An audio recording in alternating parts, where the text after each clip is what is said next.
Então, o processo de socialização não depende de você querer concordar, tem profundos impactos na forma como a gente se comporta e na forma, principalmente, como a gente aprende a sentir. As emoções são culturais, elas são fruto dessa socialização.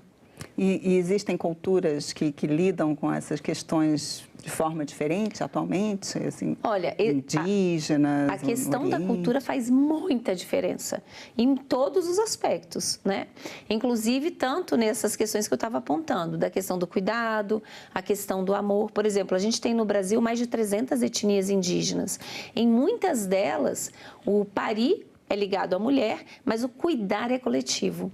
A gente tem na nossa cultura ocidental, desde o final do século XVII, começo do século XVIII, uma hiperconcentração nas mulheres, baseado na ideia de que pelo fato de a gente ter um útero, a gente é naturalmente cuidadora, que é a invenção que ocorreu na história do Ocidente do instinto materno. O instinto materno, ele está aí ligado, conectado também com a culpa materna? Total.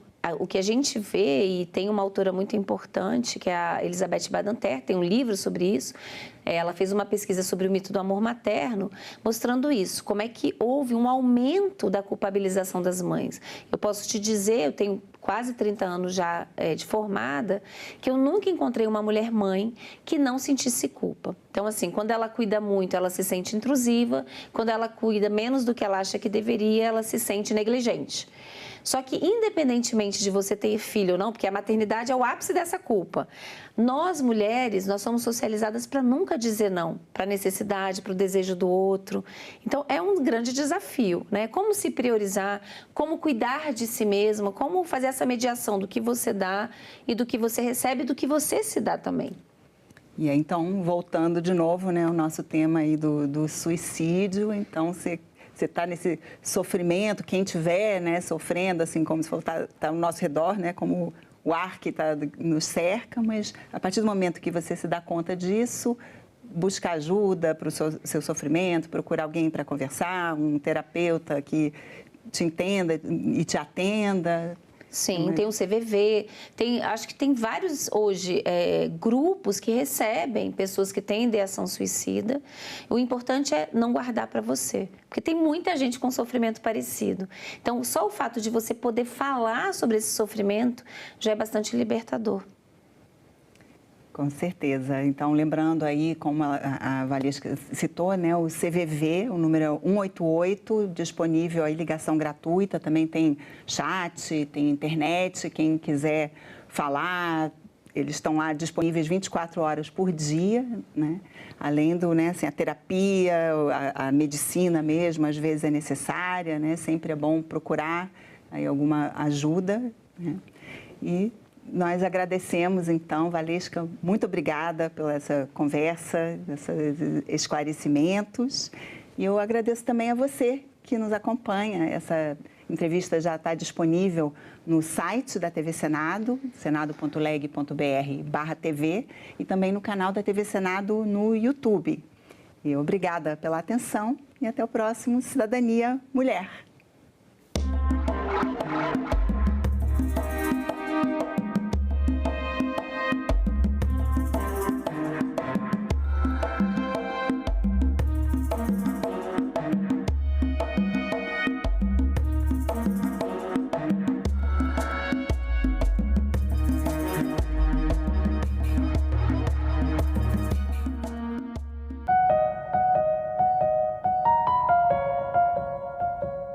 Você não reduz a criminalidade apenas com pena, elevando a pena. Senador, o seu projeto prevê o aumento do tempo de internação para 5 anos para os adolescentes em conflito com a lei. Um rapaz de 17 anos entra numa escola, efetuou vários disparos, matando várias pessoas. O máximo hoje que ele vai ficar internado são 3 anos. Salão Nobre, hoje, 8 horas da noite, aqui na TV Senado. Nós devemos sempre ter como princípio o conceito de cidadania plena. Cidadania e direitos humanos não apenas melhora a qualidade de vida, mas também fortalece a democracia e a justiça social em todo o país. cooperação e o respeito ao próximo nos unem e são fundamentais para ampliar o capital humano e permitir a plena cidadania. Nós vamos trabalhar tecnicamente, mas mais do que isso, humanamente, olhando para o cidadão, exigindo para ele dignidade, respeito e cidadania. O Brasil está reencontrando nos últimos meses o caminho do crescimento com cidadania e igualdade social. Ser cidadão não é apenas viver em sociedade, mas transformar. TV Senado. Democracia todo dia.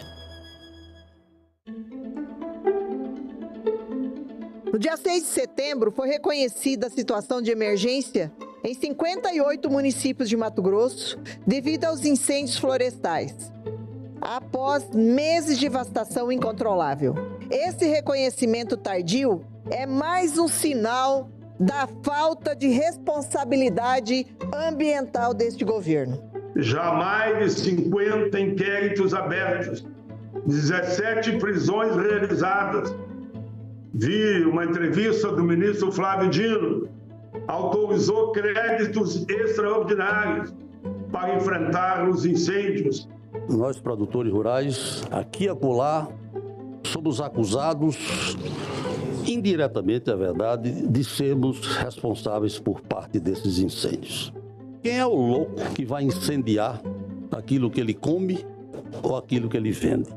É preciso que se tenha no orçamento combate a incêndio, todo o aparato tecnológico, tudo aquilo que é necessário para que a gente possa evitar que uma catástrofe dessas dimensões ou catástrofe dessas dimensões continuem ocorrendo ano após ano. Nem o governo federal e nem os estados têm se mostrado eficiente, competente para fazer o enfrentamento e dar as respostas que a sociedade precisa no caso das queimadas. Há que ter um direcionamento, há que ter uma reunião, há que juntar todas as forças necessárias, governadores, prefeitos, até porque os problemas estão nas cidades. É isso. E a presença dos prefeitos é muito importante nesse momento para ajudar a combater e a prevenir esse tipo de acidente.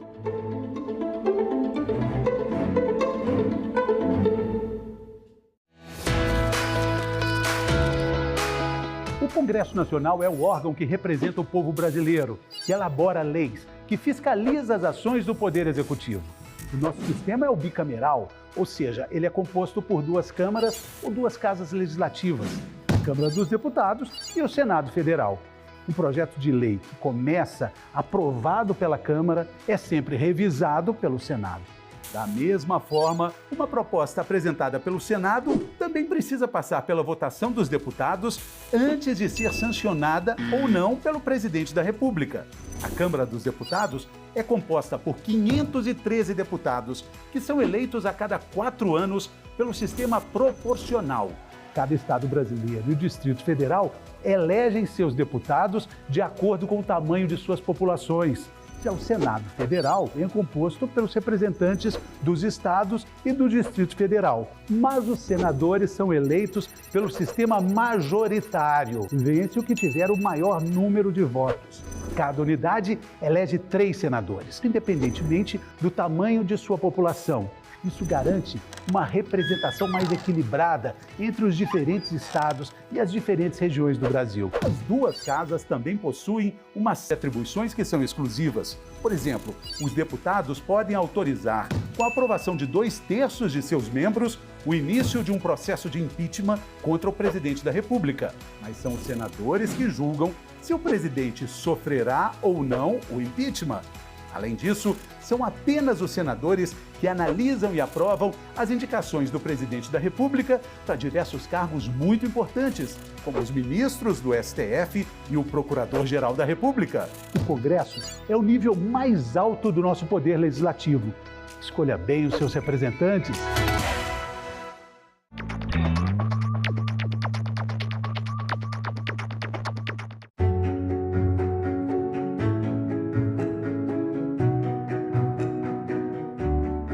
Agora está bem definido que a saúde é um direito de todos e um dever do Estado. O Plano Nacional de imunizações, atingiu o grau de excelência com a criação do Sistema Único de Saúde.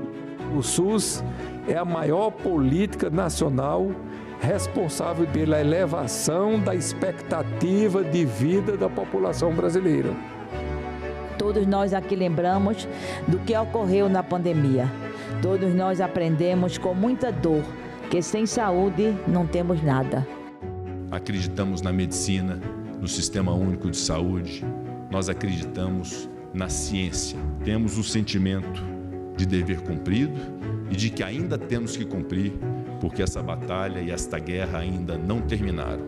TV Senado. Democracia todo dia.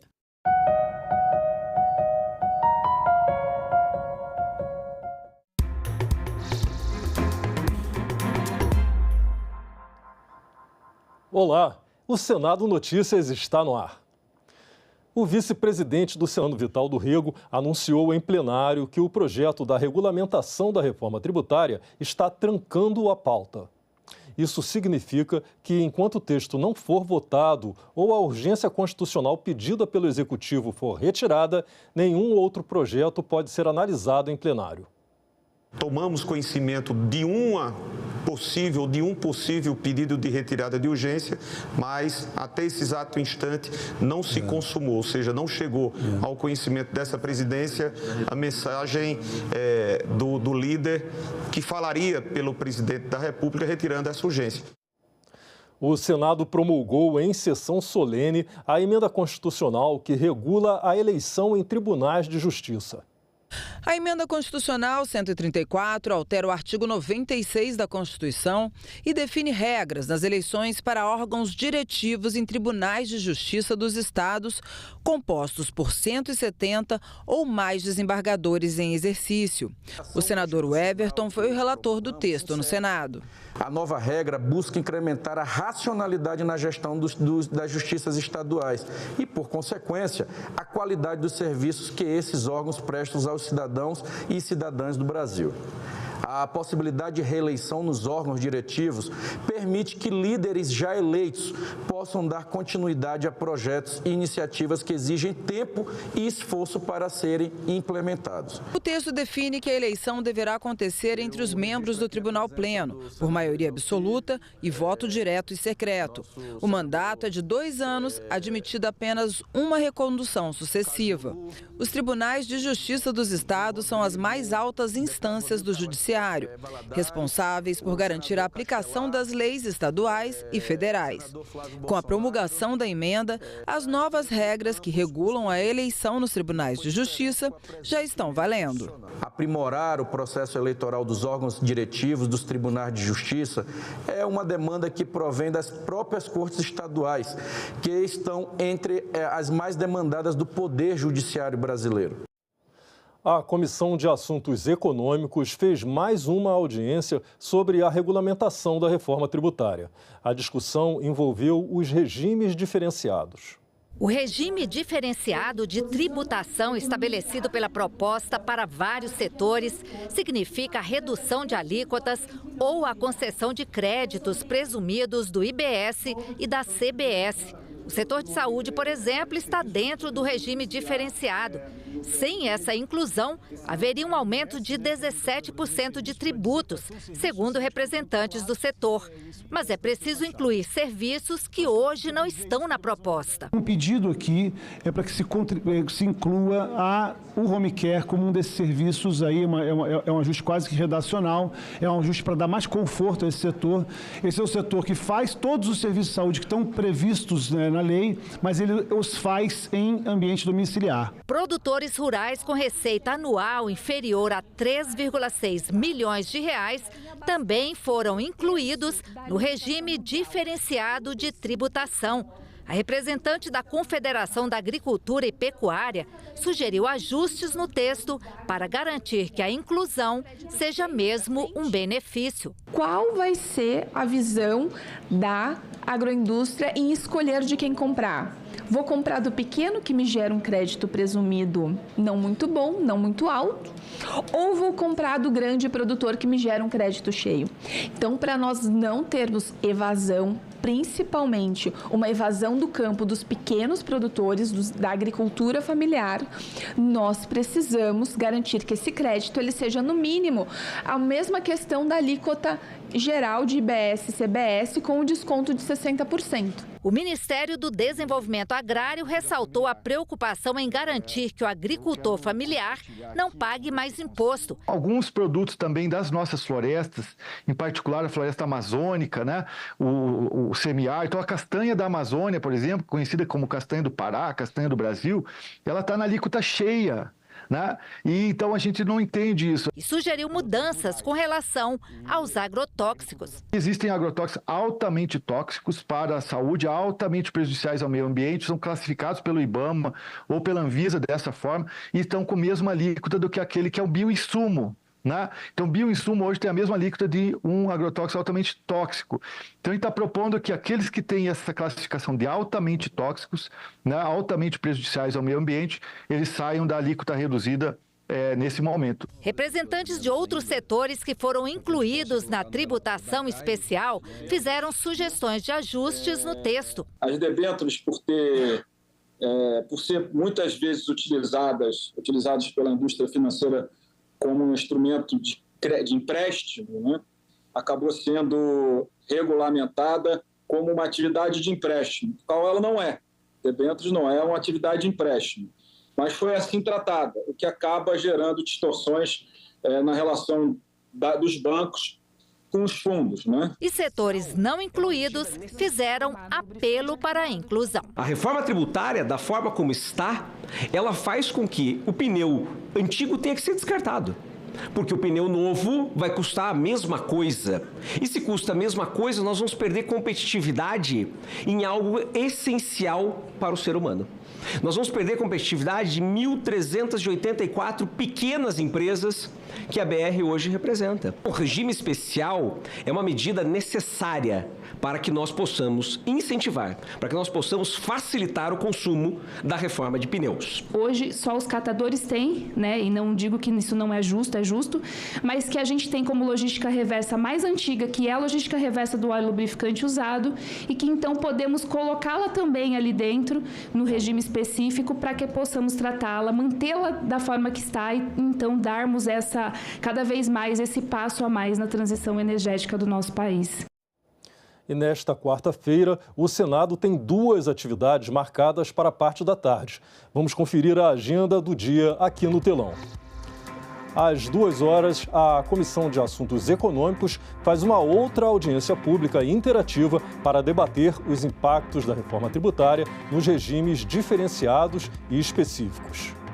Para o mesmo horário, está marcada uma sessão de debates no plenário sobre incêndios florestais e mudanças climáticas.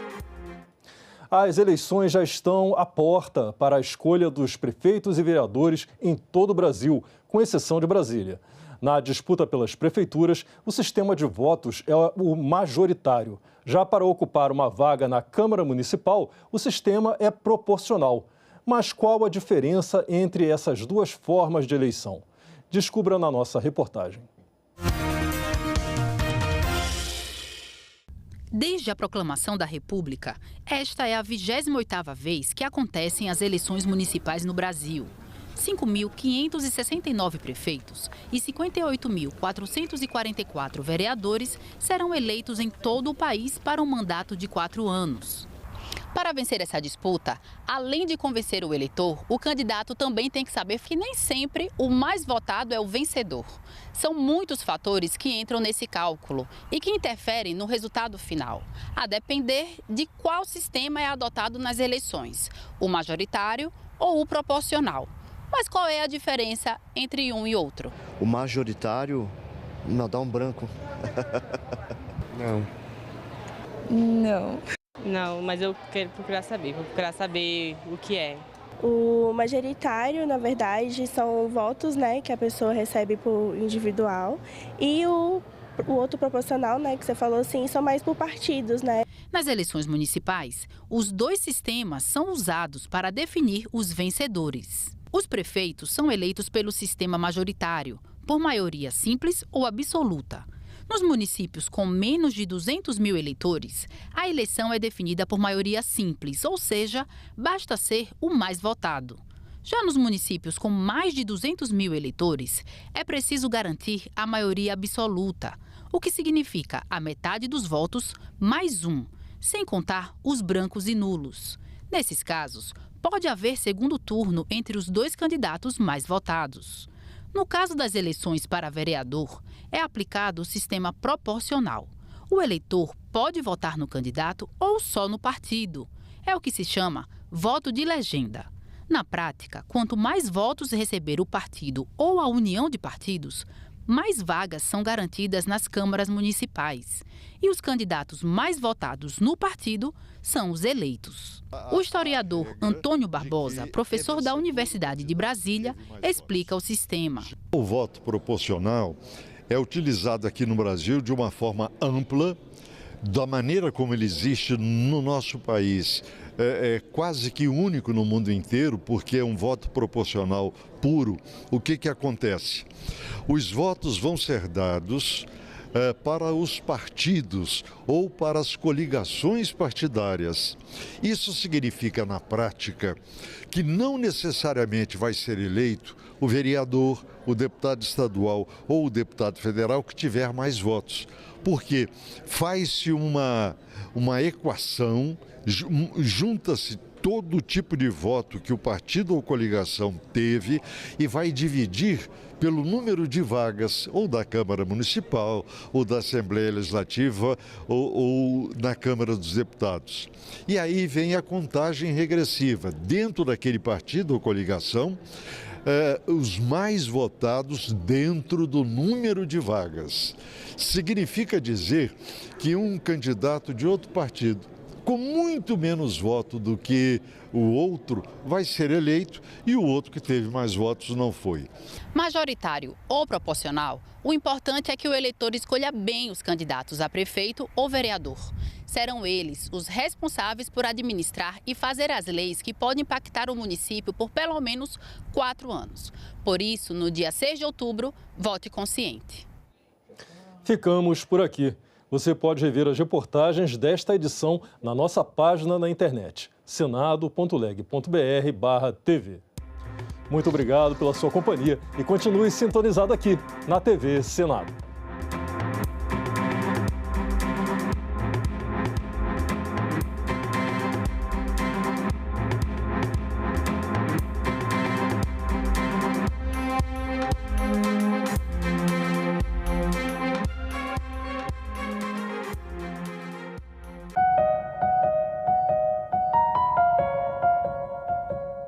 Você não reduz a criminalidade apenas com pena, elevando a pena. Senador, o seu projeto prevê o aumento do tempo de internação para 5 anos para os adolescentes em conflito com a lei. Um rapaz de 17 anos entra numa escola, efetuou vários disparos, matando várias pessoas. O máximo hoje que ele vai ficar internado são 3 anos. Salão Nobre, hoje, 8 horas da noite, aqui na TV Senado. Será que a adolescência é ela mesma um período de ruptura com a outra geração anterior? Será que ela é descontinuidade? Você tinha o peso forte da tradição. Por isso que você não tinha adolescência, inclusive. Você é filho do rei, você é obrigado a pegar o reino e a ser rei. Você não fala, pai, desculpa, estou em crise, eu vou ser cineasta. Você tem a tradição, a escolha dos casamentos, você tem a repetição. Você crescer, você se identificar com o passado e entrar num circuito infinito. A modernidade diz, a cada geração, uma invenção. Então, ela é ruptura por definição. Ela tem que dizer, eu nego tudo aquilo que é você, eu vou inventar o meu, eu vou para a estrada. Entende? Aí tem todo o cinema hollywoodiano com o carro, né? On the road. Você tá na vida, você vai.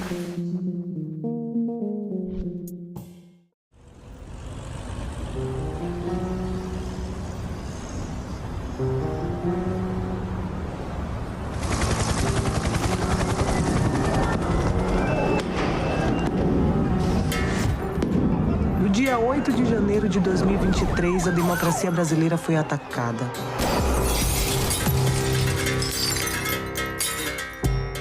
Mas democracia é uma ideia, um regime político. Você não pega a democracia na mão. Fisicamente, a democracia não existe. Então, quem realmente foi atacado nesse dia? Na democracia, o poder nasce aqui, com a população votando. Quando a gente vota, a gente escolhe quem faz as leis e quem governa. De modo simples, o voto é o mecanismo inicial e, ao mesmo tempo, o mais importante fundamento da tão falada democracia. Que ela é muito importante, fala-se muito. Mas por que mesmo ela é tão importante para nós? Na democracia, você tem a possibilidade de falar, ser ouvido, né, e mudar as coisas. Porque a democracia, ela pressupõe a ideia de pluralidade, a ideia de povo reunido. Uma definição muito antiga da democracia, uma definição que vem da Grécia, democracia é o governo do povo, para o povo e pelo povo. A ideia de demos, de povo. Então, significa que você tem a possibilidade de que todas as pessoas tenham voz e possam, através da sua voz, pensar qual é o melhor arranjo político, pensar como elas fazem as leis. Então, isso não fica sendo uma coisa, assim, de um grupo na sociedade, não fica sendo de uma família, né? Isso é uma escolha que a humanidade faz, ou por gosto, eu faço por gosto, ou por exclusão. Não há melhor, como se diz em espanhol. A democracia é uma palavra pomposa, que flui na boca ao ser dita, que talvez nem todos tenham conhecimento do seu significado, mas sem ela não existiria a cidadania. Sem a democracia, o Senado também não existiria. A força da democracia, inclusive, se revela no fato de se autoconfessar imperfeita. Ela não é um regime perfeito, mas ela é melhor que todos os outros. Porque, diferentemente dos regimes totalitários, ela se apregou imperfeita. O regime totalitário, normalmente, ele diz que é perfeito, que é capaz de resolver todos os problemas, mas, na verdade, isso é um pretexto para poder se revelar irresponsável. Numa situação que você tem só um grupo mandando, fazendo as leis, dando as ordens, a discordância pode ser fortemente punida. Eu acho que a democracia, ela não é o melhor regime porque ela leva ao consenso. Ela é o melhor regime porque ela permite o dissenso. Se é ruim com democracia, é muito pior sem ela. Aqui funciona o coração e o cérebro da democracia brasileira. Isso aqui tudo é o Congresso. Aqui, a Câmara dos Deputados. Aqui é o Senado. Ali, o Palácio do Planalto, onde trabalha o presidente da República.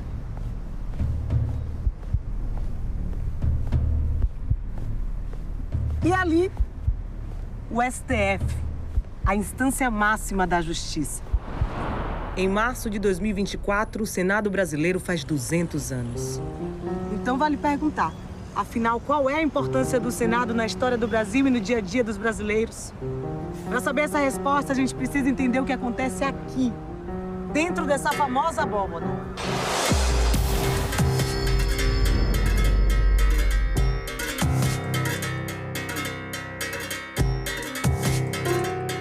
O projeto de lei que aqui é discutido, votado e aprovado na Câmara, no Senado, muitas vezes vai e volta, né? Ele muda a vida do cidadão.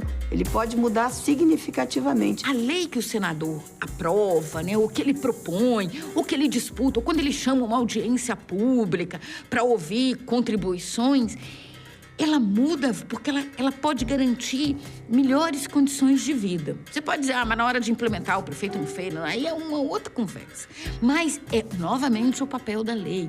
A lei, ela enuncia, ela dá, vamos dizer assim, o pano de fundo para que você possa exercer o seu direito. Aqui se decide tudo. O pão que você recebe, a educação que chega para os seus filhos, o transporte, a roupa, a tua casa, a infraestrutura, a segurança pública, tudo passa aqui dentro do Senado da República. Nós somos todos a República Federativa do Brasil e o papel dos senadores é essa defesa com base no que está lá, no conjunto de coisas que estão definidas na Constituição. Aqui é uma casa de bons generalistas. Aqui você precisa aprender economia, aqui você precisa entender de saúde, entender de educação, entender de meio ambiente. O fato de ser 8 anos esse mandato, ele não precisa agradar o governo novo. Ele pode se comprometer com a sociedade, ele pode se comprometer com a população brasileira a longo prazo. E ele vai estar ali podendo construir não uma política, uma lei simples, né, de uma página. Ele pode estar ali se preparando para construir um estatuto. Esse é o plenário do Senado. Aqui a história do Brasil se transforma. Como? Os avós dos meus avós eram escravizados. Apesar de ser uma violência extrema e inaceitável, muita gente defendia a escravidão no fim do século XIX. Muitos comerciantes, jornalistas, fazendeiros, economistas, políticos diziam que a escravidão era fundamental para as exportações e para a economia do país. Os impostos sobre transporte e vendas de gente escravizada eram uma importante receita para os cofres do Império. Vocês sabem o que está acontecendo nessa foto? O Senado está debatendo e aprovando uma lei que proibia a escravidão no Brasil.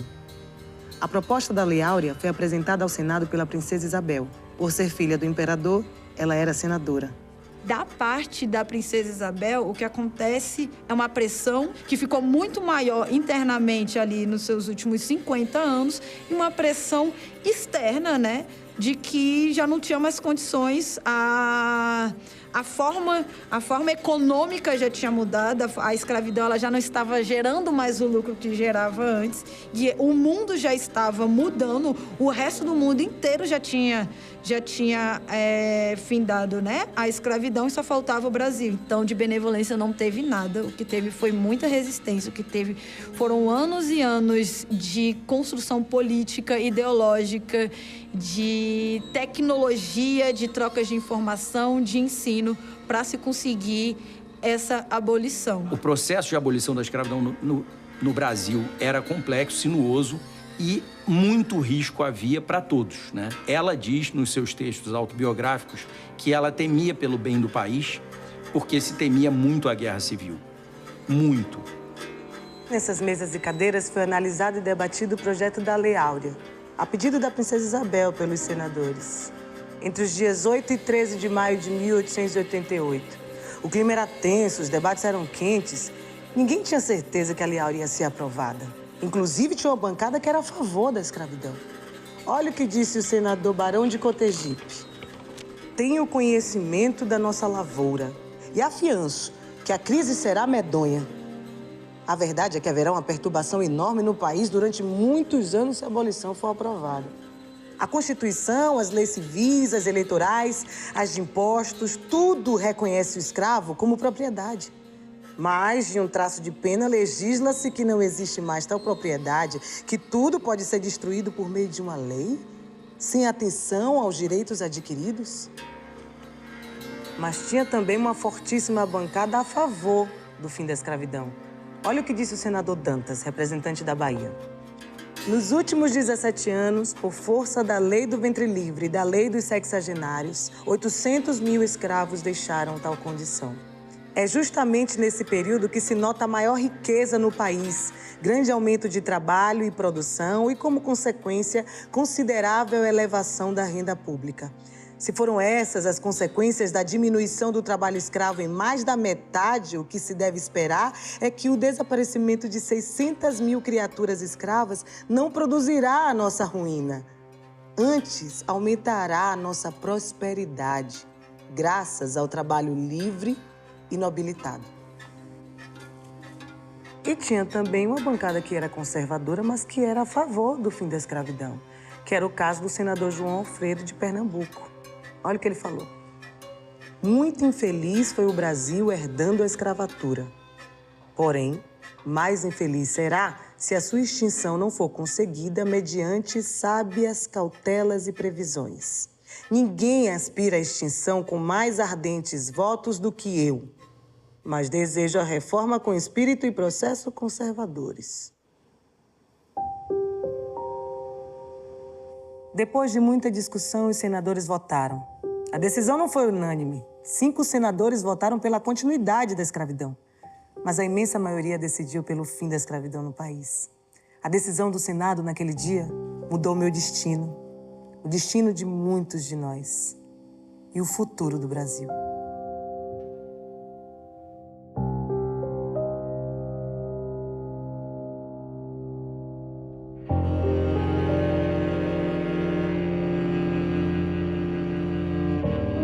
A gente não consegue dizer que a abolição ela garantiu direitos.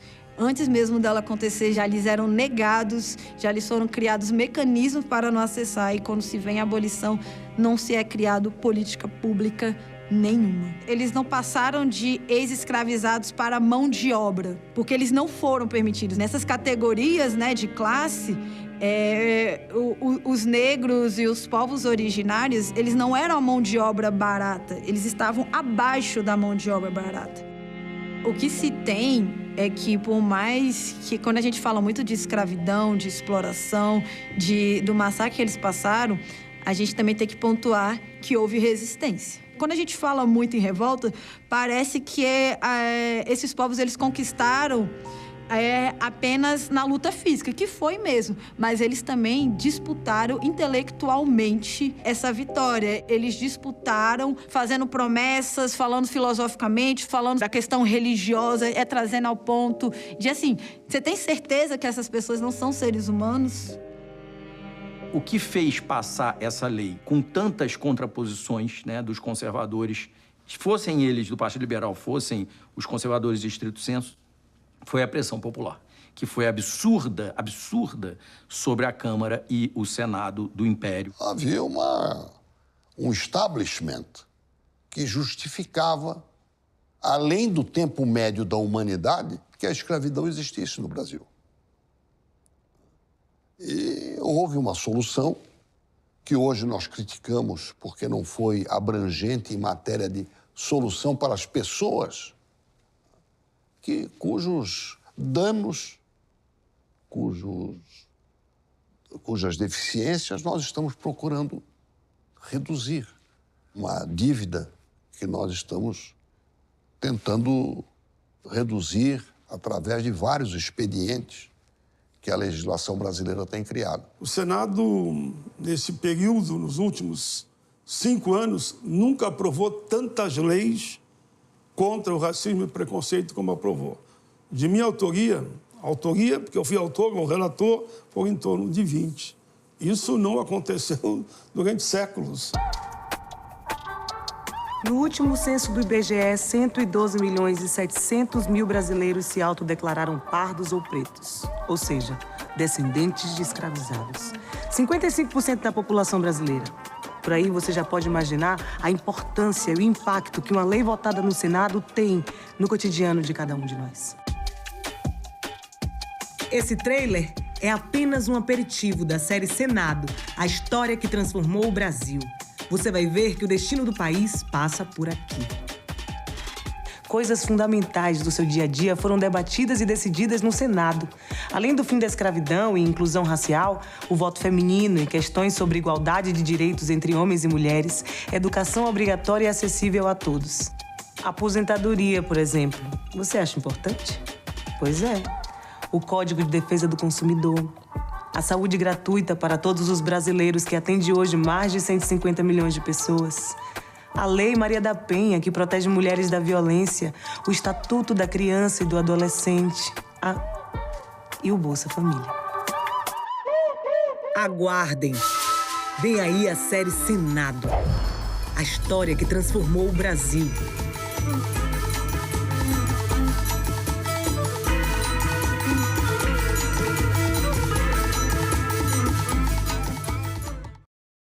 A TV Senado abriu uma nova seleção de documentários e séries documentais para a sua programação. Estamos em busca de novos produtos para tornar ainda mais diverso nosso espaço reservado à produção nacional. Se você tem um filme ou série entre 26 e 120 minutos sobre algum desses temas, mande um e-mail para a gente. As inscrições vão até o dia 30 de setembro. TV Senado, democracia todo dia.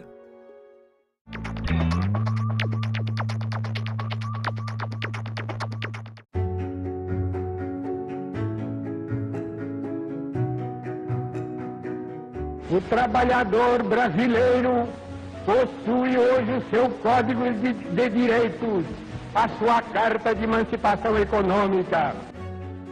Os direitos trabalhistas serão, a partir de agora, de todos. É o enterro de mais um preconceito, de mais uma intolerável discriminação. Foram necessários muitos anos para que o direito à previdência, o direito básico ao descanso na velhice, após uma vida inteira de trabalho, se estabelecesse de forma ampla no nosso país. Colegas profissionais da enfermagem, esse é o tempo de vocês, esse é o tempo da valorização da enfermagem do Brasil. Prevalece a sensação de que ainda nos resta muito chão a marchar em nome dos trabalhadores brasileiros. TV Senado. Democracia todo dia.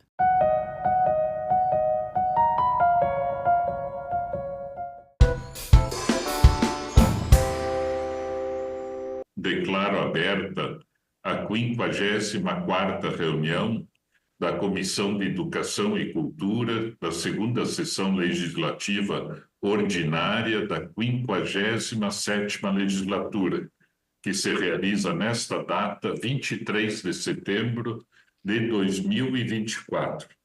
A presente reunião destina-se à realização de audiência pública com o objetivo de debater o projeto de lei número 2614 de 2024, que, abre aspas, institui o novo Plano Nacional de Educação para o decênio 2024-2034, em atenção aos requerimentos de números 62/2024, Comissão de Educação, de autoria da senadora Tereza Leitão e da senadora Janaína Farias, requerimento 63/2024, Comissão de Educação, de autoria da senadora Tereza Leitão, senadora Janaína Farias e de minha autoria, requerimento 64/2024 da Comissão de Educação, de minha autoria, e requerimento 72/2024,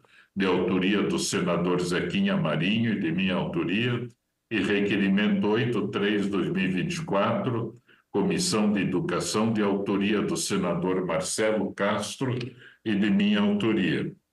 Participam de forma remota os seguintes convidados e convidadas: a senhora Adriana de Cássia Moreira, coordenadora da União de Núcleos de Educação Popular para Negras, Negros e Classe Trabalhadora, UNEAFRO. Também de forma remota, o senhor Arlindo Baré, coordenador executivo do Fórum Nacional de Educação Escolar Indígena e representante da União Plurinacional dos Estudantes Indígenas. A senhora Mônica Castanha Molina, representante do Fórum Nacional de Educação do Campo, e a senhora Shirley Pimentel de Souza, professora quilombola e membro do Coletivo Nacional de Educação da Coordenação Nacional de Articulação de Quilombos. Já quero, de antemão, agradecer a presença dos expositores e expositoras, né, que contribuem de forma especial, né, com a discussão do Plano Nacional de Educação. Sejam sempre bem-vindos, bem-vindas ao Senado Federal e à Comissão de Educação e Cultura do Senado Federal. Eu quero enfatizar para as pessoas que nos acompanham pelo Brasil que o projeto de lei que trata do PNE, de forma abreviada, que é o Plano Nacional de Educação, e que é o projeto de lei de número 2614 deste ano, de 2024, não se encontra no Senado Federal, está lá na Câmara dos Deputados. para ser apreciado primeiro por aquela casa. Ainda está sendo debatido se vai ser apreciado esse projeto pela Comissão de Educação ou por uma comissão especial. Contudo, o Senado Federal, na Comissão de Educação e Cultura, por considerar este projeto extremamente relevante, necessário, inadiável, já iniciamos as discussões no Senado, na comissão. E, então, nesse sentido, várias audiências públicas já foram feitas. E o resumo executivo de cada audiência e todo o material mostrado se encontra disponível no site da comissão. E o material que for eventualmente apresentado hoje também será colocado à disposição do público no Brasil. Por que isto? Porque Plano Nacional de Educação significa lá da creche ao pós-graduação. Educação infantil, ensino fundamental, ensino médio, modalidades, né? Ensino superior e pós-graduação. Então, é o que o Brasil precisa. Então, temos que debater bastante, discutir com as pessoas que representam, né? Como acontece hoje, as pessoas representam, eu diria, centenas de milhares e talvez milhões, né? De pessoas através das suas instituições e entidades organizadas. Então, nesse sentido, o debate é extremamente relevante, oportuno, e, a exemplo do que aconteceu com o Fundeb, houve uma grande articulação entre o Senado e a Câmara para que o Fundeb fosse aprovado, né, de uma maneira mais ágil, havendo esse trabalho articulado e conjunto entre as duas casas. Contudo, é importante, em primeiro lugar, que o Senado saiba exatamente o que as entidades representativas do Brasil pensam sobre o projeto de lei enviado pelo Executivo ao Congresso Nacional. Então, nesse sentido, né, todos e todas que nos acompanham pelos meios de comunicação são convidados a mandarem, enviarem para a Comissão de Educação os seus pensamentos, comentários e sugestões. Antes de passar a palavra aos nossos convidados, comunico que esta reunião será, como sempre, interativa, transmitida ao vivo e aberta à participação dos interessados por meio do portal E-Cidadania, na internet, no endereço senado.leg.br/E-Cidadania, ou pelo telefone 0800 061 2211. O relatório completo com todas as manifestações, inclusive com resumo, né, uma memória de reunião, estará disponível no portal, assim como as apresentações que forem utilizadas pelos expositores. Na exposição inicial, cada convidado poderá fazer uso da palavra por até 15 minutos. Ao fim das exposições, a palavra será novamente concedida aos nossos estimados convidados e convidadas, aos parlamentares eventualmente inscritos, para fazerem suas perguntas ou comentários.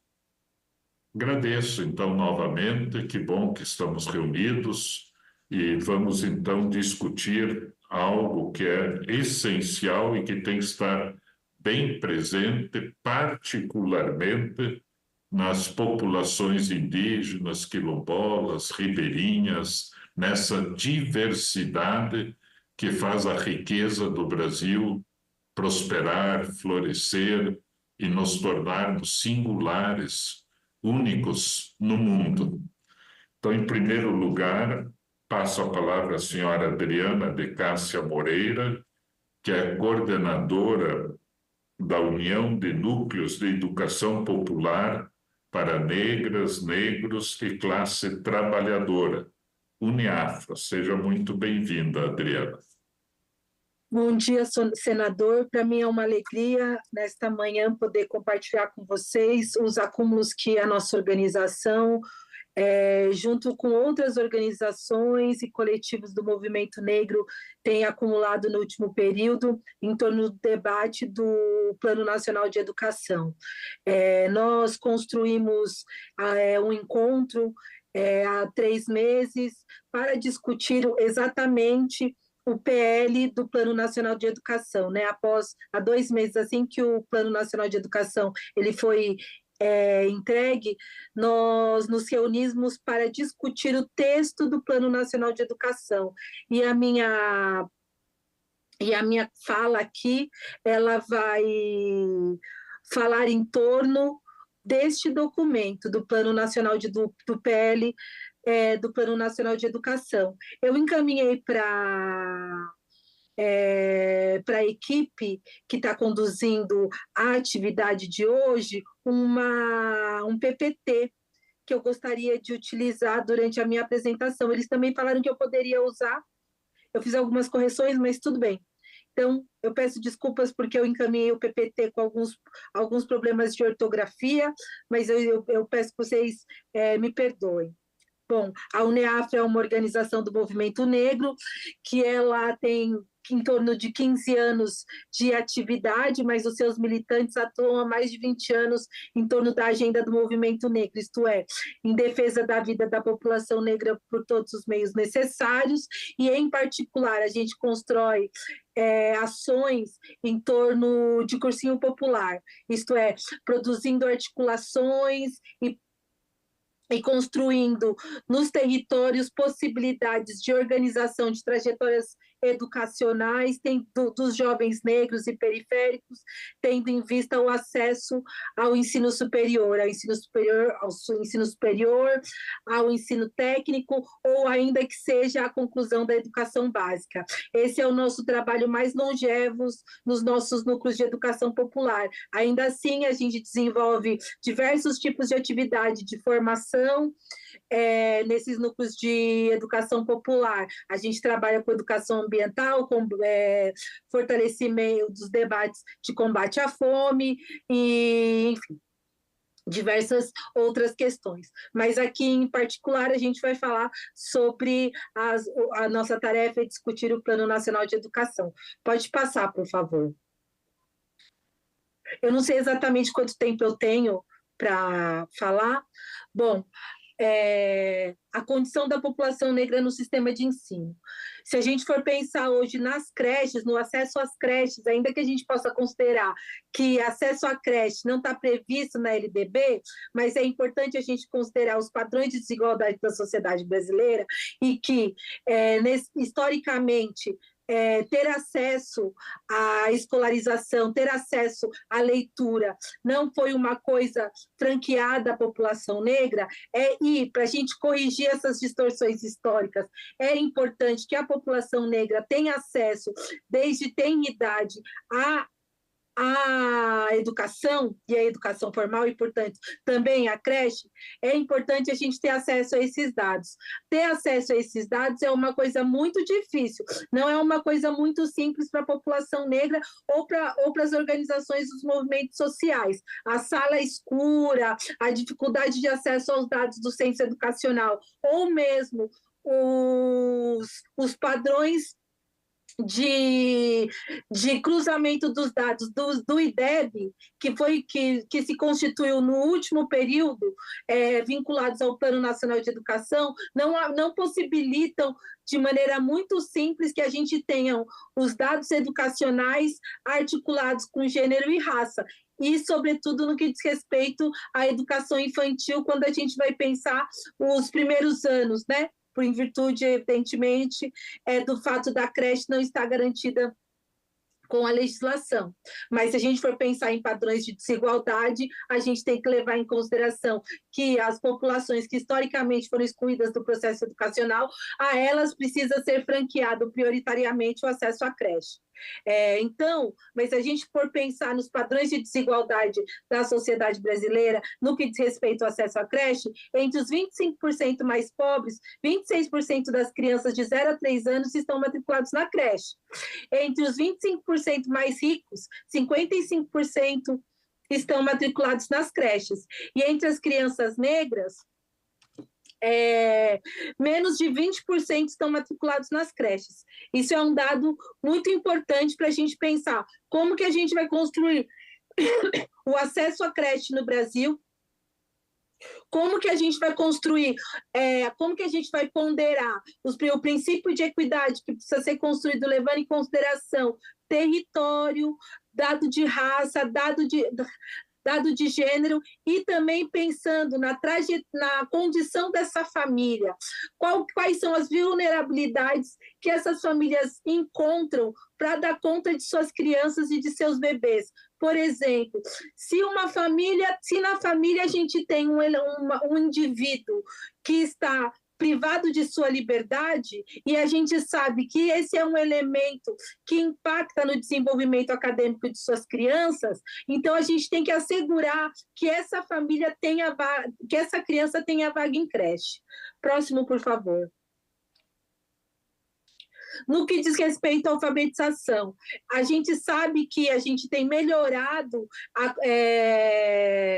de maneira substancial os índices de alfabetização no Brasil, os mais jovens se alfabetizam mais, mas não é por isso que a gente não tem que pensar primeiro que se alfabetizar é um ganho para a sociedade brasileira, as pessoas mais velhas que são alfabetizadas, elas têm um envelhecimento mais positivo, melhor.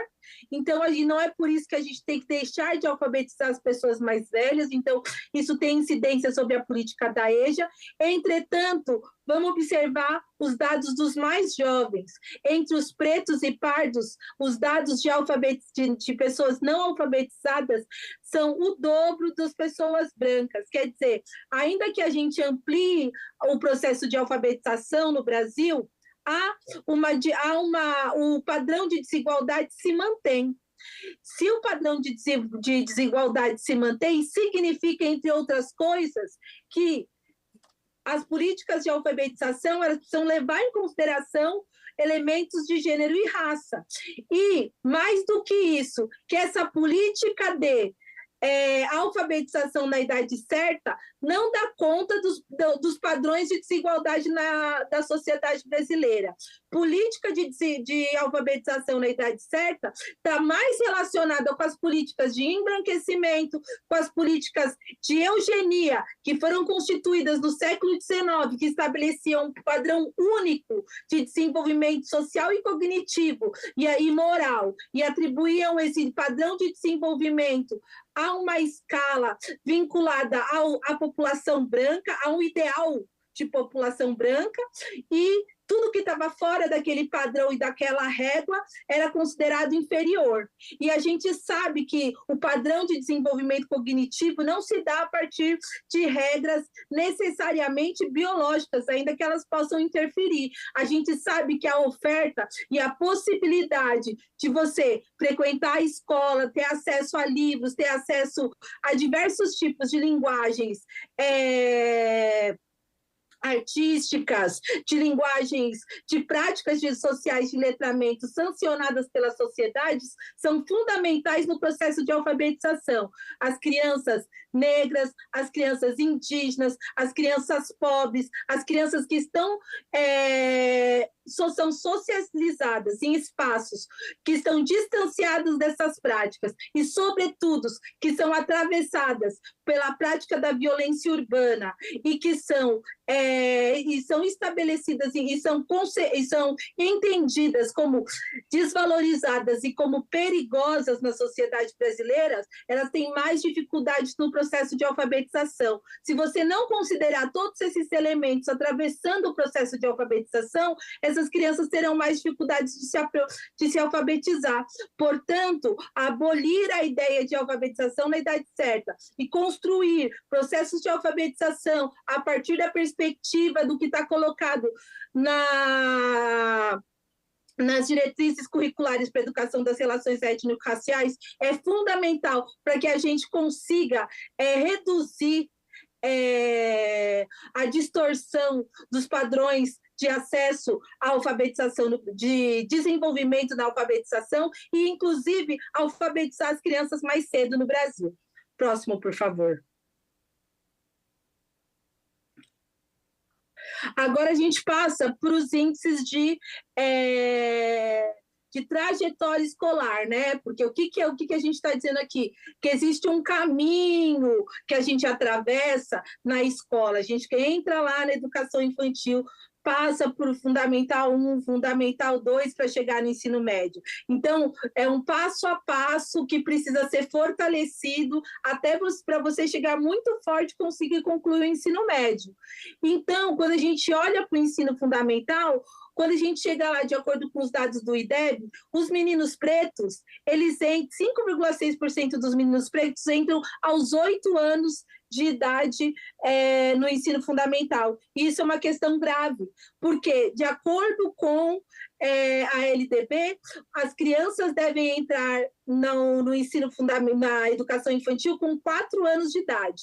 Mas os meninos negros, eles entram, 5,6% dos meninos pretos, eles entram com 8 anos de idade. Próximo, por favor. Ainda sobre trajetória escolar, no 5º ano do ensino fundamental das escolas públicas, que afirmam que no 5º ano, quer dizer, no 5º ano, o menino tem em torno de 11 anos. Ele ainda é uma criança que deveria ser muito tutelada pela família, pela escola, pelas instituições do Estado. 12% dos meninos pretos matriculados no ensino fundamental já abandonaram a escola. Então, isso é uma questão fundamental que o Plano Nacional precisa levar em consideração. Eu poderia daqui continuar apresentando dados, mas já que o meu tempo está acabando, eu vou encaminhar o nosso relatório, mas, de qualquer maneira, é importante dizer que o Plano Nacional de Educação, ele precisa cumprir aquilo que está estabelecido no artigo 206 e 208 da Constituição Brasileira, que é assegurar a educação pública, gratuita e de qualidade para todas as pessoas, o que ainda não foi cumprido no Estado brasileiro. E, para tanto, é importante que a gente organize o princípio de equidade racial e de gênero como uma estratégia fundamental para constituir bebês, crianças, adolescentes e jovens negros como sujeitos da aprendizagem dentro do sistema nacional de educação, de modo a viabilizar condições materiais, condições conceituais e condições de trabalho para que os adultos, os profissionais da educação consigam desenvolver seu trabalho de modo a fazer com que as crianças negras, os bebês negros, os jovens negros aprendam mais, melhorem seu desempenho na escola. Para isso acontecer, é importante que nas universidades, nos cursos de formação inicial, tenham disciplinas vinculadas, questões vinculadas ao debate do combate ao racismo na educação. Eu me comprometo aqui a fazer o envio deste documento que a gente produziu para a comissão e estou à disposição para o debate em outras oportunidades. Muito obrigada. Agradecemos a você, Adriana de Cássia Moreira, pela apresentação. É muito importante deixar o material também disponível no site da comissão, como você já colocou. E quero dizer, viu, Adriana, que a gente recebe de muito bom grado a redação que vocês pensam ser importante constar do Plano Nacional de Educação, para que o plano esteja, conforme você falou, de acordo com o que a Constituição Federal preceitua e também de acordo com a vivência, experiência, o cotidiano que as entidades querem apontar para o plano. ver se o reflexo está adequado ou não. Então, inclusive, não só o material, que é importante, né, para a compreensão da realidade, mas a redação que vocês julgam ser importante e pertinente que conste do PNE. Está certo, Adriana? Por favor, a gente fica feliz e concordo com você, né, com a argumentação toda. Vamos, então, só verificar se o documento reflete aquilo que vocês estão pensando. Podem ser bem específicos na redação, tá? Tá bom? Obrigado, Adriana. Passamos em seguida a palavra ao senhor Arlindo Baré, que é coordenador executivo do Fórum Nacional de Educação Escolar Indígena e representante da União Plurinacional dos Estudantes Indígenas. Seja bem-vindo, Arlindo, e com a palavra.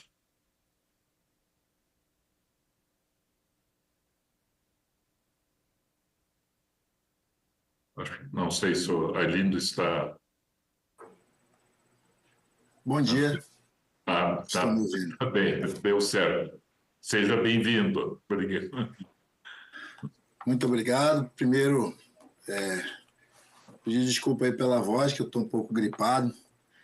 Segundo, eu queria saudar o senador Flávio, a Comissão de Educação e Cultura do Senado Federal, pelo convite, né? Acredito que o Plano de Educação Nacional, que tinha uma meta até 2024, né? Com essa ampliação aí, é importante, de fato, discutir isso.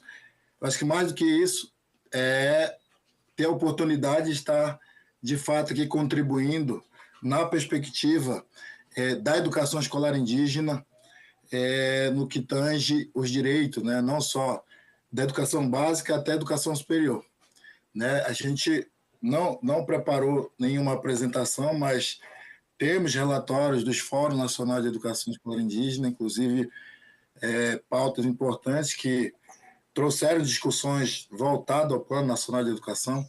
Eu queria trazer aqui, para além dos, né, das 58 metas do Plano Nacional de Educação, que dentre elas estão inclusive, alguns pontos importantes que a gente precisa, de fato, atender como uma demanda urgente, né, da educação escolar indígena. Eu entendo muito que a gente precisa promover uma educação digital, né, para um uso crítico, reflexivo, ético nas tecnologias de informação nas comunidades indígenas. Por que eu considero isso importante? Porque, para além né, de trazer aqui fatos que já estão ali muito evidentes, né, da precarização das escolas indígenas, muito delas não são, de fato, nem próximo de uma escola adequada, né, e principalmente não respondem do que seria uma estrutura educacional na concepção dos povos indígenas. Então, para além disso, eu acho que garantir esse acesso, né, a qualidade e permanência de todos os níveis, né? E aí aqui trago como um estudante da educação superior, né? Faço engenharia elétrica aqui na Unicamp, trazer, eu diria assim, uma redação, não só uma redação, mas eu acho que garantir tudo isso no que tange, eu diria, o direito dos estudantes indígenas, desde a educação básica até a educação superior, né? Mas, para isso, eu considero uma iniciativa tão importante quanto mais ele precisa ser implementado, que é a política de educação nos territórios etno-educacionais. Ele traz para a gente uma grande autonomia de entender que, a partir dessa implementação, a gente consegue autonomia de gestão, inclusive. Então, trazer, de fato, a possibilidade, em algum momento, garantir que isso seja implementado. Mais do que isso, acho que garantir no Plano Nacional de Educação, que a gente tem visto, por exemplo, na redação ele não fica muito explícito, né? Então, acho que garantir isso para a gente é muito importante. E aí, eu trago aqui também algo muito importante. De fato, os povos indígenas atualmente, né, para além de toda essa violação dos seus direitos, A gente enxerga na educação um caminho de conscientização da humanidade como um todo, a partir da nossa perspectiva de vida, né? E a gente sempre fala que educação, território e saúde não tem como eles não estarem atrelados, até porque a gente entende que, a partir das nossas concepções, a gente precisa atender essa educação holística, né? E aí entender de fato que para disputar, inclusive, né, ou justificar o orçamento da educação exclusivamente para esse recorte étnico-racial, ele precisa ser considerado também no Plano Nacional de Educação. Por que eu estou falando isso? A gente tem feito um diálogo muito importante, né, com o MEC, entendendo que, por exemplo, hoje as bolsas de permanência que garantem a permanência dos estudantes na educação superior, a justificativa sempre são de que o orçamento é insuficiente, né?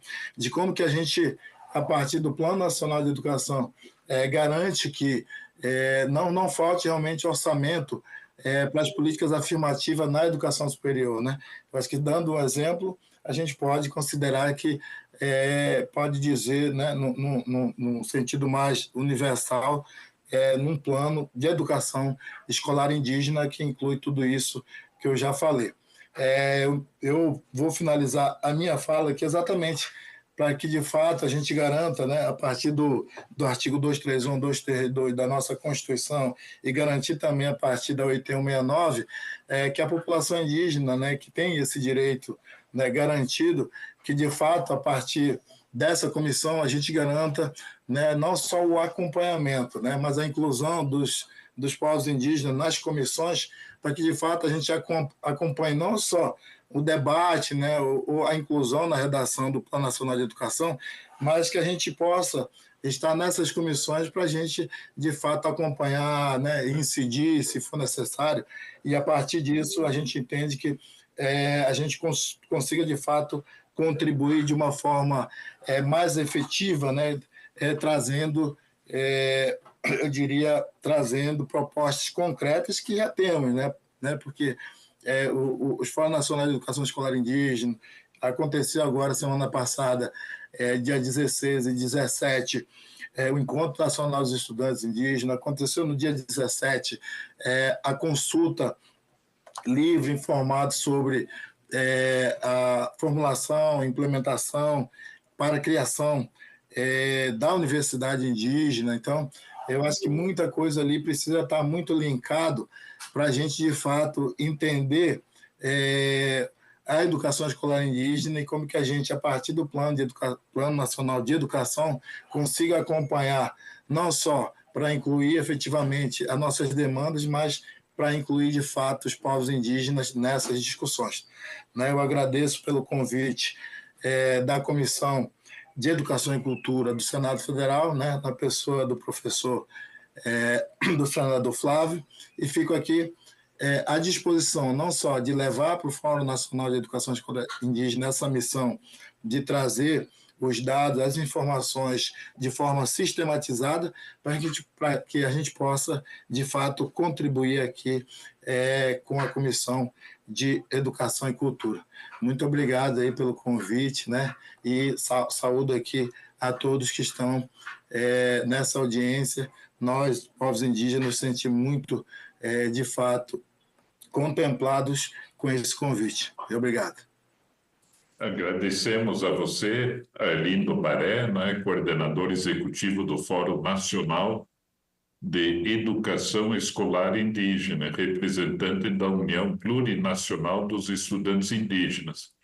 A gente até agradeceria, sabe, Arlindo, além da sua exposição, que foi muito clara e muito boa, que eventuais materiais que você disponha, né, na instituição, na entidade, certamente, há estudos bastante aprofundados e que sejam remetidos também para a comissão e que vocês possam, assim, até fazer, como eu mencionei agora há pouco, com a Adriana também, de ver no plano especificamente se aquilo que está escrito atende às necessidades sobre as quais vocês vêm se debruçando há tanto tempo.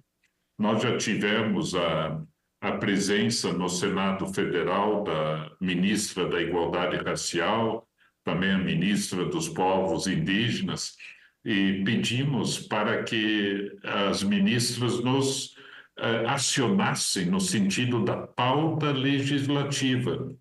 Obviamente, não só na educação, mas também na saúde, na assistência, no trabalho, no acesso, nos direitos humanos, entre os quais, eu diria, a educação, como você colocou, me permite chamar de você, também é a mais importante, né?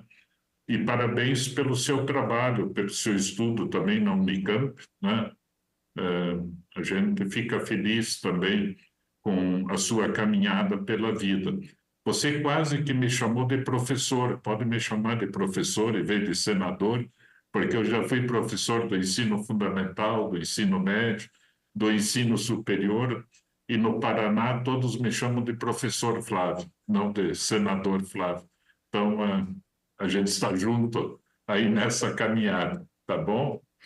Passo em seguida a palavra a Mônica Castanha Molina, que é representante do Fórum Nacional de Educação do Campo, que é muito importante também, inclusive estamos aí com um projeto em tramitação, né, da Política Nacional de Educação no Campo, do campo, educação do campo. Tá?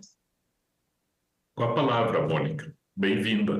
Muito obrigada, querido senador Flávio Arnes. Nós queremos agradecer muito em nome do Fórum Nacional de Educação do Campo, essa importante iniciativa e oportunidade aqui desse diálogo em torno dessa legislação, que com certeza será o epicentro, né, das políticas de educação na próxima década. E nós consideramos, então, extremamente relevante essa iniciativa e essa oportunidade e agradecemos muito por essa possibilidade desse diálogo.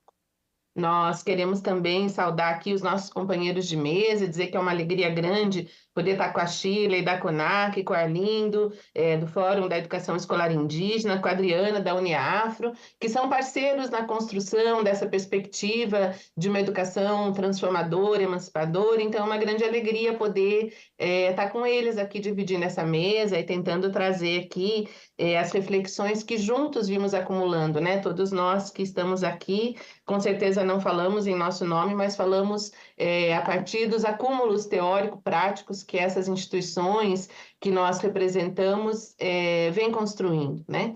E nós escolhemos essa foto, senador, porque ela representa muito para a educação do campo. A educação do campo está fazendo 25 anos e essa é uma das suas maiores insígnias, né? A ideia da educação do campo, direito nosso, dever do Estado, exatamente nessa perspectiva que o próprio documento da CONAI e o Plano Nacional de Educação vem trabalhando, de pensarmos a educação como um direito. Isso é fundamental, isso é essencial, e é em cima disso que nós queremos trabalhar e refletir a centralidade de mantermos a educação no âmbito dos direitos, né? Então, a educação como um direito humano fundamental. Por gentileza, André, você pode passar? Muito obrigada, querida. Então, senador, nós pensamos aqui, no tempo que temos, né, tentar trazer 4 momentos aqui para o nosso diálogo. Primeiro, acho que é importante fazermos um rápido histórico do Fórum, da participação de quem é o Fórum Nacional de Educação do Campo. Talvez algumas pessoas que nos acompanham ainda não o conheçam, é importante falarmos rapidamente quem é o FONEC e, principalmente, a participação do FONEC na realização da CONAI, né? Então, o protagonismo que tivemos na elaboração, na participação da Conferência Nacional de Educação e depois o documento que vai resultar, então, no PNE. Aí, num segundo momento, pensamos que é bastante importante trazemos, como vimos pensando, essa transição, né, da CONAI para o PNE, né? Então, desse documento tão rico, tão denso, que foi construído com tanto diálogo da sociedade civil para o projeto de lei do plano, acho que é importante pensarmos aqui alguns elementos que queremos trazer rapidamente. Depois, em função do tempo, como tanto o plano quanto o documento da CONAI são bastante ricos, mas também muito extensos, né? Não há tempo para falarmos de tudo, então nós selecionamos alguns pontos que consideramos fundamentais para tentarmos pensar juntos e buscarmos caminhos para enfrentar algumas contradições na educação básica e na educação superior, com o que o Fórum Nacional de Educação do Campo considera, talvez nesse momento, nesse tempinho aqui que temos, importante de tentarmos contribuir, sabendo que com certeza esse diálogo não se encerra aqui, né? São muitos elementos, mas é o que é possível nesse momento. E ainda nesse slide mesmo, assim, então, o que a gente queria dizer, né, para quem está nos ouvindo e não nos conhece? O Fórum Nacional de Educação do Campo, FONEC, ele é uma organização que reúne os sujeitos coletivos, todos os sujeitos coletivos que trabalham com a luta pela garantia dos direitos do campo, dos direitos à educação do campo. Então, o Movimento Sem Terra, a CONTAG, a Confederação Nacional dos Trabalhadores da Agricultura, a União Nacional das Escolas Famílias Agrícolas, o MOC, o CETA, enfim, o Movimento de Mulheres Camponesas, a Via Campesina, o MPA, o Movimento dos Atingidos por Barragem, mas também, senador, integram o nosso fórum, que é muito importante essa presença, essa participação, diferentes instituições de ensino superior, muitas universidades públicas que têm a educação do campo, universidades federais, né, que trabalham com as várias políticas da educação do campo, também universidades estaduais, enfim, e os comitês e fóruns estaduais de educação do campo. Então, é esse conjunto de instituições, de organizações que compõem o Fórum Nacional de Educação do Campo, que existe desde 2010. E a função principal do Fórum Nacional de Educação do Campo tem sido exatamente lutar pelas políticas públicas de educação do campo. E no processo de preparação da CONAI, o Fórum buscou se mobilizar bastante, né? Então, participamos das conferências estaduais, buscamos ter muitos delegados que pudessem vir para a nacional e conseguimos, na Conferência Nacional, na CONAI, organizarmos 3 colóquios, porque entendíamos, né, a centralidade da CONAI nessa perspectiva de reconstrução do espaço de diálogo da sociedade civil e do Estado, na elaboração das políticas públicas. E na organização, então, da CONAI, nós realizamos 3 colóquios que foram sobre os temas que consideramos centrais nesse momento. Então, a questão das escolas do campo, com ênfase no fechamento das escolas do campo, um tema central para refletirmos aqui. Depois, um outro colóquio sobre a formação de educadores do campo, senador, e um terceiro também, que é central, né, sem o qual, na verdade, nós não teremos nenhuma política, nem a garantia da educação pública, que é a questão do financiamento da educação. Então, realizamos esses 3 colóquios e, a partir desses colóquios, é que vamos trazer aqui alguns elementos, né? E entendemos que, já entrando no segundo ponto aqui, nós acabamos de vir agora, semana passada, estivemos num evento grande lá na Universidade Federal do Espírito Santo, da UNFOP, sabe, senador? Com certeza o senhor conhece, tem muitos, né, muitas pessoas que participam da Associação Nacional da Formação dos Profissionais da Educação lá no Paraná, e nesse encontro da UNFOP estavam, então, também a ANPED, a ANPAI, o Fórum DIR, o FORPBID, o FORPARFOR, enfim, um conjunto grande de entidades da educação, né, que pensam, que fazem a educação no nosso país, que formam os educadores, que fazem a educação. E entre esses sujeitos, é importante trazermos, né, uma percepção, assim, que também nós do FONEC queremos reafirmar, que talvez que nós não podemos perder de vista toda a riqueza do documento da CONAI, porque aqui tem muitos elementos muito importantes, muitas concepções, muitas reflexões, inclusive da própria epistemologia, da compreensão que temos do que é educação, o que é formação, que infelizmente parece que não estão assim com tanta ênfase, com tanta expressão no projeto de lei, né? Entendemos que talvez fosse importante recuperarmos alguns elementos, algumas questões que são muito importantes de estarem presentes aqui no projeto de lei, para que a gente possa manter todo esse acúmulo e toda essa grande contribuição que a sociedade civil construiu no processo da elaboração do Plano Nacional de Educação, né? E, então, aqui nós vamos trazer, já entrando aqui no terceiro ponto, né, tentando pensar que a partir desse acúmulo que foi discutido lá, alguns pontos centrais para a nossa reflexão sobre a educação básica do campo e alguns pontos centrais também, senador, que nós queríamos dialogar sobre a educação superior do campo, pensando na educação superior do campo, 3 pontos: a questão do acesso, da permanência e da conclusão dos sujeitos camponeses na educação do campo, né? Por gentileza, André, você pode passar?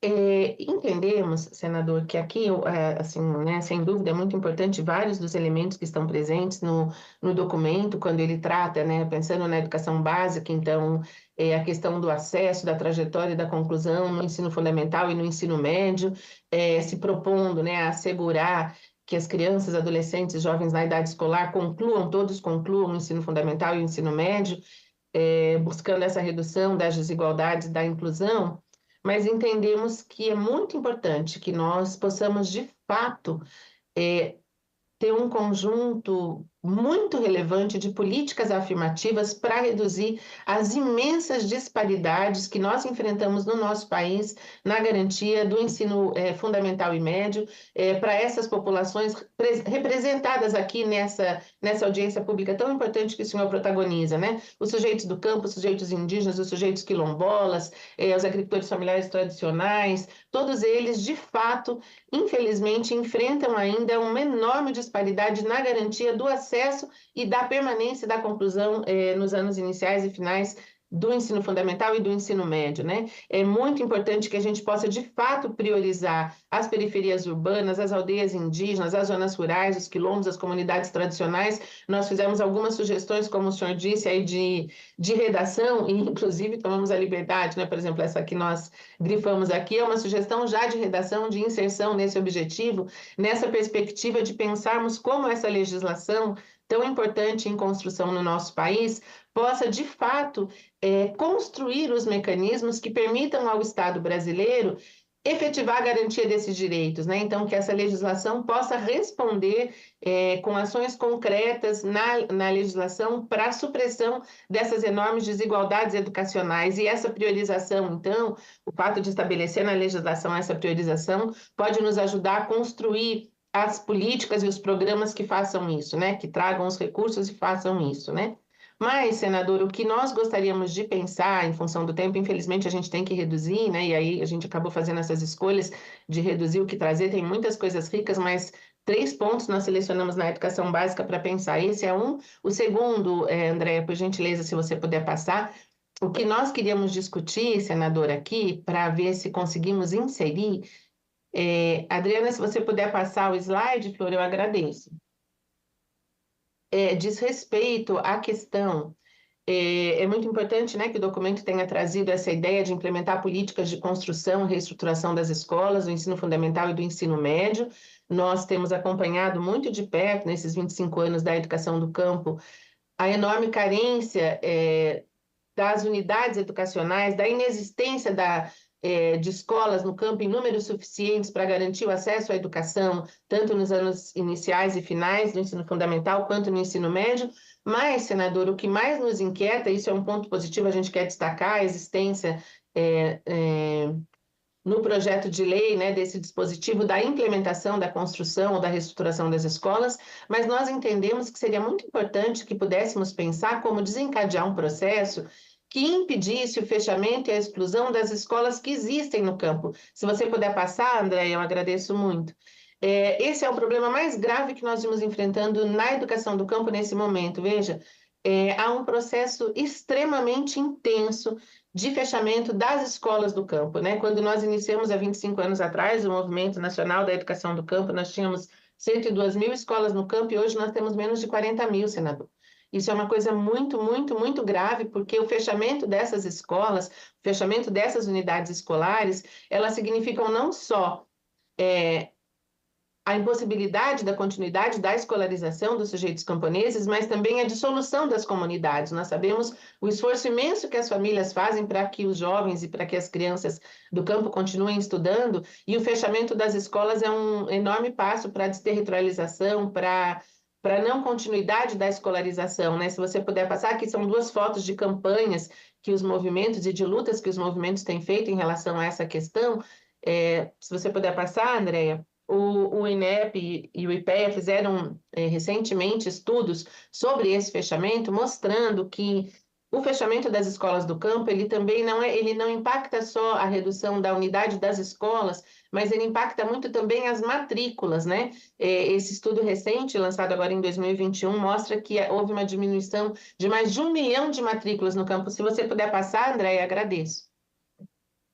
Eu trouxe um dado desse estudo que mostra que, com esse intenso fechamento das escolas do campo, aconteceu também a redução das matrículas, ou seja, a juventude, a infância camponesa, em função desse fechamento de escolas do campo, ela vai deixando de seguir na sua trajetória de escolarização, né? Acho que a Andréia está com alguma dificuldade para passar o próximo slide. Aí, sim, muito obrigada. agora deu certo. Muito obrigada, querida. Então, veja, esse é um estudo, né, que tem mostrado isso, que essa redução tão forte da escolarização, ele diminui também, senador, o número de matrículas, e isso é muito preocupante, né? Quer dizer, para onde vai essa juventude, essa infância do campo que está impedida de continuar a sua escolarização? E por isso que nós queremos, então, pensar como que nós poderíamos trabalhar juntos aqui. Pode passar, Andréia. Fortalecendo, né, no Plano Nacional de Educação, a sociedade civil tem feito um esforço muito grande de construir várias campanhas para sensibilizar os prefeitos, para sensibilizar as câmaras de vereadores sobre a centralidade da manutenção dessas escolas. Então, tem essa campanha da CONTAG no Brasil inteiro, Raízes se formam no campo, em defesa da educação pública. Tem essa campanha, essa é do Paraná, senador, com certeza o senhor conhece, da Articulação Paranaense por uma Educação do Campo, Escolhe a Vida na Comunidade. Eles têm feito uma campanha muito, muito importante, né, da manutenção, da permanência das escolas do campo, porque elas são fundamentais, de fato, para que a comunidade continue existindo, e esse mote, né, da campanha, Escolhe a Vida na Comunidade. Então, eles fizeram eles têm essa produção teórica muito rica com essa discussão, né? 10 motivos para manter as escolas abertas, as escolas do campo, exatamente porque elas mantêm as comunidades. E nós queremos propor, então, uma 15 segundos. Nacional de Educação. Pode passar, por favor. Pode continuar, viu? Também podem continuar aí. Obrigada, senador, obrigada. Eu queria pelo menos tentar na educação superior, né? Mas penso que para nós isso seria muito importante se nós pudéssemos construir algo parecido, assim, né? Tentamos trazer uma ideia aqui, claro, né? Com muita humildade, com muito cuidado, assim, uma sugestão, né? Para pensarmos, mas essa ideia, né?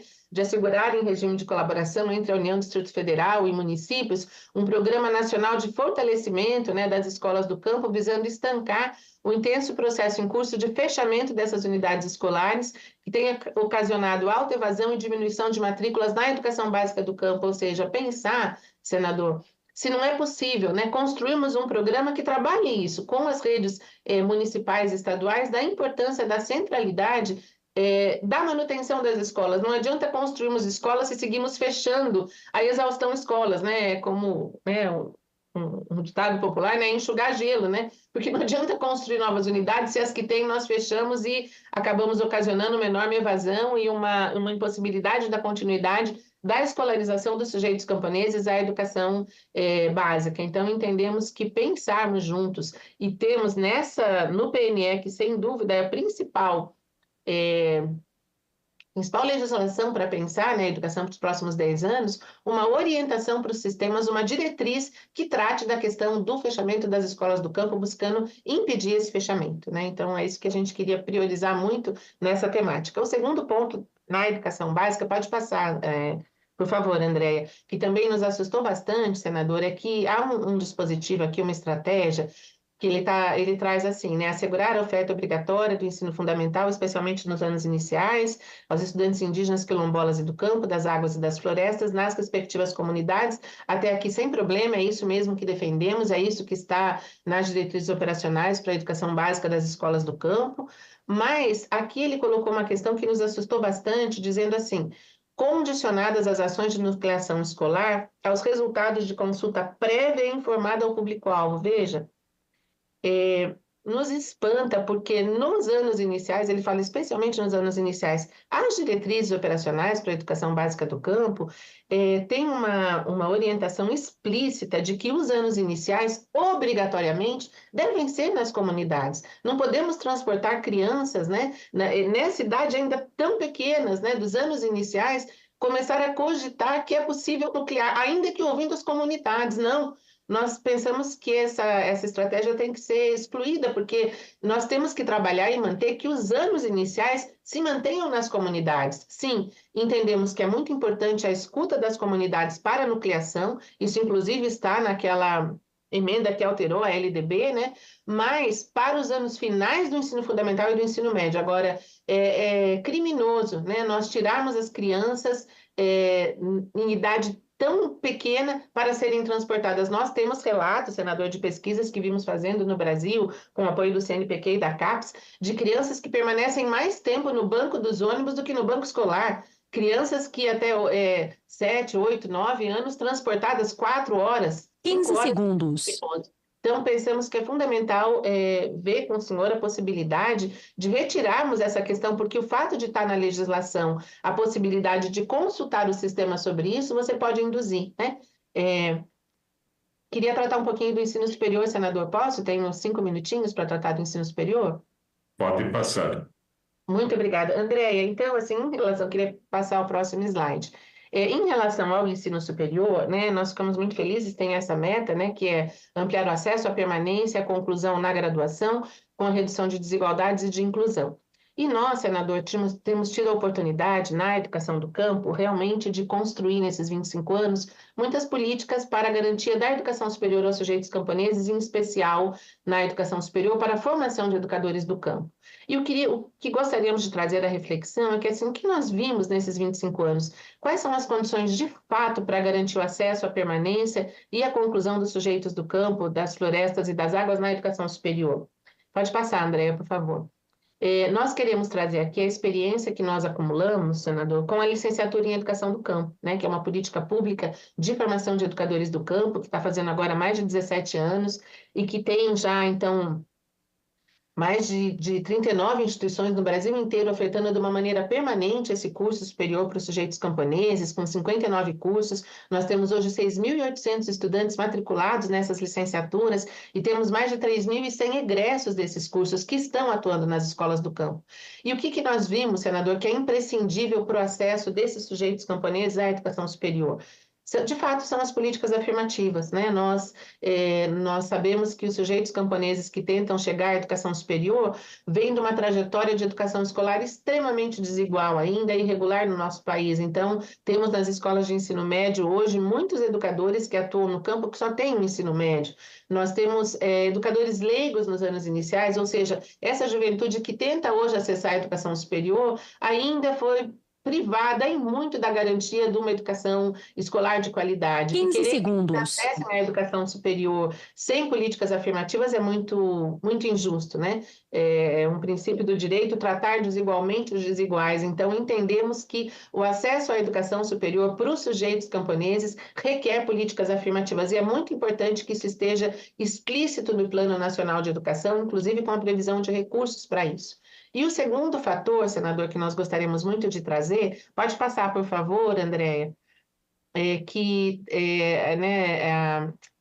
a educação do campo hoje, né, a educação superior do campo, tem conseguido garantir uma imensa inserção de sujeitos camponeses na educação superior, quilombolas, indígenas, ribeirinhos, agricultores familiares tradicionais, geraizeiros, serratenses, comunidades de fundo de pasto, enfim, nós temos hoje uma riqueza enorme de sujeitos da educação do campo que têm acessado à educação superior, mas a condição para permanência, né, então são duas, e é essa que nós queríamos destacar, senador, a imprescindibilidade da assistência estudantil para que, de fato, aquele objetivo 13 se possa cumprir, quer dizer, para que os sujeitos do campo possam permanecer na educação superior, é imprescindível políticas de assistência estudantil, e inclusive parabenizo, né, o senhor e a comissão pela aprovação da Política Nacional de Assistência Estudantil, e ela tem que ser reforçada no plano nacional com recursos específicos para isso, mas tem uma questão que não está, senador, que é essa que eu queria reforçar, e nós tomamos a liberdade também de fazer uma sugestão de inserção. Por gentileza, Andréia, pode passar.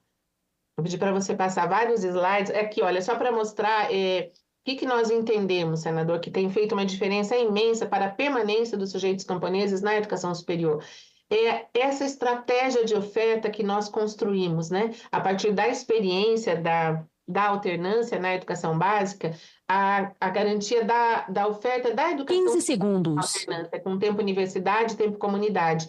A alternância tem sido um fator imprescindível para que os sujeitos camponeses consigam concluir a educação superior, ou seja, que nós possamos garantir o acesso a partir das políticas de permanência, as políticas de assistência estudantil para que eles fiquem, mas para que eles concluam essa estratégia da educação superior em alternância, ela tem feito uma diferença enorme, né? É ela que faz com que eles não se desenraizem das suas comunidades e consigam continuar garantindo a produção material da vida, ou seja, tendo tempos na universidade, mas tempos que eles se mantêm nas suas comunidades, como de fato são, como camponeses, né? Então, em diferentes frentes de produção material da vida e de trabalho, estudando e acessando a educação superior, né? E aí pode passar, por gentileza, André, mais 2 ou 3 slides, que a gente já chega na proposição, né? Na CONAI estava muito explícito, a gente trouxe vários elementos da CONAI que falavam da alternância, da garantia da educação superior em alternância, que infelizmente não aparecem no Plano Nacional de Educação, e nós queríamos retomar, então, esses elementos que estavam no documento da CONAI no Plano Nacional. Pode passar, por favor, André.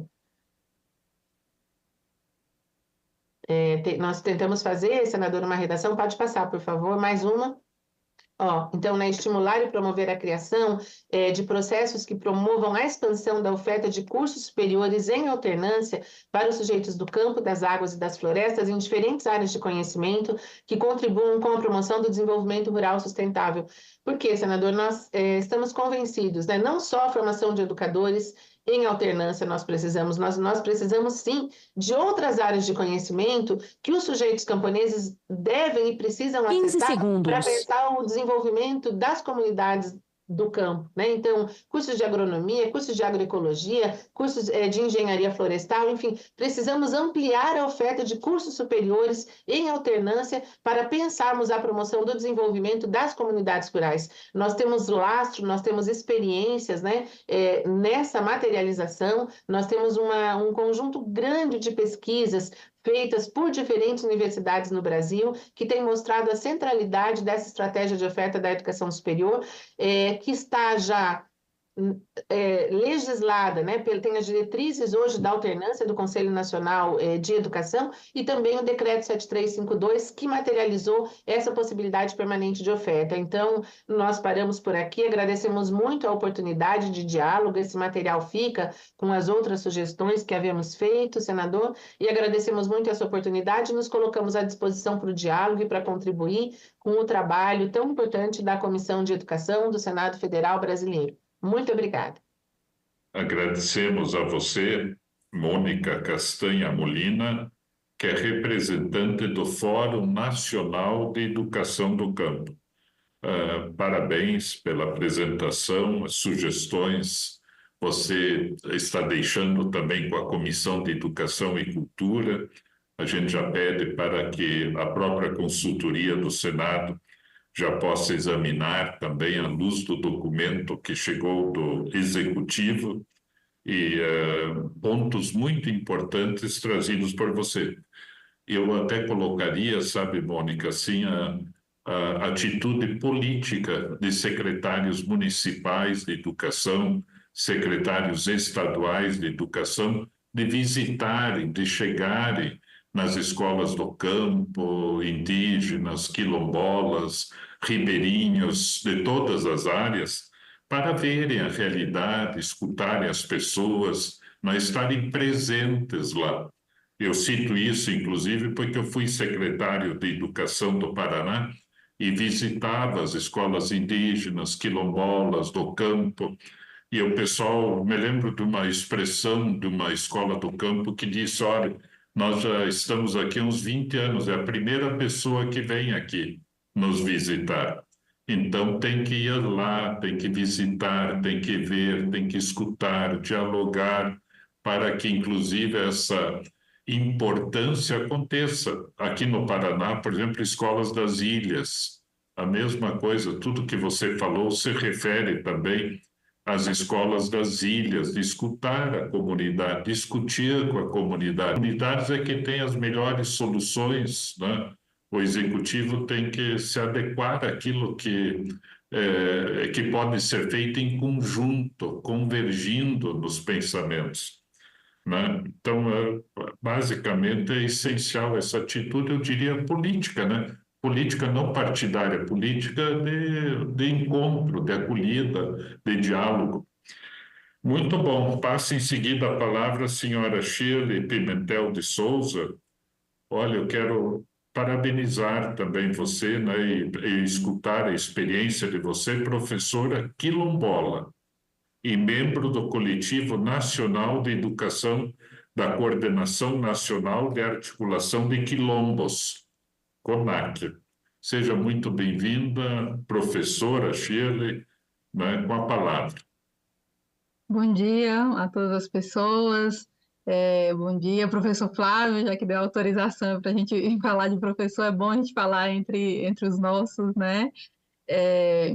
E a professora Mônica, o estudante Arlindo Baré, que antecederam e tem falas muito, muito próximas da realidade das comunidades quilombolas, né? Se a gente pensar o contexto das comunidades do campo, da maneira geral, as comunidades indígenas, nossas dores são muito, muito parecidas também, né? Então, agradecer esse espaço, né, essa oportunidade de fazer essa troca aqui para discutir o Plano Nacional de Educação, que desencadeia aí em rede uma série de ações, né, nos planos municipais, nos planos estaduais, então vai afetar diretamente na ponta mesmo, nas escolas indígenas, quilombolas do campo, nas escolas do Brasil da maneira geral, né. Então, a CONAC é uma organização nacional que está aí desde 95 se articulando, instituiu oficialmente em 96, mas desde 95 se articulando para fortalecer a defesa dos territórios quilombolas, e já lá desde 95, atrelada à luta pela terra, pela regularização do território, a pauta da educação sempre esteve presente. Então, a primeira carta que a CONAC, que ainda não era CONAC, né, era uma organização ainda ali nascendo, envia para o presidente da República, à época, Fernando Henrique Cardoso, a pauta da educação já estava lá, pedindo equiparação de salário para os professores, pedindo educação de jovens e adultos, pedindo educação contextualizada nos seus territórios. Então, é uma pauta que a CONAC já vem há muitos anos e tem se fortalecido agora com o seu Coletivo Nacional de Educação, né?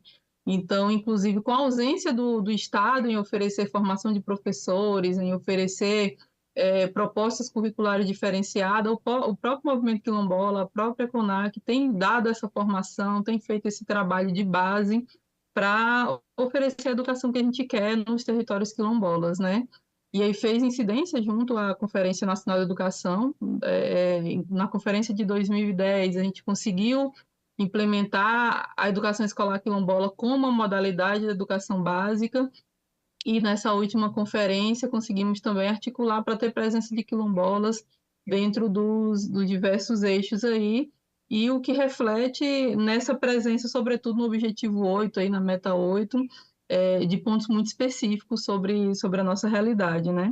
Para essa conversa hoje, acho que é importante a gente enfatizar assim, 3 pontos, que é o que a gente tem mais discutido nos nossos momentos de formação dentro do movimento quilombola. Um deles é o recente dado da taxa de analfabetismo entre os quilombolas, né? O censo do IBGE, a primeira vez a gente foi computado no censo do IBGE 2022, nós somos em torno de 1,3 milhões de pessoas quilombolas em todo o país, em mais de 8.500 localidades quilombolas, né, espalhadas em todo o território nacional, e recentemente o IBGE divulgou esse dado sobre analfabetismo. Então, nós estamos aí entre a população com maior taxa de analfabetismo, que chega aí a quase 3 vezes mais do que toda a população nacional, é a população quilombola. E quando a gente para analisar a causa dessa alta taxa de analfabetismo entre a população quilombola, são várias, né? Uma delas é a educação de baixa qualidade que é ofertada nos territórios, né? E aí acho que até atrela uma outra taxa que o Censo da Educação Básica também apresentou no último ano, que é o maior número de repetência está entre também os jovens quilombolas. A repetência escolar também está entre os jovens quilombolas. Então, a gente tem avaliado que são a baixa qualidade na oferta dessa educação nos territórios, né? Atrelado ao processo de fechamento das escolas, que a professora Mônica Molina trouxe muito bem agora, que tem afetado também as escolas quilombolas. Então, a gente entende que existe uma política nacional de fechamento das escolas quilombolas do campo.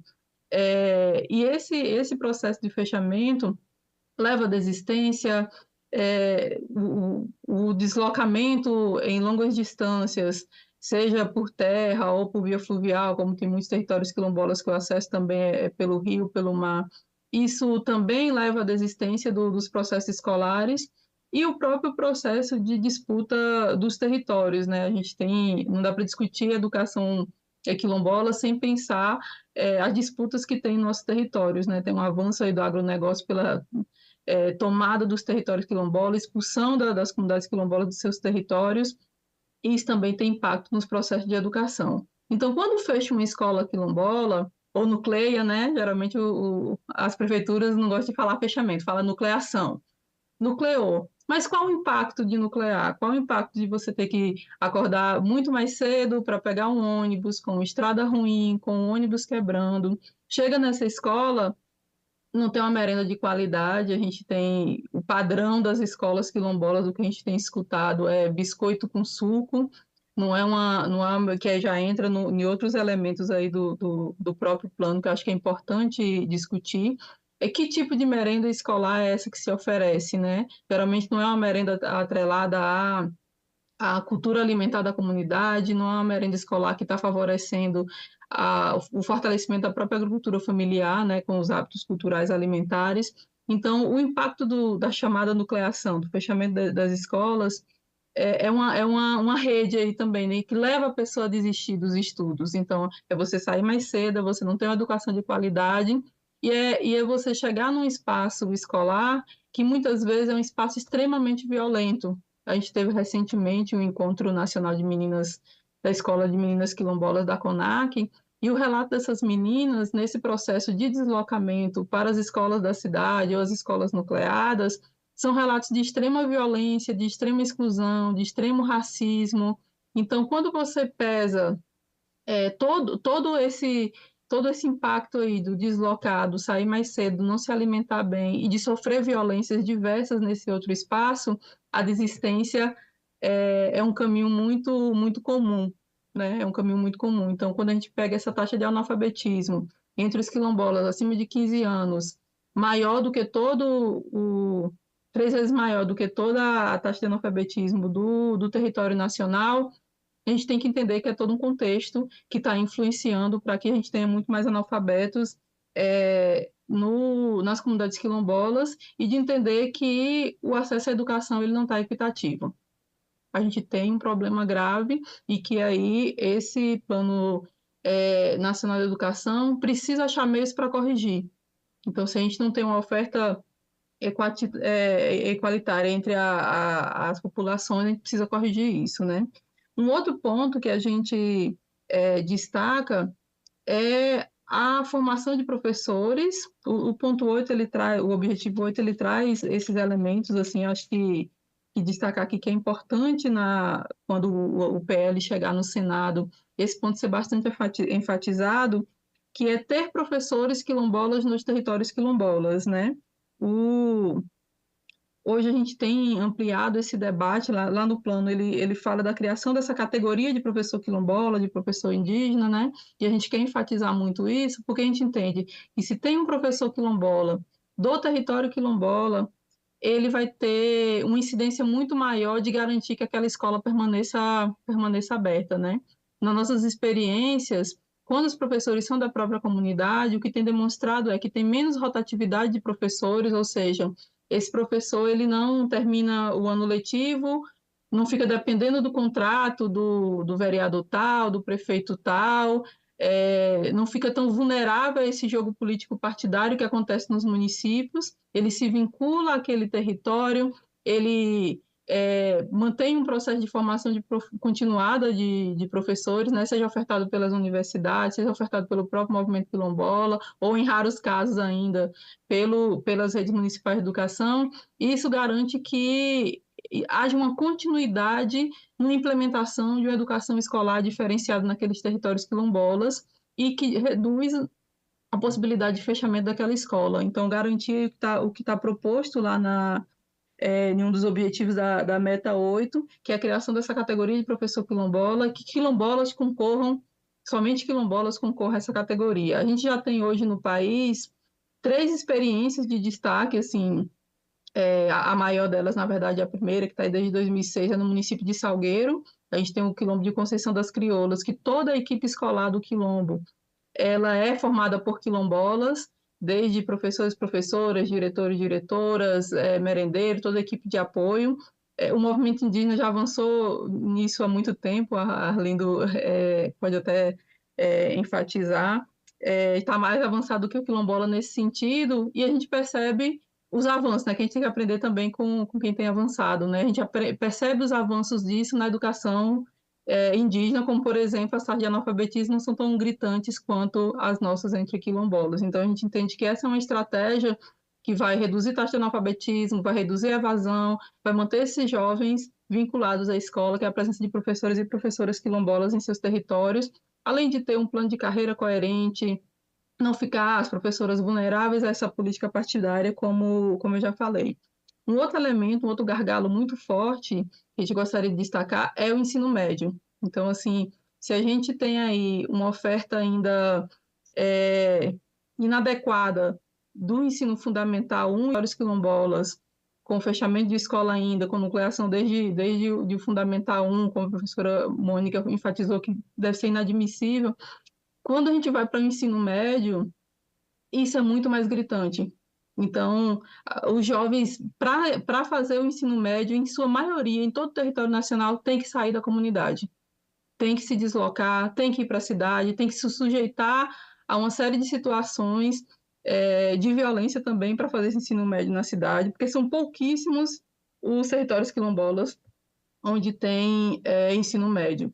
Aqui no estado da Bahia tem uma experiência chamada de intermediação tecnológica, uma espécie de ensino médio EAD, que também não atende à demanda dos territórios quilombolas. O jovem desiste aos relatos de isso aqui eu não consigo aprender, um sistema bem EAD mesmo, de tutoria, que é o que chega nas comunidades, e a gente também defende que tenha educação presencial no ensino médio, nos territórios quilombolas, para garantir, inclusive, que consiga acessar o ensino superior. A gente avançou nesses últimos anos no acesso de política de educação superior para quilombolas, né? A última alteração na lei de cotas, incluindo quilombolas, mas a gente tem um gargalo anterior, que é o acesso ao ensino médio. O acesso ao ensino médio que a gente precisa enfrentar, e eu acho que esse PNE precisa enfrentar com recursos essa oferta de ensino médio nos territórios quilombolas. Outros elementos que têm impactado também nessa oferta de qualidade é o material didático, paradidático e atrelado aí à formação de professores, né? A gente não tem nenhuma experiência no país de material didático específico para as escolas quilombolas. Então, o material didático que chega para as escolas quilombolas é o mesmo material didático que chega para as escolas urbanas, que chega para as escolas não quilombolas, um material muito genérico, né? E não dialoga com aquela realidade. Então, se a gente tem uma escola, um contexto de escola, que ele está dizendo o tempo todo para aquele jovem quilombola que ele tem que sair dali, que aquela realidade dele ficou lá num passado escravista, que ser quilombola não é uma coisa de se ter orgulho, né? Que é o que a gente ainda vê, infelizmente, em muitos materiais que são reproduzidos. A tendência desses jovens quilombolas é um desvincular do seu território, e atrelado a isso, a falta da própria escola no território, como a gente já vem falando, né? Então, livros paradidáticos escritos por quilombolas a gente não tem, divulgados aí, distribuídos nas escolas. No PNLD não se contempla material específico para a escola quilombola, e isso demanda recurso. Então, a gente está pensando aqui o financiamento dessa educação precisa de recurso para a produção deste material, para fomentar a produção desse material. Hoje, felizmente, a gente já tem uma série de professores e professoras, pesquisadores quilombolas com formação, que podem sim estar produzindo esse material didático e paradidático, mas que precisa de fomento, de incentivo do Estado para que isso de fato aconteça e chegue na realidade das escolas quilombolas, né? Então, é fundamental ainda que todo esse processo de discussão, de fomento, de formação de professor, ele seja discutido com os territórios quilombolas, porque não existe educação quilombola sem território. né? São processos de educação que ele tem que estar ali atrelado à vivência daquela comunidade, à história daquela comunidade. Então, não existe educação escolar quilombola sem território quilombola, sem história da comunidade, sem aquele contexto. Acho que esse é um ponto que precisa ficar muito demarcado, porque quando a gente chega para os municípios, para os estados, às vezes a gente tem muito equipes de secretarias de educação isso que o senador Flávio falou agora, né, que não conhece a realidade da escola quilombola, que nunca pisou naquela escola quilombola, que não sabe qual é a história daquela comunidade, qual é a demanda de educação 15 daquela segundos. comunidade. Então, é importante que essa educação ela seja territorializada, contextualizada, discutida com as comunidades quilombolas. E a gente tem o Brasil uma infinidade de comunidades, né? Então, assim, o contexto das comunidades quilombolas daqui, da beira do Rio São Francisco, território Velho Chico, de onde eu falo, ele é muito diferente, por exemplo, das comunidades quilombolas do Amazonas, que é uma outra realidade. Então, o material didático não pode ser o mesmo, o tipo de formação não pode ser a mesma. A gente tem algumas coisas em comum, mas a gente tem as especificidades territoriais, né? Então, esse jovem quilombola, ele quer que tipo de curso que dialogue com sua realidade? Se é aqui com a gente são sobretudo, comunidades agricultoras e, estou concluindo, agricultoras e pescadoras. A realidade dessas... Pode continuar, viu, Shirley? Certo. Eu peço para a Andréia colocar mais 5 minutos. Certo, mas só concluindo mesmo, obrigada, agradeço. Mas falando dessa coisa da realidade, aqui a gente tem uma realidade muito de pesca e de agricultura familiar. Então, o contexto dessa educação que a gente quer é um contexto que também favoreça esse fortalecimento da sustentabilidade da comunidade, é uma escola que também fortaleça, e a gente pode até pensar, agora tem uma experiência sendo construída em Minas Gerais, né, do Instituto Federal de Campus Quilombo, que é pensar, inclusive, curso de educação profissional que dialogue com a realidade daquelas comunidades, né? Então, assim, o que é que a comunidade espera dessa escola? Se aqui é uma comunidade que é de agricultores, que é de pescadores, que essa comunidade também fortaleça esse território quilombola e proteja esse território contra o avanço do agronegócio, né? Aqui a gente tem tido um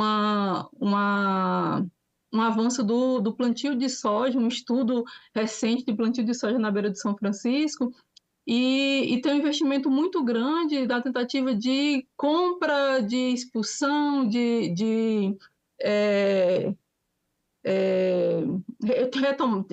retirada das terras dessas comunidades para plantar soja. Então, a defesa ambiental desse território, dessa beira do São Francisco, com a implantação de pivô, tem tido um impacto muito grande na forma de sustentabilidade dessa comunidade. Então, a gente precisa de uma educação que fortaleça essas comunidades para que elas mantenham autonomia sobre o seu processo de gestão territorial e de alimentação também, né? A gente viu aí no contexto da pandemia, por exemplo, as comunidades quilombolas aqui da nossa região, elas se autossustentaram porque vivem da agricultura, porque vivem da pesca, porque ainda tem um rio, porque ainda tem suas ilhas, porque ainda tem uma defesa dessa gestão de sustentabilidade, né? O que vem sendo ameaçada pela monocultura. Então, assim, acho que a gente pensar a educação, ela também precisa estar pensada com território, com sustentabilidade, com defesa dessa permanência das comunidades quilombolas em seus modos de viver e de ser, que a gente vem aí cultivando e resistindo desde o processo de escravidão, né? Então, eu acho que é essa, assim, a mensagem mais geral, e a gente está aqui à disposição também para pensar depois o documento, textos, pontos específicos, como esse é um momento mais, assim, de curto tempo, a gente resolveu trazer os problemas mais gritantes, mas temos estudado ponto a ponto do plano, e eu acho que quando chegar no Senado, a CONAC, por meio do seu coletivo Nacional de Educação, está à disposição também para a gente ver essa incidência em cada item, né, de pensar a educação infantil, ensino fundamental, ensino médio, ensino superior, e o financiamento desses processos e o debate disso junto com as comunidades quilombolas. Então, agradeço muito o espaço e essa oportunidade de debate que vocês têm proporcionado para a gente. Nós é que agradecemos a você, professora Shirley Pimentel de Souza, professora quilombola e membro do Coletivo Nacional de Educação da Coordenação Nacional de Articulação de Quilombos, CONAC. Não só quando o projeto chegar no Senado, sabe, Shirley, e todos os demais que nos acompanham, também agora já, em função do plano do PL mandado pelo Executivo, o que vocês consideram importante ser, às vezes é o verbo, até o Concede já sugeriu mudanças, ou o DIME, vocês podem sugerir, às vezes o verbo não capta exatamente, né, o que deve ser colocado, ou a uma conclusão a que se chegou no projeto de lei que não é adequada do ponto de vista de vocês. Então, tudo isso já vai subsidiando o debate no Senado, passando para a consultoria, e já fazemos o contato com a Câmara dos Deputados também, para que a mudança, eventualmente, se importante, se necessária, se decidida dessa maneira, já possa acontecer lá mesmo, né? O texto já chegue no Senado com a mudança pretendida, né? Ficaria tranquilo. Eu quero lembrar às pessoas que nos acompanham pelos meios de comunicação de que o que foi falado aqui pela Adriana, pelo Arlindo, pela Mônica e pela Shirley são sempre responsabilidades tripartitas, ou seja, é a responsabilidade da União, dos estados e dos municípios. E para que isso aconteça, para que a educação nas comunidades e quilombos possa acontecer com qualidade, como foi apontado, né, existe a necessidade que consta do plano, mas deveria ser, no nosso ponto de vista, inclusive anterior ao plano, que é a criação do Sistema Nacional de Educação, para que se saiba exatamente qual que é a responsabilidade, por exemplo, em termos de formação de professores para a educação no campo, do campo, educação quilombola. Qual a responsabilidade da União, dos estados e dos municípios? Então, isso tem que ser pactuado, negociado, articulado entre as três instâncias. É o Sistema Nacional de Educação, já aprovado no Senado, está na Câmara.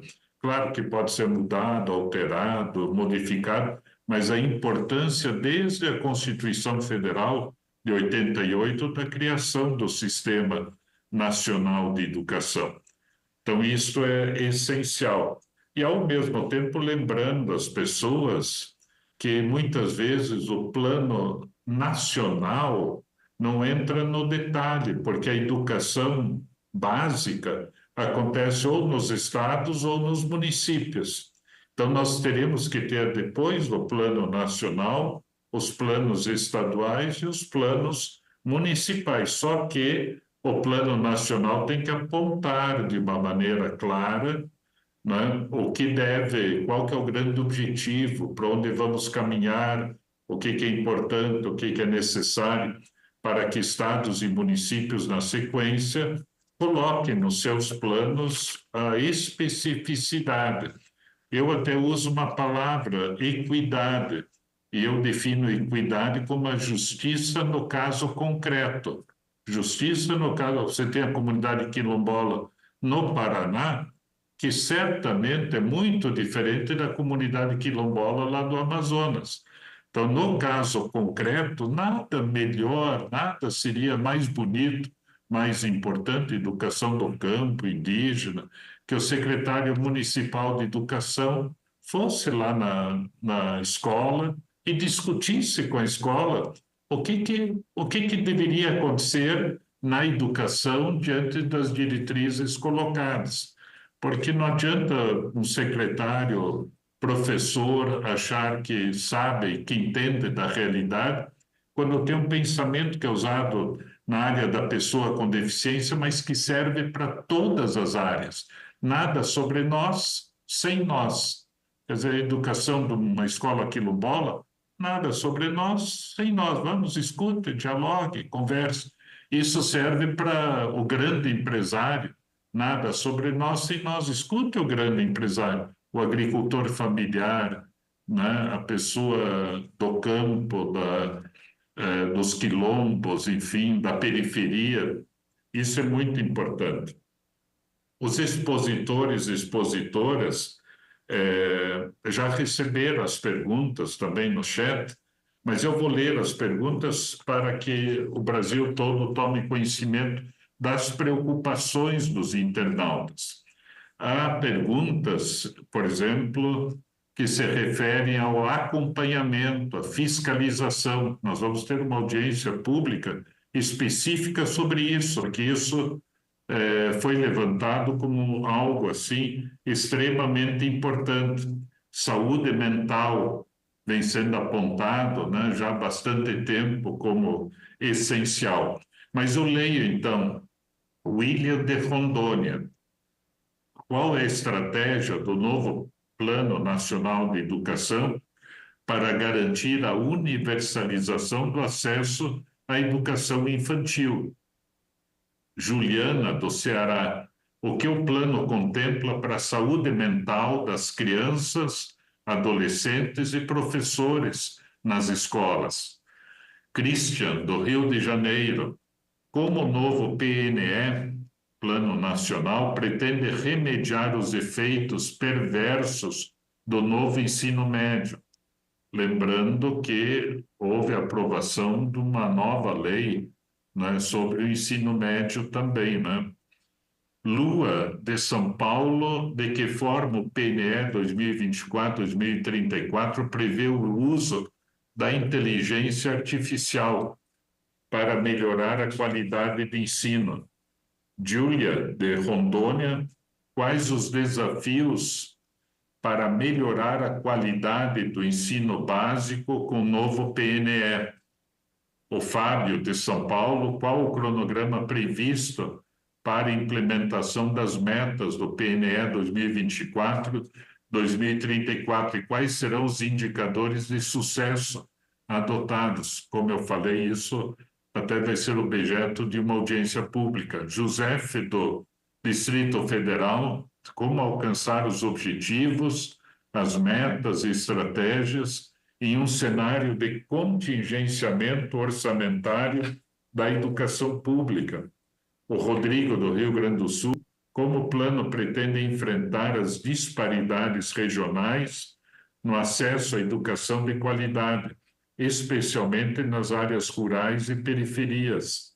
Lembrando que nós temos a diversidade, né, regional bonita, importante no Brasil, nos estados e nos municípios, né? Porque a educação na periferia do município, centro urbano, né, zona rural.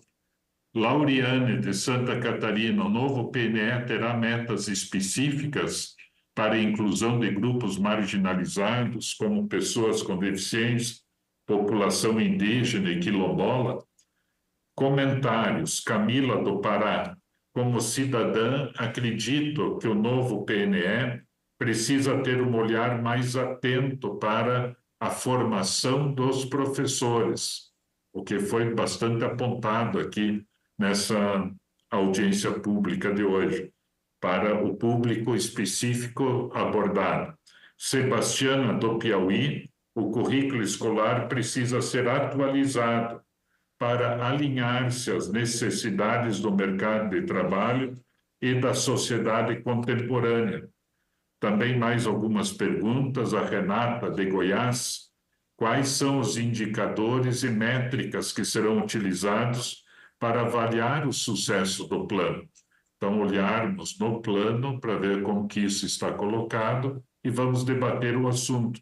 Como serão feitos o monitoramento e os ajustes? Muito importante. Arnaldo, do Rio de Janeiro, como o PNE pretende lidar com a valorização do professor e os déficits formativos desses profissionais? Muito importante. Lucas, do Distrito Federal, de que forma o novo PNE 2024-2034 incentivará a integração de tecnologias educacionais de forma acessível e equitativa em escolas públicas? Ana, do Espírito Santo, PNE abordará as diferenças entre os conteúdos abordados nas escolas públicas e particulares, apesar de todas, entre aspas, seguirem a BNCC? Enfim, né? Muitas dessas perguntas foram respondidas, outras já tínhamos até combinado na outra audiência pública, que dependendo da audiência nós vamos mandar a pergunta para o tema específico sendo abordado na audiência pública, para os expositores e expositoras. Por isso, convido a todos e todas para, inclusive, enviarem para a Comissão de Educação, né, as perguntas, comentários, que nós organizamos esse conteúdo, né, que vem do público para apresentar como subsídio para apresentações futuras. Muito bom, né?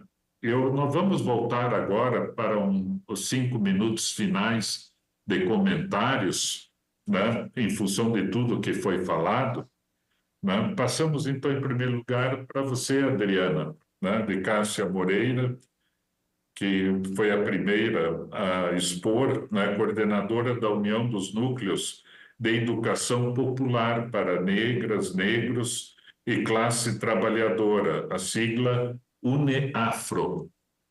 Com a palavra, Adriana.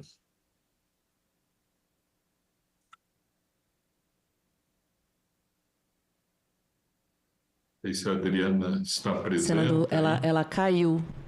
Ela teve que sair, ela até mencionou também. Passamos, então, a palavra ao caro acadêmico, né? Posso falar assim, acadêmico de Engenharia Elétrica da Unicamp, Arlindo Baré, que é coordenador executivo do Fórum Nacional de Educação Escolar Indígena e representante da União Plurinacional dos Estudantes Indígenas. Fiquei na dúvida se é acadêmico ou docente, né? Mas você explica para a gente também, Arlindo.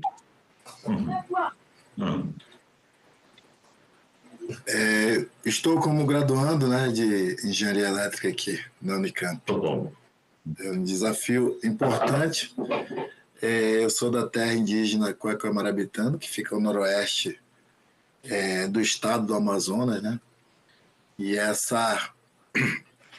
eu diria assim, essa diáspora, né, da minha região até o sudeste, na busca de uma universidade aí que possibilita não só trazer as nossas concepções, mas que, a partir dessa plataforma universidade, poder estar aqui contribuindo hoje no debate aí do Plano Nacional de Educação 2024-2034, né? Para finalizar, eu falo da importância das boas práticas que já existem, né? Existe já uma implementação das políticas de educação nos territórios etnoeducacionais. Eu acho que é um grande exemplo de como entender as demandas da educação escolar indígena, né, que vai desde a educação básica até a educação superior. E aí, a partir disso, a gente vai fazer um grande estudo, né? Na verdade, já fazemos isso, né, nos nossos Fóruns Nacionais de Educação, e a partir disso considerar que é importante enviar esses relatórios que já existem para a comissão, para que possamos dar continuidade, né, ou se antecipar, né, não só quando, né, esse plano chegar ao Senado, mas que, de certa forma, se antecipar a partir da nossa análise do que contempla, de fato, a gente, não só na redação, mas de outras formas de pensar, até mesmo os financiamentos, né? Acho que é isso. Agradecer mais uma vez pelo convite. A gente fica aqui disponível, né, sempre, para poder estar contribuindo, né? Eu estou aqui representando os 3 professores que eu considero assim grande referência, né? Que é o professor Gerson Baniva, a professora Rita Potiguara e a professora Lúcia Alberta, que são os nossos coordenadores gerais, né? Que fazem esse papel aí, eu diria, de articulação há quase 40 anos, né, dessa temática de educação escolar indígena. Então, fico muito honrado de estar podendo falar né, a partir do Fórum Nacional de Educação Escolar Indígena, mais do que isso, trazer também aqui a perspectiva da União Plurinacional dos Estudantes Indígenas, que é uma entidade que representa atualmente os 168.552 estudantes indígenas presentes na educação superior, segundo o INEP 2022. E aí eu agradeço mais uma vez, professor. Além de tudo, a gente tem o professor como uma referência desde sempre, então é meio que automático chamar as pessoas que estão, né, nessa temática da educação como professor. E agradeço a oportunidade de estar dividindo essa mesa com pessoas tão importantes, né, pessoas que têm umas gigantes experiências que, de certa forma, né, trazem os mesmos sonhos, né, as mesmas demandas, as mesmas dores, as mesmas cicatrizes, e finalizo aqui dizendo que a partir dessas iniciativas que a gente precisa para poder estar contribuindo de fato na construção de políticas educacionais que contemplem a nossa perspectiva. Muito obrigado. Agradecemos a você de novo, Arlindo Baré, pela presença, pela exposição, pela trajetória de vida, e ficamos também sempre à disposição, né? Como Comissão de Educação e Cultura do Fórum Nacional de Educação Escolar Indígena e também da União Plurinacional dos Estudantes Indígenas. Obrigado, Arlindo. Passamos a palavra em seguida a Mônica Castanha Molina, que é representante do Fórum Nacional de Educação do Campo, FONEC. Com a palavra, Mônica. Muito obrigada, senador, por mais essa oportunidade, né, de dialogarmos.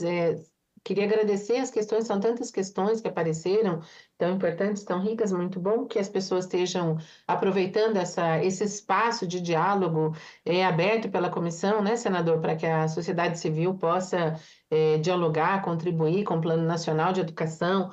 E vou tentar, são muitas questões, mas talvez acho que duas me parecem muito relevantes de pensarmos juntos aqui e que apareceram em vários questionamentos, então as priorizo, entendendo a centralidade que ambas têm, que é a questão do próprio financiamento, né, do Plano Nacional de Educação e a questão da formação de educadores.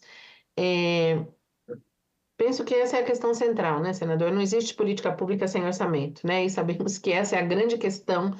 Tivemos já outros 2 planos nacionais de educação e aquele trabalho belíssimo que o INEP fez do monitoramento, com aqueles estudos que eles foram lançando periodicamente, do monitoramento das metas do plano anterior, e que nos mostram que nós não as atingimos, né? Que foi muito, muito, muito baixo a nossa capacidade de cumprir as metas que havíamos estipulado enquanto sociedade, enquanto governo. E elas se devem muito à ausência dos recursos suficientes para que essas metas sejam executadas. Não basta que elas estejam no papel, mas é necessário que o Estado brasileiro tenha os fundos públicos que as tire do papel e as torne materialidade. E essa é a grande questão. Penso que o nosso esforço tem que ser, de fato, em garantir um orçamento para o Plano Nacional de Educação que seja capaz de viabilizar essas metas. E, senador, nos angustia muito ao ler o plano, assim, que não aparece o financiamento da educação superior, né? Tem um dispositivo no plano falando do financiamento da educação básica, mas a educação superior não aparece nenhuma referência ao financiamento, que é uma questão fundamental, né? Então, queríamos também pensar sobre isso, trazer a necessidade, a imprescindibilidade, aliás, de estar expresso a garantia da educação superior pública, do financiamento dos recursos públicos para a garantia da educação superior. E também, pensando um pouco aqui na outra questão que apareceu, né, em várias perguntas, sobre a formação docente. No documento da CONAI, senador, nós tínhamos lá os princípios de uma política nacional de formação de educadores. E esses princípios não aparecem no documento do PNE, né? No PNE aparece um objetivo sobre a formação de educadores, mas não sobre uma política nacional de formação de educadores. Não tem os princípios, tem a questão da profissionalização, mas aqueles princípios que constavam no documento da CONAI, então a ideia de uma sólida formação teórica interdisciplinar, da relação teoria e prática, do trabalho coletivo, da pesquisa como um elemento central na formação dos educadores,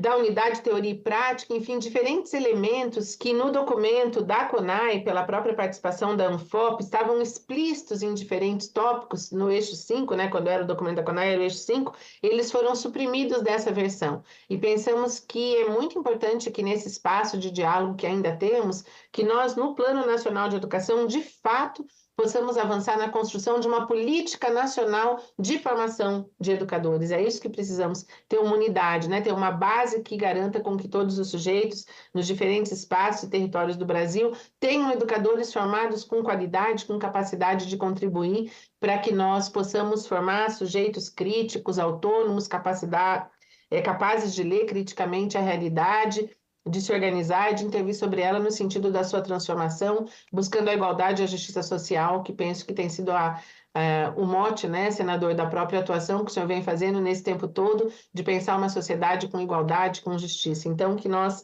possamos, na nossa ação, na construção dessa legislação, colocar nela os elementos que nos ajudem, que nos façam avançar nessa direção, de pensar a centralidade que os educadores têm na formação da visão de mundo dos educandos com os quais trabalham. Então, penso que reforçar no Plano Nacional de Educação o financiamento da educação, a educação como um direito, com fundos públicos garantindo a educação básica e a educação superior e com uma política nacional de formação de educadores, pode ser bastante importante no sentido de darmos efetividade ao Plano Nacional de Educação.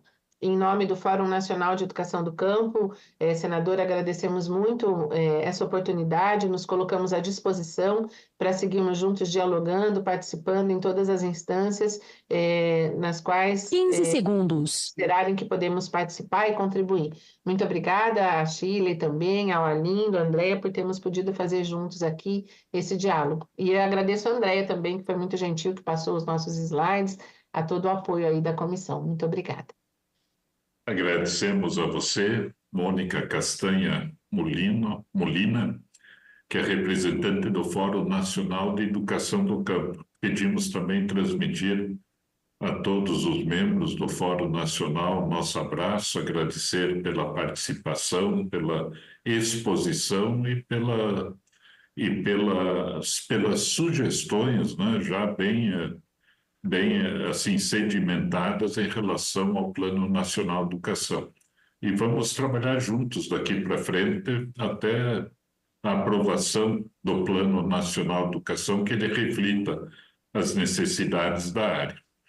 Obrigado, viu, Mônica?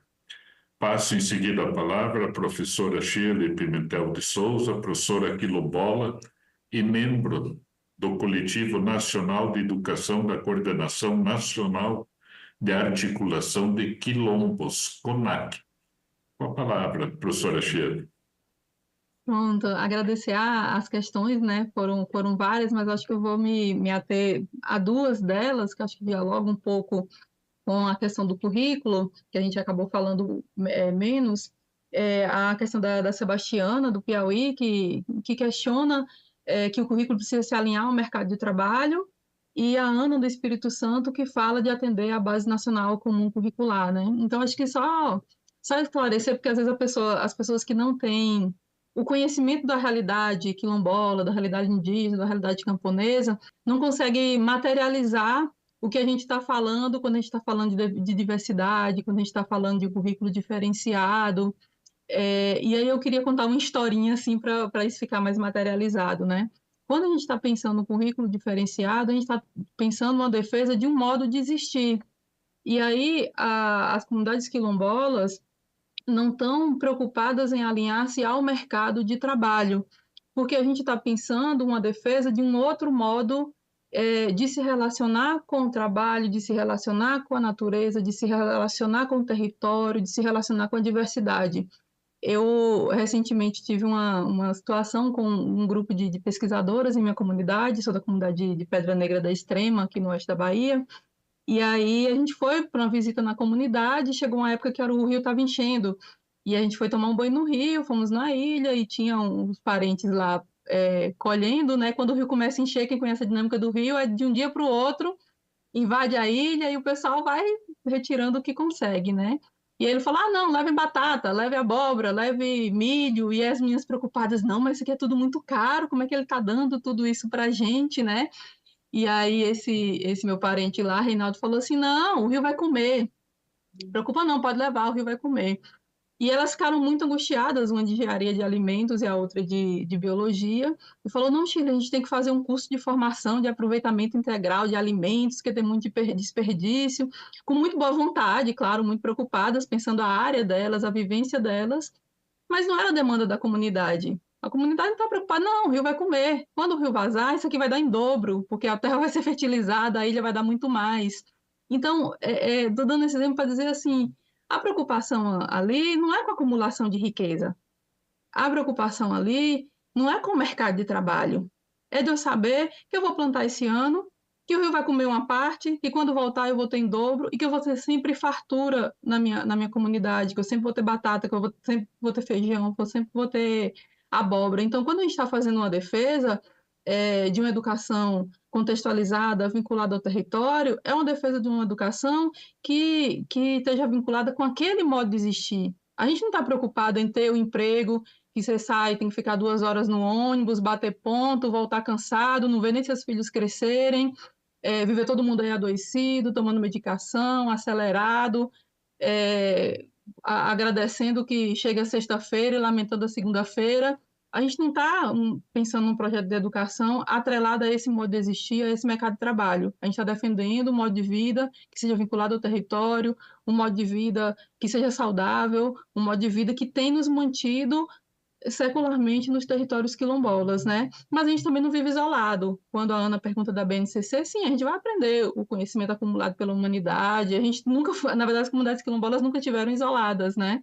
Sempre teve comércio, sempre alimentou as feiras das cidades. A gente tem sempre um processo, a gente tem internet, a gente tem televisão, a gente quer assusto, no quilombo tem internet, a gente quer tecnologia, a gente quer dialogar, a gente quer mostrar a nossa realidade. Mas, ao mesmo tempo, a gente não quer ser escravo do mercado.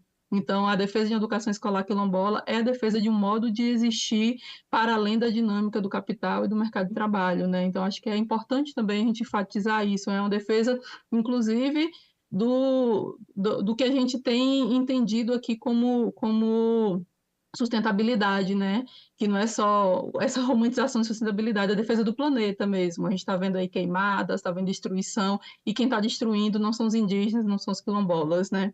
Então, a gente está defendendo um modo de existir e a educação como parte dessa defesa. É isso, agradecer mais uma vez, senador Flávio, todo mundo aqui presente pelo diálogo, pelo compartilhamento aqui hoje, e colocar a CONAC, a Coordenação Nacional de Educação da CONAC à disposição para manter o diálogo nesse debate do Plano Nacional. Obrigada.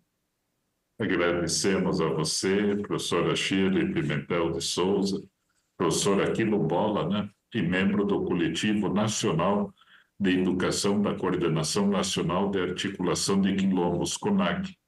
Só quero dizer que achei muito interessante o exemplo que você deu, né, para mostrar a diversidade cultural, né, a diferença cultural. Né? Isso que faz a riqueza do Brasil, inclusive. Né? Quer dizer, o povo não é uma maneira inferior de se pensar, é uma maneira diferente, diversa, diversidade cultural, é uma forma de encarar o mundo, né, específica de uma história que a pessoa traz consigo. E nada melhor que na área da educação, que o bom secretário de educação, seja estadual ou municipal, se sente com essa comunidade, no meu ponto de vista, digo, olha, vamos pensar juntos aí em como que vai ser feito tudo, né? Veja, se não estamos fazendo uma bobagem, dizendo uma coisa errada, o material está bom, o professor, a merenda, tal, e construirmos juntos uma solução para a comunidade, né? Eu gostei muito da sua fala também, professora Shirley, e peço transmitir a todas as pessoas que participam com você do Coletivo Nacional, né, o nosso abraço, e dizer que a Comissão de Educação e Cultura está permanentemente à disposição. Eu quero, só antes de encerrar, dizer para os expositores, expositoras e também para os que nos acompanham, que estão disponíveis no portal da comissão e foram encaminhados por e-mail aos gabinetes dos senadores e senadoras da Comissão de Educação os sumários executivos com os resumos da primeira, segunda, terceira e quarta audiências públicas destinadas a debater o novo Plano Nacional de Educação, como enfatizado para o decênio 2024-2034. Essas audiências foram realizadas nos dias 26 de agosto, 2 de setembro, 9 de setembro e 16 de setembro. Eu acho importante o sumário executivo, não só para os senadores, senadoras, mas para todas as pessoas que nos acompanham, porque às vezes a pessoa olha no resumo e vê algo que chama atenção. Ou agora, daqui a um mês, não, mas a pessoa falou sobre isso. Então, todas as apresentações e todas as projeções, né, que foram colocadas estão disponíveis no site. Né? Então, isso é necessário, importante em muitas ocasiões. Agradeço novamente a participação, né, de vocês, né, Adriana, Cássia Moreira, Lindo Baré, Mônica Castanha Molina, Shirley Pimentel de Souza, e quero agradecer também a Andréia e toda a estrutura da Secretaria da nossa Comissão de Educação e Cultura, os meios de comunicação do Senado Federal, a consultoria.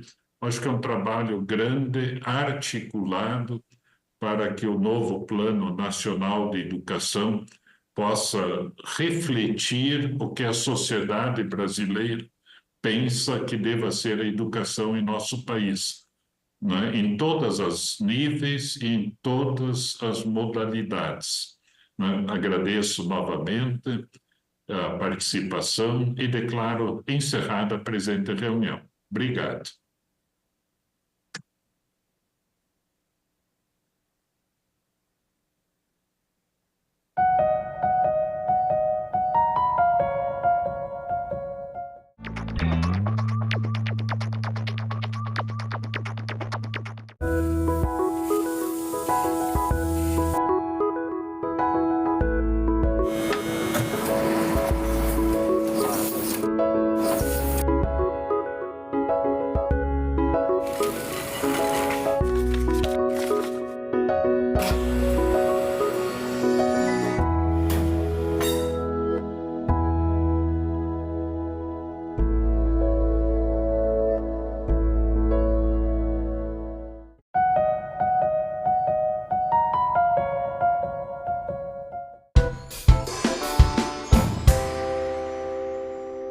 Declaro aberta a sessão. Sob a proteção de Deus, iniciamos nossos trabalhos. A presente sessão especial foi convocada em atendimento ao requerimento número 326 de 2024, de autoria do presidente Rodrigo Pacheco. A sessão é destinada a realizar a abertura oficial da 5ª Semana dos Técnicos Industriais. Convido para compor a mesa dessa sessão especial os seguintes convidados: senadores Alci Lucas, já aqui ao meu lado, senhor Ricardo Nerbas, presidente do Conselho Federal dos Técnicos Industriais, senhor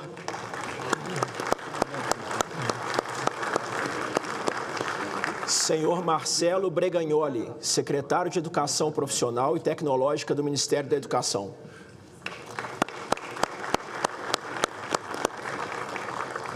Senhor Inácio Arruda, senador pelo Estado do Ceará, no período de 2007 a 2015 e atual secretário de Ciência e Tecnologia para o Desenvolvimento Social do Ministério da Ciência, Tecnologia e Inovação.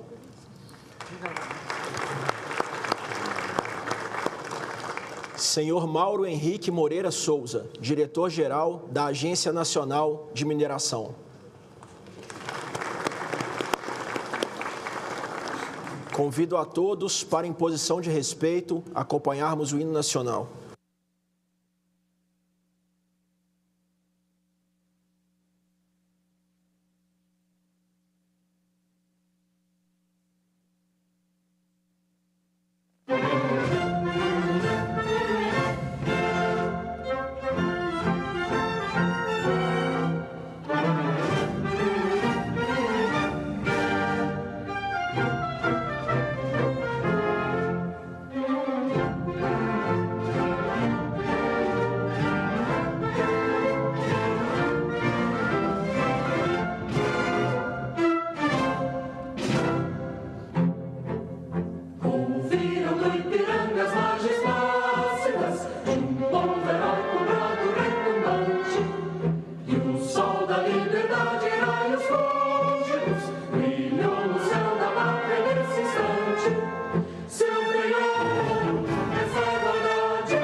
gigante pela própria natureza, as velas morte vale do moço, e o teu futuro espreguiçado deles entre outras vilas do Brasil, com pátria amada, os filhos deste sol das mãos, gentil, pátria amada, Brasil.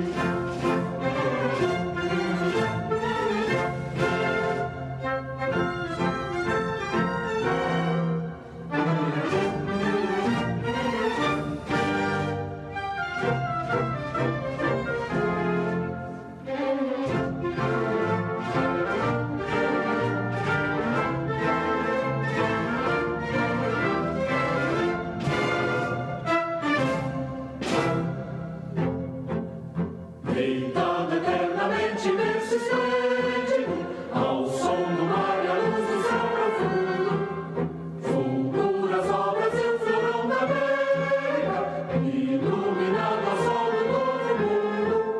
Do que a terra, Margarida, meus risonhos lindos campos têm mais flores, nossos mares têm mais vida, nossa vida no teu seio mais amor.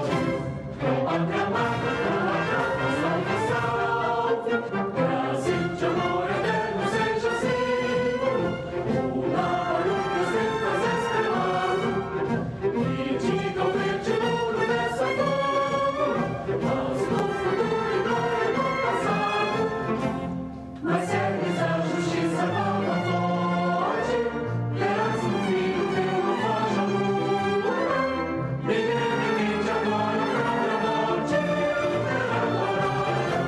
entre outras vilas do Brasil, a pátria amada, os filhos deste sol das mãos, gentil, pátria amada, Brasil.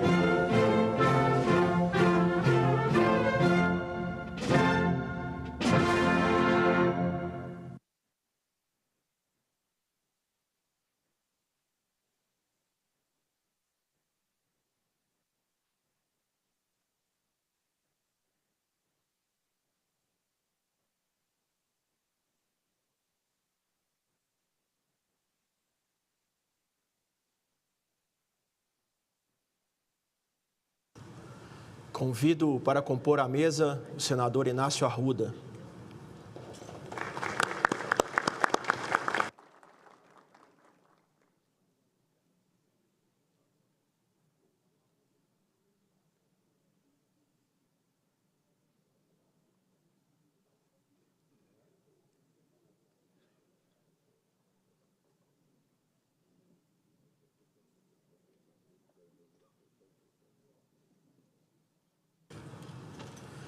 Senhoras e senhores, a presente sessão especial abre oficialmente a 5ª Semana dos Técnicos Industriais, realizando justa homenagem a esses profissionais de imenso valor para o crescimento econômico e alavancagem tecnológica de nosso país. Sou um grande entusiasta do ensino técnico profissionalizante, que não é importante apenas para suprir as demandas do mercado de trabalho da nossa economia. O ensino técnico é importante, sobretudo, pelo seu aspecto social, porque permite um acesso mais rápido ao mercado de trabalho, gerando renda e emprego para os nossos jovens. São muitas as áreas de atuação de um técnico industrial, no campo e na cidade. Construção civil, indústria elétrica, indústria mecânica, agrimensura e muitos outros setores. Existem hoje no Brasil mais de 200 diferentes formações para técnico industrial. Formações distribuídas em 13 eixos tecnológicos, todos com a possibilidade de certificação intermediária, com formação continuada e cursos de especialização. Existe também a possibilidade de verticalização para cursos de graduação no itinerário do técnico em formação. Quer dizer, o estudante pode seguir numa graduação aproveitando disciplinas do seu corpo técnico, do seu curso técnico. A formação técnica tem a característica central de privilegiar o aprendizado prático. Todos os dias, o aluno põe a mão na massa, o que aprofunda e fortalece a formação teórica, criando profissionais muito preparados para as demandas do mercado com alta empregabilidade. Minhas amigas e meus amigos, por força de lei promulgada em 2009, o 23 de setembro tornou-se o Dia Nacional dos Profissionais de Nível Técnico. E a data é especialmente útil para refletirmos sobre os avanços que o Estado e a sociedade civil têm feito e ainda podem fazer para a contínua promoção e aperfeiçoamento do ensino técnico profissionalizante no Brasil. É o que esperamos realizar nesta sessão e em todos os eventos da 5ª Semana dos Técnicos Industriais. Finalizando, cumprimento especialmente Sua Excelência o Presidente Rodrigo Pacheco pela apresentação deste requerimento, que não só demonstra o acerto de Sua Excelência, mas de todo o Senado Federal. Muito obrigado pela presença de todos.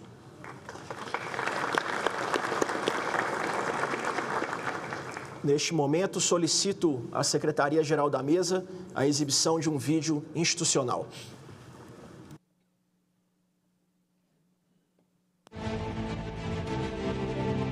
A vida de todos passa por aqui. Enquanto você trabalha, estuda e concretiza sonhos, os técnicos industriais aplicam conhecimento em projetos e serviços para você viver ainda melhor. O trabalho dos técnicos industriais está na qualidade do ar que você respira, na água que você bebe, no alimento que te sustenta, na tecnologia que conecta você ao mundo, na energia que aquece a economia e o seu lar, na logística e no transporte. O trabalho dos técnicos industriais está na indústria, na eletrotécnica, nas edificações, na mecânica, na agrimensura, na eletrônica, nas telecomunicações, na saúde, na educação, no campo e na cidade. Conselho Federal dos Técnicos Industriais. Sistema CFT-CRTs. Técnico industrial valorizado, sociedade protegida.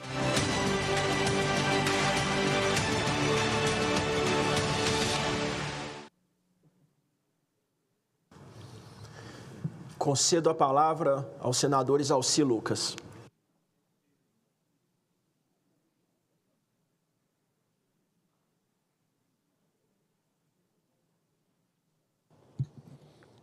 Senhor presidente, senador Castelar Neto,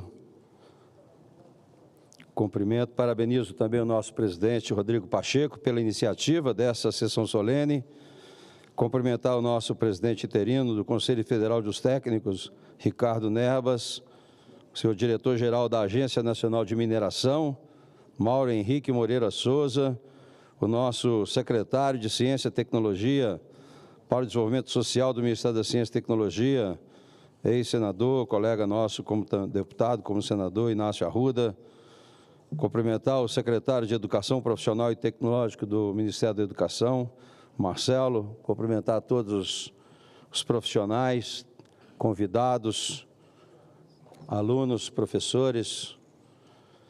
Vou começar esse meu pronunciamento com uma fala do astrofísico e cientista americano Neil Tyson. Ele diz: "Não sei de nenhum momento da história da humanidade em que a ignorância foi melhor do que o conhecimento." Tyson, inspirado pelo filósofo Sócrates, estava falando do bem que o saber nos proporciona. E por que inicio aqui essa nossa celebração com esse tema? Pela importância do intercâmbio de profissionais técnicos, alunos, professores, dirigentes de entidades ligadas aos técnicos industriais, que se seguirá pelos próximos dias, mas também pela importância, necessidade, urgência e, sobretudo, o desafio que o Brasil tem em formar profissionais técnicos em nosso país.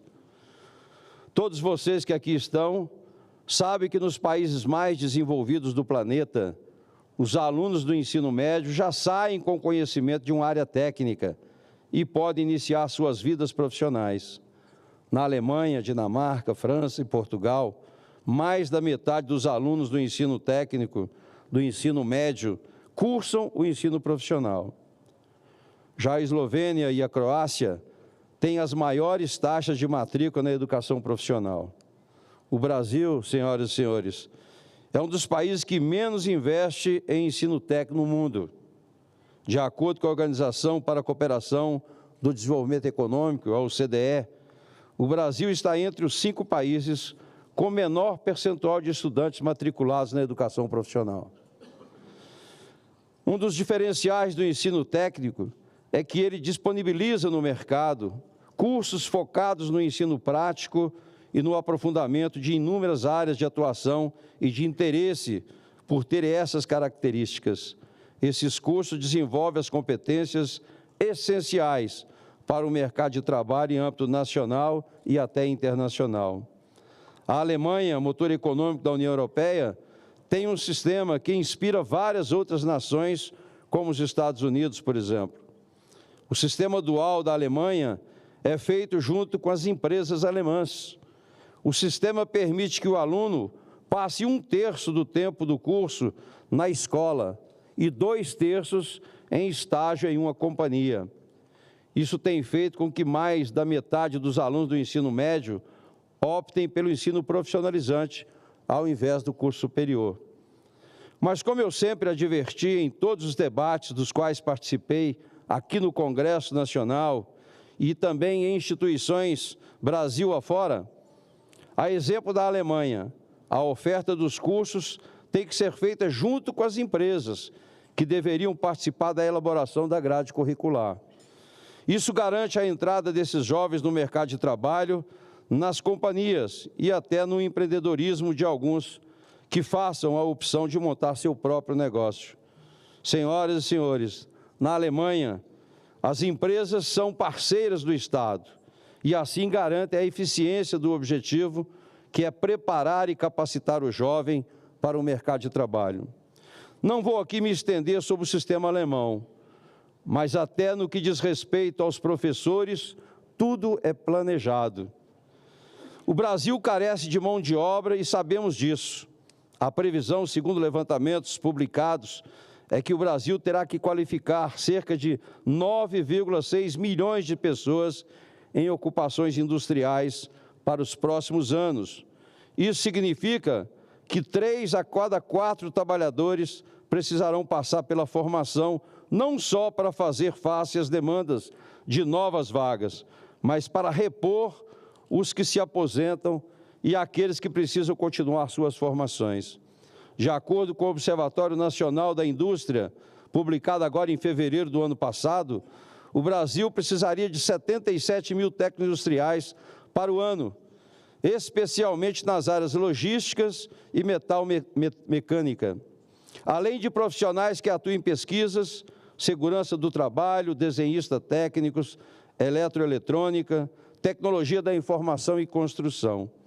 E é sempre bom lembrar e também alertar que as mudanças tecnológicas se dão em curto espaço de tempo e afetam praticamente todas as áreas do trabalho.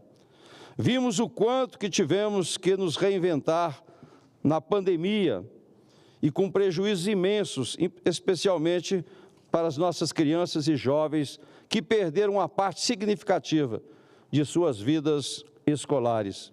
Vimos os nossos professores que, além da falta de infraestrutura tecnológica em suas escolas, nas poucas em que havia internet, muitos não estavam familiarizados com o uso da tecnologia.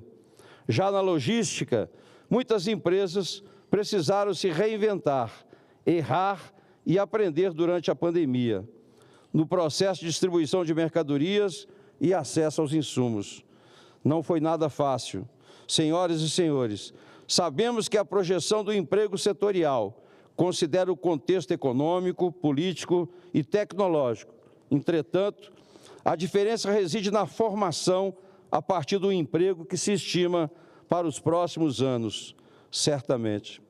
Leva-se em conta a conjuntura, mas não há dúvida de que a implementação de novas tecnologias nas empresas e as mudanças organizacionais nas cadeias produtivas serão realizadas.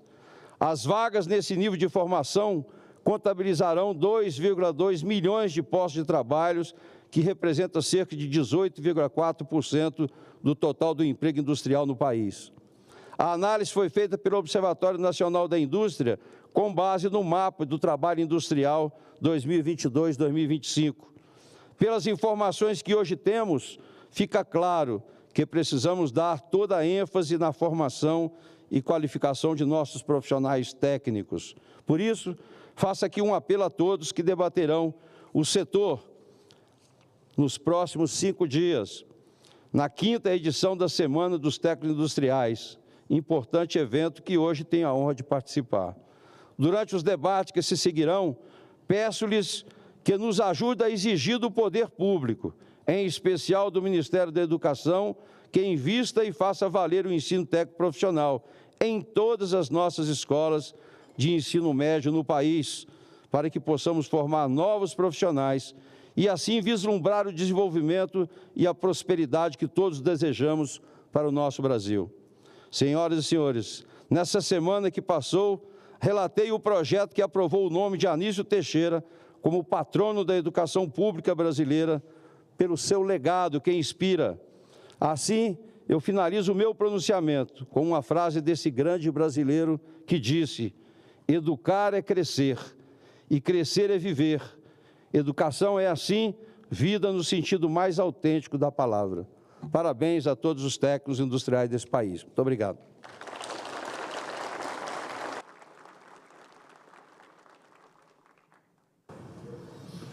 Agradeço e cumprimento os senadores Alci e Lucas e registro a presença também, agradecendo de igual forma, do senhor presidente do Conselho Regional dos Técnicos Industriais da Primeira Região, Marcelo Martins Guimarães e Silva, do senhor presidente do Conselho Regional dos Técnicos Industriais da Terceira Região, Luiz Paulo Souza, do senhor presidente do Conselho Regional dos Técnicos Industriais da Quarta Região, Valdir Aparecido Rosa. Registro ainda que estiveram aqui presentes ao longo do discurso dos senadores Alci, dos alunos do ensino médio da Escola Estadual Professora Hermínia Pereira de Almeida, da cidade de Ataleia, do meu estado de Minas Gerais. E ainda registro e agradeço a presença de todos os senhores e senhoras aqui em nossas galerias. Ainda representando o presidente do Conselho Regional Técnicos Industriais de São Paulo, o senhor diretor administrativo Wellington Guimarães Rezende e o senhor diretor de Articulação e Fortalecimento da Educação Profissional e Tecnológica do Ministério de Educação, Cláudio Alex Rocha. Representando a reitora do Instituto Federal de Brasília, o senhor assessor da reitoria Adilson César de Araújo.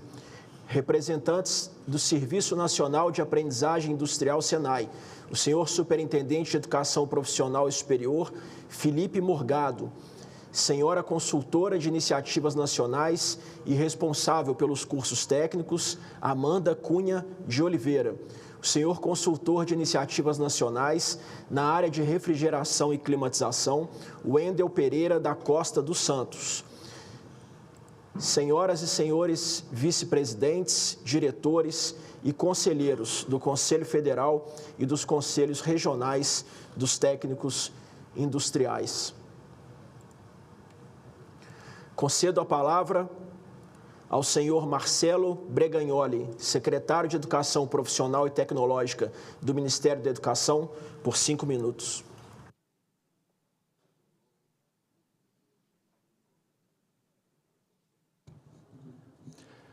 Muito bom dia a todas as pessoas que nos acompanham nessa sessão.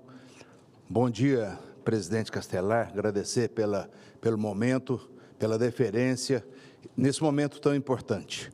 E, sobretudo, o Senado brasileiro já demonstrou um compromisso muito grande com a educação profissional e tecnológica quando aprovou o PL 121, de autoria do senador Rodrigo Pacheco, que prevê a amortização dos juros dos estados para investimento em educação, sobretudo em educação profissional, científica e tecnológica. Então, tenho que fazer esse destaque aqui, que a gente vai entrar numa nova era, se aprovado na Câmara, como foi desta casa, retornando e a gente implementando para otimização de vagas, mas otimização de vagas com qualidade. E aí, já queria saudar o meu secretário de Ciência e Tecnologia para o Desenvolvimento Social, Inácio Arruda, grande parceiro. Talvez, se existem duas secretarias que atuam conjuntamente, são essas duas, né? Não somente pela divisão dos dispositivos que participamos, mas, sobretudo, com projetos e ações. São duas secretarias que estão envolvidas justamente em ciência, tecnologia e educação. Então, Inácio Arruda, é uma satisfação tê-lo aqui conosco, é uma satisfação poder compartilhar de projetos, programas, ações em prol do desenvolvimento desse país. Então, agradeço muito ao senhor, nosso eterno senador dessa casa, leve à nossa ministra Luciana o nosso reconhecimento de atuação conjunta do Ministério, do MCTI, com o MEC, em prol da sociedade brasileira. Queria fazer uma saudação e agradecer o convite ao nosso presidente Ricardo Nerbas, pela atuação conjunta também, né? Acho que a gente tem feito algumas reuniões, você, Solomar, Zé Carlos, Zé Pedro, e a gente tem discutido em vários momentos a questão qualitativa, que nós precisamos sim avançar na oferta, na ampliação de oportunidades, mas a gente precisa, de modo concomitante, avançar numa análise qualitativa. E é isso que a gente tem feito. Em nossas conversas, essas orientações, temos um GTI que foi implementado acerca da Política Nacional de EPT, a primeira vez que nós temos uma política nacional, senador Castelar, aprovada nesse país e agora em implementação, né? E o Conselho tem atuado de uma forma muito ativa nas orientações, por exemplo, no apoio à criação do Código Validador, que vai criar uma data mínima entre a matrícula e a emissão do certificado.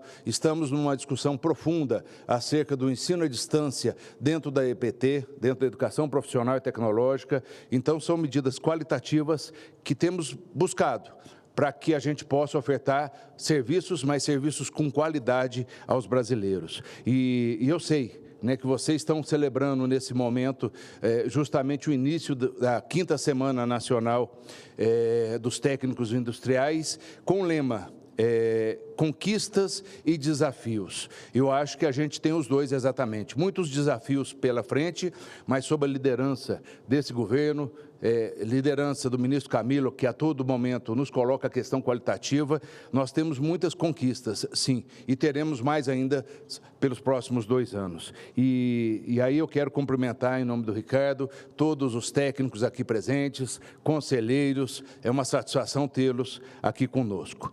Eu queria saudar o diretor da Agência Nacional de Mineração, Mauro Henrique Moreira Souza, agradecer também, Mauro, pela parceria e saudando aqui, especialmente, aos servidores presentes e aos estudantes. E é muito emblemático quando a gente tem estudantes numa plenária acompanhando um processo democrático de discussão. Então, eu queria saudar ao Serviço Nacional de Aprendizagem, aos institutos federais, que nesse momento celebramos 115 anos da rede federal. Então, para nós, nos é muito caro.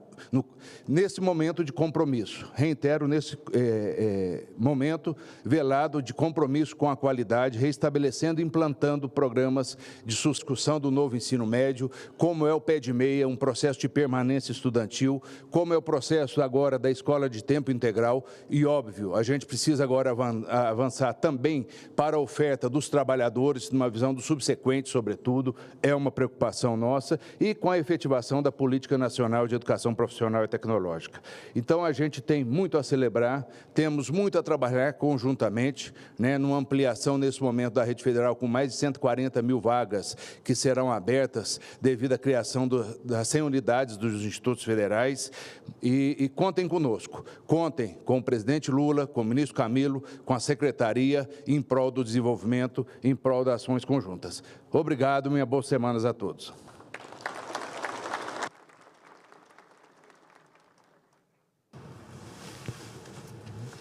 Concedo a palavra ao senhor Inácio Arruda, senador pelo Estado do Ceará no período de 2007 a 2015 e atual secretário de Ciência e Tecnologia para o Desenvolvimento Social do Ministério da Ciência, Tecnologia e Inovação, por 5 minutos. Bom dia a todos e a todas. Bom dia, pessoal. Sei que todos tomaram um café bastante reforçado. Presidente, senador Castelar Neto, primeiro o meu agradecimento, o convite, à nossa secretaria, ao nosso ministério, à nossa ministra Luciana, que está acompanhando o presidente na missão nas Nações Unidas. E um agradecimento especial ao nosso presidente Pacheco, que subscreveu esse requerimento. Acho que é muito importante, muito significativa a data. É o 5º encontro de técnicos industriais, mas, como disse Marcelo, são os 115 anos de formação técnica no nosso país. Então, um momento enriquecedor para todos nós. Ricardo Nerbas, que está presidindo o nosso conselho, quero cumprimentá-lo, cumprimentar também o nosso senador Isalci, que fez um pronunciamento aqui muito significativo, Mauro Henrique Moreira, nossos também agradecimentos, um grande abraço. Queria, senhor presidente, destacar essa data, primeiro a organização do nosso conselho. Acho que foi também uma grande conquista, o Conselho dos Técnicos Industriais. A luta para o reconhecimento das atribuições dos técnicos no Brasil afora.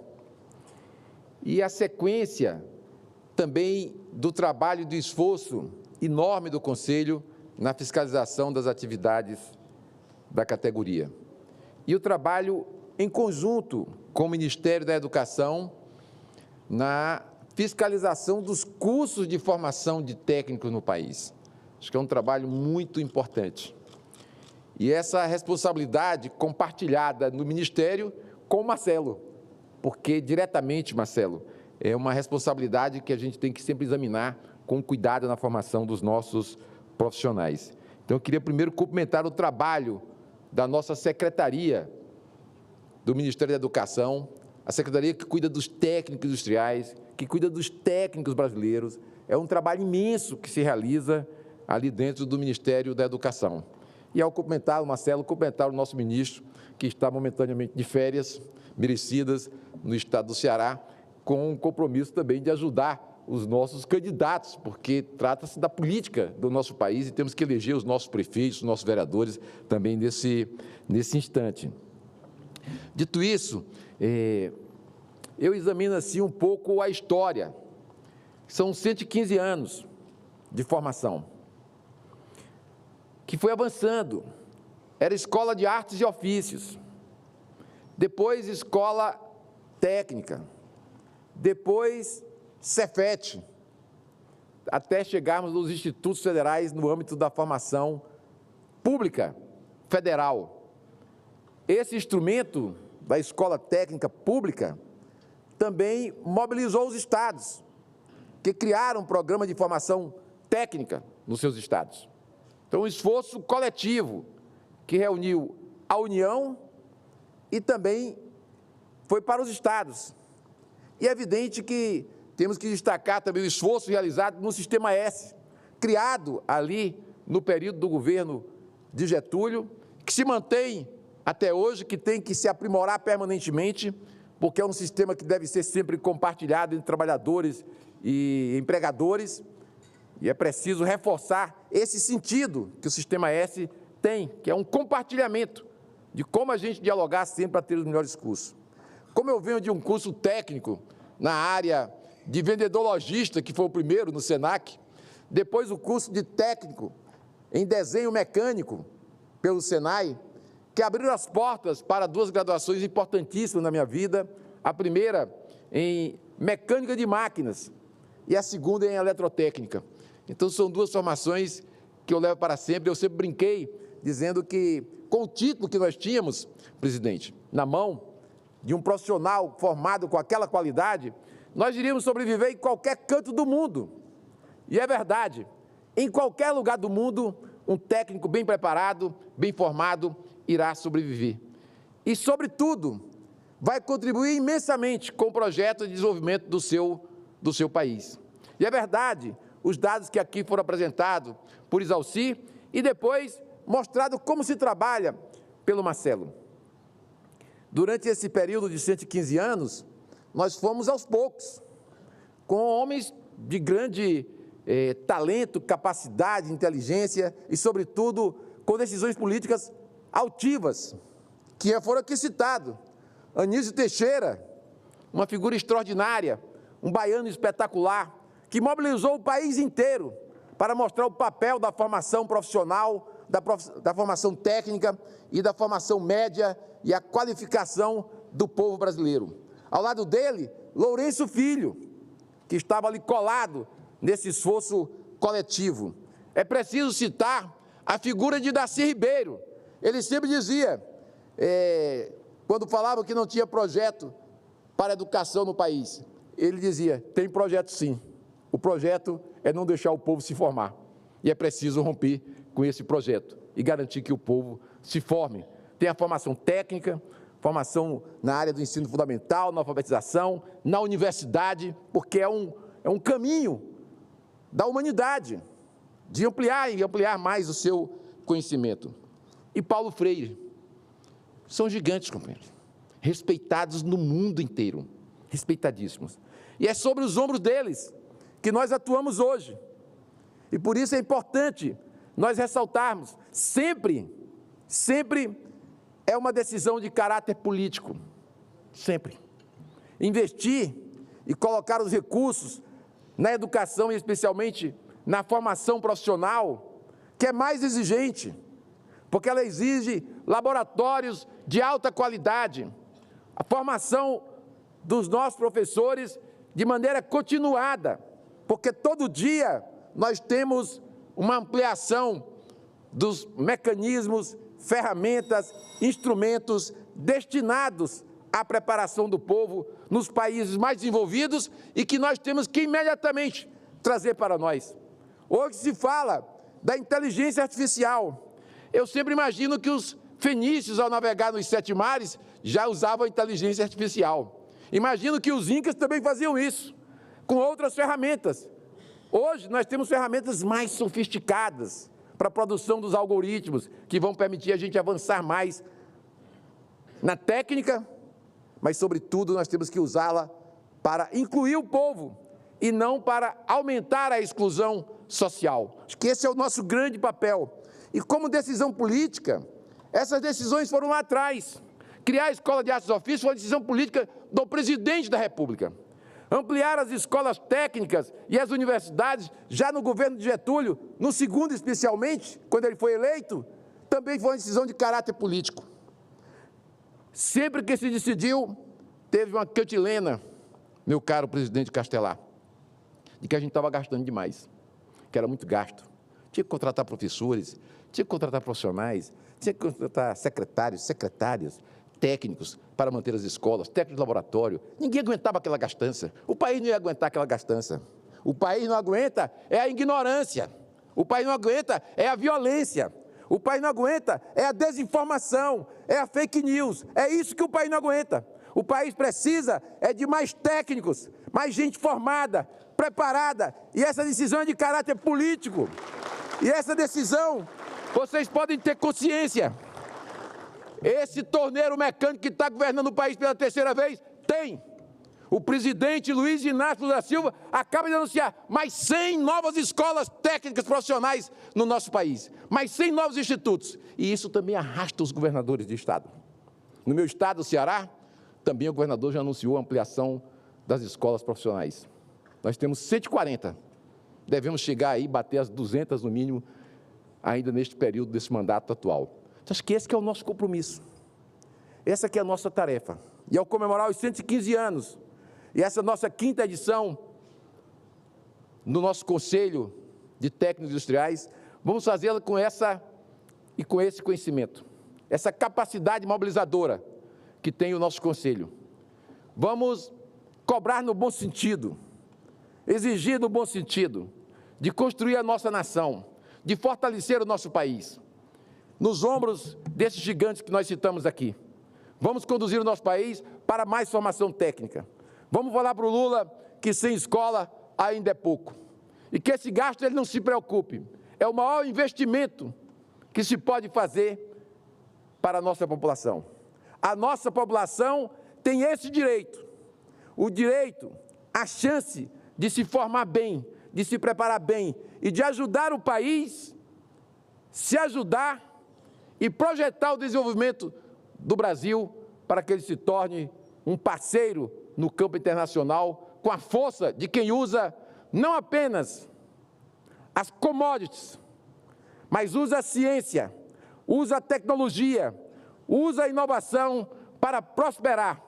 E mais que isso, usar o aumento da produção da riqueza para incluir o nosso povo e não para deixá-lo de fora. Essa é a nossa tarefa, é a nossa responsabilidade. E vocês podem contar com a nossa ministra Luciana, com o nosso ministro Camilo e, sobretudo, com esses nossos secretários que aqui estão, Marcelo e Inácio, mas eu penso que vocês contam com um extraordinário, que é o presidente da República, Luiz Inácio Lula da Silva. Grande abraço, parabéns, sucesso. A nossa tarefa é gigantesca, mas vamos cumpri-la. Grande abraço.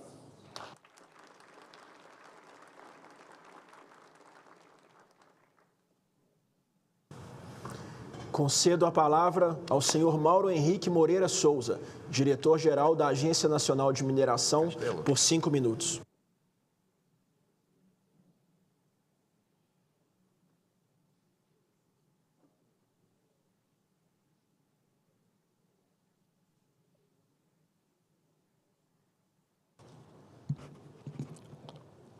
Bom dia.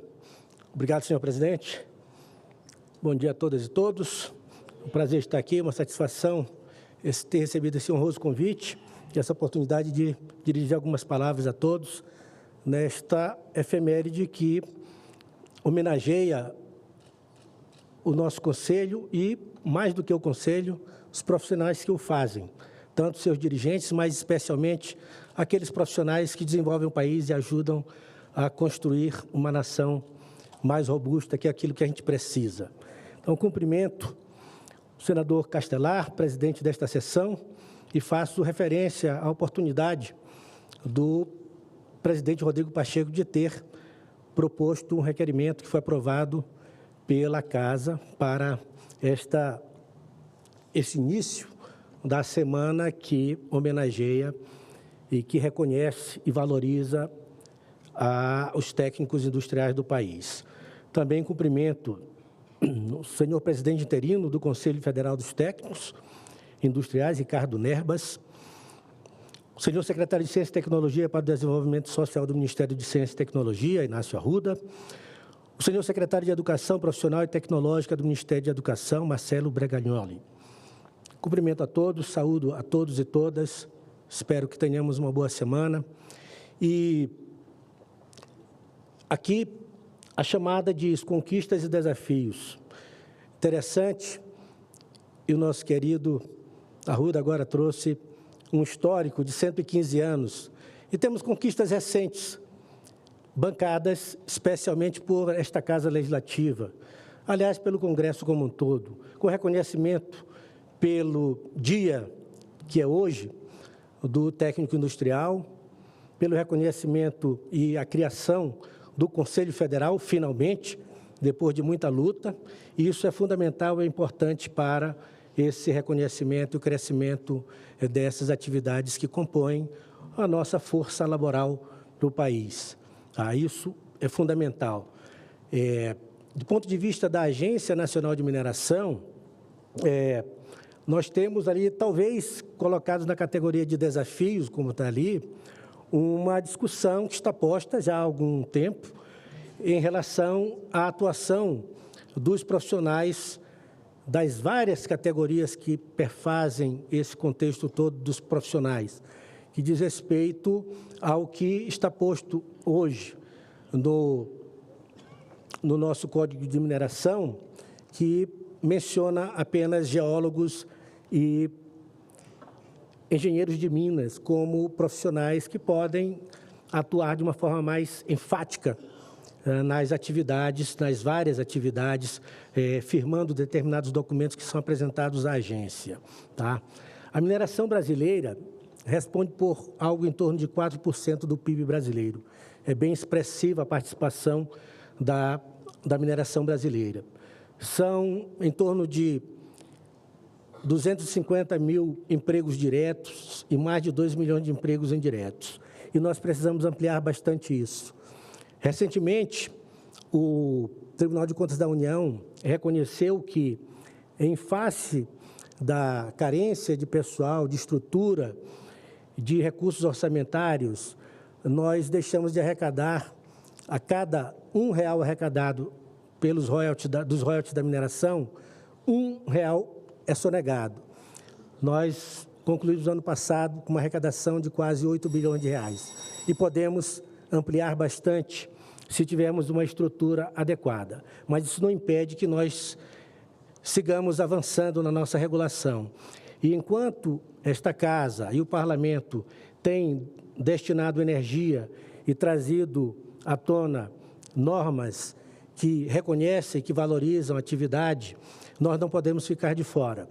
E aqui eu digo muito claramente que, se colocarmos nessa categoria de desafios essa questão que eu trouxe há pouco, entre a discussão sobre a atuação dos profissionais perante a agência versus o que não é um antagonismo necessário, os profissionais formados em geologia e engenharia de minas, vocês têm aqui um compromisso do diretor-geral da agência de enfrentar esse assunto e resolvê-lo o mais brevemente possível, tá?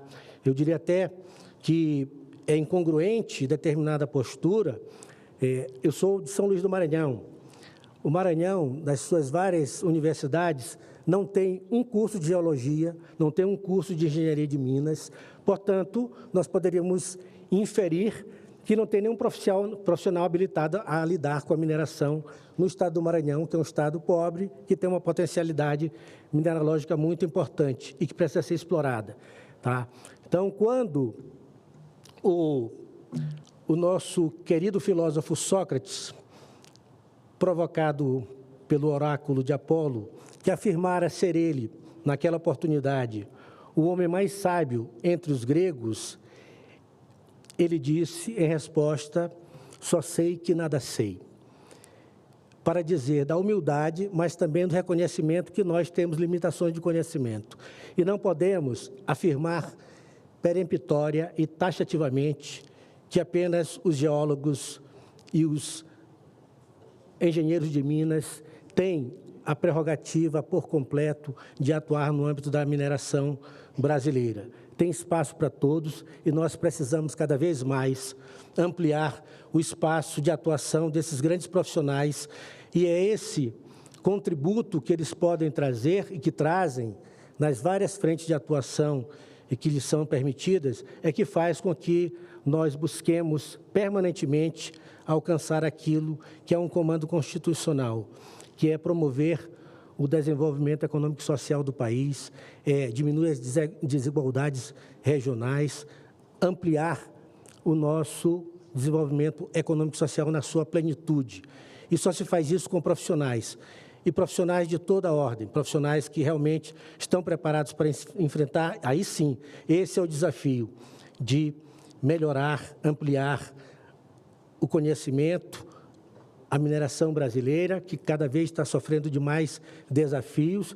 Nós temos o desafio da transição energética, de buscar os minerais críticos, e todo o mundo está buscando isso, está de olho no país. Nós temos as condições ideais para tanto, temos mão de obra qualificada, temos uma regulação séria, uma regulação que traz o nível de segurança jurídica, de previsibilidade. Nós temos um ambiente político adequado, que é especialmente atrativo para o investimento, não só dentro do país, como investimentos que venham de fora.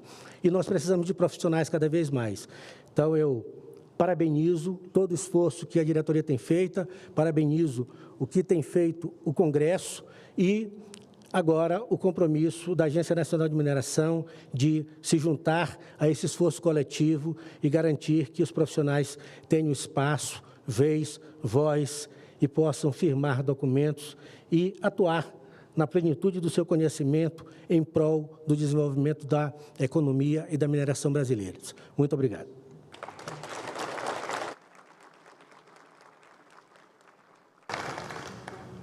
Registro ainda a presença, representando o Conselho Regional dos Técnicos Industriais da Bahia, do senhor chefe de gabinete Nelson Henrique Carvalho.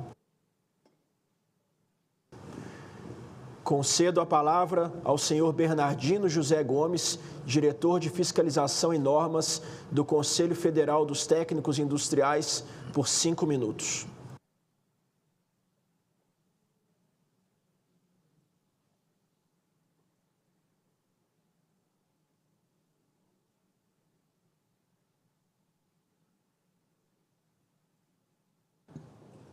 Bom dia, senador Castelar, em seu nome cumprimento a mesa. Bom dia, senhoras e senhores, técnicos e técnicas industriais. Eu venho aqui nesse momento reviver um pouco a história. Nilo Peçanha, um jovem nascido em Morro do Coco, distrito de Campos Goytacazes, no estado do Rio de Janeiro, em 23 de setembro de 1909, fundou as Escolas de Aprendizes e Artífices. Aqui nessa casa, o saudoso senador Gerson Camata, em 23 de setembro também, nós temos a lei que cria o Dia Nacional do Ensino Técnico, o saudoso senador do meu estado. E aqui, senhoras e senhores, ali, nós tratamos do nosso conselho, há mais ou menos 6 anos atrás, em 2018, fevereiro de 2018. Ali foi feito o acordo, agora ou nunca. E nós tivemos o nosso Conselho dos Técnicos Industriais. Isso trouxe para nós uma grande conquista, a conquista da liberdade de exercer a nossa profissão, a conquista de podermos regulamentá-la e fazer esse país, o desenvolvimento, valorizar a nossa profissão. Eu tenho aqui uma série de desafios que a gente pode colocar, mas a gente vai tratar em um momento oportuno. Mas o que eu queria mesmo aqui é trazer uma mensagem de agradecimento, agradecer o nosso senador Rodrigo Pacheco, que foi o relator de uma das comissões do nosso projeto de lei, lá na Câmara dos Deputados, e fazer um agradecimento especial pela sessão, por nos receber aqui, a nossa categoria técnica industrial, os técnicos que estão espalhados, com mais 780 mil técnicos espalhados nesse Brasil exercendo a profissão, o ensino técnico como fator de inclusão social, transformando a vida das pessoas. Então, a importância que isso tem na vida de cada técnico industrial, o reconhecimento da sua profissão, a valorização, o poder trabalhar, o poder levar o sustento para casa. E frente às transformações que o mundo do trabalho nos coloca, a ciência nos coloca, há pouco tempo atrás nós falávamos da indústria 4.0. Hoje nós estamos falando da inteligência artificial. A transformação ela é muito rápida. O ensino não pode parar, não pode ficar, conforme dizia o baiano, é preciso ser uma metamorfose ambulante no mundo que a gente vive hoje, para a gente não deixar de evoluir e trazer a evolução que o mundo precisa e o Brasil precisa. Então, nós temos aqui um grande desafio, que é continuar atualizando, continuar aprendendo. O aprendizado não para. A Secretaria de Educação Tecnológica, a gente tem uma conversa sobre as especializações técnicas, que é importante que isso aconteça, que as escolas técnicas, que o Senai possam oferecer as especializações técnicas a nível médio, para que a gente possa também garantir lá no chão de fábrica que essas transformações da indústria 4.0, que essas transformações da inteligência artificial possa trazer, de fato, empregabilidade aos nossos técnicos e que a gente não importe tecnologia. Então, eu quero agradecer a todos vocês que estiveram presentes, que vão permanecer presentes por esses 5 dias conosco. O meu muito obrigado a todos, meu muito obrigado e um agradecimento especial ao senador Rodrigo Pacheco por nos receber nessa casa, de que eu tenho grandes lembranças. Muito obrigado.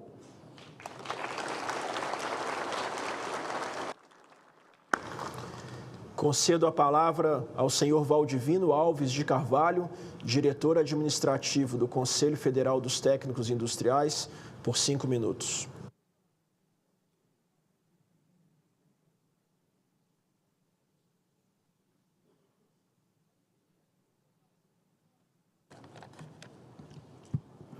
Bom dia, senhoras e senhores. Inicialmente, eu quero agradecer e saudar o nosso nobre presidente, senador Castelar Neto, e por essa propositura, essa homenagem que está sendo feita aos técnicos industriais, e agradecer a oportunidade por esse momento ímpar de falar nessa casa de vital importância para o nosso Brasil. Foi da onde foi aprovada também, passou pela Câmara dos Deputados, passou pela Câmara do Senado. A nossa lei, sim, passou por aqui e os senadores também foram responsáveis pela criação do nosso Conselho. Em nome dele, eu saúdo todos os parlamentares presentes e aqueles que acompanham essa sessão solene de forma online. Em nome do nosso presidente interino, o Ricardo Nerbas, eu saúdo toda a diretoria e os nobres conselheiros federais aqui presentes e aqueles que não puderam comparecer. Saúdo também os presidentes dos CRTs, os conselheiras e conselheiros regionais e todos os colaboradores e colaboradoras de todo o sistema CFT-CRTs. E, de uma forma especial, quero saudar todas as técnicas e os técnicos industriais aqui presentes e aqueles que nos acompanham pelos diversos meios de comunicação, pois essa sessão vai ficar gravada nos anais da história. Quero pedir permissão às senhoras e aos senhores para deixar registrado aqui, nessa casa de vital importância para o nosso Brasil, apenas uma mensagem. Tempestades, presidente, não são eternas. E toda essa turbulência que estamos passando, promovida por um pequeno grupo que quer acabar com o nosso Conselho, vai passar. Para aqueles que estão trabalhando com seriedade e trabalhando verdadeiramente pelos técnicos e técnicos industriais, continuem firmes nos seus propósitos, como sempre estiveram desde a criação do nosso tão sonhado Conselho, que hoje é uma realidade. Use as suas redes sociais apenas para mostrar o belo trabalho que vem sendo desenvolvido ao longo desses 6 anos e deixe o ego e o individualismo de lado. E pense apenas no técnico industrial lá fora. Eles, sim, molas propulsoras do desenvolvimento do nosso Brasil, merecem toda a nossa atenção, carinho e respeito. E, por fim, presidente, eu quero deixar o meu muito obrigado pela oportunidade de poder falar aqui nessa igreja casa e parabenizar a todos os técnicas e técnicos industriais pelo seu dia, que é hoje, 23 de setembro, é o dia do técnico industrial. E parabéns aos membros eleitos para os plenários federais e regionais que saem de sua casa, dos mais distantes rincões desse país e abandonam durante dias as suas famílias para exercer com garra, coragem e determinação uma função honorífica, com vistas a valorizar o técnico industrial em prol de proteção à sociedade. E o momento, meus amigos, é de união, união e união. É o que eu peço a todos. Uma ótima semana e fique com Deus e um abraço a todos. Obrigado, presidente.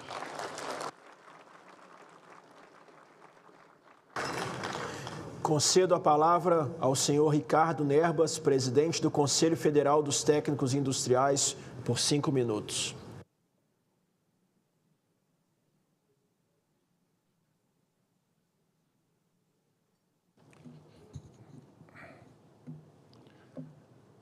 Bom dia a todos e a todos. Quero cumprimentar o presidente da sessão, o senador Castelar Neto, muito obrigado. O senhor nos honra, nos honrando aqui a nossa profissão, os nossos técnicos do Brasil. Levo os nossos agradecimentos ao senador, presidente dessa casa, o senador Pacheco, proponente dessa sessão solene. Nosso muito obrigado. Cumprimento também, teve que se retirar, esteve presente aqui, o senador Exalci, sua presença e seu apoio nos ajuda muito nas nossas pautas, nossas demandas aqui dentro dessa casa. Cumprimentar o doutor Mauro, presidente da Agência de Mineração, nós estávamos conversando, ele mesmo colocou aqui, nós temos uma pauta muito importante lá dentro da Agência de Mineração, nossa parte nós estamos já em harmonia com a Agência de Mineração para resolver esse problema que atinge uma quantidade imensa de técnicos e vem prejudicando a parte econômica do nosso país. Então, nós temos que resolver isso. Obrigado, doutor Mauro, por se colocar à disposição. Tá? Quero cumprimentar o nosso sempre senador Inácio Arruda, secretário da Ciência e Tecnologia, nosso colega em eletrotécnica. Eu não sabia que o senhor era técnico mecânica também, viu? Aprendi aqui hoje, viu? Forte abraço aí, o carinho que o senhor sempre coloca para nós aí, sempre participando dos nossos eventos. Muito obrigado, senador. Muito obrigado. Cumprimentar o secretário nacional de Ciência e Tecnologia, o professor Marcelo. Muito obrigado pela sua presença. Muito obrigado. O senhor tem nos recebido lá. Nós estamos, em conjunto, construindo algumas pautas muito importantes para a categoria dos técnicos, para a sociedade brasileira e para a educação. Cumprimentar os nossos presidentes, conselheiros, diretores. Muito obrigado pela presença de todos vocês, as pessoas aqui que estão aqui nos apoiando e nos prestigiando. Hoje é um dia muito importante para nós. Foi aprovado nesta casa, em 2009, a Lei Nacional do Dia do Técnico, dia 23 de setembro, proposição de um senador, já citado aqui, tá? Senador, não fugiu aqui a minha memória, o senador Camata,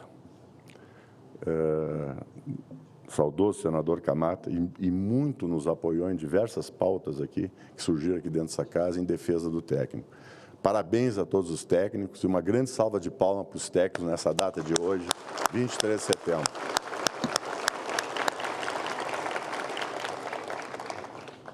Essa nossa história que nós temos, hoje o nosso conselho, estamos aqui, isso não foi nos dado. Isso foi uma luta de 50 anos. Em 1968, foi aprovada a Lei 5.524, por esta casa, que cria a profissão de técnico industrial e técnico agrícola no Brasil. De lá para cá, nós tivemos 50 anos de luta até chegar a este momento, a este conselho, que foi em 2018, a Lei 13.639, também aprovado aqui nessa casa, que criou o Conselho dos Técnicos Industriais e dos Técnicos Agrícolas.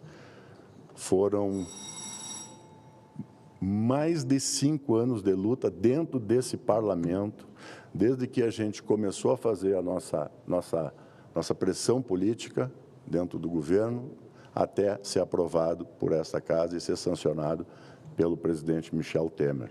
Hoje nós temos o nosso conselho. Nosso conselho está fazendo 6 anos nesse ano de 2024. E nós tivemos que enfrentar nesses 6 anos duras realidades. A primeira delas, nos desembarcaram do sistema Confea-CREA sem diálogo nenhum. Nos atiraram na rua e nós tivemos que organizar o conselho, diferentemente dos outros, de uma forma sozinha. Conseguimos fazer isso. Quando nós estávamos terminando de organizar o nosso conselho, veio uma pandemia mundial. Durante 2 anos, uma confusão tremenda. Tivemos que, de uma hora para outra, ir para casa, sem ainda ter estrutura interna para administrar o nosso conselho por 2 anos de forma não presencial, uma dificuldade tremenda. Então, nesses 6 anos, nós tivemos 3 anos de luta muito difícil, mas assim mesmo nós conseguimos. Hoje nós estamos organizados, um conselho federal, a sede aqui em Brasília, e nós temos 11 conselhos regionais, em vistas de fazer mais 4 ou 5 conselhos regionais para chegar mais próximo do técnico, para melhor atender o técnico. Vamos fazer isso. Nós, na nossa busca em defesa do técnico da sociedade, nós priorizamos 3 pautas.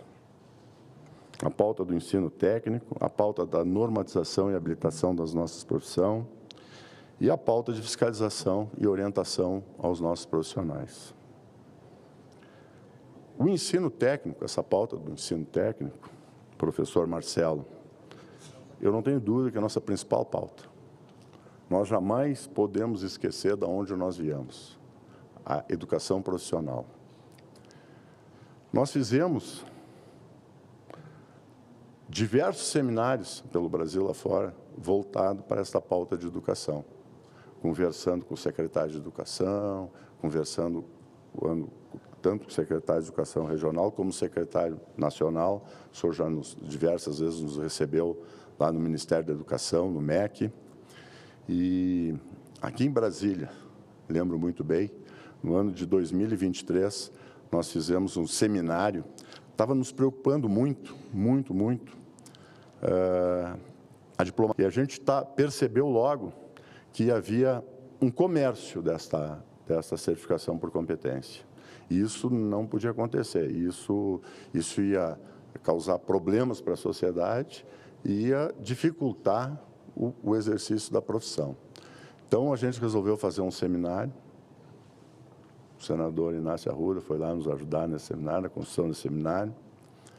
E o secretário também foi lá. E a gente tirou uma pauta, que nós chamamos de Carta de Brasília, e fomos dialogar com o MEC, fomos dialogar com o senhor lá no MEC, e quero agradecer que o MEC, em parte, acolheu muitas pautas que nós achávamos. O papel é do MEC fazer isso, fazer a Rede Nacional de Certificação. Tenho certeza absoluta que nós em conjunto, resolvemos esse grave problema, tá, de diplomas comprados nesse país. Que para frente não vai ter mais isso. Muito obrigado, professor. Muito obrigado por isso. Bom, normatizar é a nossa função. Nós temos mais de 200 habilitações profissionais e nós temos que normatizar essas 200 habilitações profissionais. Nós já conseguimos, nesses 6 anos, 61 foram normatizadas. Algumas estão gerando alguns conflitos, como já citado, a de mineração. Mas que eu tenho certeza que este Conselho e a Agência de Mineração, nós vamos conseguir transpor isso, vamos chegar num bom termo e vamos resolver isso para os técnicos de mineração e principalmente para a sociedade, né? Uma atividade econômica tão importante que nem a mineração não pode ficar sem esses profissionais estarem atuando no mercado de trabalho, que hoje eles não estão, né? Então, nós temos a obrigação de resolver esse problema. Vamos resolver, sim, o mais rápido possível. Muito obrigado. Tá? Bom, nós temos que fiscalizar a profissão. Essa é a finalidade fim de um conselho, fiscalizar a profissão. Mas nós optamos pela fiscalização orientativa. Fiscalização orientativa, para nós, vem em primeiro lugar. A fiscalização punitiva, a gente deixa quando a gente não consegue dentro da fiscalização orientativa. E a gente insiste na fiscalização orientativa. Orientamos, orientamos, orientamos.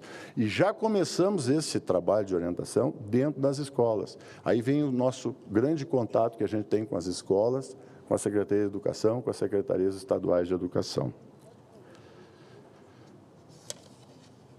A gente sabe, tá, que no Brasil tem mais de 1,5 milhão de técnicos exercendo a profissão. 700 mil, aproximadamente, estão registrados no nosso Conselho. Nós estamos caminhando para esse 1,5 milhão. Nós estamos caminhando. Mas mesmo esse 1,5 milhão vem aquém do que a sociedade brasileira precisa de técnicos. Já colocado muito bem pelo senador Exalci, como funciona o primeiro mundo. Quantos técnicos tem no primeiro mundo, como eles atuam no primeiro mundo, e aqui no Brasil nós somos em torno de 6% a 7%. E no primeiro mundo, naqueles países mais desenvolvidos, como a Alemanha, França, Estados Unidos, etc., etc., tá, são em torno de entre 40% e 50% dos profissionais. Então, nós temos um caminho longo. O MEC, professor, tem um caminho longo pela frente. O nosso presidente Lula, ele é muito sensibilizado. No governo passado dele, ele fez mais escolas técnicas que toda a história do Brasil, em implantação de escolas técnicas, e recentemente ele anunciou que ele vai fazer mais 100. O secretário Inácio Arruda comunicou aqui nós, mas a gente já sabia pela imprensa, mais 100 escolas técnicas. E isso ainda sem contar as escolas técnicas que o Senai está fazendo. O Senai também está ampliando a rede de escolas técnicas. As redes municipais também estão sendo ampliadas. Então, o Brasil precisa disso. E nós fomos, nos surpreendeu, nós fomos procurados pela Embaixada de Portugal, pela Embaixada do Canadá, pela Embaixada da Alemanha, nos pedindo técnico para ir para lá, nos pedindo técnico. Então, assim, ó, no primeiro momento, isso nos orgulha muito. E esses países estão pedindo técnico, nosso técnico formado, significa que o nosso técnico tem qualidade, tem capacidade para ir trabalhar lá. Mas, se a gente pensar um pouco, isso é preocupante.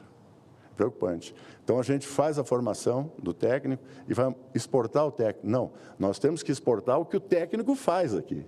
Então, o técnico aqui no país, ele tem que fazer, ele tem que exercer essa profissão. Então, nós temos que acertar esse mercado, nós temos que acertar esse mercado brasileiro.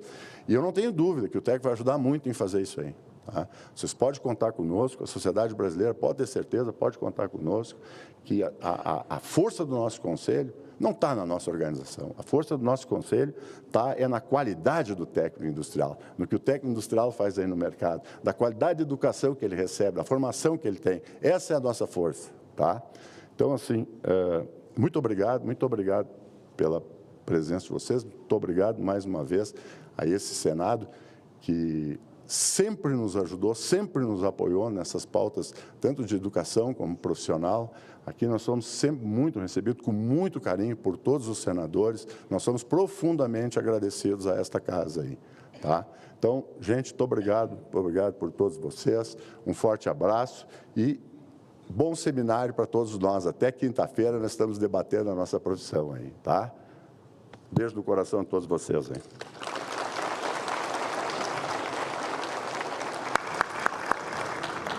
Antes do encerramento desta sessão especial, convido os membros da mesa a se posicionarem à frente para a entrega dos troféus.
Cumprida a finalidade desta sessão especial do Senado Federal, agradeço as personalidades que nos honraram com a sua participação. Está encerrada a sessão.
Poucas mulheres se aventuravam na carreira política, não era considerado de bom tom. A luta da mulher não é apenas um princípio, é uma questão social. Temos os mesmos direitos, devemos também ocupar os mesmos espaços. Nós estamos chegando à conclusão que não basta reivindicar os nossos direitos, que é preciso gritar. Nós somos 52% da população e temos uma representatividade no Senado de 13%. Nós estamos falando abertamente que nós queremos sim espaços de poder. Liderança no Senado Federal, não há dúvida nenhuma, é uma grande conquista, nós conseguimos avançar. gente não quer privilégio, a gente quer justiça, né? TV Senado. Democracia todo dia.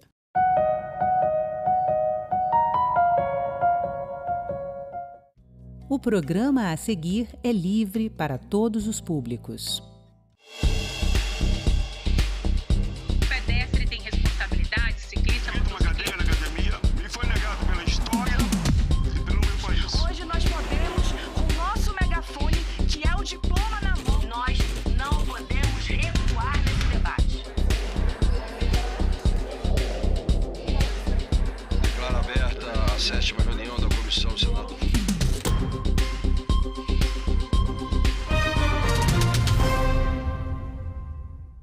Olá, milhões, bilhões, trilhões. Você seria capaz de dizer o prejuízo financeiro de empresas, governos com os chamados ataques cibernéticos? A União Europeia está preparando a sua legislação. Os Estados Unidos têm uma agência específica. E o Brasil está construindo as suas normas. O objetivo é um só: a prevenção e o combate aos piratas da internet.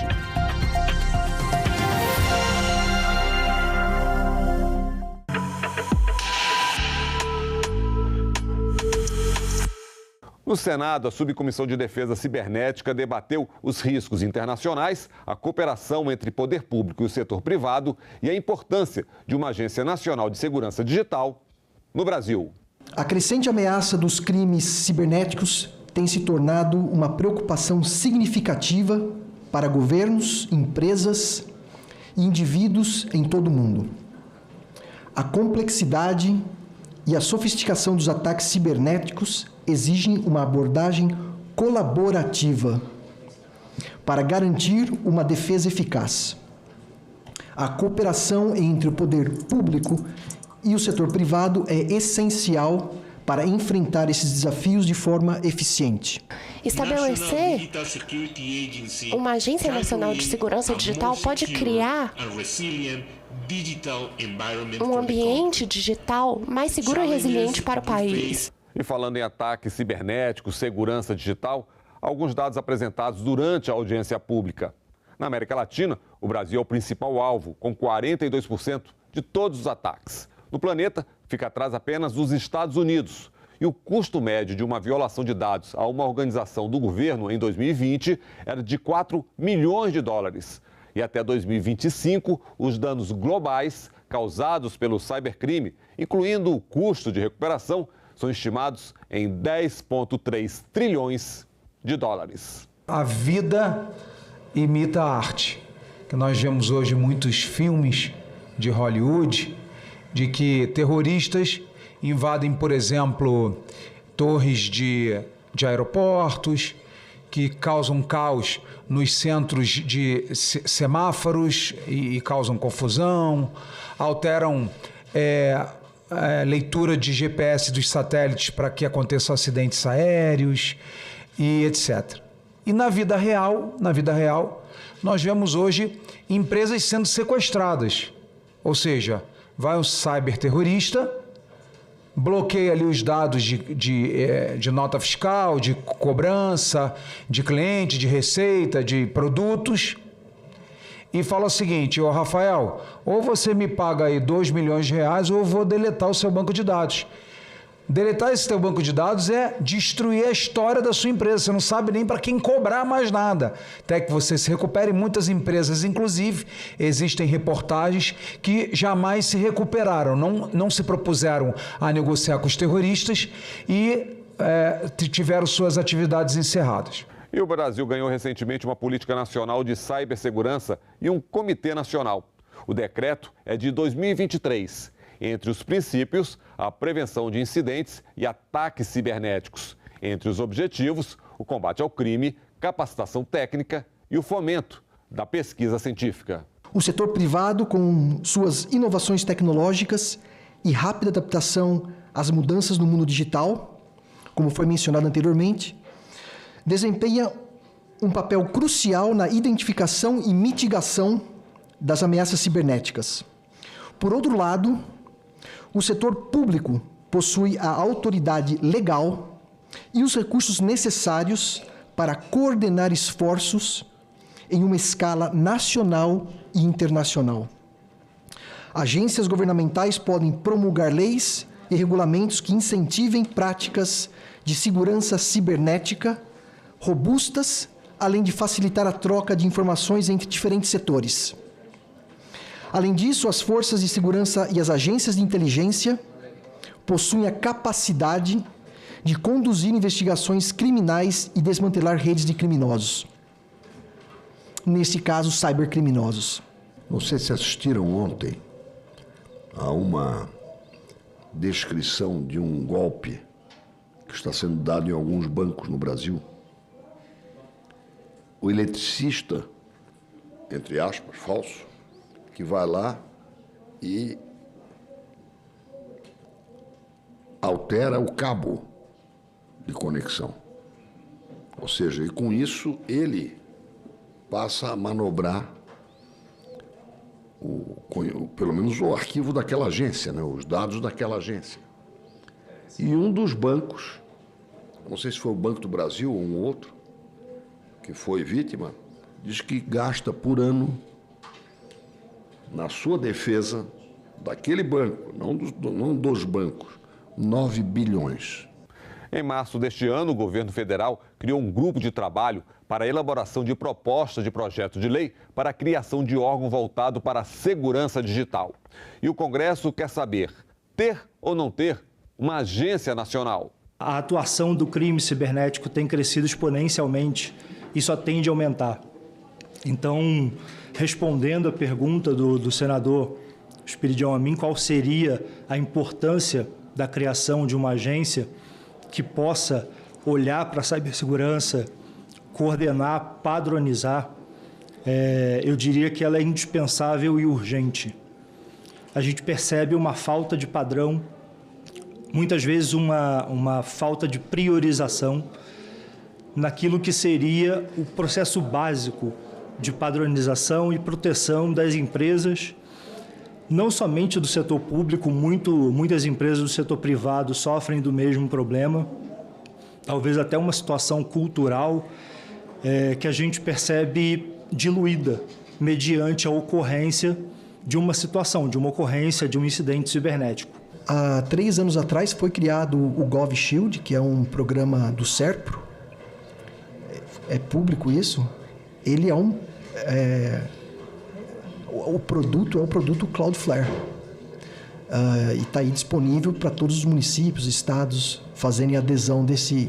Então, a cooperação da Cloudflare com o governo brasileiro, ela não é recente. Talvez não seja um nome tão conhecido como Google, mas a Cloudflare em cibersegurança é uma empresa super respeitada. Além de outros projetos na área de eleições, iniciativas públicas. Então, respondendo a sua pergunta, senador, a Cloudflare pode contribuir com tecnologia, com inteligência e no modelamento da agência. O assunto é complexo. Tem espionagem, ameaça à segurança nacional, enfim, exige tecnologia. E, claro, pessoal qualificado. Temos aí outro problema. Um estudo da PUC Campinas demonstra que a gente tem hoje um déficit de 500 mil pessoas capacitadas em tecnologia, das quais apenas 140 mil, ou boa parte disso, são necessárias em cibersegurança. Dentro dessa proposta, a gente percebe que existem muitas coisas que hoje faltam ao dia a dia do gestor público. Para dar um dado um pouco mais empírico relacionado à prática, à convivência do que eu atuo no dia a dia, muitas empresas não possuem um profissional de cibersegurança especificamente. Acredito que deva haver, e eu acho que a agência é fundamental para isso, uma reformulação até mesmo da própria carreira pública em torno da tecnologia da informação, da cibersegurança.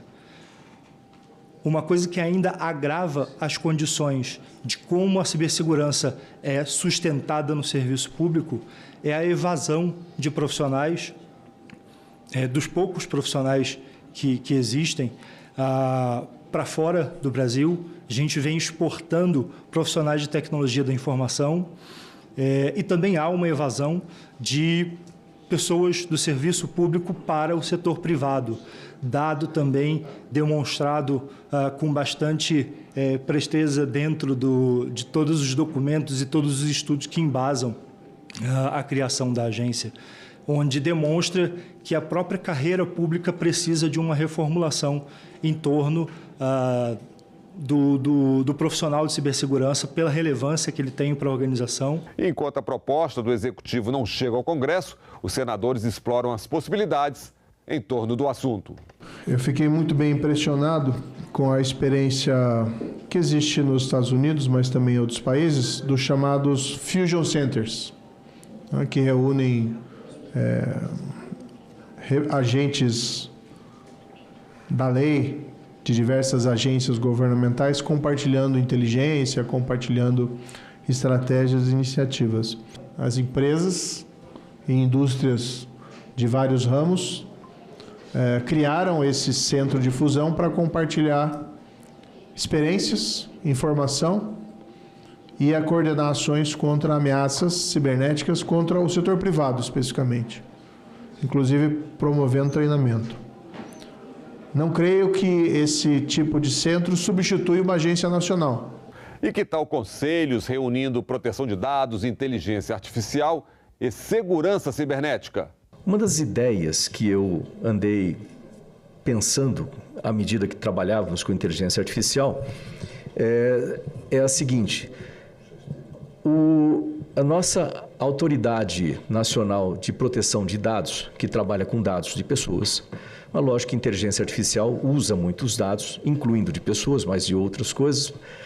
Então, ela seria a coordenadora desse conselho, que, de acordo com o texto atual, está dessa forma, para que nós tivéssemos ali o próprio conselho que já existe nacional de proteção de dados, um outro conselho ligado à inteligência artificial, que são, de certa forma, correlatos, existe uma correlação entre eles, e a minha ideia seria que ali também tivesse um conselho para segurança cibernética, relativamente da mesma forma, com representantes dos diversos setores reguladores, com representante da sociedade civil e aí sim, representante do Exército Brasileiro na questão da segurança, na defesa cibernética e, obviamente, do setor privado, que já tem seus setores de segurança cibernética estabelecidos, principalmente as empresas maiores, como bancos e etc.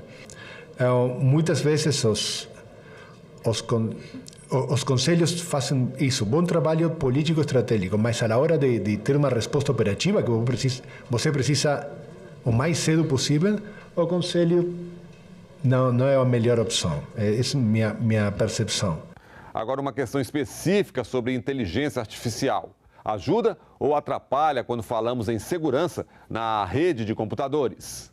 À medida que nós aumentamos as utilizações boas da inteligência artificial, também vêm as possibilidades de utilizações ruins da inteligência artificial no contexto de dificultar, inclusive, a própria segurança cibernética, com ferramentas que você pode utilizar da inteligência artificial para buscar meios de ataque ou mascarar, por exemplo, uma anormalidade na rede, né, que existem dispositivos, logicamente, para detectar anormalidades na rede, né, IDS e assim por diante, que trabalham com isso, mas, logicamente, sempre uma inteligência artificial pode...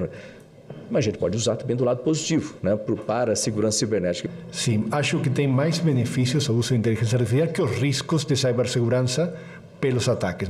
É extremamente benéfico na aceleração de alguns processos, mas de maneira muito crítica, beneficamente, no ensino. O aprendizado com a inteligência artificial, ele é muito mais facilitado. Então, claro que abusos podem ocorrer mesmo dentro disso, né? Isso sim é passível de observação e de controle, mas dentro da utilização da inteligência artificial, a gente percebe que uma pessoa, talvez sem o determinado conhecimento prévio para ir buscar capacitação num assunto, pode fazer uma busca muito mais orientada. embora o próprio Google já tenha revolucionado os motores de busca. Mas a inteligência artificial, sem dúvida nenhuma, pelo comportamento de ela, permita-me aqui o paralelo, né? Falar com a pessoa que está interagindo, cria um cenário mais favorável para o ensino. Então, o uso da inteligência artificial, ele, na minha opinião, ele deve ser encorajado, mas em contrapartida ele também não é algo controlável. Então, ele vai acontecer sim ou sim. E outra questão, criar uma agência nacional com todas as complexidades que dela se exige ou terceirizar a tarefa de segurança cibernética? Acompanhe. A iniciativa privada, ela é muito mais eficiente, muito mais eficaz, muito mais veloz do que qualquer governo. Pode ser governo brasileiro, espanhol, americano, não adianta. As empresas privadas têm a capacidade de atrair os melhores talentos, pagar os melhores salários para profissionais de TI, sejam mais jovens, sejam mais antigos. Então, elas têm uma condição, por exemplo, a própria Google, dando aqui um exemplo, eles têm uma capacidade de atrair talentos, por exemplo, para cybercrimes ou cyberdefesa, muito melhor do que se eu tiver uma agência aqui no governo brasileiro, que eu tenho uma meta fiscal, eu tenho um teto de gastos e eu posso pagar no máximo, sei lá, $1.000 ou $2.000 ou $3.000. A pessoa vai falar assim, poxa, se eu for para o Google, eu vou ganhar isso, aquilo e ainda posso subir. No governo brasileiro, criaram aqui a agência de cibersegurança, o máximo de teto que eu tenho são $3.000. Não tenho dúvida, eu vou para o Google. Não é melhor que os governos façam contratos com empresas de defesa que façam segurança das suas plataformas digitais do que criar uma agência que muitas vezes fica obsoleta, muitas vezes vira um cabide de emprego, não vão ter os melhores talentos. Não é melhor que os governos, e vou falar obviamente do Brasil, terceirize essa atividade de segurança para fazer um firewall sobre os sistemas dos municípios, dos estados ou do governo federal? Se a agência se tornaria obsoleta, se haveria a possibilidade de substituir o trabalho, essa função, por contratos de outsourcing. E aí eu volto ao que eu falei inicialmente, a gente sofre com a falta de padronização, com a falta de priorização, onde a agência entraria com regulamentação e fiscalização e também, claro, na criação desses padrões mínimos de estratégia em cibersegurança. A realidade é essa. As ameaças existem e todos precisam se proteger. Vamos falar de educação. Um último ponto é a educação e a capacitação, também como uma área de cooperação entre o poder público e o setor privado. São áreas onde a cooperação tem um impacto significativo. Programas de formação desenvolvidos conjuntamente podem equipar tanto os funcionários do setor público quanto os do privado, com habilidades e conhecimentos necessários para enfrentar os desafios cibernéticos. Workshops, seminários e cursos de cibersegurança podem ser realizados para disseminar as melhores práticas e mais recentes inovações de ciberdefesa. Além disso, temos que investir em educação sobre cibersegurança e programas de conscientização para garantir que os cidadãos, negócios e agências governamentais estejam bem equipados para lidar com as ameaças cibernéticas. E se tem audiência pública, temos em ação o e-Cidadania. Perguntas e respostas. Luan de Santa Catarina, quais são as principais ferramentas a serem instituídas pelo Brasil para garantir a segurança e soberania cibernética? Acho que esse é o nó, esse é o fulcro. Nós não temos a resposta definitiva, mas há uma tendência para termos uma agência reguladora e várias formas de parceria a definir. Igor, do Distrito Federal, quais são as principais estratégias propostas no plano de trabalho da Política Nacional de Cibersegurança? Estamos desenhando e teremos um resultado até o final deste ano. Naturalmente, pode ser que tenhamos outras reuniões, tipo audiência pública, mas em função de algumas missões que nós pretendemos cumprir, certamente o assunto vai evoluir bastante em nível de proposição do Senado. Quanto às ações do Executivo, eu espero que sejam convergentes e, para isso, temos contado com essa interlocução. Sheila, do Ceará, será criada uma equipe de resposta a incidentes cibernéticos que possa atuar rapidamente em caso de ataques cibernéticos? É o desejável, mas eu não tenho dúvida de que vai depender muito, não apenas da nossa formação de recursos humanos, da organização e da cooperação, iniciativa privada, poder público. Quais são as garantias de que a agência não será utilizada para fins políticos? Quais as punições para os casos de utilização indevida? Sem dúvida, esse será sempre um ponto nevrálgico. Mas nós já temos experiência legislativa suficiente para tomar as cautelas legais. E, em matéria de legislação de punição, nós já temos. Isso se enquadra perfeitamente como crime na administração pública. A criação de uma Agência Nacional de Segurança Digital não aumenta os custos para o Estado?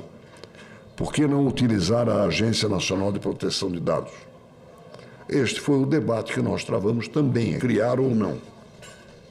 E há quem defenda, não existe uma conclusão ainda, mas existe uma tendência. A audiência de hoje traz uma tendência, criar uma agência reguladora própria, sem perder coordenação, cooperação e solidariedade com a iniciativa privada. Segurança digital e inovação, o direito à privacidade, a inteligência artificial e o modelo a ser seguido. Eu creio que não existe aí uma controvérsia sobre a oportunidade, a necessidade de criação de uma agência nacional de cibersegurança no Brasil. Brasil, vocês sabem, tem um nível de digitalização muito bom, é o segundo país melhor do mundo em governo digital. A economia digital precisa de cibersegurança para poder funcionar.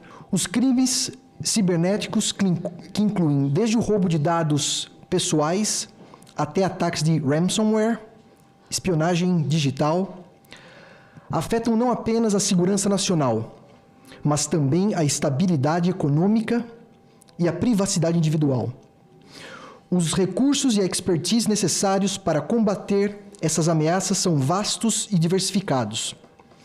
E nenhuma entidade isolada pode enfrentar esses desafios de maneira adequada. Eu vejo com bons olhos a mentalidade, nesse momento, cercada pelo advento de inovações, como, por exemplo, a inteligência artificial, que vem muito para ajudar, mas da mesma forma que ela pode ajudar a ciberdefesa, ela também é veículo, ela também é ferramenta do cibercriminoso.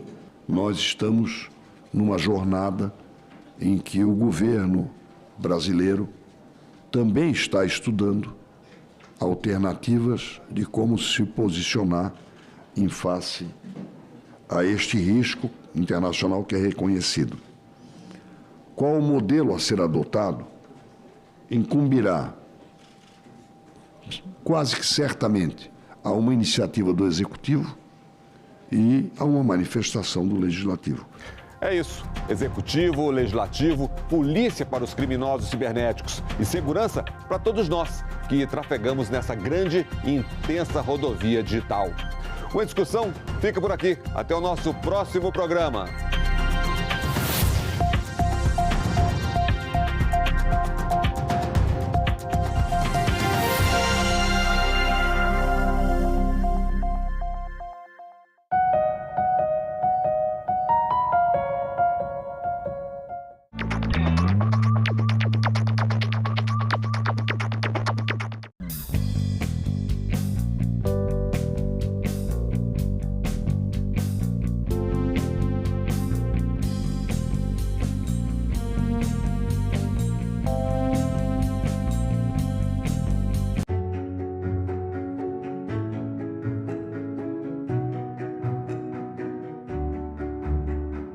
queremos proclamar a nossa abolição. Não é ódio, nem rancor, apenas um grito de liberdade. A luta não vai parar! Os exploradores do negro não vão ter descanso enquanto toda a nossa nação negro-africana não for definitivamente livre. O Estatuto da Igualdade Racial significa um avanço, passos à frente na defesa. O Estado, infelizmente, criminaliza a cor da pele. Não há sonho impossível. Seremos o que queremos ser. TV Senado. Democracia todo dia.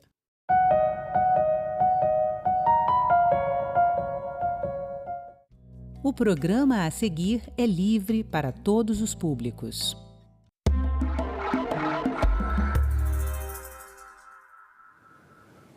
As mulheres tentam tirar a própria vida mais ou menos 2 vezes mais do que os homens. Nós vamos conversar sobre suicídio e gênero com a psicóloga Valesca Zanello. Ela que é pesquisadora na área da saúde mental e gênero e professora da Universidade de Brasília. Olá, Valesca, seja bem-vinda. Muito obrigada por vir aqui participar do nosso programa Cidadania Mulher. O que acontece? Por que as mulheres querem se matar mais do que os homens? Então, tem várias questões envolvidas, né? Eu orientei uma dissertação de mestrado do Felipe Baeri, onde a gente pesquisou a questão da tentativa também do suicídio feminino e as diversas orientações sexuais. Então, alguns fatores são comuns a essas mulheres. O primeiro deles foi as masculinidades agressoras. O que significa isso? A agressão tanto por omissão quanto por ação. Então, as diversas violências que são infligidas contra as mulheres e que são invisibilizadas, desde a ausência do pai, a abuso, né, dentro de relações amorosas, violências no âmbito público, então assédio sexual.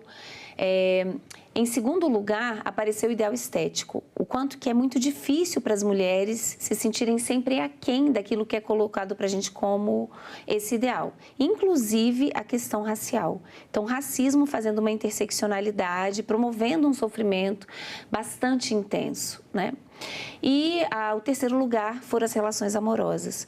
O que apareceu nessa pesquisa é que, sobretudo, o fim de uma relação amorosa é um gatilho para a tentativa de suicídio. E isso tem a ver com a forma de amar que a gente aprende, algo que eu venho estudando aí nos últimos quase 20 anos. Ou seja, como é que o amor é identitário para as mulheres. Não se trata só de ter alguém, se trata de que nós mulheres, a gente aprende a terceirizar a nossa autoestima. A gente aprende que só é desejável se tem alguém nos desejando, que é um pouco, tem a ver com a metáfora que eu criei do livro, né, que eu publiquei, que é a metáfora da prateleira do amor, que a gente pode até falar um pouco sobre ela. Deixa eu só te perguntar primeiro, quando você fala na invisibilidade, né, assim, essa própria questão mesmo, né, do sofrimento, dessas tentativas de suicídio, também é um pouco invisibilizada, né? Que a gente ouve muito mais dizer que os homens se matam mais e não ouve dizer que as mulheres tentam mais, né? Esse sofrimento não é visto pela sociedade. Totalmente. Inclusive, detratores, né, do movimento feminista ou da luta das mulheres pela igualdade. Então, esse é um discurso muito utilizado. Os homens se matam muito mais. É verdade. Mas por quê? Porque até na hora de tentar se matar, a masculinidade é letal. Eles escolhem modos mais radicais, ou seja, até na hora de se matar, o cabra tem que ser macho. Então, o machismo é letal para todo mundo, né? No caso das mulheres, o fato delas escolherem modos, em aspas, menos letais, faz com que, muitas vezes, a própria equipe de saúde ou a família desconsidere. Então, diga assim, aquilo ali é só para chamar atenção, ela tomou medicamento, que é muito comum, né? A tentativa de autointoxicação, e não leve a sério esse pedido de socorro. Eu acho que esse é um ponto muito importante, né? Quando uma mulher tenta o suicídio, a gente precisa levar a sério, a gente precisa ter uma rede de apoio, a gente precisa buscar ajuda.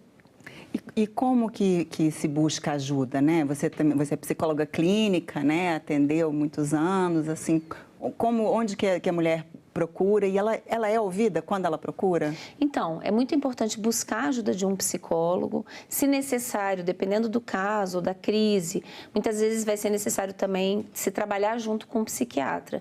Mas, sobretudo, buscar grupos de mulheres. Uma das coisas que eu venho apontando nas pesquisas, né, nos últimos anos, é o quanto o letramento de gênero é um fator de proteção para a saúde mental das mulheres. Ou seja, o que significa isso? Primeiro, a gente dá nome a sofrimentos específicos que são promovidos por essas diferenças, essas desigualdades de gênero. Para as mulheres num país sexista como o Brasil, sobretudo as violências sexistas, né? Muitas vezes tidas como naturalizadas. Bom, o letramento dentro de um grupo, ele é promovido pela politização do sofrimento, que não é fazer ativismo, não é isso. É perceber que aquela violência que eu sofro não é ligada só à minha biografia, à minha história de vida. Ela é partilhada com outras mulheres, ou seja, ela tem a ver com violências estruturais e que a gente precisa ter uma resposta que não é só individual, ela é coletiva. Então, saber que outras mulheres passam pelas mesmas coisas também dilui esse sofrimento e, mais ainda, se pensa coletivamente em modos de resistência. E existe um risco também, assim, de quando a mulher procurar ajuda, até para profissionais, assim, dela ser também, né, de não ser escutada, de ela ser revitimizada de certa forma? Com certeza, Roberta. Eu acho que a gente tem que pensar o seguinte: a gente vive numa sociedade que é histórica e culturalmente sexista, então profundamente sexista. A gente tem vários índices de violências contra as mulheres que apontam para isso, e os profissionais de saúde, de um modo geral, como no judiciário, como qualquer profissão, né? A gente não é filho de repolho, a gente vai reproduzir os valores da cultura na qual a gente se socializou. Por isso que o letramento de gênero é importante também para esses profissionais. É muito fácil a gente fazer uma psicologização ou uma psiquiatrização. O que é a psiquiatrização?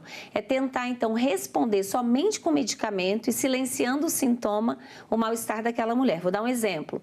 Uma mulher que está numa relação abusiva, vítima de violência, que ela não sabe se ela vai acordar com um bom dia, um soco na cara, se ela não consegue dormir, isso é um transtorno do sono? Ou isso é um sintoma que é uma tentativa de sobrevivência? É sobre isso, tem um sentido esse sintoma. Como é que a gente vai abordar isso? No caso da psicologização, é quando se faz uma leitura do sofrimento daquela mulher, enfatizando só a biografia dela, a questão individual, o que é bastante problemático também, porque ela passa a pensar que o problema é só ela. E está dentro de uma sociedade, né? Mas a gente vê a própria história, né, da saúde mental, né? Assim, a histeria era um problema feminino, né? As mulheres teriam inveja do falo, assim, já foi tudo construído com uma visão específica, né? A própria palavra histeria vem de histeron, que quer dizer útero. Foi criado na Grécia, e se acreditava que a mulher tinha essa crise histérica, que ela ficava meio doida, vamos colocar assim, quando o útero dava uma passeada no ventre dela. Os corpos das mulheres sempre foram usados e continuam sendo para justificar, em aspas, o suposto enlouquecimento. Quando a gente sabe que é muito difícil ter sanidade mental como mulher numa cultura tão violenta contra as mulheres como a nossa. E aí, então, essa questão, como você falou, do letramento, né? Assim, então, se seu psicólogo não está te entendendo, procura outro? Com certeza. De preferência, algum que tenha uma perspectiva de gênero e que consiga enxergar ou ter crítica, né, a esses aspectos que a gente tem falado. Eu acho que um ponto importante também, naquilo que você falou anteriormente e que eu queria complementar sobre a psiquiatrização, é que a gente tem, então, o uso extremo de medicamentos para tratar também de questões culturais. Então, não sou contra o uso do medicamento, ele é pontual, às vezes é muito importante para essa mulher dar conta de manter a vida dela, mas quando o medicamento serve só para suprimir o sintoma de um sofrimento maior, sem se fazer nada além disso, aí é problemático. E você mostrou então a prateleira do amor, o que é isso? Então, foi uma metáfora que eu criei para falar daquilo que eu chamo de dispositivo amoroso. Quer dizer o seguinte, que a gente como mulher, a gente aprende não só a se comportar de uma certa forma, mas a gente aprende a sentir de uma certa forma. E eu considero o principal fator de vulnerabilização para nós, mulheres, a forma de amar que a gente aprende. Então, a prateleira, né, para a gente entender de uma maneira imagética essa ideia, é como uma prateleira de supermercado. Então, quando você está passando, geralmente você pega o produto que está na frente. Essa prateleira nos localiza como mulheres em lugares diferentes. Então, essa prateleira ela é mediada por um ideal estético, que no Brasil também é historicamente construído, sobretudo do começo do século passado para cá, que é branco, louro, magro e jovem. Então, quanto mais distante desse ideal, pior o seu lugar na prateleira e menos chance você tem de ser escolhida e mais de ser objetificada sexualmente, dessubjetivada, ou seja, você perde o caráter de pessoa e passa a ser coisa. A chancela de sucesso na prateleira é ser escolhida e se manter escolhida. Então, a gente aprende uma forma de existir como mulher, onde a gente precisa estar com alguém, estar numa relação romântica para sentir que a vida vale a pena. Então, isso é profundamente daninho. Por quê? Na verdade, a prateleira cria uma simetria onde os homens são eleitos como avaliadores físico e moral das mulheres e lucram com esse dispositivo. Então, qualquer perebado tem chance de, enfim, ficar com alguma mulher. Às vezes não bem localizada na prateleira, mas dificilmente vai ficar sozinho. No caso do suicídio, como eu falei, o principal fator que apareceu de uma maneira muito evidente era o término de uma relação. Porque terminar uma relação pelo dispositivo amoroso que a gente aprende não é simplesmente perder uma pessoa, é perder algo que é identitário. Então, assim, essa mulher é colocada em xeque como mulher, né? Que fracasso de mulher você é. Então, é sobre isso. Tem um número divulgado pelo Ministério da Saúde que as maiores taxas de suicídio em mulheres é na faixa dos 40 aos 69 anos. Então, será que é por isso, né? Elas estão indo para o fundo da prateleira? Assim. Eu acho que esse é um aspecto também. E ainda tem aí a questão do ninho vazio. Então, são mulheres que, quando mães, já criaram seus filhos que estão vivendo a vida deles. Então, assim, o que dá sentido para além do que eu chamo de dispositivo amoroso e materno? Quer dizer, o quanto que é possível e é necessário se reinventar e se repensar para além desses dispositivos, que é algo que eu venho trabalhando e pesquisando nos últimos anos para ensinar, interpelar essa nova geração, sobretudo meninas, nas escolas, outras formas de ser mulher. Porque a expectativa é que elas, né, se encaixem. Quando elas não se encaixam, vem esse sofrimento. Não sobra nada. Então, acho que esse é um ponto. Não é ser contra o amor, não é ser contra a maternidade, mas que é possível você se nutrir afetivamente de outras fontes. É possível se realizar de muitas formas. E a gente, para poder desejar isso, a gente precisa aprender que é possível. Que isso é uma coisa da socialização feminina, né? Os homens, eles encaram essas questões de outra forma. Eles também são pais, eles também têm relações amorosas, mas eles lidam com isso de outra forma. Essa é uma frase do meu livro, que já circulou muito nas redes sociais, mas que eu acho que diz muito, onde eu aponto no meu livro Saúde Mental, Gênero e Dispositivos, essa ideia de como é que na nossa cultura, nesse processo de socialização, os homens aprendem a amar muitas coisas e se realizar de muitas formas, e as mulheres aprendem a amar os homens. Não pode dar certo. É um preço muito caro para a gente. E elas ficam, né, sempre em torno disso, dos homens e da família, como você falou, a questão materna, os filhos e o cuidado, né? Cuidar das pessoas, da casa, dos bichos, sempre cuidando. E suportando relações abusivas, né? Exatamente para evitar esse término. Essa questão do cuidado também apareceu nessa pesquisa sobre o suicídio e de maneira ainda muito mais forte nas mulheres heterossexuais. E é importante dizer que na pesquisa com os homens, também apareceu para os homens heterossexuais como ter uma namorada, uma mulher, uma esposa é um fator de proteção para a saúde mental deles. Por quê? Porque eles lucram com esse investimento que a gente faz. Enquanto a gente cuida deles, por eles e para eles, os homens cuidam da vida deles. E as mulheres conseguem pedir ajuda? Assim, enxergar, elas cuidam dos outros, mas elas conseguem se cuidar, elas conseguem perceber o sofrimento nelas mesmas e ver que elas estão pedindo, precisando pedir? As mulheres pedem mais do que os homens, até porque isso não nos coloca em xeque identitariamente. Mas muitas vezes elas se sentem culpadas de precisarem ser cuidadas e de não estarem tão disponíveis quanto, em aspas, supostamente deveriam para cuidar dos outros. E como que elas lidam, quando elas pedem ajuda, elas sabem se enxergar, elas percebem onde que está pegando ou isso também muito é difícil? Mais. Assim, esse autoconhecimento é muito mais fácil ocorrer por parte das mulheres do que por parte dos homens. Porque a proteção, vamos colocar assim, para aquilo que é considerado como mais sensível, vulnerável, é mais acessível para a gente. Porque não nos coloca em xeque o nosso valor, a nossa identidade. Mas só que elas se culpam, né? Elas não percebem que muitas vezes é uma coisa da sociedade, é essa que é... Elas se culpam por precisarem de ajuda e não poderem, naquele momento, ajudar tanto quanto elas gostariam. Isso se dá em muitas esferas, né? Eu fiz pesquisa recentemente, o artigo está para sair, sobre a questão de mulheres obesas, né? O que é chamado de mulheres obesas. Muitas vezes as mulheres, por exemplo, buscam a cirurgia bariátrica porque elas precisam cuidar, sentem que gostariam de cuidar mais dos filhos, gostariam de estar mais disponíveis para cuidar dos pais idosos. Então, assim, a gente não viu isso entre os homens, entendeu? Cuidar também é ensinado para a gente como algo identitário. A gente aprende a sempre priorizar as necessidades, desejos e anseios dos outros em detrimento dos nossos. Os homens, ao contrário, eles aprendem a priorizar, sobretudo, antes de mais nada, eles, depois, quem sabe, se sobrar alguma coisa para os outros. Quando a gente fala de suicídio, né, essa tentativa de tirar a própria vida, mas a gente percebe que, na verdade, no fundo, não seria propriamente uma vontade de morrer ou de acabar com a vida, é uma vontade de acabar com o sofrimento. Sim. Né? E aí, então, o importante é isso, é perceber que é possível acabar com esse sofrimento? Sim, com certeza.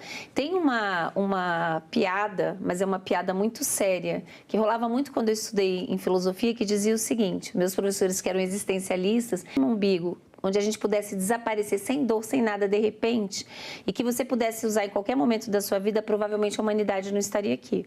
Então, assim, eu acho que é muito importante a gente falar, primeiro, que não é uma coisa totalmente fora da realidade humana, que pode acontecer em certos momentos da vida de todo mundo, mas que, aparecendo e sendo recorrente, você precisa estar atento e buscar ajuda.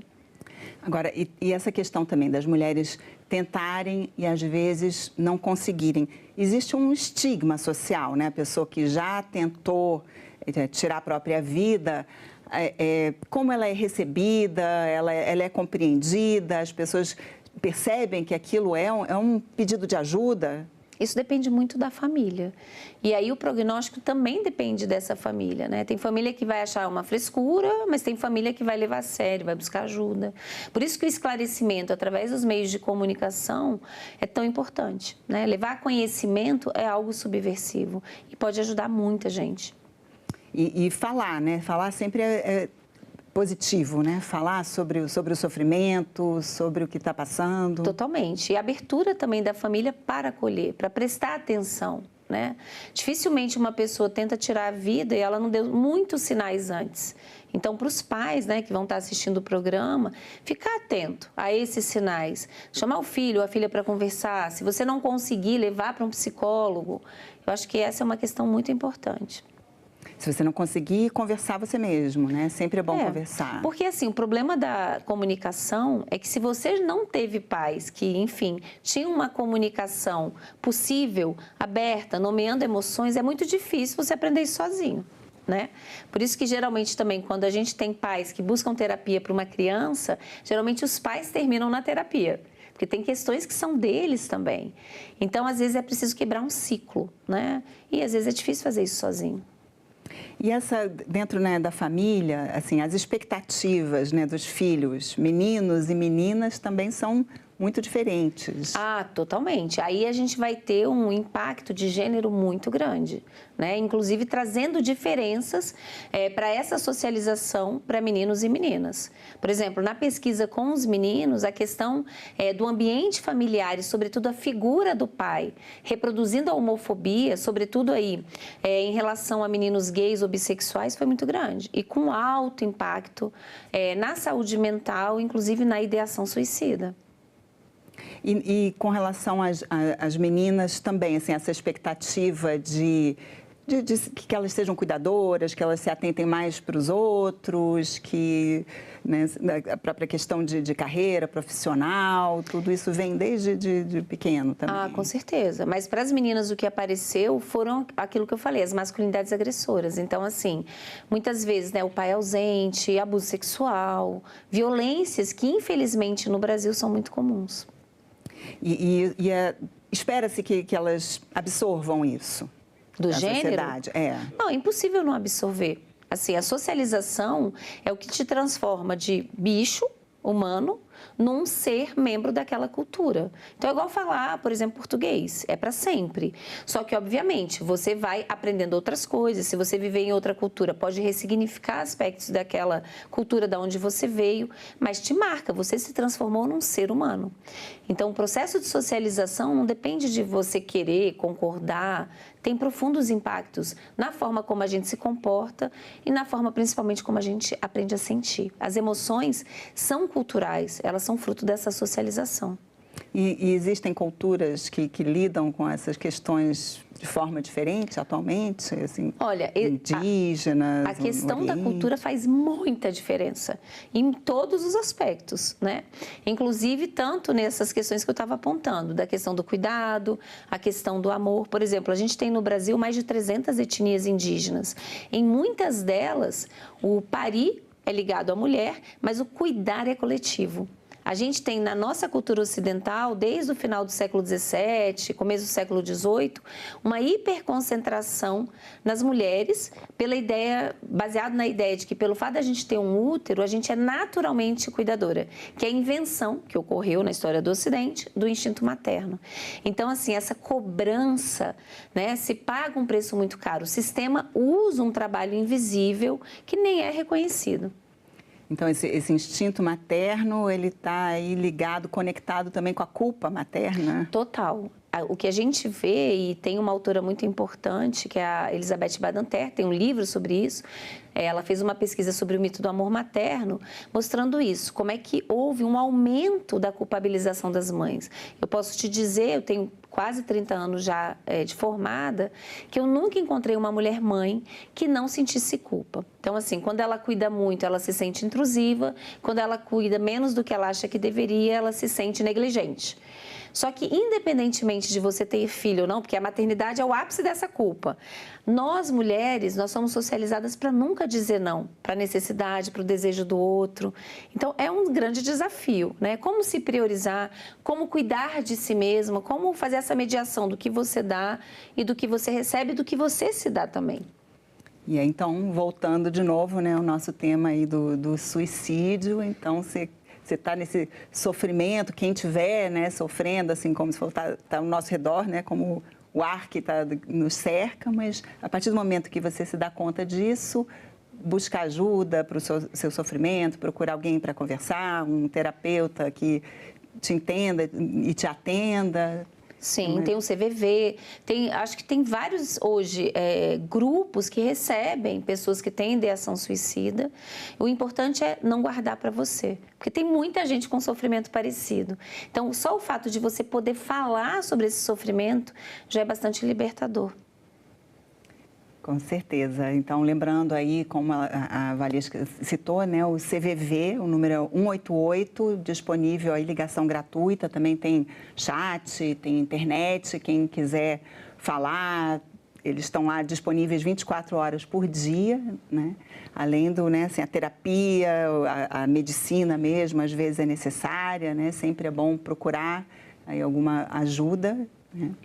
E nós agradecemos, então, Valesca, muito obrigada pela essa conversa, esses esclarecimentos.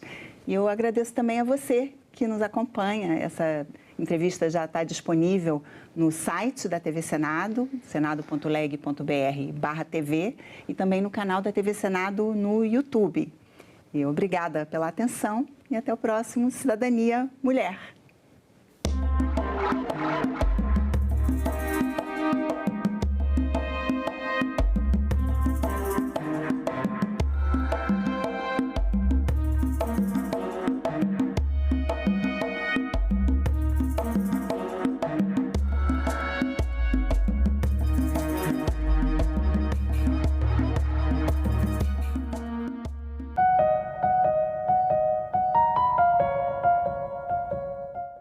Você não reduz a criminalidade apenas com pena, elevando a pena. Senador, o seu projeto prevê o aumento do tempo de internação para 5 anos para os adolescentes em conflito com a lei. Um rapaz de 17 anos entra numa escola, efetuou vários disparos, matando várias pessoas. O máximo hoje que ele vai ficar internado são 3 anos. Salão Nobre, hoje, 8 horas da noite, aqui na TV Senado.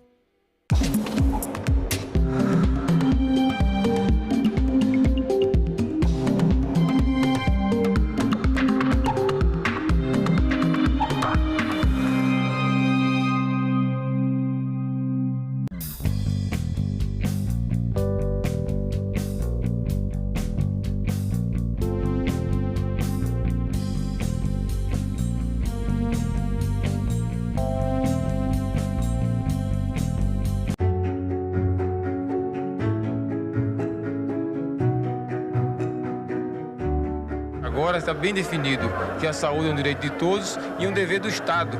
O Plano Nacional de Imunizações atingiu o grau de excelência com a criação do Sistema Único de Saúde. O SUS é a maior política nacional responsável pela elevação da expectativa de vida da população brasileira. Todos nós aqui lembramos do que ocorreu na pandemia. Todos nós aprendemos com muita dor que sem saúde não temos nada. Acreditamos na medicina, no Sistema Único de Saúde, nós acreditamos na ciência. Temos o sentimento de dever cumprido e de que ainda temos que cumprir, porque essa batalha e esta guerra ainda não terminaram.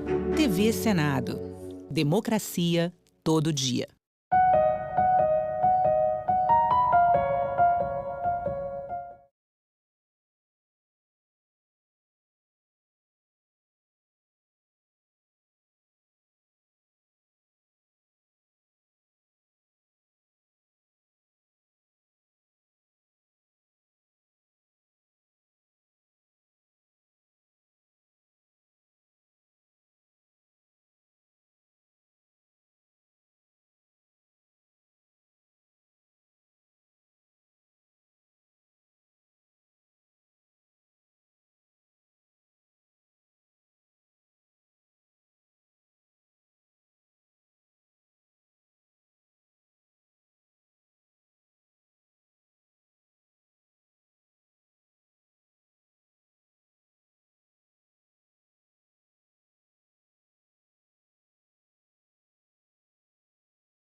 para o uso desses dispositivos e acesso a essas plataformas.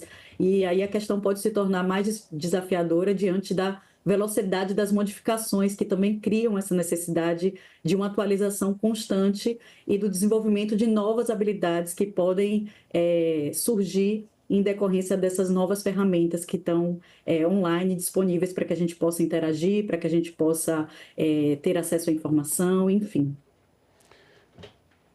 Ivo, agora a Febraban tem feito vários cartilhas, programas para divulgar medidas de segurança e, inclusive, os principais tipos de golpe.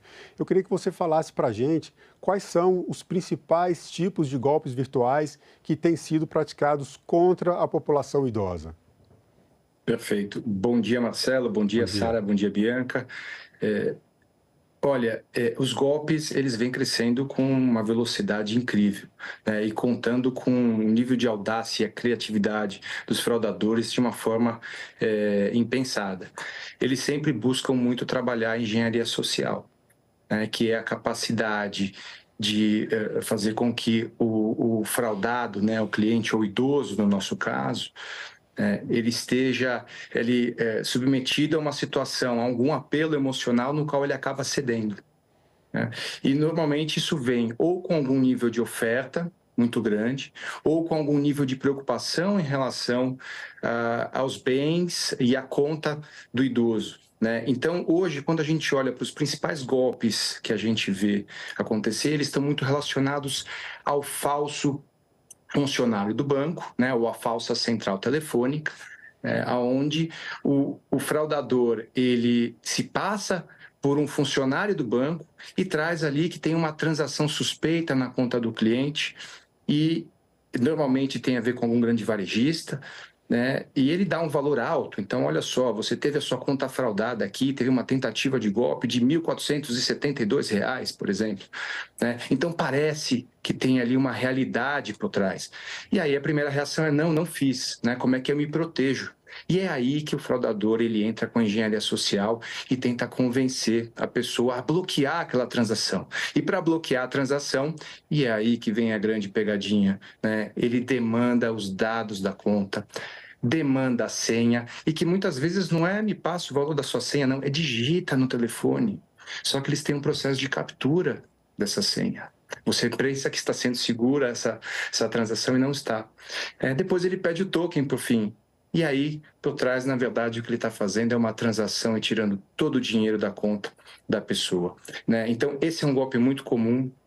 Então, ou ele vem no caráter de uma pessoa se fazendo como funcionário, agora é muito comum a gente ver uma simulação de uma URA, né? Então, ver uma gravação do banco como se fosse, né, a gravação do próprio banco quando você liga, né? Então, é muito convincente, né? Então, aqui, eu já começo a nossa provocação aqui de como fugir disso, trazendo que o principal fator aqui é sempre desconfiar, né, de qualquer ligação, qualquer chamada, e é aqui que começa o início da nossa prevenção às fraudes.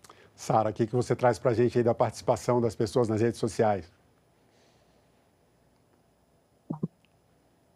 Tá sem som. O Ivo já começou aí, estava sem som. O Ivo já começou aí, né, a mostrar um dos golpes comuns, né, que o pessoal sofre pela internet. E essa é justamente a dúvida do Lucas. O Lucas, que fala lá de Rondônia, ele pergunta, né, quais são os golpes financeiros mais comuns que os idosos enfrentam na internet atualmente. Bianca, queria que você falasse, então, quais outros golpes eles têm enfrentado hoje? Eu sei que tem aí um boleto falso, né? A pessoa às vezes está lá, recebe um boleto falso e fica, meu Deus, da onde que vem essa conta? Perfeito, Sara.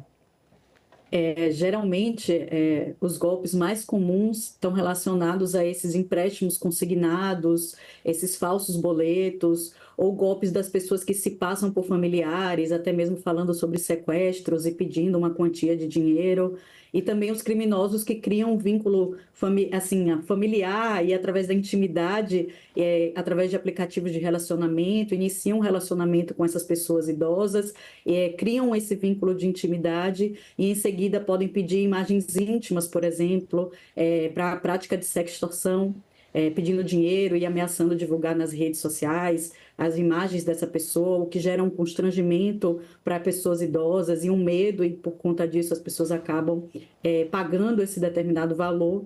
E eu acho que o Ivo já trouxe uma perspectiva muito interessante da gente sempre desconfiar desse tipo de interação ou dessas informações que muitas vezes podem ser utilizadas através dessas técnicas de engenharia social para manipular o usuário e fazer com que ele caia naquele golpe.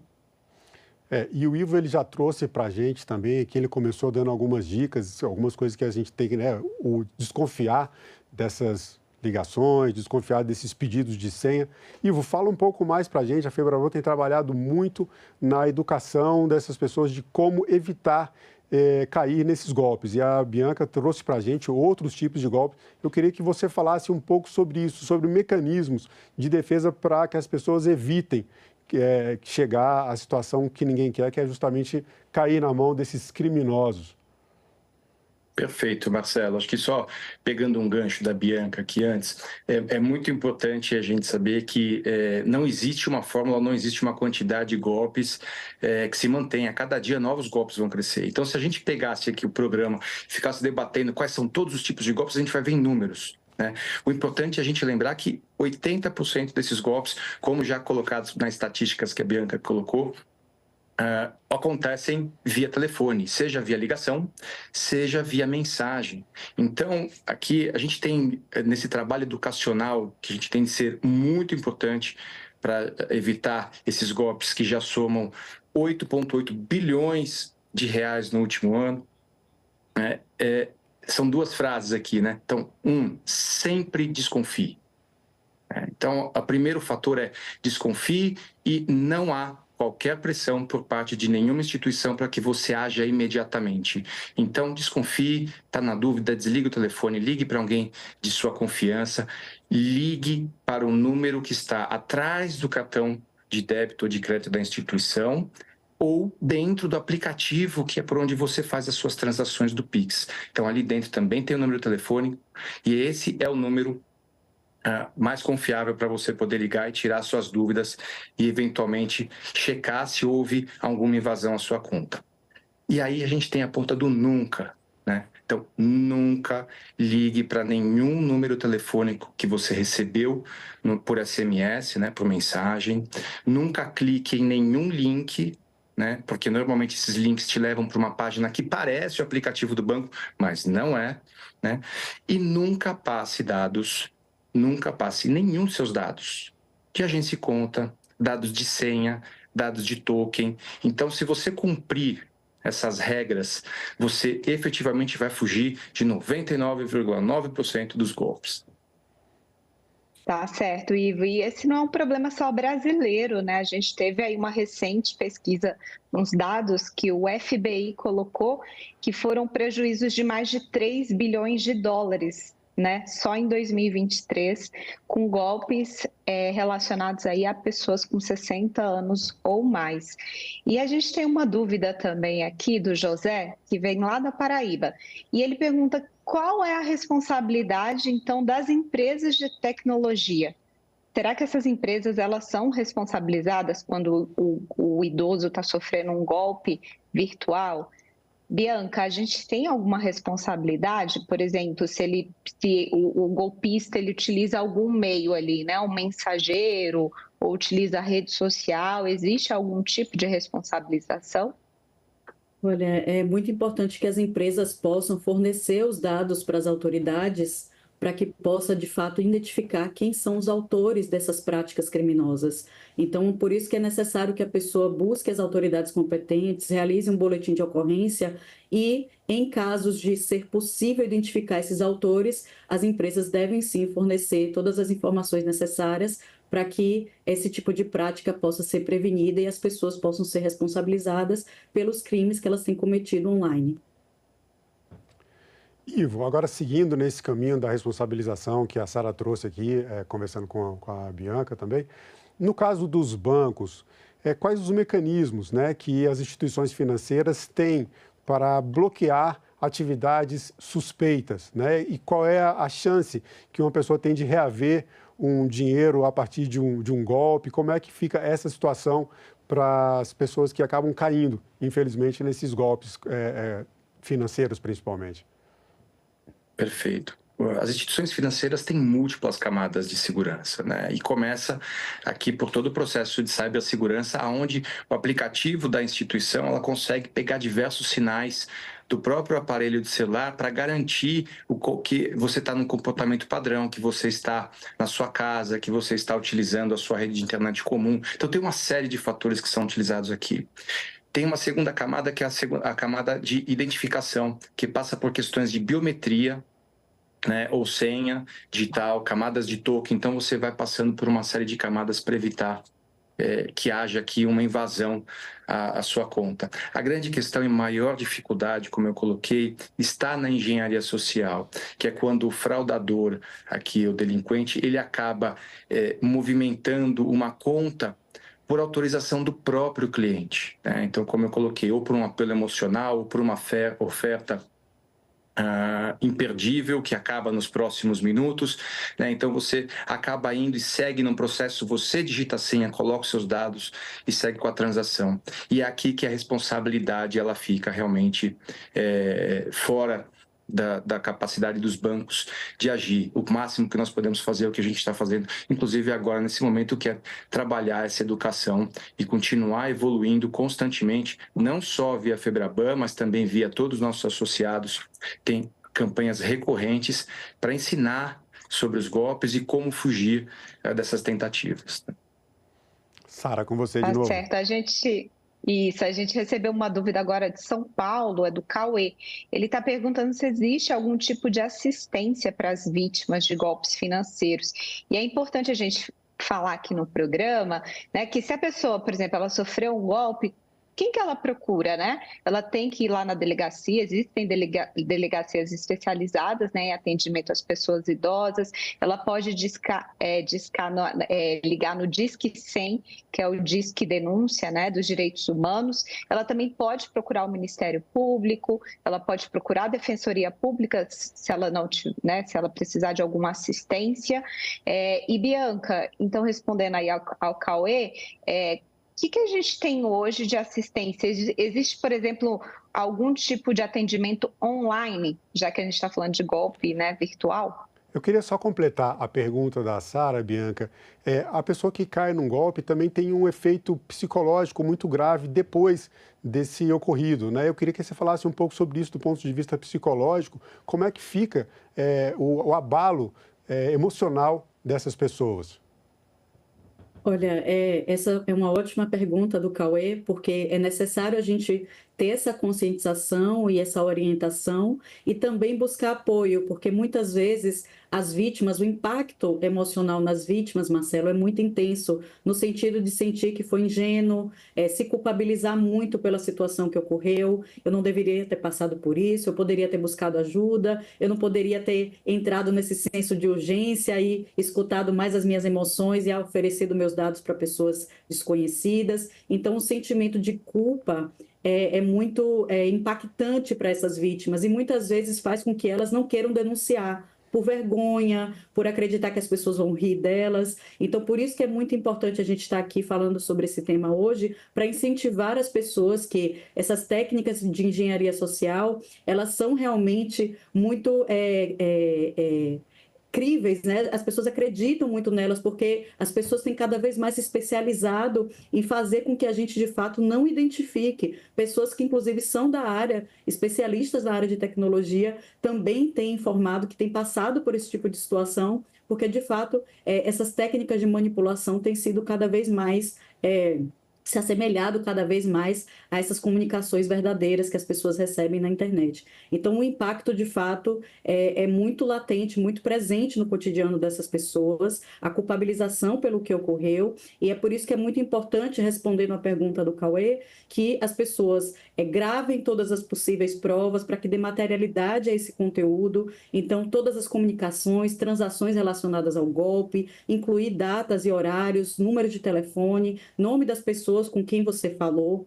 Também é muito importante fazer um boletim de ocorrência, formalizar a reclamação no site, na ouvidoria da empresa, nos casos em que tem contratos que foram realizados por telefone, por exemplo, registrar uma reclamação no Reclame Aqui ou no consumidor.gov.br, que também é uma ferramenta de comunicação online, onde é possível também mapear esse tipo de violência, e contactar o banco ou o serviço de pagamento, caso de dados de cartão de crédito que estejam comprometidos, é importante fazer o bloqueio, alterar as senhas de todas as redes sociais, utilizar a verificação de 2 etapas. Então, se eu não sei fazer isso, eu posso buscar pessoas de confiança, nas quais eu posso confiar para que me oriente, que possa passar essas informações. A senha é algo pessoal, intransferível, é muito importante isso também. Mesmo com pessoas de muita confiança, é possível também que a gente possa ter a nossa senha pessoal e que a gente não compartilhe ela com ninguém. E também, no caso de não obter êxito em relação a essas questões, é possível buscar o juizado especial, Defensoria Pública e o PROCON da cidade ou um advogado de confiança para que seja possível ingressar uma ação judicial. E a SaferNet também disponibiliza um canal de orientação para vítimas de violações online, onde as pessoas podem entrar em contato conosco através do canal de ajuda.org.br, e a gente também oferece essas informações para que a pessoa possa se munir de toda a informação e conteúdo necessário para que possa acionar as autoridades competentes e ter uma reparação em relação a essa violência que elas sofreram online. Sara, com você. Tá certo. E a gente tem mais dúvidas aqui, o pessoal de São Paulo participando bastante. E tem uma coisa interessante, que o Roderley e o Maurício, eles estão perguntando assim, por que não tem penas mais severas para esses golpes, né? O que o governo e o Senado estão fazendo para combater essas fraudes? Ivo, existe algo que a gente possa fazer enquanto parlamento? As penas deveriam ser endurecidas? O que o legislador pode fazer? Essa é uma pergunta super importante. Isso porque hoje, quando a gente fala em termos de golpes, a gente tem um problema na tipificação desse tipo de crime, né, que é considerado um crime não violento. E, portanto, ele tem penas sim mais brandas, né? Então, esse é um ponto de tratativa, né, muito importante, porque através de uma tipificação desse crime, que sim tem os efeitos colocados aqui, psicograves, e que inclusive já temos casos que levou a suicídio, então esse é um ponto que deveremos tratar com muita força.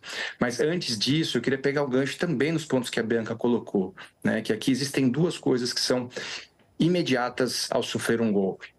O cliente ele precisa imediatamente informar a instituição financeira que ele sofreu o golpe, para que a instituição financeira, através dos mecanismos disponíveis, e tem um que inclusive é do próprio Banco Central, que é o mecanismo especial de devolução, para que a instituição possa acionar rapidamente e tentar recuperar esses valores. Hoje a gente tem um percentual de valores ali que varia entre 11% e 30% dos valores conseguem ser recuperados. Então, isso depende muito também da agilidade. Então, é muito importante saber que se você caiu, pode haver ali uma recuperação se você for ágil na comunicação com o seu banco. Mas o cliente também não pode parar aí, porque para ele, efetivamente, a gente dá ferramentas para a polícia capturar esses delinquentes, a gente precisa ter o registro dessas operações. Então é importante sim fazer o BO, dar materialidade ao caso, guardar as informações, informar isso no boletim de ocorrência, porque isso começa a criar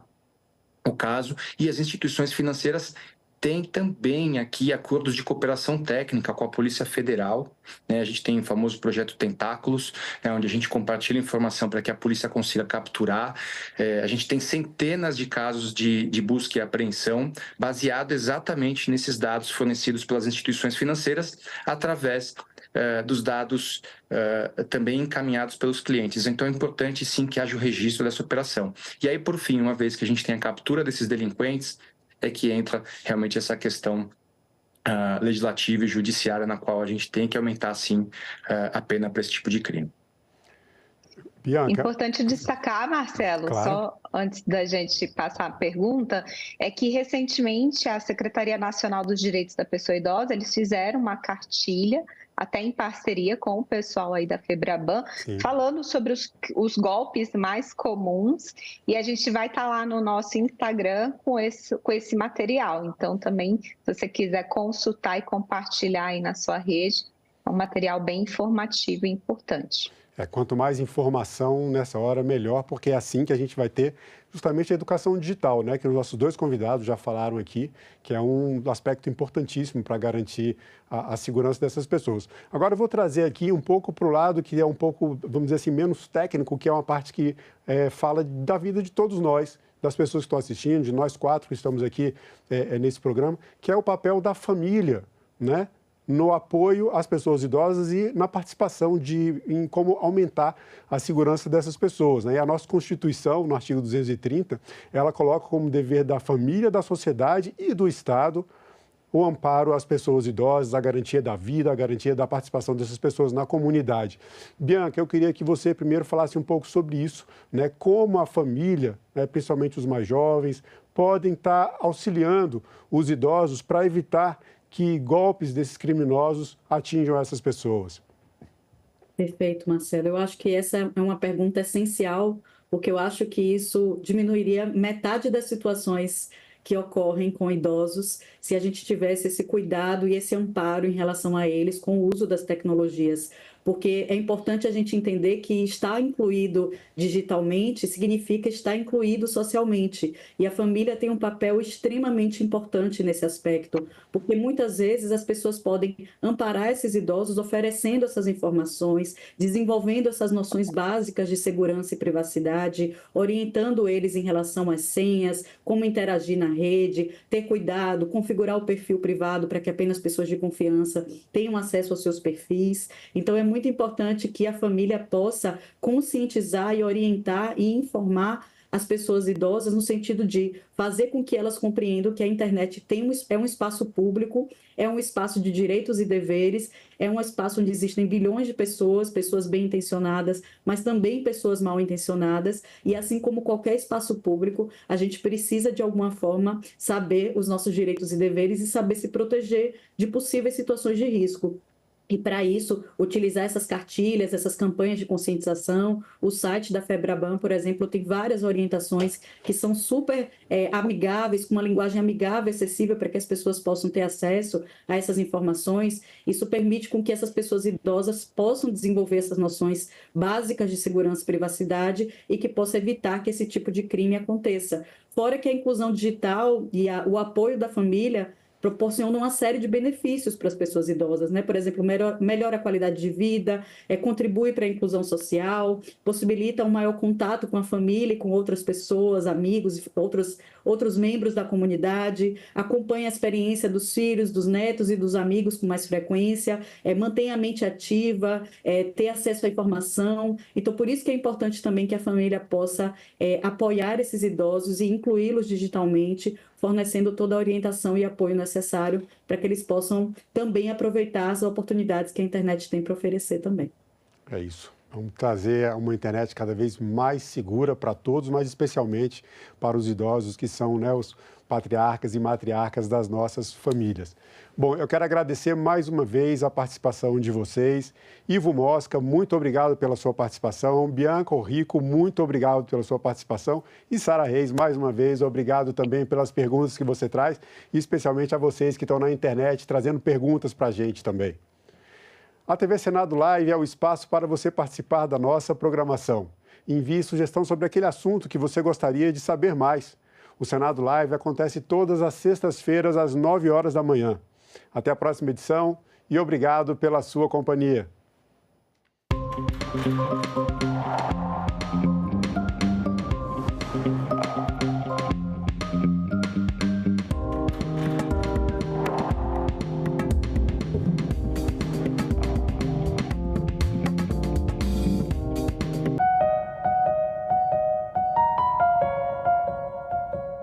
Você não reduz a criminalidade apenas com pena, elevando a pena.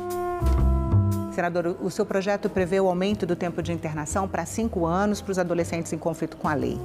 Um rapaz de 17 anos entra numa escola, efetuou vários disparos, matando várias pessoas. O máximo hoje que ele vai ficar internado são 3 anos.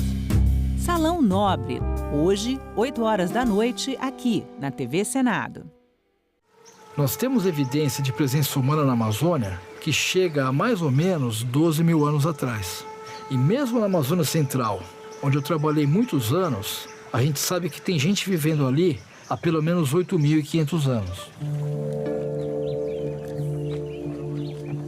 A gente está num sítio, né, o sítio Monte Castelo, e se a gente olhar aqui, nessa época do ano não dá para ver bem que ele é uma ilha porque tudo aqui em volta está alagado. A gente tem um banhado, que é o Pantanal do Guaporé, que fica alagado, e esse lugar se destaca na paisagem como uma ilha coberta de mata.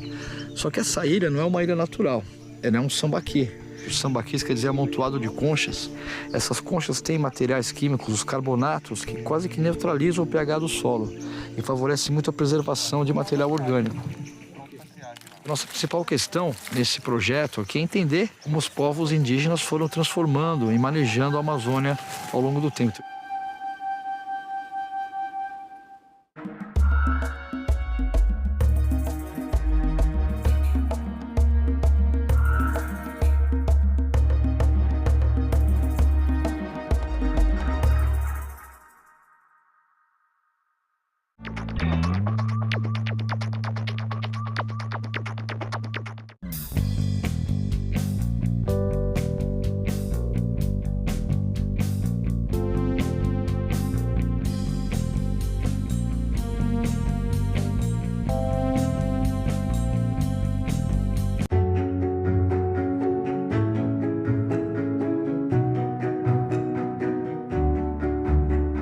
É importante que se tenha uma visão ampla de meio ambiente, que realmente a preocupação do meio ambiente se incorpore ao planejamento nacional, regional, do desenvolvimento no país. Conservar a natureza também é preservar a dignidade humana. O campo de luta da utopia chama-se ecologia e educação. É através da educação que a gente vai conseguir proteger a natureza. Nós sabemos que o Brasil já está sob o efeito das mudanças climáticas. Temos que nos adaptar e trabalhar para prevenir essas situações. É um problema econômico, é um problema social grave. Esta nação tem a obrigação de ter a preocupação equivalente com o meio ambiente. TV Senado. Democracia todo dia.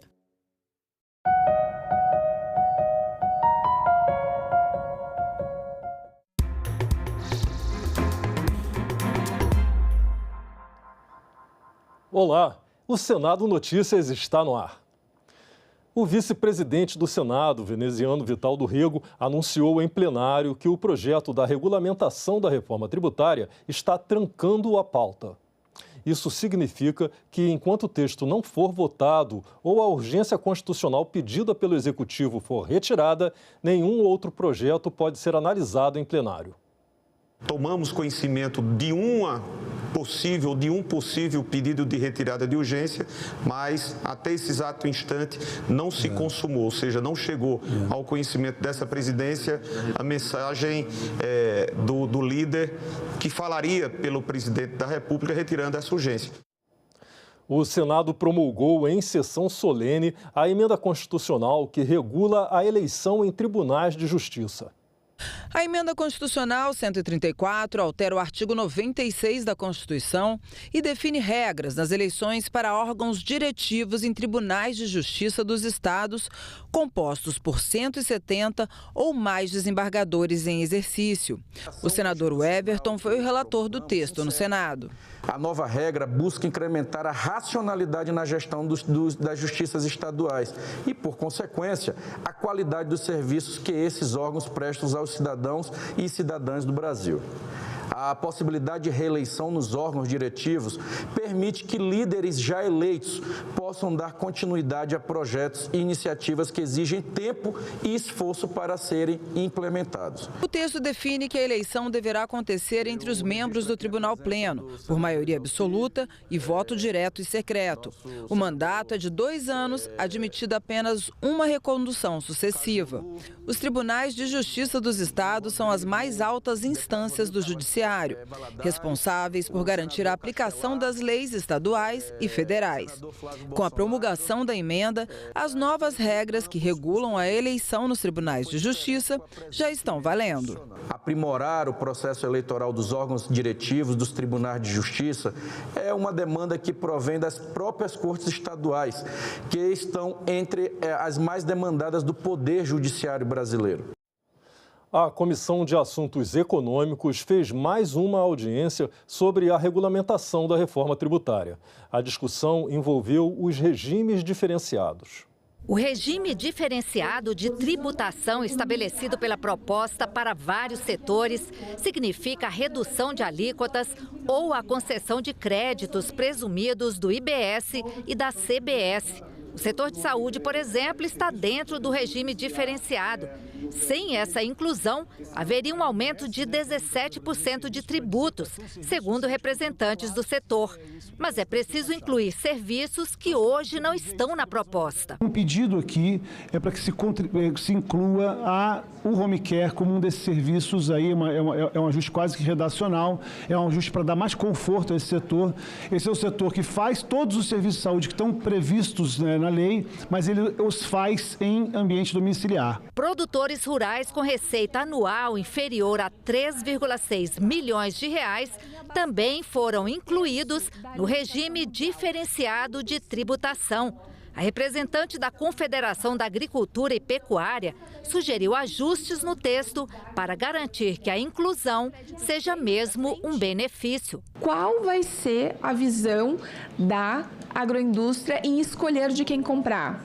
Vou comprar do pequeno, que me gera um crédito presumido não muito bom, não muito alto, ou vou comprar do grande produtor que me gera um crédito cheio? Então, para nós não termos evasão, principalmente uma evasão do campo dos pequenos produtores, da agricultura familiar, nós precisamos garantir que esse crédito ele seja, no mínimo, a mesma questão da alíquota geral de IBS e CBS com o desconto de 60%. O Ministério do Desenvolvimento Agrário ressaltou a preocupação em garantir que o agricultor familiar não pague mais imposto. Alguns produtos também das nossas florestas, em particular a floresta amazônica, né? O semiárido, então a castanha da Amazônia, por exemplo, conhecida como castanha do Pará, castanha do Brasil, ela está na alíquota cheia.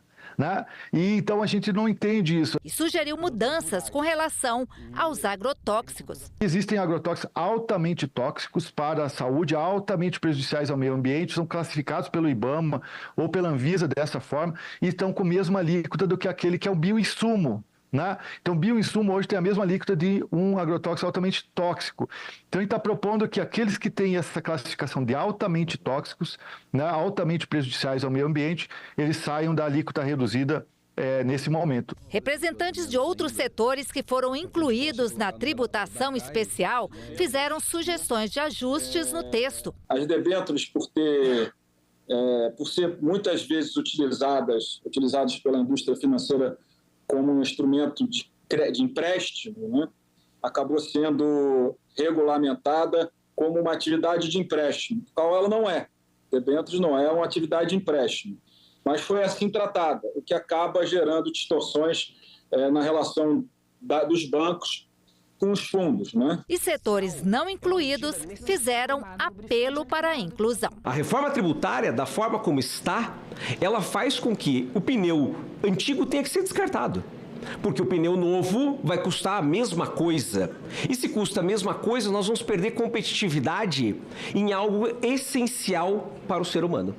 Nós vamos perder competitividade de 1.384 pequenas empresas que a BR hoje representa. O regime especial é uma medida necessária para que nós possamos incentivar, para que nós possamos facilitar o consumo da reforma de pneus. Hoje, só os catadores têm, né? E não digo que isso não é justo, mas que a gente tem como logística reversa mais antiga, que é a logística reversa do óleo lubrificante usado, e que então podemos colocá-la também ali dentro, no regime específico, para que possamos tratá-la, mantê-la da forma que está e então darmos cada vez mais esse passo a mais na transição energética do nosso país.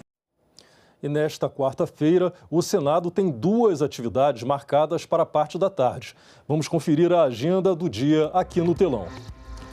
Às 2 horas, a Comissão de Assuntos Econômicos faz uma outra audiência pública interativa para debater os impactos da reforma tributária nos regimes diferenciados e específicos. Para o mesmo horário, está marcada uma sessão de debates no plenário sobre incêndios florestais e mudanças climáticas. As eleições já estão à porta para a escolha dos prefeitos e vereadores em todo o Brasil, com exceção de Brasília. Na disputa pelas prefeituras, o sistema de votos é o majoritário. Já para ocupar uma vaga na Câmara Municipal, o sistema é proporcional. Mas qual a diferença entre essas duas formas de eleição? Descubra na nossa reportagem. Desde a proclamação da República, esta é a 28ª vez que acontecem as eleições municipais no Brasil. 5.569 prefeitos e 58.444 vereadores serão eleitos em todo o país para um mandato de 4 anos. Para vencer essa disputa, além de convencer o eleitor, o candidato também tem que saber fazer conta, já que nem sempre o mais votado é o vencedor. São muitos fatores que entram nesse cálculo e que interferem no resultado final, a depender de qual sistema é adotado nas eleições, o majoritário ou o proporcional. Mas qual é a diferença entre um e outro? O majoritário não dá um branco. Não, mas eu quero procurar saber, vou procurar saber o que é. O majoritário, na verdade, são votos, né, que a pessoa recebe por individual, e o outro proporcional, né, que você falou assim, são mais por partidos, né? Nas eleições municipais, os 2 sistemas são usados para definir os vencedores. Os prefeitos são eleitos pelo sistema majoritário, por maioria simples ou absoluta. Nos municípios com menos de 200 mil eleitores, a eleição é definida por maioria simples, ou seja, basta ser o mais votado. Já nos municípios com mais de 200 mil eleitores, é preciso garantir a maioria absoluta, o que significa a metade dos votos mais 1, sem contar os brancos e nulos. Nesses casos, pode haver segundo turno entre os 2 candidatos mais votados. No caso das eleições para vereador, é aplicado o sistema proporcional. O eleitor pode votar no candidato ou só no partido. É o que se chama voto de legenda. Na prática, quanto mais votos receber o partido ou a união de partidos, mais vagas são garantidas nas câmaras municipais. E os candidatos mais votados no partido são os eleitos. O historiador Antônio Barbosa, professor da Universidade de Brasília, explica o sistema. O voto proporcional é utilizado aqui no Brasil de uma forma ampla, da maneira como ele existe no nosso país. É quase que único no mundo inteiro, porque é um voto proporcional puro. O que acontece? Os votos vão ser dados para os partidos ou para as coligações partidárias. Isso significa, na prática, que não necessariamente vai ser eleito o vereador, o deputado estadual ou o deputado federal que tiver mais votos. Porque faz-se uma equação, junta-se todo tipo de voto que o partido ou coligação teve e vai dividir pelo número de vagas ou da Câmara Municipal, ou da Assembleia Legislativa, ou na Câmara dos Deputados. E aí vem a contagem regressiva. Dentro daquele partido ou coligação, os mais votados dentro do número de vagas. Significa dizer que um candidato de outro partido com muito menos voto do que o outro, vai ser eleito e o outro que teve mais votos não foi.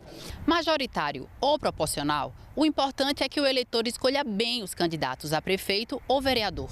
Serão eles os responsáveis por administrar e fazer as leis que podem impactar o município por pelo menos 4 anos. Por isso, no dia 6 de outubro, vote consciente. Ficamos por aqui. Você pode rever as reportagens desta edição na nossa página na internet, senado.leg.br/tv. Muito obrigado pela sua companhia e continue sintonizado aqui na TV Senado.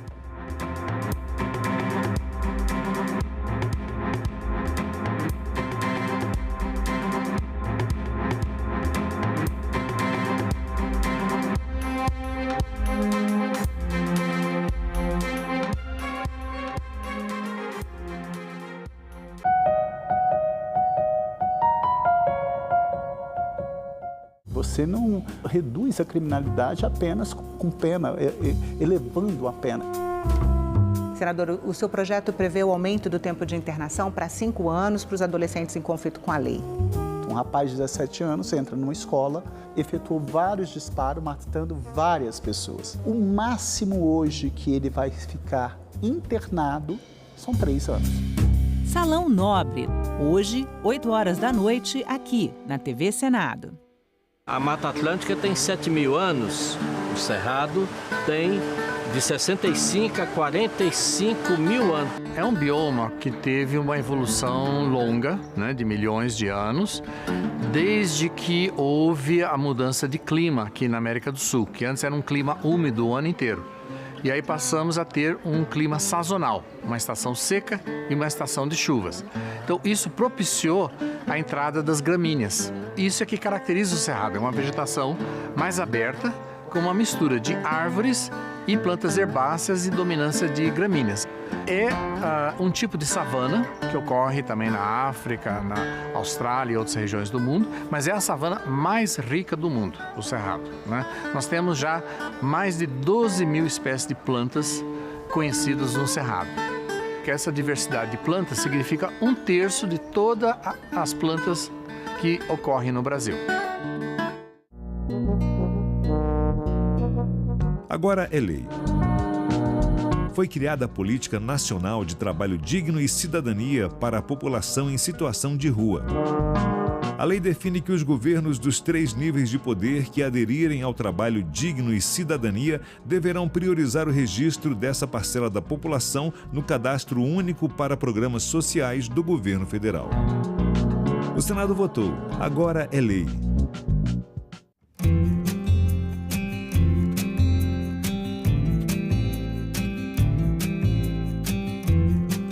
Estar aqui nesse momento, poder estar presidindo esse projeto tão lindo, tão gratificante.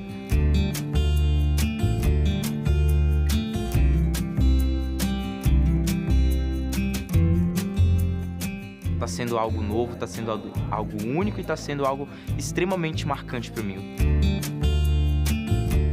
Realmente estar nesse local demonstra a importância que é o jovem estar engajado com a política, um local onde a democracia reina e deve permanecer reinando.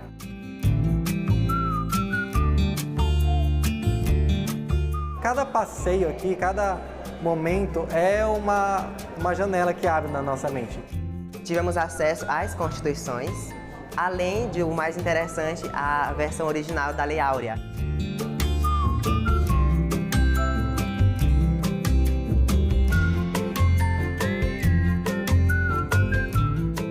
A presença de vocês aqui representa uma oxigenação, sobretudo a oxigenação de ideias.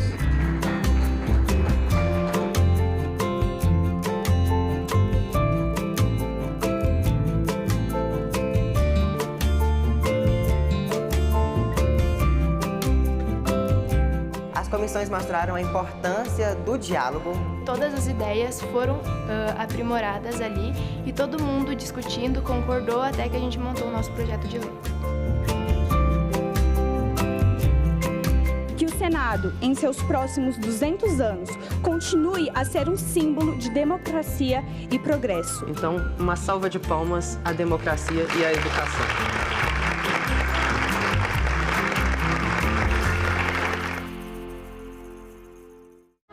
A TV Senado abriu uma nova seleção de documentários e séries documentais para a sua programação.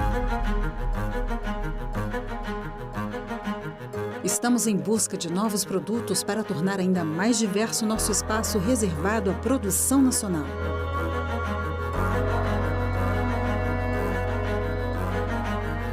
Assuntos sociais, direitos humanos, arte e cultura, saúde e educação, ciência e tecnologia, meio ambiente, política, história. São alguns dos temas para essa seleção.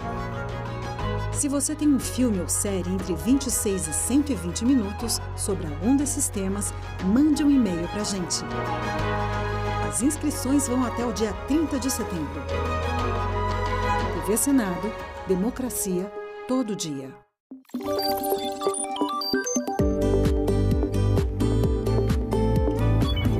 A partir de 30 de junho, quem pretende concorrer a algum cargo nas eleições deste ano não pode mais apresentar ou ser comentarista de programas de rádio ou televisão.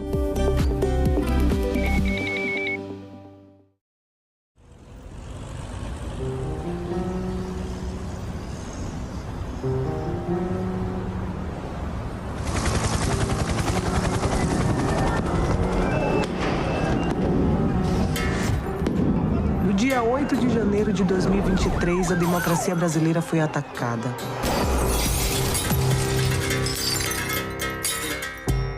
Mas democracia é uma ideia, um regime político. Você não pega a democracia na mão. Fisicamente, a democracia não existe. Então, quem realmente foi atacado nesse dia?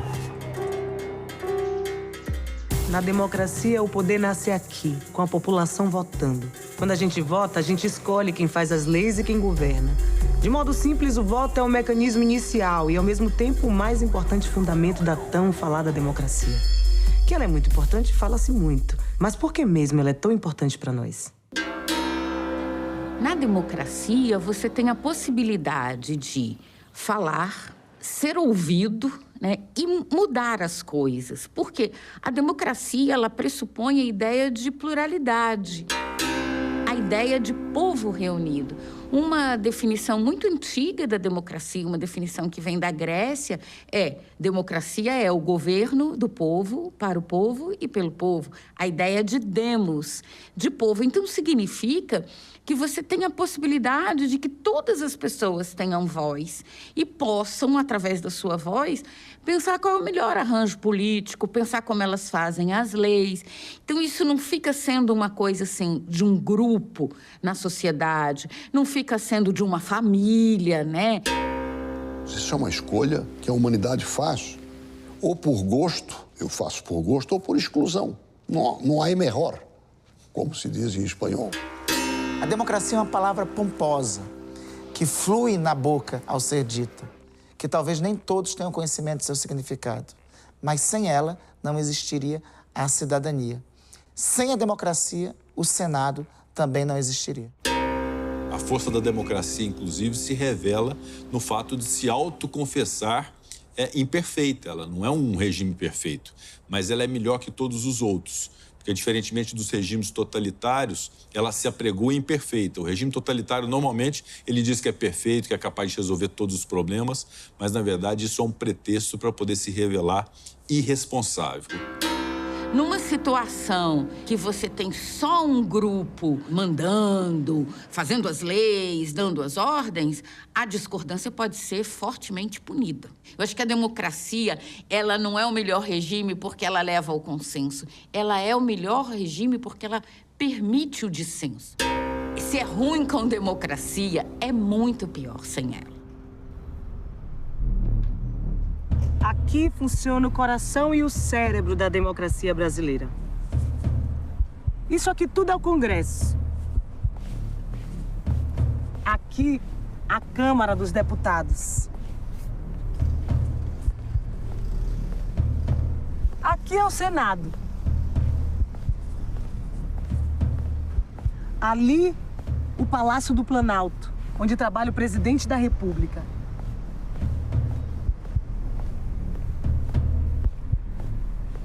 E ali, o STF, a instância máxima da justiça. Em março de 2024, o Senado brasileiro faz 200 anos. Então vale perguntar, afinal, qual é a importância do Senado na história do Brasil e no dia a dia dos brasileiros? Para saber essa resposta, a gente precisa entender o que acontece aqui, dentro dessa famosa abóbora.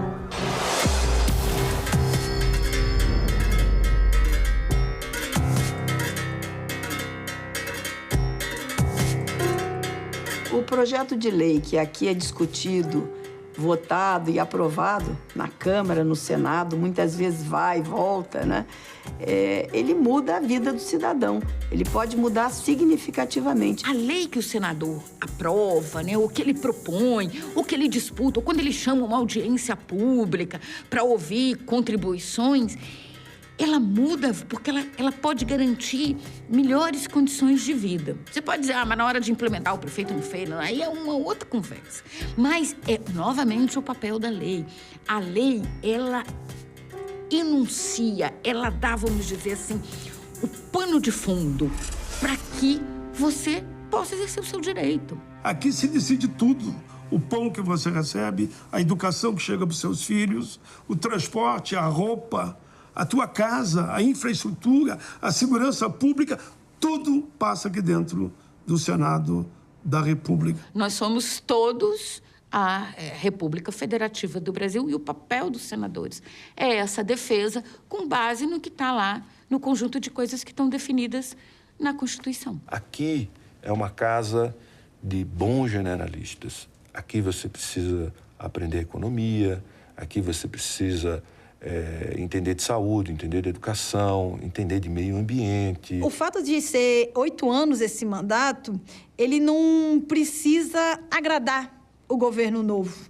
Ele pode se comprometer com a sociedade, ele pode se comprometer com a população brasileira a longo prazo. E ele vai estar ali podendo construir não uma política, uma lei simples, né, de uma página. Ele pode estar ali se preparando para construir um estatuto. Esse é o plenário do Senado. Aqui a história do Brasil se transforma. Como? Os avós dos meus avós eram escravizados. Apesar de ser uma violência extrema e inaceitável, muita gente defendia a escravidão no fim do século XIX. Muitos comerciantes, jornalistas, fazendeiros, economistas, políticos diziam que a escravidão era fundamental para as exportações e para a economia do país. Os impostos sobre transporte e vendas de gente escravizada eram uma importante receita para os cofres do Império. Vocês sabem o que está acontecendo nessa foto? O Senado está debatendo e aprovando uma lei que proibia a escravidão no Brasil. A proposta da Lei Áurea foi apresentada ao Senado pela princesa Isabel. Por ser filha do imperador, ela era senadora. Da parte da princesa Isabel, o que acontece é uma pressão que ficou muito maior internamente ali nos seus últimos 50 anos e uma pressão externa, né, de que já não tinha mais condições, a forma econômica já tinha mudado, a escravidão ela já não estava gerando mais o lucro que gerava antes e o mundo já estava mudando, o resto do mundo inteiro já tinha findado, né, a escravidão e só faltava o Brasil. Então, de benevolência não teve nada, o que teve foi muita resistência, o que teve foram anos e anos de construção política, ideológica, de tecnologia, de trocas de informação, de ensino, para se conseguir essa abolição. O processo de abolição da escravidão no Brasil era complexo, sinuoso e muito risco havia para todos, né? Ela diz nos seus textos autobiográficos que ela temia pelo bem do país porque se temia muito a guerra civil. Muito. Nessas mesas e cadeiras foi analisado e debatido o projeto da Lei Áurea, a pedido da princesa Isabel pelos senadores. Entre os dias 8 e 13 de maio de 1888. O clima era tenso, os debates eram quentes. Ninguém tinha certeza que a Lei Áurea ia ser aprovada. Inclusive, tinha uma bancada que era a favor da escravidão. Olha o que disse o senador Barão de Cotegipe. Tenho conhecimento da nossa lavoura e afianço que a crise será medonha. A verdade é que haverá uma perturbação enorme no país durante muitos anos se a abolição for aprovada. A Constituição, as leis civis, as eleitorais, as de impostos, tudo reconhece o escravo como propriedade. Mas, de um traço de pena, legisla-se que não existe mais tal propriedade, que tudo pode ser destruído por meio de uma lei, sem atenção aos direitos adquiridos. Mas tinha também uma fortíssima bancada a favor do fim da escravidão. Olha o que disse o senador Dantas, representante da Bahia. Nos últimos 17 anos, por força da lei do ventre livre e da lei dos sexagenários, 800 mil escravos deixaram tal condição. É justamente nesse período que se nota a maior riqueza no país, grande aumento de trabalho e produção e, como consequência, considerável elevação da renda pública. Se foram essas as consequências da diminuição do trabalho escravo em mais da metade, o que se deve esperar é que o desaparecimento de 600 mil criaturas escravas não produzirá a nossa ruína. Antes, aumentará a nossa prosperidade, graças ao trabalho livre e nobilitado. E tinha também uma bancada que era conservadora, mas que era a favor do fim da escravidão, que era o caso do senador João Alfredo de Pernambuco. Olha o que ele falou. Muito infeliz foi o Brasil herdando a escravatura. Porém, mais infeliz será se a sua extinção não for conseguida mediante sábias cautelas e previsões. Ninguém aspira à extinção com mais ardentes votos do que eu, mas desejo a reforma com espírito e processo conservadores. Depois de muita discussão, os senadores votaram. A decisão não foi unânime. 5 senadores votaram pela continuidade da escravidão. A imensa maioria decidiu pelo fim da escravidão no país. A decisão do Senado naquele dia mudou meu destino, o destino de muitos de nós e o futuro do Brasil.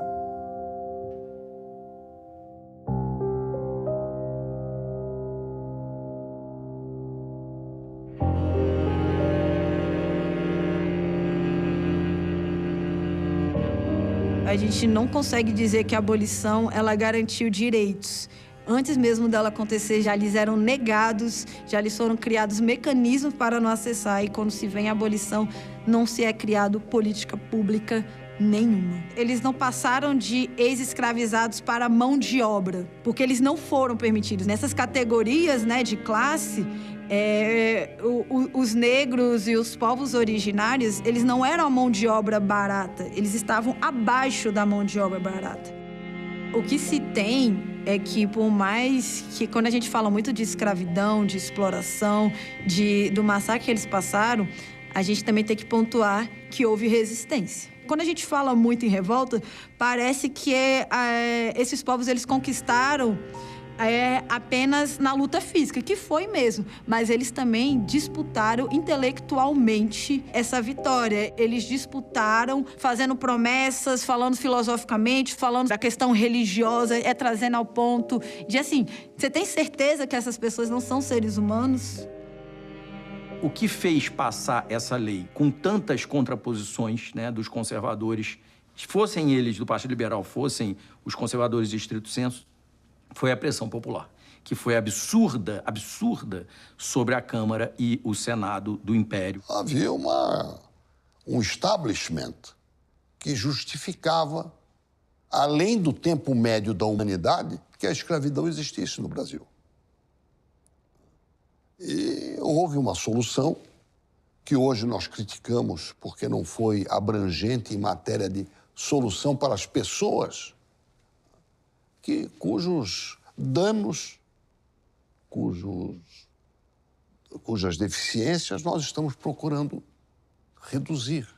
Uma dívida que nós estamos tentando reduzir através de vários expedientes que a legislação brasileira tem criado. O Senado, nesse período, nos últimos 5 anos, nunca aprovou tantas leis contra o racismo e preconceito como aprovou. De minha autoria, porque eu fui autor ou relator, foi em torno de 20. Isso não aconteceu durante séculos. No último censo do IBGE, 112.700.000 brasileiros se autodeclararam pardos ou pretos, ou seja, descendentes de escravizados. 55% da população brasileira. Por aí você já pode imaginar a importância e o impacto que uma lei votada no Senado tem no cotidiano de cada um de nós.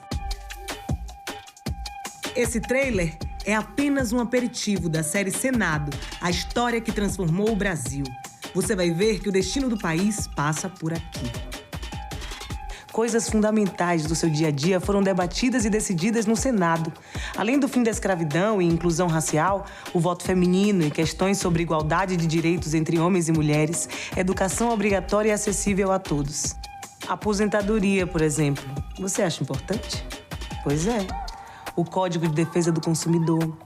A saúde gratuita para todos os brasileiros, que atende hoje mais de 150 milhões de pessoas. A Lei Maria da Penha, que protege mulheres da violência, o Estatuto da Criança e do Adolescente, e o Bolsa Família. Aguardem! Vem aí a série Senado, a história que transformou o Brasil.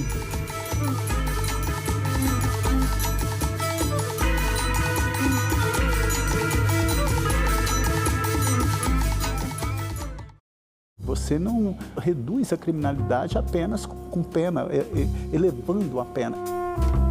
Senador, o seu projeto prevê o aumento do tempo de internação para 5 anos para os adolescentes em conflito com a lei. Um rapaz de 17 anos entra numa escola, efetuou vários disparos, matando várias pessoas. O máximo hoje que ele vai ficar internado são 3 anos. Salão Nobre, hoje, 8 horas da noite, aqui na TV Senado. O Senado brasileiro foi criado pela Constituição de 1824, mas havia um problema. Em que lugar os senadores iriam se reunir? Pensando nisso, Dom Pedro I decide comprar o Palácio Conde dos Arcos e reformá-lo para abrigar o poder legislativo. Só 2 anos depois, em 1826, aconteceria a primeira sessão oficial do Senado.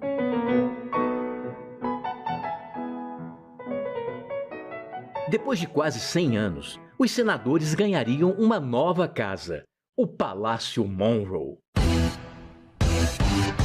Construído originalmente para a Exposição Universal de 1904 nos Estados Unidos, o prédio, todo feito em estrutura metálica desmontável, foi transferido num navio para o Rio de Janeiro e remontado no local mais nobre da cidade. Acabou se tornando um cartão postal do Rio e uma referência histórica de um período político bastante conturbado. Em 1960, com a inauguração de Brasília, o Senado passou a ter um novo endereço. A cúpula côncava de Oscar Niemeyer trouxe ousadia e modernidade à tradição democrática, sugerindo ponderação e equilíbrio em suas formas. Mas nem tudo são flores.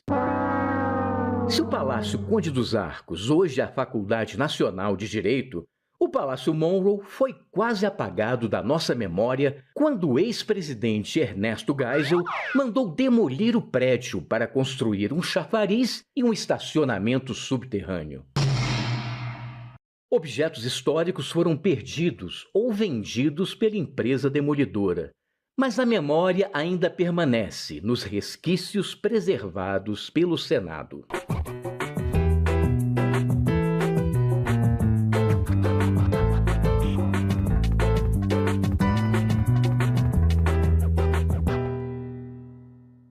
Um país que é agro, né, um país agrícola, que parte substancial do nosso PIB está ligado à produção agropecuária, e a nossa produção agropecuária não é irrigada. Portanto, a umidade que a Amazônia traz, ela é chave para o nosso desenvolvimento econômico no nosso país. Mas não só o Brasil. Outros países do Cone Sul da América do Sul, como Paraguai, Argentina e Uruguai, também se beneficiam dessa umidade que a Amazônia faz circular pela nossa região. A Amazônia, ela estoca o equivalente a 10 anos de emissões de carbono de toda a humanidade. Acho que isso dá a dimensão da importância estratégica da Amazônia para a estabilidade do clima do planeta. Por exemplo, a água entra do oceano, é ciclada pela Amazônia e depois é redistribuída para o Cone Sul da América do Sul. O mesmo é feito com carbono, que é o que causa o efeito estufa, consequentemente as mudanças climáticas. A Amazônia tem um grande potencial e ela faz esse serviço de filtrar e fixar uma parte desse carbono, ajudando a reduzir os impactos das mudanças climáticas globais. Agora é lei. Empresas reconhecidas como promotoras de saúde mental vão ganhar um certificado concedido pelo governo federal. Para obter o título, as empresas interessadas devem prestar apoio psicológico e psiquiátrico aos trabalhadores, oferecer programas de promoção e avaliação psíquica e realizar treinamentos e campanhas de conscientização em saúde mental. O Senado votou, agora é lei. Eu quero deixar registrado àqueles que nos assistem e que apostam que, além de ser um jogo de azar, onde você vai perder muito mais do que ganhar e enriquecer empresas fora do Brasil que não gerem um emprego aqui dentro. Na ótica da associação, de fato, as casas de apostas são vítimas, né? Afinal de contas, eu não chamo de apostador, eu chamo de criminosos que se reúnem para conversar, para organizar uma fraude, né? Um estelionato, não sei qual seria o tipo penal, mas para praticar um crime manipulando o resultado, alterando a integridade do jogo. O que a gente vislumbra é que muitas das atividades que levam sim hoje a problemas de saúde, que levam a problemas de endividamento, eles têm muito mais associação com grupos criminosos que se utilizam deste setor para comissão de fraudes, para simplesmente enganar pessoas que acham que estão apostando, mas na verdade estão entrando lá num site fantasma e simplesmente mandando o seu dinheiro para fora do país. Segundo o levantamento, 80% das pessoas que apostam têm dívidas. 2% do orçamento doméstico das classes C, D e E está comprometida com apostas. O governo está atento a tudo isso? Senador, sim, nós temos acompanhado, praticamente todos esses estudos que surgem, esses números que surgem. Grande parte dos problemas associados a esses volumes financeiros está muito mais associado com o tema fraude e lavagem de dinheiro do que o tema aposta propriamente dito. Com a regulamentação, nós vamos conseguir apartar aquilo que é fraude, nós conseguiremos trazer a aposta para o controle e conseguiremos monitorar. Nós receberemos, por meio do nosso sistema, diariamente as informações de aposta.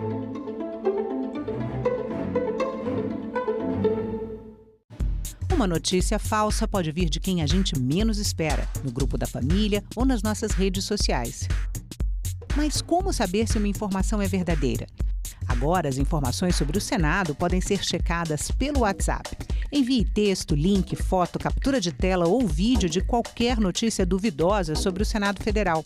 Nossa equipe vai analisar o material e responder se a informação é falsa, verdadeira ou imprecisa. Ficou na dúvida? Senado verifica. O Congresso Nacional é o órgão que representa o povo brasileiro, que elabora leis, que fiscaliza as ações do Poder Executivo. O nosso sistema é o bicameral, ou seja, ele é composto por 2 câmaras ou 2 casas legislativas, a Câmara dos Deputados e o Senado Federal. Um projeto de lei que começa aprovado pela Câmara é sempre revisado pelo Senado. Da mesma forma, uma proposta apresentada pelo Senado também precisa passar pela votação dos deputados antes de ser sancionada ou não pelo presidente da República. A Câmara dos Deputados é composta por 513 deputados, que são eleitos a cada 4 anos pelo sistema proporcional. Cada estado brasileiro e o Distrito Federal elegem seus deputados de acordo com o tamanho de suas populações. Já o Senado Federal é composto pelos representantes dos estados e do Distrito Federal. Mas os senadores são eleitos pelo sistema majoritário. Vence o que tiver o maior número de votos. Cada unidade elege 3 senadores, independentemente do tamanho de sua população. Isso garante uma representação mais equilibrada entre os diferentes estados e as diferentes regiões do Brasil. As duas casas também possuem uma série de atribuições que são exclusivas. Por exemplo, os deputados podem autorizar, com a aprovação de 2/3 de seus membros, o início de um processo de impeachment contra o presidente da República. Mas são os senadores que julgam se o presidente sofrerá ou não o impeachment. Além disso, são apenas os senadores que analisam e aprovam as indicações do presidente da República para diversos cargos muito importantes, como os ministros do STF e o Procurador-Geral da República. O Congresso é o nível mais alto do nosso poder legislativo. Escolha bem os seus representantes. A TV Senado abriu uma nova seleção de documentários e séries documentais para a sua programação. Estamos em busca de novos produtos para tornar ainda mais diverso nosso espaço reservado à produção nacional. Se você tem um filme ou série entre 26 e 120 minutos sobre algum desses temas, mande um e-mail para a gente. As inscrições vão até o dia 30 de setembro. TV Senado, democracia, todo dia. Eu sou o filho mais novo de uma família de 3 irmãos. Bom dia, a gente vai trabalhar muito hoje. Minha mãe me teve aos 42 anos. Meu pai foi deputado estadual, era um comerciante, mas depois foi sequelado por um problema de saúde, um AVC. Portanto, ela foi o carro-chefe da nossa família. E eu digo com muita humildade, mas com muito reconhecimento, que ela nos fez gente. Esse nosso espaço aqui de trabalho, ele tem uma presença pernambucana muito grande. Nós temos aqui, por exemplo, a manta do Caboclo de Lança.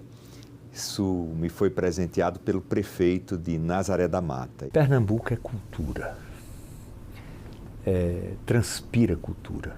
Ele fazia da política um espaço de fala, um espaço... Eu estava convivendo desde o início no bastidor da política. Até que o José Jorge, ele é chamado mais adiante para voltar a ser secretário de Educação. Trabalhei 2 anos com ele. O tempo passou. O governador eleito, com quem eu não tinha muita aproximação, me convidou para eu ser o secretário dele da área de infraestrutura. Até que meu ex-governador, que me convidou a passar 8 anos seguidos numa área imensa do governo dele, me chamou e me convidou para ser o seu primeiro suplente. Prometo guardar a Constituição Federal e sustentar a união, a integridade e a independência do Brasil. Ele me convida, ele diz, olha, quando eu lhe chamei tinha uma razão de ser. Eu vou me aposentar e quero que você assuma, você está preparado para assumir o mandato de senador da República. É com esse espírito que chego a esta casa, firme nas convicções. Eu fui colocado aqui em áreas que eu conheço. Comissão de Assuntos Econômicos, Comissão de Relações Exteriores e Defesa Nacional, Comissão de Assuntos Sociais, Comissão de Ciência e Tecnologia. E eu tenho muita gratidão aos meus colegas de Senado e de bancada do MDB. Essa é a minha história, que está pela metade, se Deus quiser, porque eu ainda vou viver muito. O mundo é quem gira, somos nós quem ficamos tontos. Amanhã já vem. Durante o período eleitoral, nossa programação terá uma mudança, em virtude do horário eleitoral gratuito. O marinheiro, marinheiro. Estúdio A, sábado às 7h30 da noite. Foi o tombo do navio? Ou foi o balanço do mar? 456 mil candidaturas foram registradas para as eleições municipais deste ano. Desse total, 301 mil candidatos são homens e 155 mil mulheres. Entre as candidaturas femininas, 80 mil são mulheres negras. Já entre os homens, são 159 mil os que se declaram negros.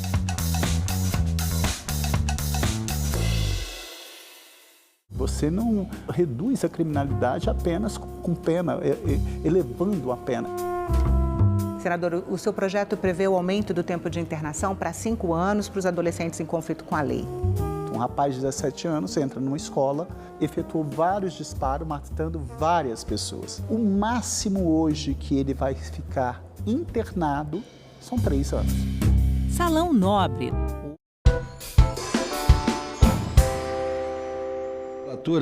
Que se realiza nessa data, 25 de setembro de 2024. A presente reunião destina-se à realização de audiência pública com o objetivo de debate.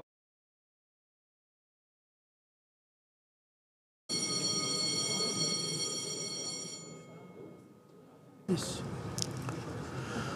2h16 da tarde, brasileiras e brasileiros, minhas únicas vossas excelências, Deus e saúde em suas vidas, de seus familiares e amigos, neste 2024, hoje 25 de setembro, sessão de debates temáticos. A abertura desta sessão, que tenho certeza será histórica. Declaro aberta a sessão, sob a proteção de Deus, iniciamos nossos trabalhos. A presente sessão de debates temáticos foi convocada em atendimento ao meu requerimento número 650 de 2024 e daí estar ocupando a presidência e agradecendo às senadoras e senadores que concordaram e também a aprovação pelo plenário do Senado Federal e o meu agradecimento ao nosso presidente do Congresso Nacional, Rodrigo Pacheco. Convidados.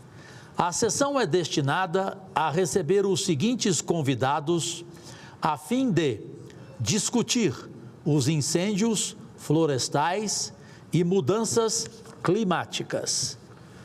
Senhor Rodrigo Agostinho, presidente do Instituto Brasileiro de Meio Ambiente e dos Recursos Naturais Renováveis, o IBAMA.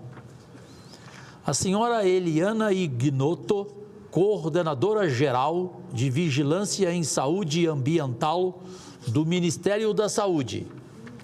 A senhora Cristina Froes Reis, secretária de Desenvolvimento Econômico Sustentável do Ministério da Fazenda. O senhor Tasso Azevedo, engenheiro florestal e coordenador-geral da iniciativa MAP Biomas. O senhor Raoni Guerra Lucas Rajão, diretor do Departamento de Políticas de Controle do Desmatamento e Queimadas do Ministério do Meio Ambiente. O senhor Clésio Marcos de Nardim, diretor do Instituto Nacional de Pesquisas Espaciais, o INPE, que é o famoso INPE. A senhora Yara Vasco Ferreira, diretora de Criação e Manejo de Unidades de Conservação do Instituto Chico Mendes de Conservação e Biodiversidade, ICM Bio. O senhor José Marengo, coordenador-geral de Pesquisa e Desenvolvimento do Centro Nacional de Monitoramento de Alertas de Desastres Naturais, CEMADEM. O senhor Felipe Fiersard, reconhecido mundialmente, especialista em mudanças climáticas. A senhora Isabel Belloni Schmidt, professora do Departamento de Ecologia e do Programa Pós-Graduação em Ecologia na Universidade de Brasília, UNB. O senhor Rodrigo Justus de Brito, consultor de meio ambiente da Confederação da Agricultura e Pecuária do Brasil, CNA. E o senhor João Carli, engenheiro agrônomo. A presidência informa ao plenário que serão adotados os seguintes procedimentos para o andamento desta importantíssima sessão. Será inicialmente dada a palavra aos convidados por até 10 minutos e, como eu amo quebrar protocolo, evidente que eu darei a devida tolerância em função da honra que cada um e cada uma de vocês nos dá com suas presenças. Após, será aberta a fase de interpelação, de perguntas, na verdade, né? Pelos senadores e senadoras inscritos, dispondo cada senador de até 5 minutos para suas perguntas, também com a devida tolerância. É cidadania. Esta presidência informa que os cidadãos de todo o país podem participar desta sessão de debates temáticos através do seguinte endereço: www.senado.leg.br/e-cidadania. É esse serviço que propicia que as pessoas entrem aqui na audiência conosco ou também possam usar do telefone 0800 061 2211. Compõem a mesa desta sessão de debates temáticos os seguintes convidados: prazerosamente conhecedora e preparada e apaixonada pelo tema, a senadora do Distrito Federal, Leila Barros, e, como eu quebro o protocolo, Leila do Vôlei, presidente da Comissão de Meio Ambiente do Senado Federal. E, como já falei, prazerosamente, o senhor Rodrigo Agostinho, presidente do Instituto Brasileiro de Meio Ambiente e dos Recursos Naturais Renováveis, o IBAMA. Inicio regimentalmente com o pronunciamento objetivo. Penso que aqui todos e todas tenham conhecimento. Leila, hoje, sabe que dia que é? É o dia do pulmão. Sabia? O meu está comprometido. O dela está comprometido. Hoje é o dia do pulmão. O Brasil arde em chamas. Além das florestas, nossa biodiversidade, nossa saúde e nossas esperanças estão sendo consumidas pelo fogo. Não é um desastre natural, senhoras e senhores. É uma tragédia anunciada. Uma consequência direta das mudanças climáticas e da irresponsabilidade humana. Vemos nossos biomas, a Amazônia, o Pantanal, o meu Cerrado, sendo devorados por incêndios devastadores, deixando um rastro de destruição ecológica e social. O Cerrado, bioma que muitos chamam de caixa d'água do Brasil, está em chamas. Apenas no mês de agosto, mais de 2,5 milhões de hectares de vegetação foram destruídos. Este número, que representa um aumento de 177% em relação ao mesmo período do ano passado, é devastador. E o impacto disso não é apenas local. As nascentes que abastecem 8 das 12 maiores bacias hidrográficas do Brasil estão ameaçadas. A Amazônia, rica em biodiversidade e essencial para o equilíbrio climático global, vive uma tragédia semelhante. Até setembro deste ano, o estado do Amazonas registrou mais de 21 mil focos de incêndio, superando o recorde histórico de 2022. As queimadas que assolam o Pantanal, bioma extremamente sensível, não só destroem a vegetação, mas também impactam profundamente a fauna local. Milhares de animais são mortos ou gravemente feridos pelas chamas, enquanto muitos outros são deslocados de seus habitats naturais, ficando sem abrigo e alimento. Esses incêndios são muito mais do que manchas cinzentas na paisagem. São sintomas de uma cultura predatória que coloca o lucro imediato à frente das preocupações com um futuro sustentável. As queimadas criminosas facilitam o avanço do desmatamento, abrindo caminho para atividades como a agropecuária extensiva e a exploração ilegal de madeira.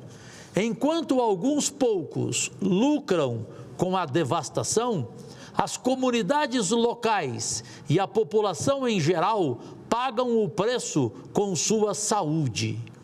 A poluição do ar causada pelas queimadas aumenta a incidência de doenças respiratórias, especialmente entre crianças e idosos, sobrecarregando nossos sistemas de saúde e afetando de forma desproporcional as populações mais vulneráveis.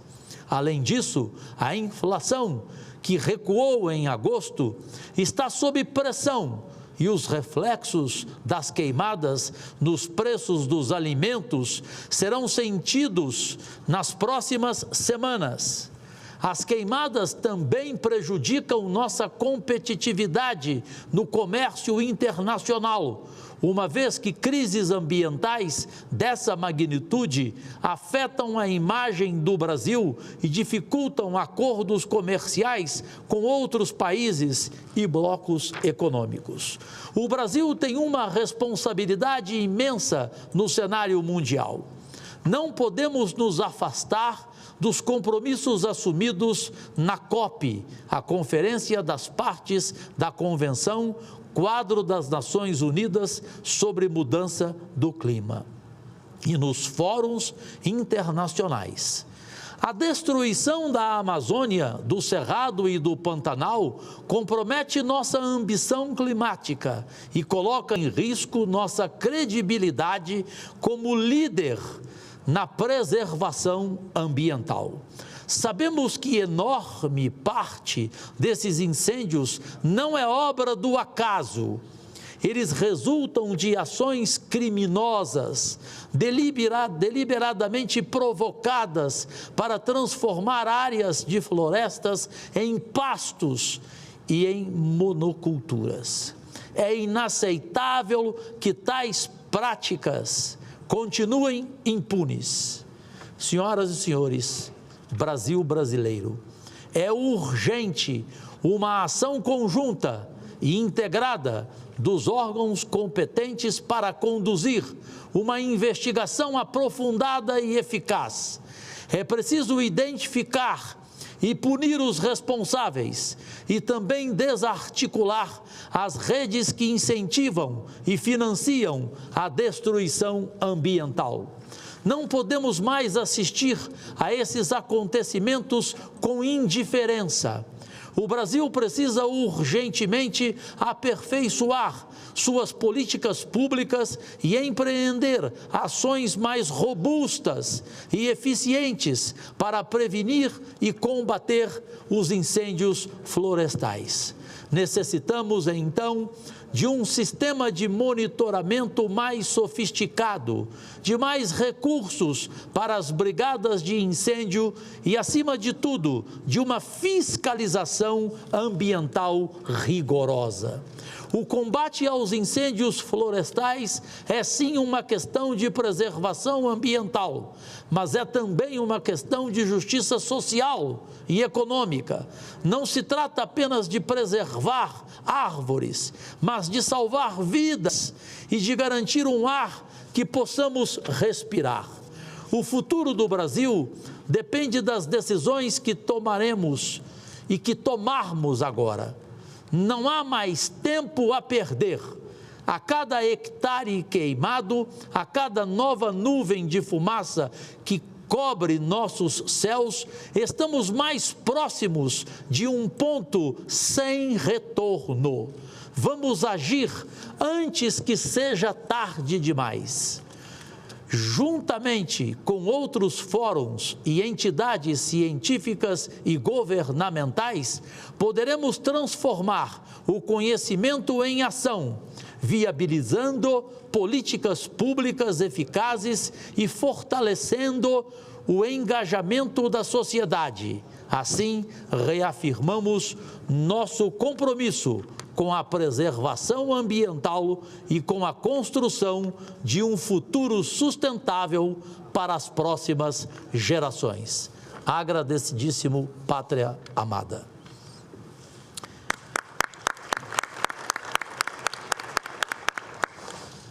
De imediato, inicio o pronunciamento dos convidados e, pela ordem evidente, concedo neste momento a palavra na tribuna, inicialmente, à senadora do Distrito Federal, como disse, preparadíssima e apaixonada pela causa, presidente do Instituto Brasileiro do Meio Ambiente, daqui a pouco estará, ele já está presente, o Rodrigo Agostinho, e ele pode compor a mesa por fineza, será uma honra tê-lo aqui, e na tribuna, portanto, a presidente da Comissão de Meio Ambiente, que faz um trabalho extraordinário nessa casa, Leila do Vôlei, Leila Barros, com a palavra.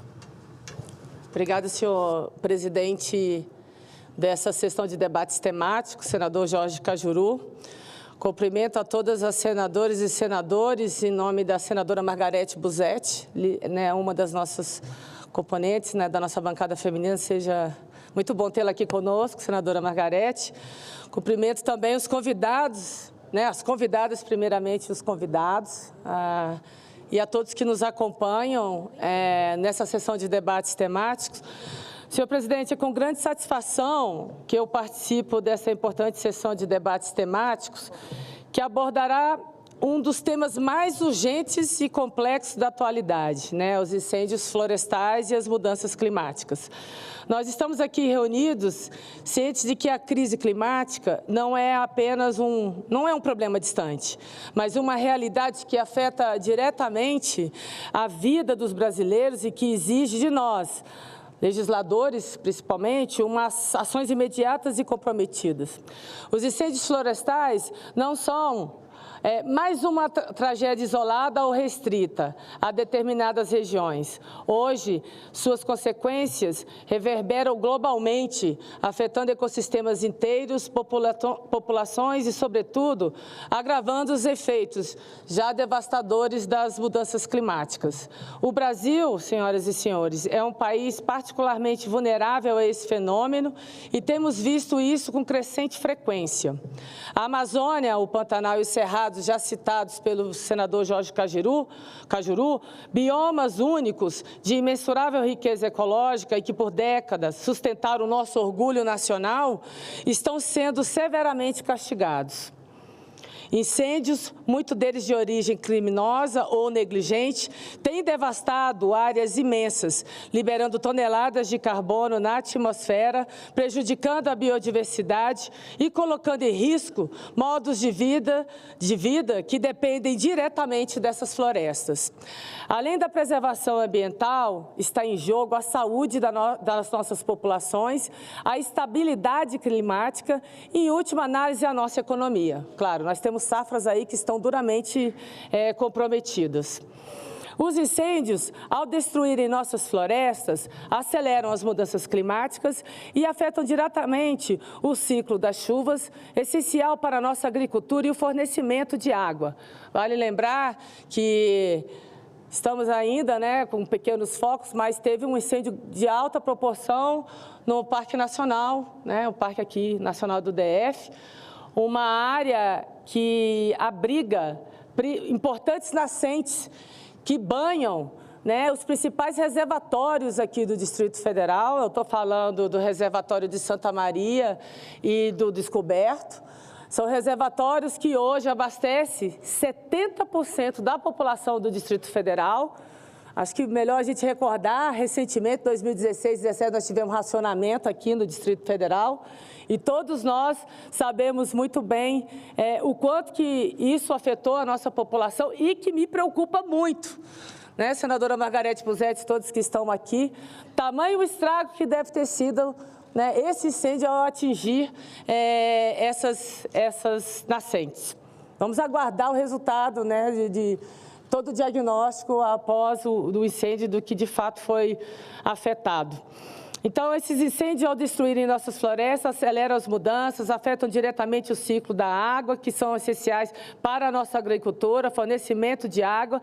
São efeitos que chegam às nossas cidades, nas altas temperaturas, secas prolongadas. Estamos aqui vivendo no DF, já temos 155 dias, né, sem uma gota de chuva e uma umidade que está variando aí entre 20% já chegou a 7%. E tempestades cada vez mais severas, nós estamos assistindo agora novamente no Rio Grande do Sul, né, Cristina, que está aqui presente. Rio Grande do Sul agora, no dia de hoje, tempestades fortes, com ventos de alta velocidade. Então, assim, é muito preocupante o que nós estamos vivendo. Os incêndios florestais também intensificam o aquecimento global, liberando enormes quantidades de gases de efeito estufa, transformando o que deveria ser um sistema natural de captura de carbono em uma fonte de poluição. Cada árvore que cai, cada hectare queimado é um passo em direção ao desequilíbrio climático que já sentimos. Precisamos agir com urgência. Como senadores da República, é nossa responsabilidade garantir que o Brasil cumpra seus compromissos climáticos, tanto nacionais quanto internacionais. O Acordo de Paris, do qual somos signatários, exige de nós ações robustas de combate ao desmatamento, incentivando a economia de baixo carbono e políticas públicas eficazes para enfrentar queimadas e os incêndios florestais. Precisamos seguir fortalecendo a fiscalização ambiental e garantir que os órgãos responsáveis por monitorar e controlar o desmatamento e os incêndios não careçam de recursos e apoio. Sem uma fiscalização eficiente, fica difícil impedir que crimes ambientais continuem a acontecer. É igualmente crucial a implementação de políticas de prevenção. Os incêndios, senhoras e senhores, podem e devem ser evitados. Isso passa por ações de manejo adequado das florestas, educação ambiental e o envolvimento das comunidades locais em práticas sustentáveis. Não podemos continuar permitindo que a destruição do nosso patrimônio natural seja visto como um fato corriqueiro. Nesse sentido, eu gostaria de chamar a atenção de todos os presentes para o projeto 3.629 de 2024, de minha autoria, que aborda diretamente a questão dos incêndios florestais. O projeto propõe uma série de alterações nas legislações fundamentais, como o Código Florestal e a Lei dos Crimes Ambientais, com o objetivo de fortalecer as medidas de prevenção e combate ao uso irregular do fogo em áreas de vegetação nativa.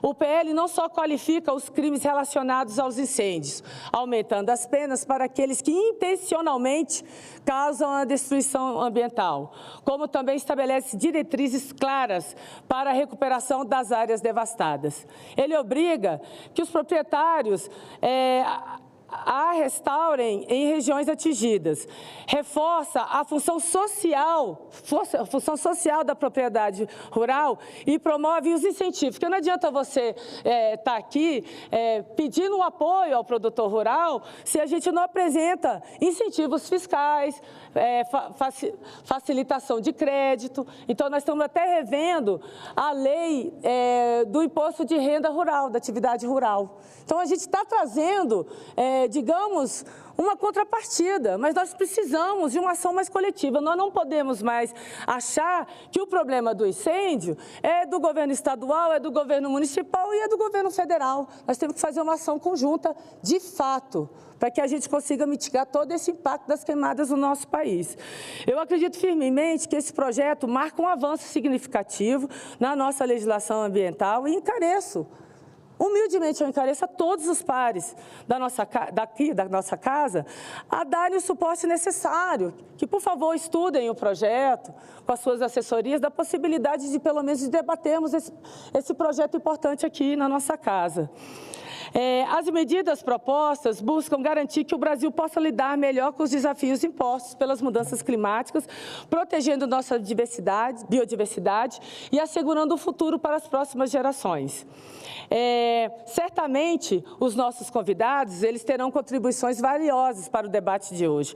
Nós contamos, aos nossos convidados, com suas expertises para elaborar políticas públicas robustas e eficazes que possam frear a degradação de nossos biomas e mitigar o impacto da crise climática. Encerrando as minhas palavras, senhor presidente, a todos que nos acompanham, eu gostaria de reforçar que esta casa tem a responsabilidade de liderar pelo exemplo. Precisamos garantir que nossos discursos se traduzam em ações concretas, que possam efetivamente proteger o meio ambiente e garantir a qualidade de vida para o povo brasileiro. Que o debate de hoje seja um pontapé inicial para soluções reais e duradouras. O Brasil tem o potencial, de ser uma potência ambiental, como é em vários outros setores. Nós possuímos a maior floresta tropical do mundo, uma das maiores biodiversidades do planeta e somos um dos principais atores na questão climática global. No entanto, para que possamos ser verdadeiros líderes, é imperativo que tomemos atitudes concretas. Chegou o momento de colocar o meio ambiente no centro da nossa agenda política, não como um obstáculo, reforço isso, ao desenvolvimento, mas como um caminho para a sustentabilidade, a justiça social e o crescimento econômico de longo prazo. Senhoras e senhores, a emergência climática não espera e as ações de hoje definirão o futuro das próximas gerações. Cada ano que perdemos com inação é um passo em que aumentamos os riscos de desastres irreversíveis. Não há plano B, eu sempre friso isso. Que possamos sair desta casa hoje com um compromisso claro, o compromisso de proteger nossas florestas, de agir contra os incêndios e de enfrentar com muita seriedade a crise climática que nos afeta. Muito obrigada.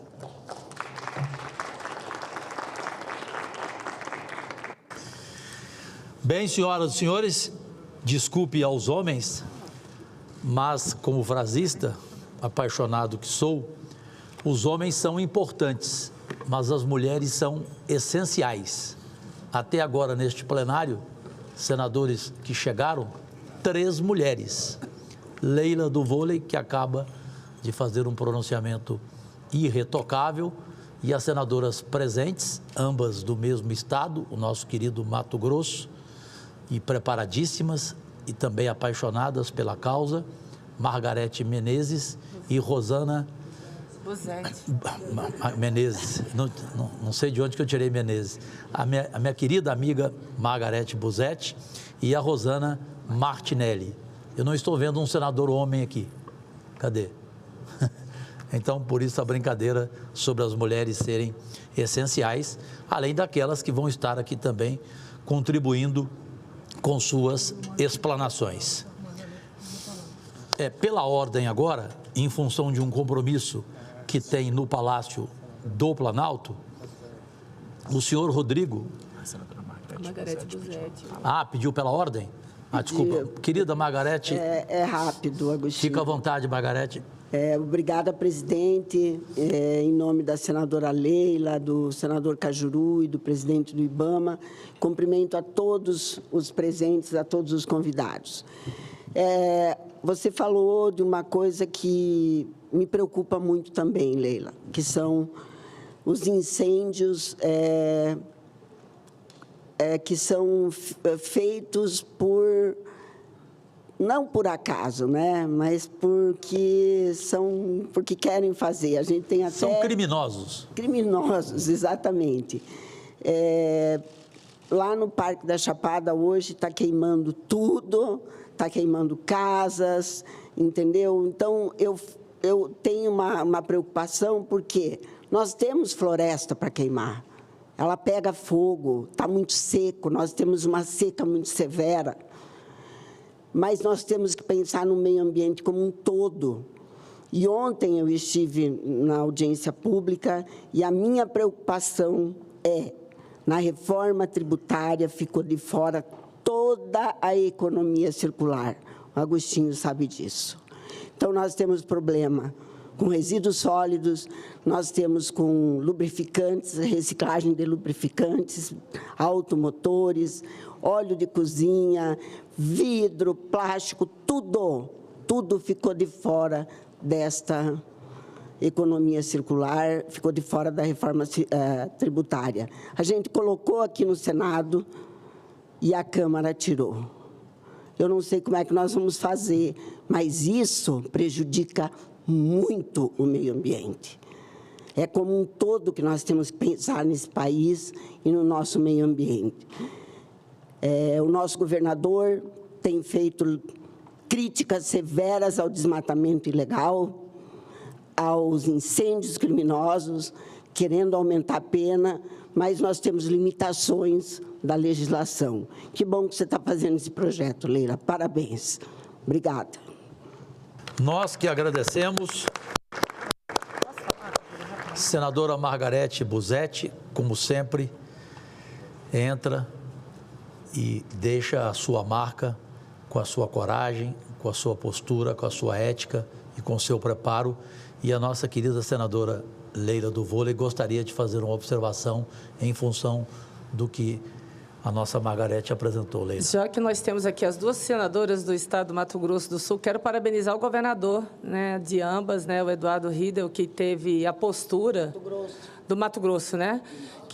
Isso, Mauro Mendes, que teve a atitude, né, de já prever a situação com relação às queimadas e ter uma parceria com o governo federal, porque nós sabemos, né, do impacto que é ano após ano as queimadas no Pantanal, e se não é uma ação conjunta, é isso que a gente sempre espera dos gestores municipais, estaduais, junto com o governo federal, essa gestão coletiva, a iniciativa dos governos estaduais, principalmente, nessa parceria com o governo federal. Claro, houve o incêndio, mas o impacto poderia ter sido maior se não fosse a atitude, então só parabenizar o gestor estadual, o governador do estado de ambas.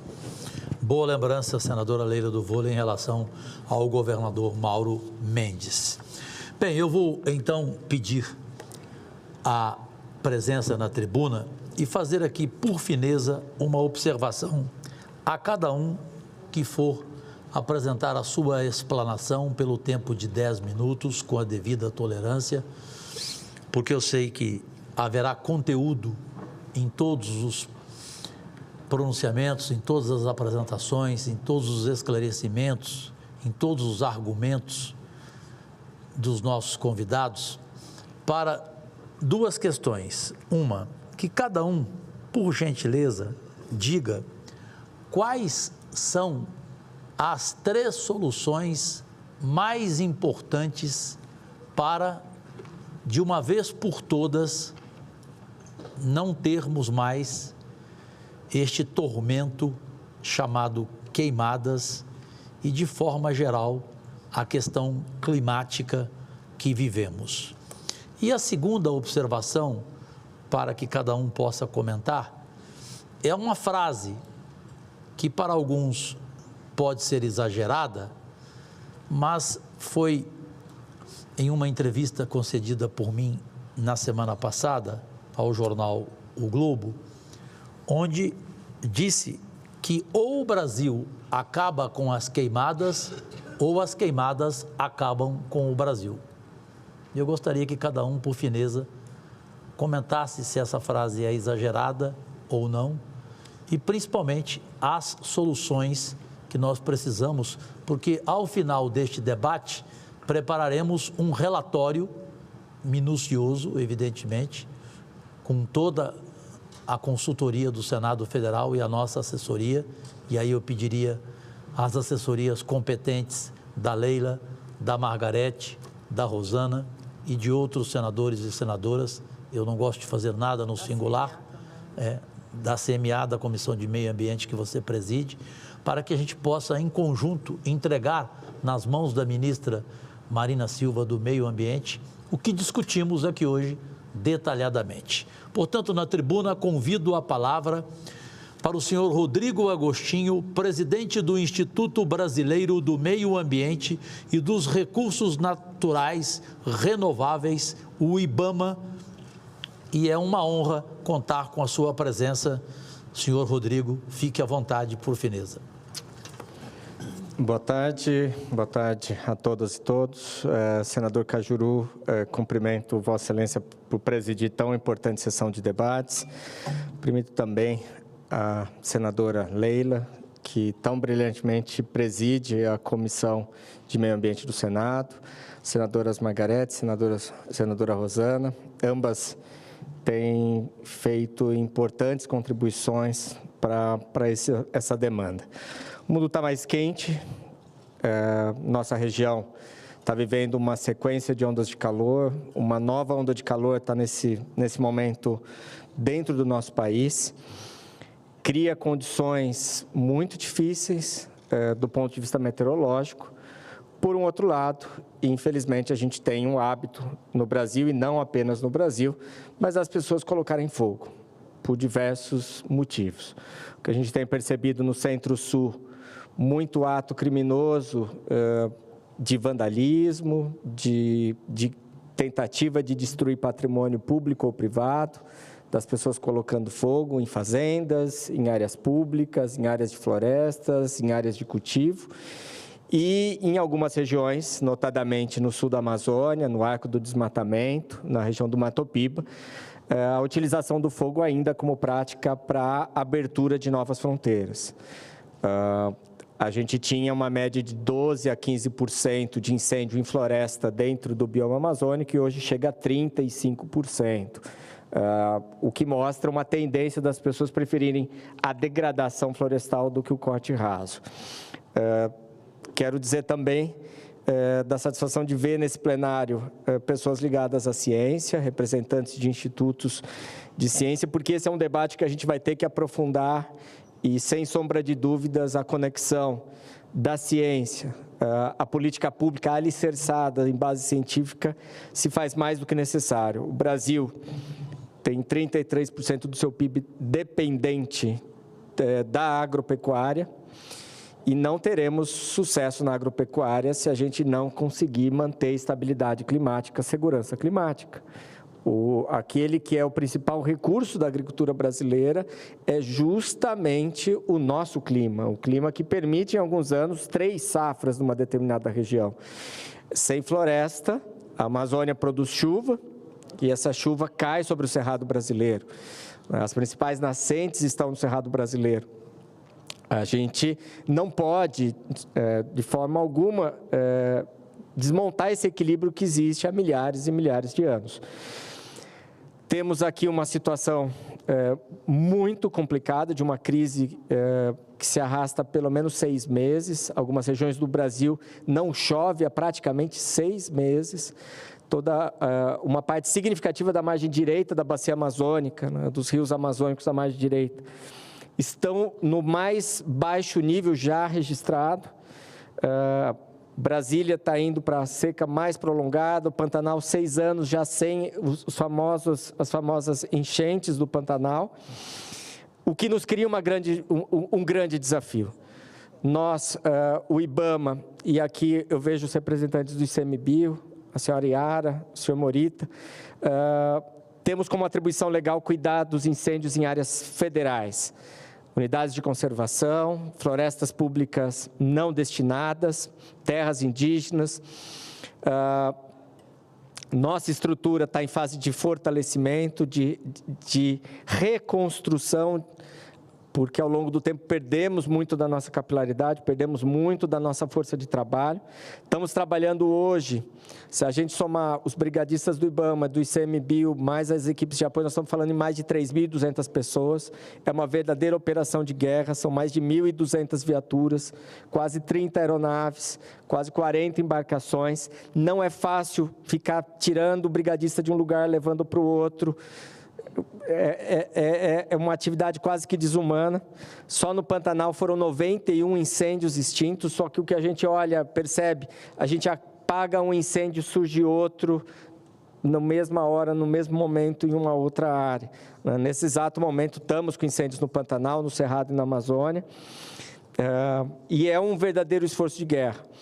Tivemos uma dificuldade no começo do ano com o orçamento que foi aprovado, o orçamento teve cortes na área ambiental, por inúmeros motivos. O governo fez uma reposição do orçamento, nós tivemos 2 créditos extraordinários até aqui. Então, no momento, nós não temos problemas relacionados ao orçamento, porém, sem sombra de dúvida, todos os países do mundo vão precisar de uma estrutura de enfrentamento às mudanças climáticas que ninguém dispõe hoje. Nós estamos vendo incêndios acontecendo não apenas no Brasil, mas em pelo menos 20 países da América, incêndios nos Estados Unidos, na costa oeste, na costa leste, no Alasca, incêndios na Europa mediterrânea, no centro do continente africano, na Austrália, na Ásia. Ou seja, esse é um problema que precisa ser enfrentado. A legislação brasileira, infelizmente, é insuficiente, aí eu vou para um primeiro ponto de observação. O nosso Código Penal, no artigo 250, e ele é de 1940, ele estabelece uma pena de 2 a 6 anos para os incêndios. Na época, o enfoque do Código Penal era a proteção à vida e ao patrimônio privado, e não a proteção, obviamente, ao ambiente florestal. Em 98, nós tivemos a Lei dos Crimes Ambientais, a Lei 9.605, de 12 de fevereiro de 1998, que tratou os crimes ambientais como crimes de menor potencial ofensivo, o que faz com que a maior parte dos crimes ali previstos possam ser transacionados em troca de uma simples cesta básica. Então, isso, de fato, precisa ser enfrentado, obviamente que não apenas no crime do incêndio florestal do artigo 41, mas a gente precisa ter coragem de fazer essa revisão. Essa casa já apresentou vários projetos, a Câmara dos Deputados também tem vários projetos, tem projetos dessa casa que já passaram, aqui já estão na Câmara, mas, sem sombra de dúvida, o tratamento da legislação para essa temática precisa avançar.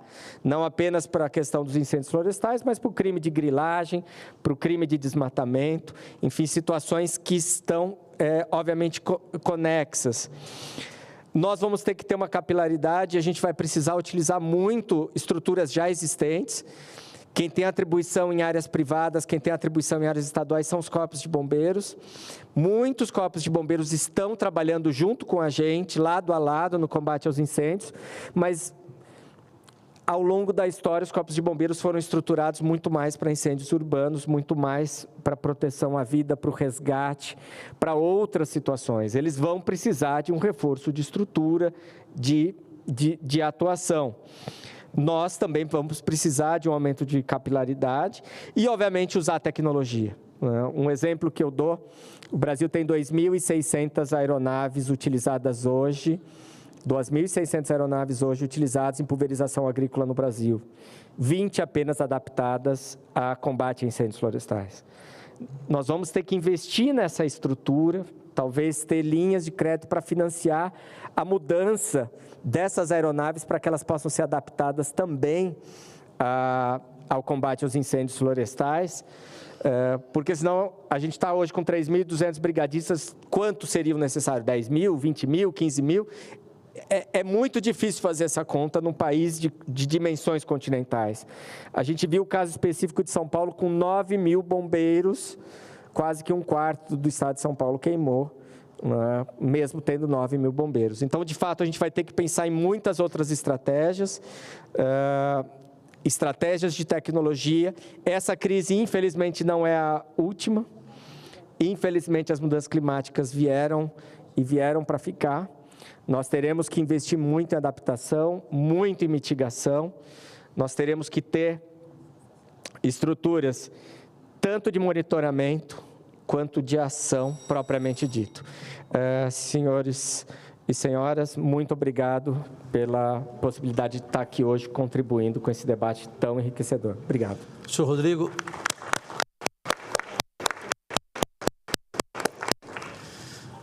Só para orientá-los, existe essa chatíssima campainha, que eu evidentemente abomino, mas ela assusta, né? Ela às vezes é um fantasma, né? E podem ficar tranquilos, quando ela tocar, continuem, porque é o que eu falei, eu quebro o protocolo mesmo e acho que às vezes você precisa de mais de 10 minutos, né, presidente Leila, que pensa como eu, nós dois, já viemos do esporte e no esporte aprendemos que a vida não é assim também, né? Mas, enfim, muitíssimo obrigado ao nosso querido Rodrigo. Eu combinei também, quebrando o protocolo, que a cada explanação a gente ouviria a palavra de senadores e senadoras presentes. Ela está aqui desde o início, já falei do seu preparo, do seu amor pela causa, do nosso querido estado do Mato Grosso, para o uso da palavra, prazerosamente, senadora Rosana Martinelli, fica à vontade. Do jeito que você quiser. Como eu não te enxergo, tanto faz aí como aqui. Mas pessoalmente eu te enxergo. Lado a lado eu enxergo. É por causa da minha visão. Na tribuna é melhor, evidente. Muito boa tarde a todos. Te parabenizo, senador, pela iniciativa desse importante debate, né? A senadora Leila, que é a nossa presidente da Comissão do Meio Ambiente, o nosso Agostinho, presidente do IBAMA, né? Muito atuante, por sinal, sempre trabalhando muito, empenhado. Realmente, ele tem conhecimento de causa. E isso é muito importante, porque a gente percebe que tem o entendimento e é a solução. Eu só quero acrescentar que realmente esses debates são importantes porque nós temos que achar uma solução, todos nós queremos, né? Só completando o que os colegas falaram, a questão da queimada, ela precisa de investimento, mas também educação. Nós precisamos mudar a nossa cultura, né, senadora Margarete? E isso eu falo que é conjunto desde lá da escola, dos nossos alunos, nós temos que mudar. Nós temos que mudar a consciência do povo brasileiro que nós temos que preservar. Então, uma questão é a questão cultural, de educação nas escolas, a questão de monitoramento nas áreas de preservação, que números alarmantes foi pego, né? Fogo nas nossas áreas. Nas nossas áreas indígenas, também um número absurdo que foi a questão de controlar melhor, de estar junto. Eu acho que o Ministério dos Povos Indígenas poderão colaborar, porque a questão também cultural deles, esse contrafogo também é feito, a gente sabe que é feito para combater, né? E principalmente investimentos. Eu já falei sobre isso, que só complementando a fala do Agostinho, nós temos no Brasil só 6 KC-390, que é o apropriado, os aviões grandes para o combate ao incêndio. Mas nós só temos um kit, né? E esse kit, que é o que tira o banco e coloca com os reservatórios.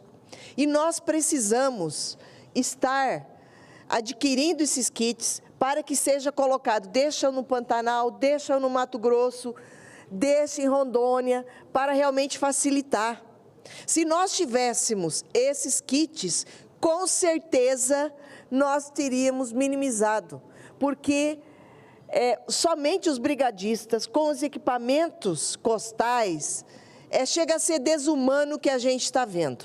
E perigoso, porque nós acabamos perdendo vidas de brigadistas. Então, acho que é um conjunto de situação que tem que ser administrado, tem que ser planejado. Os fatores climáticos estão aí. E agora, nem adianta mais a gente ficar julgando, falando, né, que se houve planejamento ou não. Mas a gente precisa tomar medidas necessárias e sérias e concretas. Não adianta mais ficar falando, vem.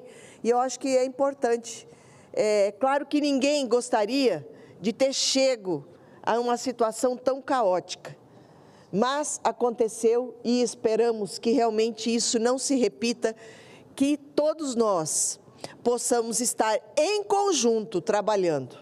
Ninguém vai fazer sozinho o combate às queimadas. Ninguém vai. Porque muitas medidas estão sendo tomadas.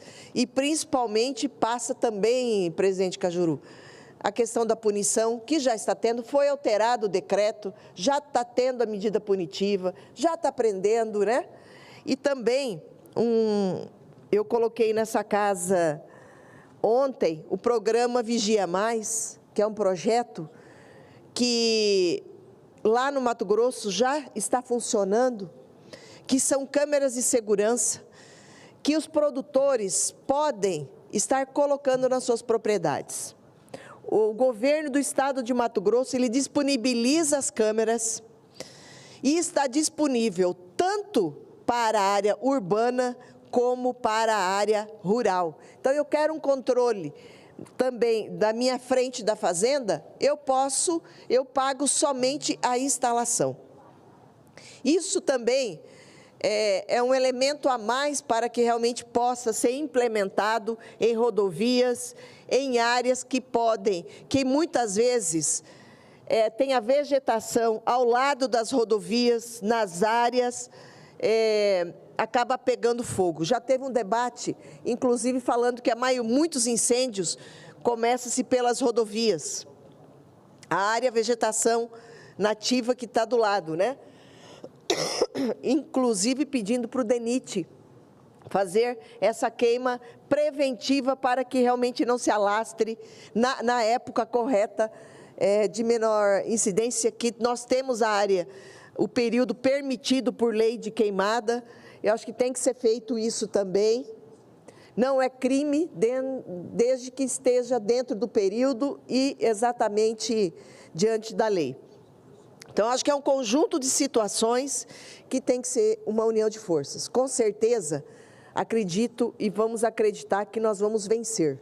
Nós não podemos jamais pregar que não vai ter solução, que não tem possibilidade de melhora. Nós podemos sim, mas é uma força-tarefa que abrange punição, prevenção, planejamento e educação, principalmente de todos nós brasileiros, que se começa desde a infância. Muito obrigada, presidente. Muito obrigada a todos.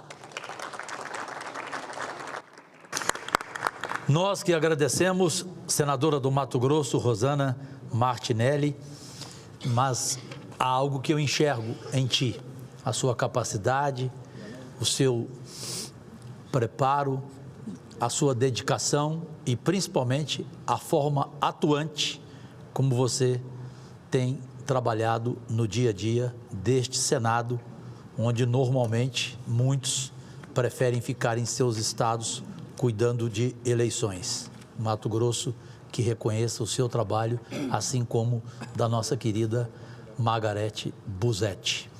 Bem, eu queria fazer um agradecimento, porque acabei de receber, minutos atrás, o jornal Hoje, em rede mundial, pela Rede Globo, fez uma matéria muito interessante ao vivo desta nossa reunião e mostrou, com todos os nomes presentes aqui, mostrou a importância, o César Tralli, inclusive, fez questão de destacar a importância desse dia, que o presidente Rodrigo Pacheco me disse: Cajuru, você está sendo o propositor de algo que ficará na história do Senado Federal em uma época onde no mundo só se discute este assunto.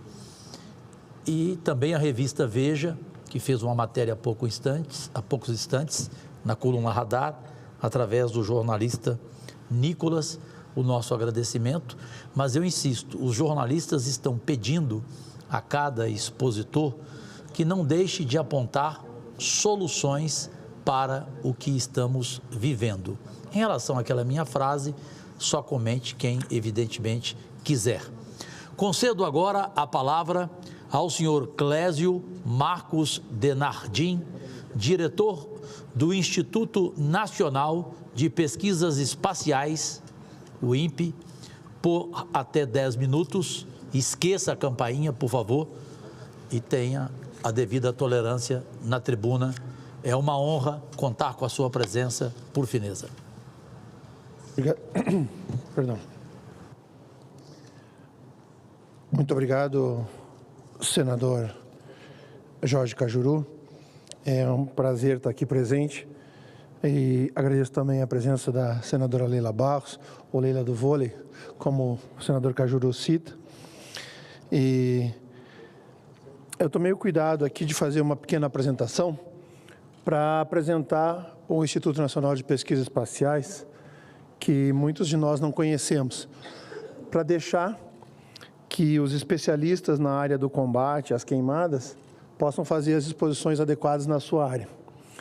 O INPE é a instituição de Estado de Ciência, Tecnologia e Inovação, vinculada a esse Ministério, o Ministério de Ciência, Tecnologia e Inovação, que desenvolve as pesquisas e as tecnologias das aplicações baseadas em satélite para atender os órgãos de combate e controle.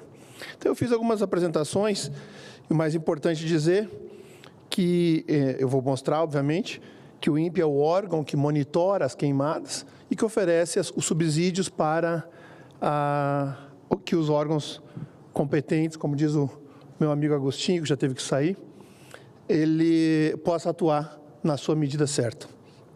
E não esqueci da sua pergunta, eu vou responder as 3 sugestões que o senhor pediu no final. Mas antes eu fiz uma pequena apresentação, lembrando que o CPTEC é o órgão do INPE. O INPE é uma instituição de 63 anos de idade, e o CPTEC é o órgão do Ministério da Ciência, Tecnologia e Inovação, dentro do INPE, que faz a previsão numérica do tempo e faz a previsão justamente climática, que determina, junto com os outros órgãos, como o IMET,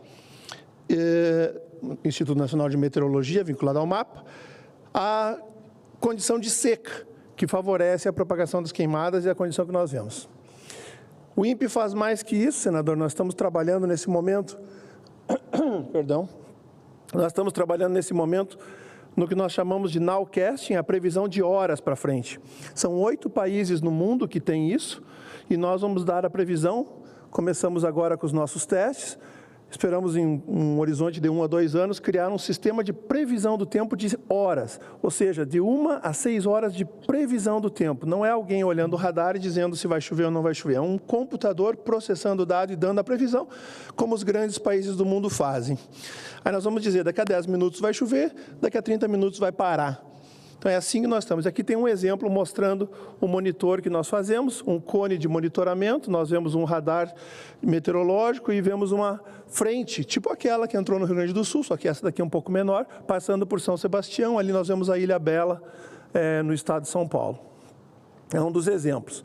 Nós estamos desenvolvendo para isso um novo modelo numérico com várias instituições do nosso país que tem engajamento, inclusive, das instituições internacionais, como o Centro de Meteorologia Europeu. Agora juntou-se a esse esforço do INPE a NOAA e o UK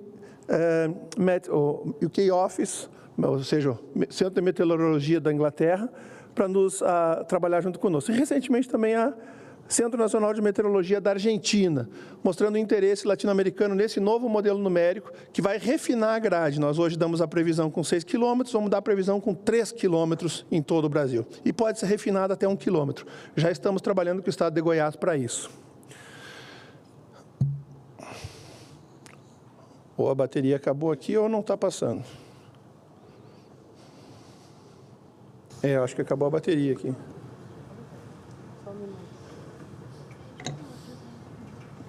Pede o quê? Aqui, passamos. Andou. Esse daqui é o monitor de fumaça do INPE. Usando os modelos numéricos, nós vemos a projeção. Isso aqui é uma animação feita com mapas das fumaças, da queimada principalmente, de agosto a setembro de 2004. Aqui nós vemos a principal zona de onde são geradas as queimadas e a propagação. Nós vimos no início de agosto ali que elas propagam com uma língua que vem até São Paulo, chegando até Santa Catarina, Paraná e vai para o oceano para dissipação, formando aquele vórtice que já é conhecido por conta da presença dos Andes. E aqui estão alguns dos exemplos dos dados do INPE sendo usado nos sistemas de alerta, né? Aquele o termômetro comum nas ruas das grandes cidades, que tem a condição do ar e também os sites na internet que apresentam as condições. Desculpa, eu estou com alguma dificuldade técnica aqui, eu peço perdão. Sem problemas. Você pode passar a próxima para mim, por favor? Aqui mostra a comparação do nosso modelo, naquela figura em azul, com a medição feita por satélite. Veja que o modelo do INPE, ele bate muito bem com as medições, validando os nossos dados. Nós, obviamente, como eu disse, o INPE é um órgão que monitora as queimadas, nós temos o programa Queimadas, que fica nas Ciências da Terra, e apresenta os dados por pontos de queimada, por imagem de satélite, com grade de 10 quilômetros de precisão. Nós trabalhamos, fazemos reuniões mensais com todos os diversos órgãos que trabalham no setor, entre eles a Defesa Civil, vocês veem o logotipo do INPE ali, o IBAMA e esse ICMBio, meus colegas aqui do ICMBio estão com a gente, a Polícia Federal e todos os órgãos que combatem ao fogo. Então, todo o governo federal está, sim, observando os dados do INPE e está levando em consideração na medida que encontra necessidade disso. Nós temos agora a compra do novo supercomputador. Então, além do modelo que nós já desenvolvemos, ganhamos a capacidade computacional. Voltamos, esse computador venceu em 2017. Em 2017, o supercomputador da meteorologia do país venceu, perdeu sua validade. Nós conseguimos comprar um novo supercomputador, a licitação foi feita semana passada, em abril do ano que vem teremos um novo supercomputador que vai colocar de volta o Brasil no top 500 e quando ele voltar ao topo do ranking, com toda a sua completude, estaremos de novo no top 100 do mundo na meteorologia mundial, graças à nossa gestão lá à frente. E mais uma novidade, esse supercomputador ele vem com uma fazenda de energia solar acoplado. Então, ele vai ser autossustentável. Nós vamos aumentar as contas de energia, pelo contrário, vamos diminuir a conta de energia e diminuir a pegada. Obviamente, todo mundo conhece, o INPE também é responsável pelo monitoramento dos biomas terrestres, ou seja, do Brasil, entre eles a Amazônia, Cerrado e Pantanal. Aqui nós temos o PRODES, os dados do PRODES mostrando a quantidade de floresta ou mata nativa desmatada. E aqui um exemplo do monitor de queimadas, mostrando as cicatrizes naquela mancha em vermelho ali. Mas não é só isso que o INPE faz bastante coisa, é a parte de instrumentação também. E eu vou falar um pouquinho disso no final, para dar da onde vêm os insumos que geram isso. Nós começamos aqui dando um exemplo da penetração internacional do Instituto. Para quem não sabe, o nosso Instituto conta com alguns cientistas que participaram do Prêmio Nobel em 2017. Então, esse laboratório aqui à direita está vinculado ao Prêmio Nobel que provou a questão das ondas gravitacionais, mostrando que a teoria de Einstein estava certa sobre a questão da buracos negros e da ondas gravitacionais. Também temos um centro de monitoramento do clima no espaço, exatamente, não é só o clima da Terra, é o clima do espaço também, que protege os satélites e protege os sistemas. Hoje, a navegação aérea é muito mais segura por conta desses centros que protegem e avisam dos erros do sistema de GPS, como, por exemplo, quem pousa no Galeão em condição de nuvens. Então, para pousar lá, você precisa confiar no GPS. Quem disse o GPS está certo ou está errado? O INPE, senador. Nós já fizemos vários satélites e participamos de outros tantos. Aqui tem uma lista de satélites que o INPE construiu em cooperação internacional ou por si só. Mas, muito obrigado.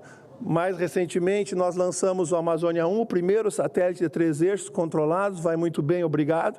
O final da vida útil dele estava programado para fevereiro desse ano. Eu sou feliz em anunciar aqui em primeira mão que nossos cálculos dão conta que ele deve durar outros 4 anos.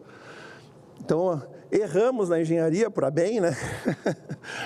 E estamos nesse momento, construindo o Amazônia 1B. O Amazônia 1B, senador Cajuru, ele vai ser um dos primeiros satélites que vai monitorar água. Nós monitoramos e continuaremos a monitorar todos os biomas brasileiros. E aqui do lado direito, os senhores e senhoras estão vendo o Ciber6. Ciber6 é um satélite SAR, ele não precisa da luz do sol para operar, ele usa a própria antena, que está aquela antena embaixo, para medir o desflorestamento. Então, não mais precisaremos de nuvens, sol, podemos medir o desflorestamento com diversas condições. Melhoraremos a quantidade de dados disponíveis sobre isso. Mas, no nosso planejamento estratégico, ouvindo agências como a Agência Nacional de Água, a Agência Nacional de Energia Elétrica e outros importantes atores, o próprio IBAMA, o ICMBio e outras instituições, Defesa Civil, eu não vou citar todas aqui por uma exaustão de instituições que participaram do planejamento estratégico do programa do INPE, apareceu muito forte, senador e senadora Leila, a necessidade de monitorar água. O Brasil não faz isso. E todo mundo diz que água é a commodity mais importante do futuro, água para o agronegócio, água para o deslizamento, água para a defesa civil. Água, água, água. E ninguém fazia isso, pois agora o INPE está fazendo. Estamos construindo a Amazônia 1B, que deve ser lançado em 2026, e vai, junto com a Argentina, numa cooperação Brasil-Argentina, vai monitorar as águas territoriais e as águas oceânicas. A cor da água para a questão de poluição, senador. Nós também estamos diminuindo o tamanho dos satélites, para fazer satélites com a mesma eficiência, só que menor, fazer a mesma coisa com menos carga, para custar mais barato para o nosso povo fazer o lançamento e monitorar. Isso despertou interesse internacional. A qualidade do nosso produto gerou um satélite com 1/4 do peso, 1/3 do peso do satélite Amazônia 1, e, portanto, muito mais barato para lançar e muito mais eficiente do ponto de vista energético, que a Alemanha se aproximou do INPE e falou: ei, queremos lançar a carga útil com o satélite de vocês. Então, nós já firmamos um acordo, o MCTI, o Ministério de Ciência, Tecnologia e Inovação, na presença da ministra Luciana Santos, firmou um acordo com a ministra da Educação da Alemanha, e eu firmei um acordo com a Agência Espacial Alemã. O INPE faz a plataforma e a Alemanha coloca uma carga útil para medir CO2. Nós vamos medir diretamente CO2 a partir do espaço com raio laser. E a última realização é para, obviamente, melhorar o monitoramento de água. Essa daqui é uma reportagem que apareceu na Rede Vanguarda, membro da Rede Globo, lá no Vale do Paraíba, de onde o INPE é oriundo, São José dos Campos. Exato, que dão conta da assinatura do convênio entre o Brasil e a China para a construção do primeiro satélite geoestacionário brasileiro. É o primeiro satélite meteorológico geoestacionário. Isso dá autonomia do nosso país. Além disso, ele tem junto dele, senador e senadora, nós estamos planejando na carga útil desse satélite o que nós chamamos de Rapid Scan. Então, ele vai ver 1/3 do globo terrestre, localizado aqui em cima do Equador, e com esse Rapid Scan, se Deus quiser, não mais acontece aquilo que aconteceu no Rio Grande do Sul. Que quando começar a acontecer, a gente aponta o Rapid Scan e monitora para ver chegar e alerta a Defesa Civil com antecedência para retirar as pessoas ou para poder fazer a defesa daquilo que é possível. Além disso, melhora em muito os nossos modelos numéricos, dando um maior ganho de produtividade para a nossa agricultura. Sem falar nos outros benefícios que vêm logo atrás, como energético, controle de barragens, fluxo de rio, retirada de água e tudo que pode vir com a melhora do sistema. Eu agradeço a gentileza, agradeço a compreensão e agradeço a leniência por me deixar apresentar o INPE. E as 3 perguntas. Eu não esqueci do senhor, da sua pergunta. Eu, obviamente, por questões institucionais, eu não estou aqui como cidadão, eu estou aqui como diretor do INPE, então eu tenho que dizer que a primeira recomendação que eu faço, senador, é manter a consciência, ou seja, saber onde o senhor está. É a primeira coisa que você precisa saber, conhecer o seu adversário. Essa é uma informação extremamente importante. E, nesse caso, não é o nosso adversário, é a Terra, é nosso parceiro, né? E é preciso que se saiba o que está acontecendo, quais são as temperaturas, quais são as previsões do tempo, quais são as previsões climáticas. E, para responder essa primeira, eu já informo o senhor, para outubro, novembro, dezembro, a previsão é 1 a 2 graus acima da média. Para essa região, o país inteiro, tirando a costa, tirando a costa, a previsão climática é 1 a 2 graus acima da média histórica e uma anomalia de precipitação de 10 a 50 milímetros abaixo da média histórica. Salvo o Rio Grande do Sul, que deve ficar zerado, mas todos os outros estados devem ter média histórica abaixo da média, 10 a 50 milímetros abaixo da média histórica. Então, consciência, senador, eu consigo falar isso para o senhor, que nós temos ferramentas para tomar consciência. Depois tem uma questão pessoal. Eu sou um apaixonado de educação. Eu acho que educação é uma ferramenta importantíssima de qualquer nação. Então, eu acho que a segunda resposta para a sua pergunta é educação, desde a mais básica, desde a educação infantil, até a consciência da educação adulta. Em último caso, quando houver uma transgressão, educação por cadeia para quem faz a coisa errada. Sinto muito, mas também é uma forma de educar o cidadão.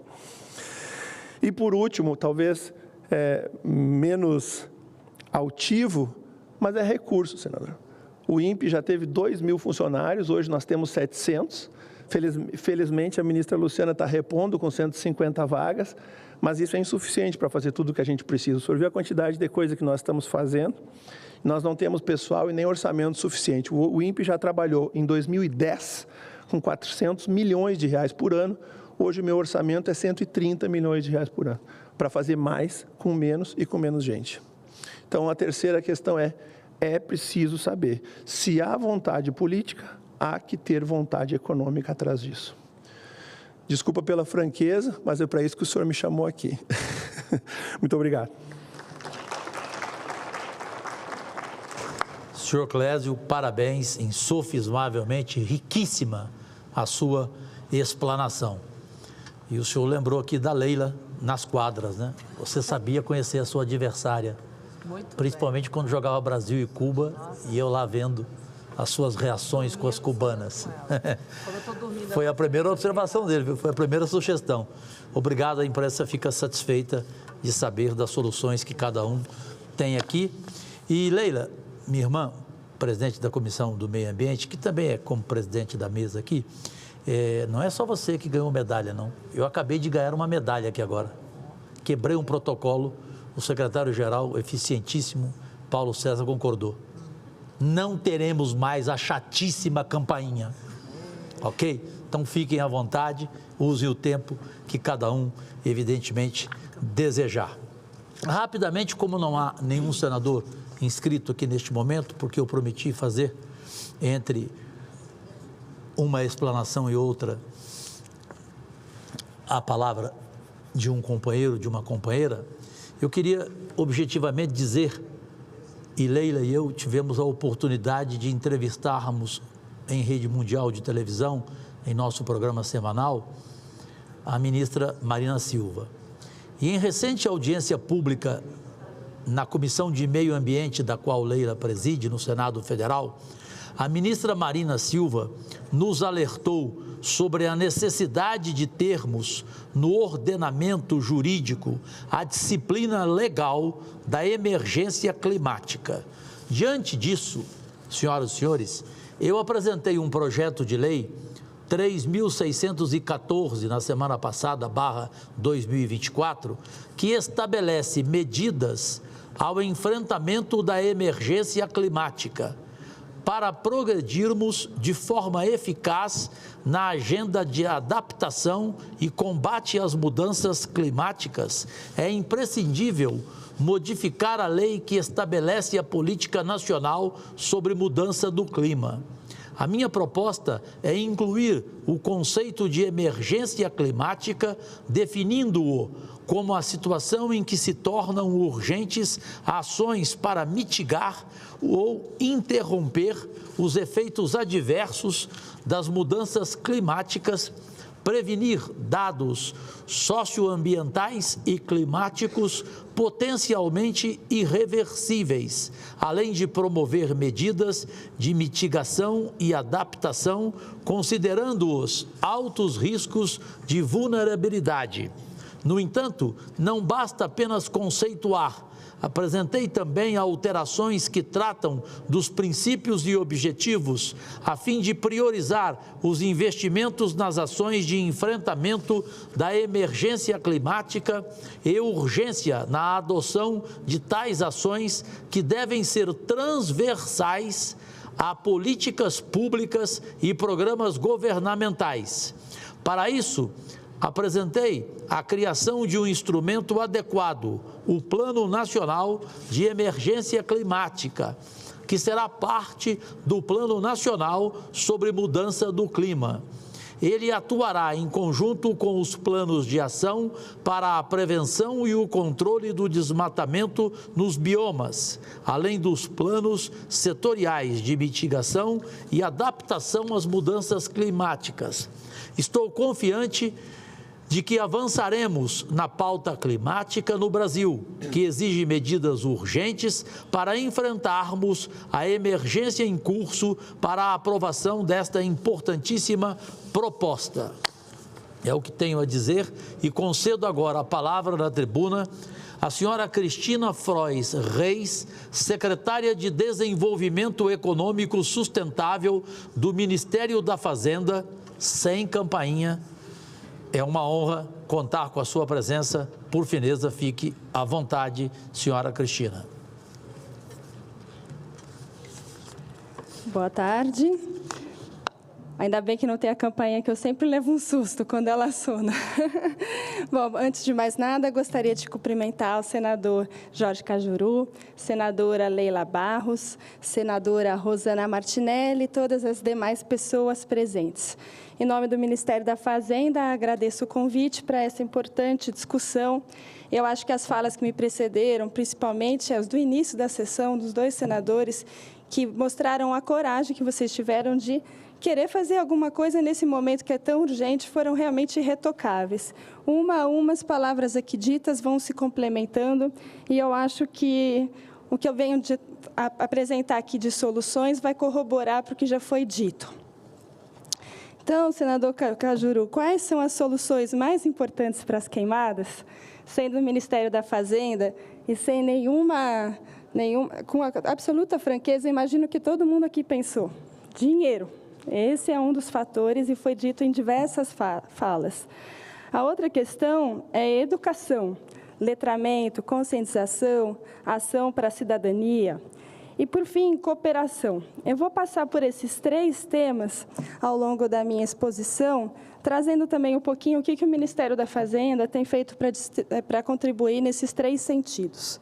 Então, a fala agora do INPE mostrou a importância dos investimentos em ciência e tecnologia para a gente monitorar os efeitos adversos da mudança climática. E no caso das queimadas, que é o nosso problema objetivo nesse momento, a gente tem números aterradores. Então, até 23 de setembro de 24, segundo o próprio INPE, a área total queimada foi de 224 mil quilômetros quadrados, sendo 47% no Cerrado e 27% na Amazônia. Já foram contabilizados 202 mil focos de incêndios, sendo 50% deles na Amazônia e 32% no Cerrado. E, além disso, a ampla maioria, segundo estudos da UFRJ, 99% causados por ação humana, parte delas criminosa. E, na comparação com o mesmo período do ano passado, o número de focos de incêndio no Cerrado cresceu 88%, na Amazônia 95%, na Mata Atlântica 127%, enquanto no Pantanal foi 1.720%, um aumento vertiginoso que foi profundamente alertado pela ministra do Meio Ambiente, Marina Silva, que foi incansável em dizer ao longo do ano todo que esse fenômeno aconteceria pela falta de biodiversidade que o Pantanal já tem, por não conseguir reter naturalmente a expansão do fogo. Diante desse cenário tremendo, claro que todos nós que fomos afetados diretamente, mas que observamos aquelas populações, aquela fauna, aquela flora que estava ali sofrendo diretamente o efeito das queimadas, o nosso ímpeto é contribuir, ajudar, tentar solucionar, porque fogo, fome, miséria são problemas que têm pressa. A fome tem pressa. Combater a fome não dá para esperar nenhum minuto, porque a pessoa que está faminta precisa comer.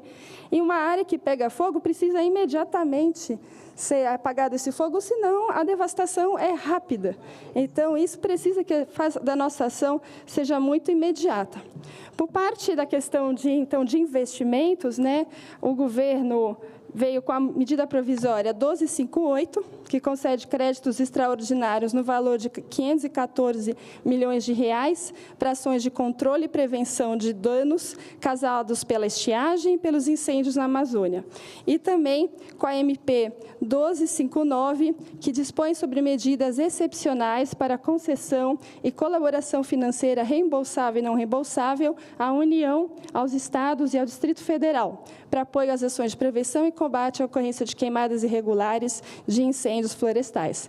Especificamente, essa MP estabelece medidas excepcionais para esses combates a incêndios, para os entes da federação, ficando tais medidas regulamentadas por ato do Poder Executivo. Elas consistem em autorização para que eles recebam empréstimos, financiamentos, doações ou outros benefícios, mesmo se o ente já estiver com situação irregular ou pendente referente à regularidade fiscal, trabalhista e previdenciária. Além disso, permite a importação de bens, softwares ou serviços com similar nacional. Então, são duas medidas grandes para esse momento urgente de recursos para conter o fogo. Tá? Mas a gente sabe que essas queimadas, para além do caso criminal, que precisa ser combatido com justiça, ela decorre da ação climática. E eu acho que é nesse sentido que ambos os senadores trouxeram a questão do enfrentamento da crise climática, que é a raiz dos nossos problemas, como medida, como o sentido necessário das nossas ações. Eu acabo de chegar, estou aqui sem dormir, vim essa madrugada de Nova York, estava fazendo parte da Semana do Clima Internacional e também da cúpula do Encontro das Nações Unidas como delegada brasileira. Foram inúmeros eventos em que discutimos algumas das medidas do Plano de Transformação Ecológica do Ministério da Fazenda, no sentido do enfrentamento da crise climática e a questão da cooperação entre países, dando a justa medida, porque sabemos que os países em desenvolvimento contribuíram muito menos para os problemas adversos que enfrentamos hoje, em relação aos países ricos. E isso precisa ficar bem claro, os países ricos precisam promover ações para compensar, mitigar, repor todos os problemas, vou usar essa palavra mesmo, adversos que trouxeram para o planeta todo. Mas nós temos o nosso papel nessa caminhada, nós temos muito a fazer, principalmente considerando que o Brasil é um dos países com mais emissão mundialmente.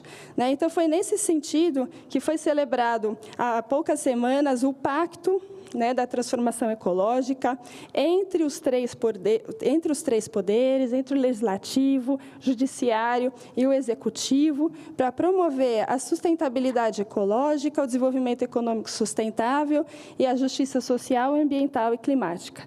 Esse pacto tem uma série de ações ali elencadas que estão muito coerentes com o próprio Plano de Transformação Ecológica do Ministério da Fazenda.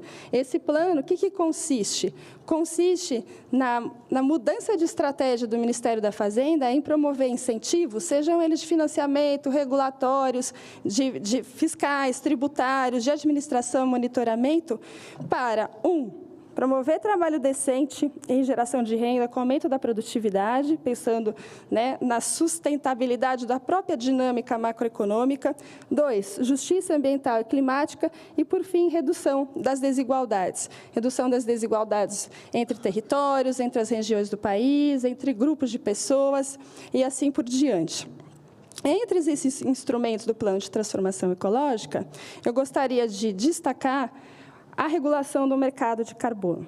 A regulação do mercado de carbono, ela é dos instrumentos mais importantes que já estão na mesa a ponto de ser apreciado por essa casa e que recebeu muitas contribuições no Senado, na Comissão do Meio Ambiente, aprovado por unanimidade a proposta da senadora Leila Barros em, se não me falha a memória, 4 de outubro de 2023. Depois foi para a Câmara, sob relatoria do deputado Aliel Machado, e aprovado em 21 de dezembro do ano passado. O projeto de lei retornou ao Senado.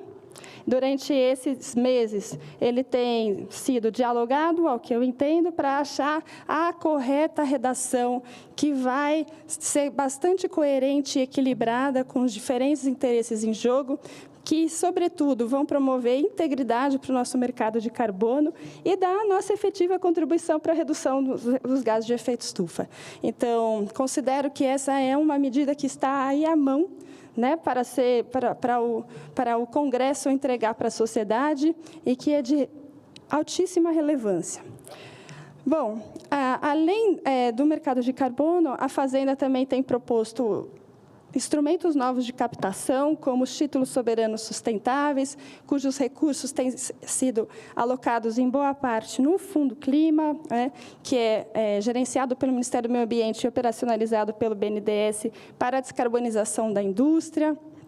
Tem componentes mais sustentáveis no Plano Safra, tem a taxonomia sustentável brasileira, que é aquilo que vai harmonizar o entendimento do que é sustentável, afinal, cada um tem uma coisa na cabeça, então precisamos de uma padronização e a taxonomia vem com esse objetivo, entre outros. Para ficar aqui, não estourar muito meu tempo, porque eu estou vendo 000, felizmente não teve alarme, né? Então, o que eu quero dizer aqui é o seguinte: essas ações demonstram a importância da cooperação entre os três poderes, entre o setor privado e o setor público, entre os diferentes setores de atividade econômica, setor primário, secundário, terciário, ou seja, setor rural, a indústria e os serviços, entre os grupos sociais, entre empresários e trabalhadores, para achar essas soluções de financiamento, de prevenção, de controle, de regulação, etc. O segundo é um amplo processo de conscientização, de educação. Foi muito bem dito aqui, e para isso a gente precisa contar com a ciência, a tecnologia e inovação. Fica o INPE demonstrando a importância desses investimentos. Assim, a gente vai ampliar a cidadania, a solidariedade e, aí sim, essa busca pelo bem comum, pela paz e pela proteção, preservação e regeneração do meio ambiente. Então, com isso, encerro. Agradeço muito a oportunidade. Senhora Cristina. Senhora Cristina, primeiro, muito obrigado por uma explanação tão escorreita como fez, e especialmente, eu não sabia, por não ter nem dormido. Ao contrário do meu amigo pessoal Haddad, que vou chamar a atenção dele. Vou dizer, por que você também não veio? Ele deve estar dormindo agora? Claro que não, né? Estou brincando. Não, ele tinha uma série de atividades importantes. Eu sei disso. Ele não para de trabalhar. Trabalha sábado, domingo. Eu sou amigo dele há 25 anos. A senhora gostaria de fazer mais alguma apresentação de solução, como o nosso exímio Clésio fez? Ou não, eu acho que eu já fiz, pus aqui as três componentes. Já exato. Foi, né? Tá, muitíssimo obrigado, tá? Vamos dar sequência agora, chamando a palavra da senhora Eliana Ignoto, que é coordenadora geral de Vigilância em Saúde Ambiental do Ministério da Saúde, também, evidente, sem a campainha. Uma honra ter a sua presença. Fique à vontade, por fineza. Boa tarde, excelentíssimo senador Jorge Cajuru, muito obrigada pelo convite feito ao Ministério da Saúde. Cumprimento também a excelentíssima senadora Leila Barros, senadora Rosana, não sei se ainda está presente, autoridades aqui presentes e todas as pessoas que acompanham esse importantíssimo debate. Enquanto Ministério da Saúde, eu quero destacar que não há dúvidas científicas a respeito dos efeitos nocivos da exposição à poluição atmosférica à saúde humana.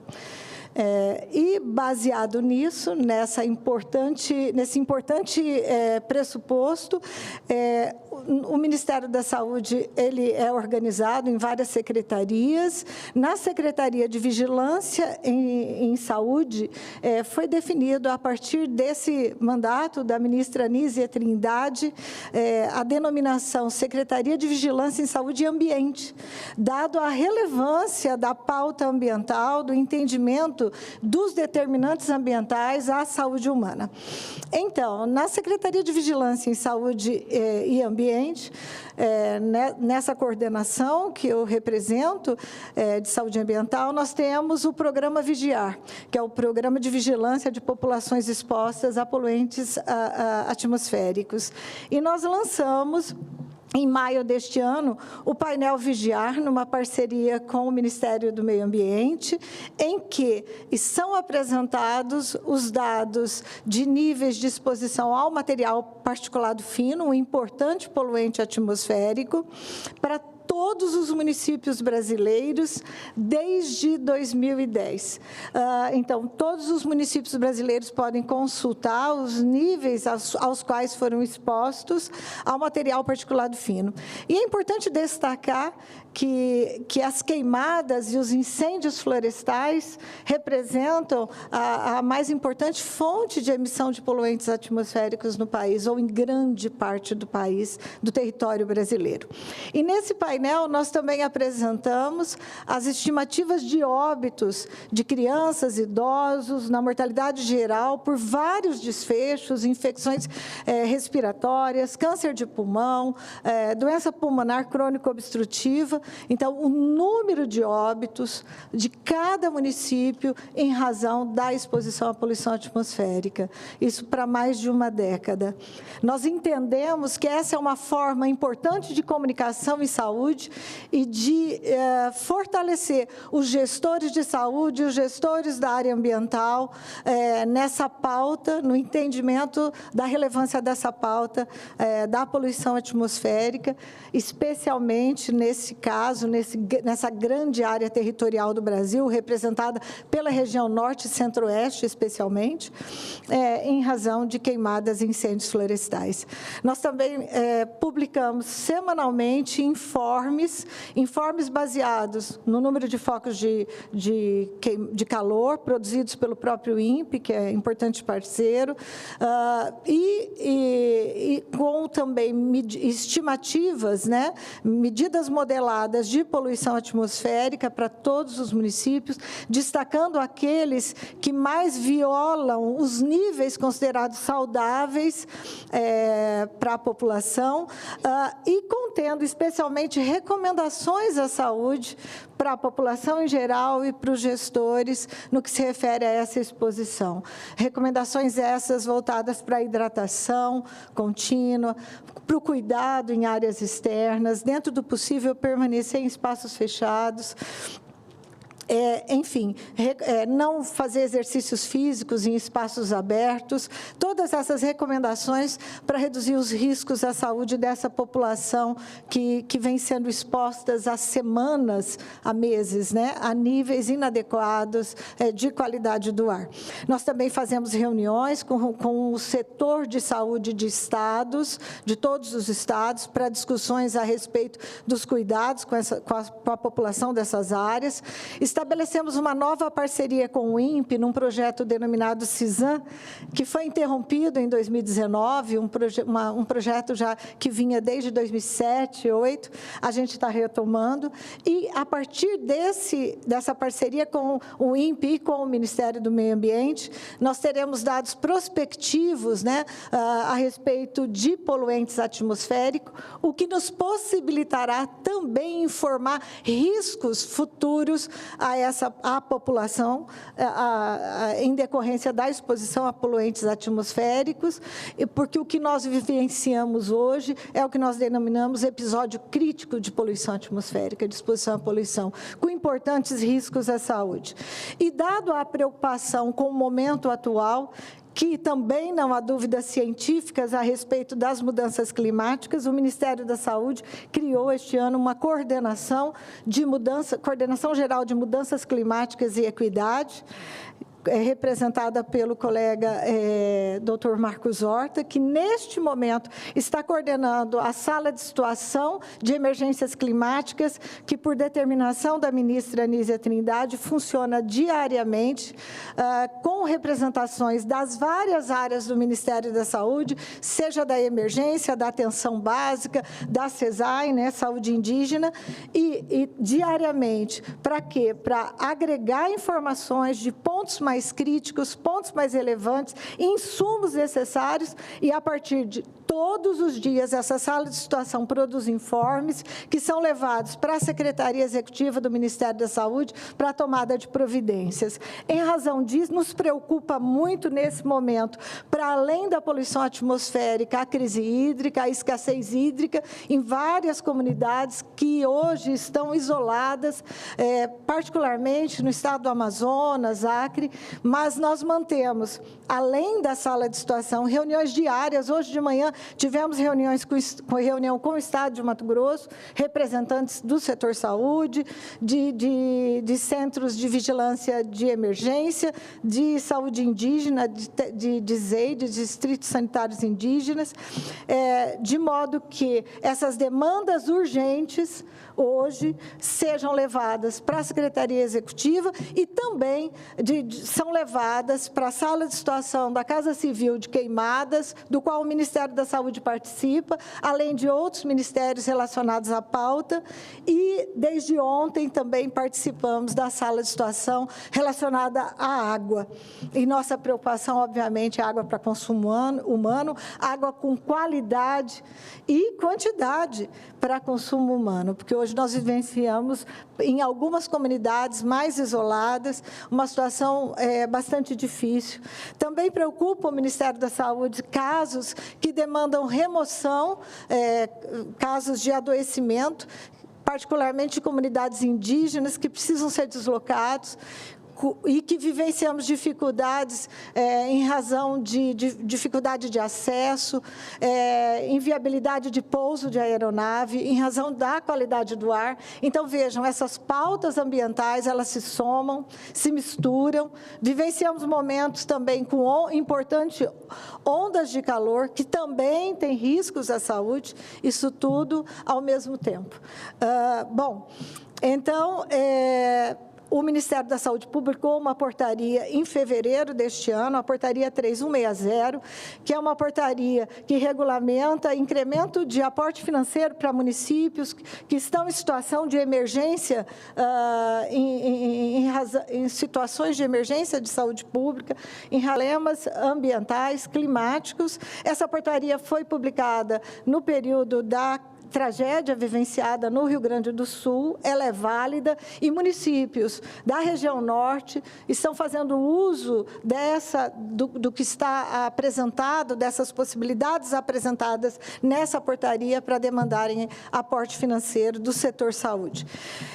Fizemos o Ministério da Saúde, por meio da Força Nacional do SUS, complementado com equipes do setor de vigilância, há 2 semanas, esteve no Acre, visitando várias localidades distantes, né? Mesmo de difícil acesso, mesmo para o setor saúde do estado do Acre, também no estado do Amazonas, fez presente. Essa semana, as equipes do Ministério da Saúde, em apoio aos estados, está visitando o estado de Rondônia, inclusive o secretário de Atenção Especializada à Saúde também se fez presente nessa visita da equipe do Ministério da Saúde, claro que acordada com os estados, né, procurando visitar as áreas verificar e apoiar presencialmente essas áreas que estão em maior dificuldade em razão de questões ambientais. Amanhã, a ministra da Saúde fará uma reunião com os secretários de Estado de Saúde da região da Amazônia Legal, né? Isso inclui o estado de Mato Grosso, de onde eu venho, curiosamente tão falado nessa sessão. Também, há 2 semanas, o Ministério da Saúde publicou uma diretriz voltada para a saúde de bombeiros e brigadistas, porque há também uma preocupação com a saúde do trabalhador, e esses particularmente desses trabalhadores que estão enfrentando o combate aos incêndios florestais. Infelizmente, temos tido notícias de alguns óbitos de brigadistas, ferimentos de trabalhadores rurais que enfrentam o combate ao incêndio. Eu acho que, para finalizar, é importante destacar que, em média, o Brasil apresenta cerca de 60 mil mortes decorrentes da exposição à poluição atmosférica e que certamente esse ano a situação será ainda pior. Então, são muitos óbitos, sim, normalmente, né, todos os anos. Em decorrência da poluição. O que eu posso responder não é, em relação às questões, não é da competência do Ministério da Saúde o combate a queimadas, não é da competência do Ministério da Saúde atividades de acero, enfim, não é da competência do setor saúde, mas é informar a população os riscos aos quais ela está submetida e o impacto dessa exposição é da competência do Ministério da Saúde, e a gente vem trabalhando nisso fortemente, cada vez mais, porque nós entendemos que essa comunicação fortalece a conscientização da população. É importante também mencionar que os impactos dessa exposição à poluição são impactos individuais, impacta os indivíduos que adoecem, as famílias que precisam cuidar dos seus entes, impactam também os custos ao SUS, né? As consequências dessa exposição vêm para o Sistema Único de Saúde. E que, enquanto um sistema de saúde, como é o SUS, o Sistema Único de Saúde, a assistência é prestada pelos municípios, apoiada pelos estados, a saúde orientada também por estados e Ministério da Saúde, e que a gente está sempre à disposição. Obrigada.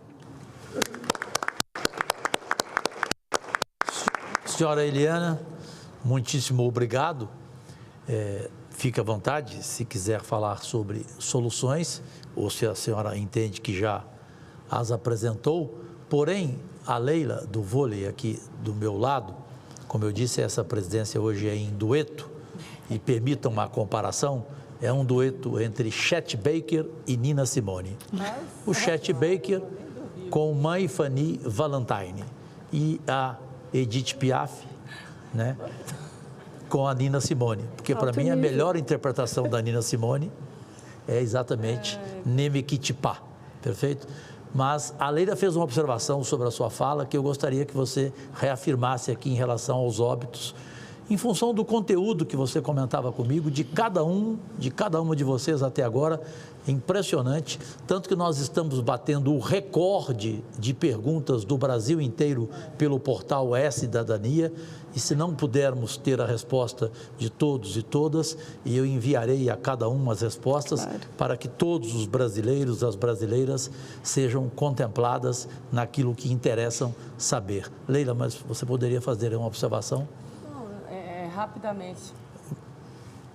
Obrigada. Rapidamente, estava comentando com ele aqui a qualidade dos nossos expositores, e quando a gente fala, nós estamos falando aqui sobre queimadas, a gente está sempre muito em torno, né, da questão do impacto econômico, né, da questão da fauna e flora, mas a gente vendo números na área da saúde, não só os óbitos, mas do impacto em geral na saúde. Eu comentei com ele essa semana, eu passei mal, né, minha assessoria só foi parar no departamento médico com falta de ar e sinto que ando assim meio cansada. Então, eu sou uma mulher que tem uma vida saudável, uma vida inteira saudável. Eu fico imaginando as crianças, os idosos, esses que estão diretamente, e aqueles que estão diretamente ligados ao combate, né, doutor? Então, assim, é preocupante e é muito importante esses esclarecimentos de estarmos aqui com tantos expositores qualificados e diversas áreas que estão diretamente ligados ao tema,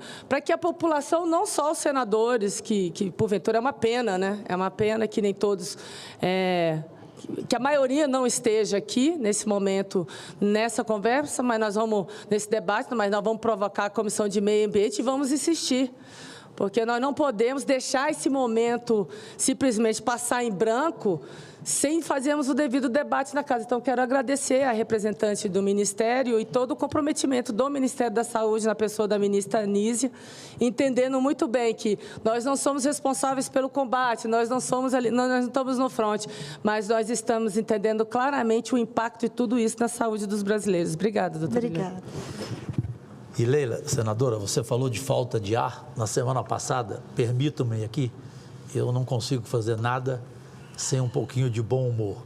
Aí eu perguntei ao presidente Lula, o senhor não está tendo falta de ar não aqui em Brasília? Ele falou, não, Cajuru, de forma alguma. Eu falei, então tá, então o senhor vai morrer de parto aos 120 anos.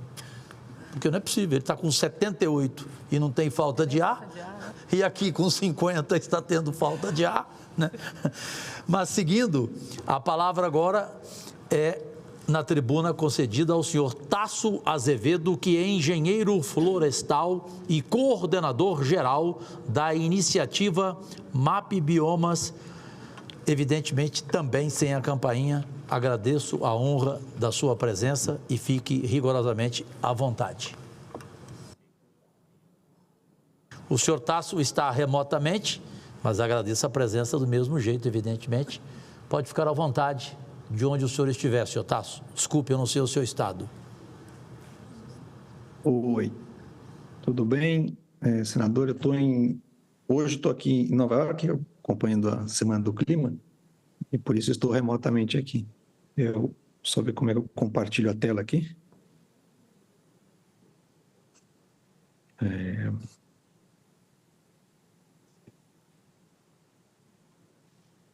Acho que tem que autorizar, né, compartilhar a tela.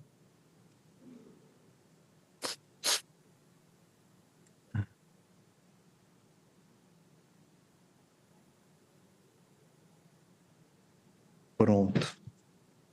Acho que agora vocês me enxergam. Então, boa tarde a todos. Obrigado pelo convite. Vou falar um pouco sobre o trabalho que a gente faz no MAP Biomas e algumas constatações que a gente tem sobre as condições dos biomas e a relação que a gente tem disso com a seca e com os eventos de fogo que a gente está verificando, né? E, no fim, vou trazer algumas, como sugerido pelo senador, algumas recomendações. Aí são recomendações minhas como pesquisador, não tanto do MAP Biomas, que é mais uma iniciativa de gerar dados, né? Então, o MAP Biomas, ele se dedica a um projeto que envolve mais de 40 organizações no Brasil e que está dedicado a entender as transformações que acontecem no território brasileiro. São universidades, ONGs e startups de tecnologia, trabalham em conjunto processando imagens de satélite geradas por diversas fontes, o INPE é uma delas, por exemplo, mas também da NASA e outras, agência europeia e outras, e a gente processa cada pedacinho de 30 por 30 metros do Brasil para entender a dinâmica de como ele vem se transformando ao longo das últimas 4 décadas. Para isso, a gente aplica muito aprendizado de máquina, inteligência artificial, e processando esses dados para esses últimos 40 anos. Todos os anos a gente reprocessa os dados para poder ter mais acesso aos detalhes, né, do que está acontecendo no país. A gente se organiza com times trabalhando em cada um dos biomas brasileiros para poder entender com profundidade o que acontece em cada bioma, e também times que trabalham com temas que são transversais a todo o país, como é o caso do entendimento das pastagens, de nossos cultivos agrícolas, o que acontece na zona costeira, no mangue, nas praias, e também o entendimento sobre as áreas urbanas, as áreas de mineração e outras áreas de uso antrópico, né? Esse material todo a gente deixa disponível sempre, todos os anos e a todo momento, para todo o público, né? Seja privado, seja governamental, enfim, qualquer um pode ter acesso a todos esses dados de forma gratuita, sempre aberta e disponível para todos. A essência desse trabalho é gerar uma história que conte, para cada pedacinho do país, conte a história de como ele vem se transformando.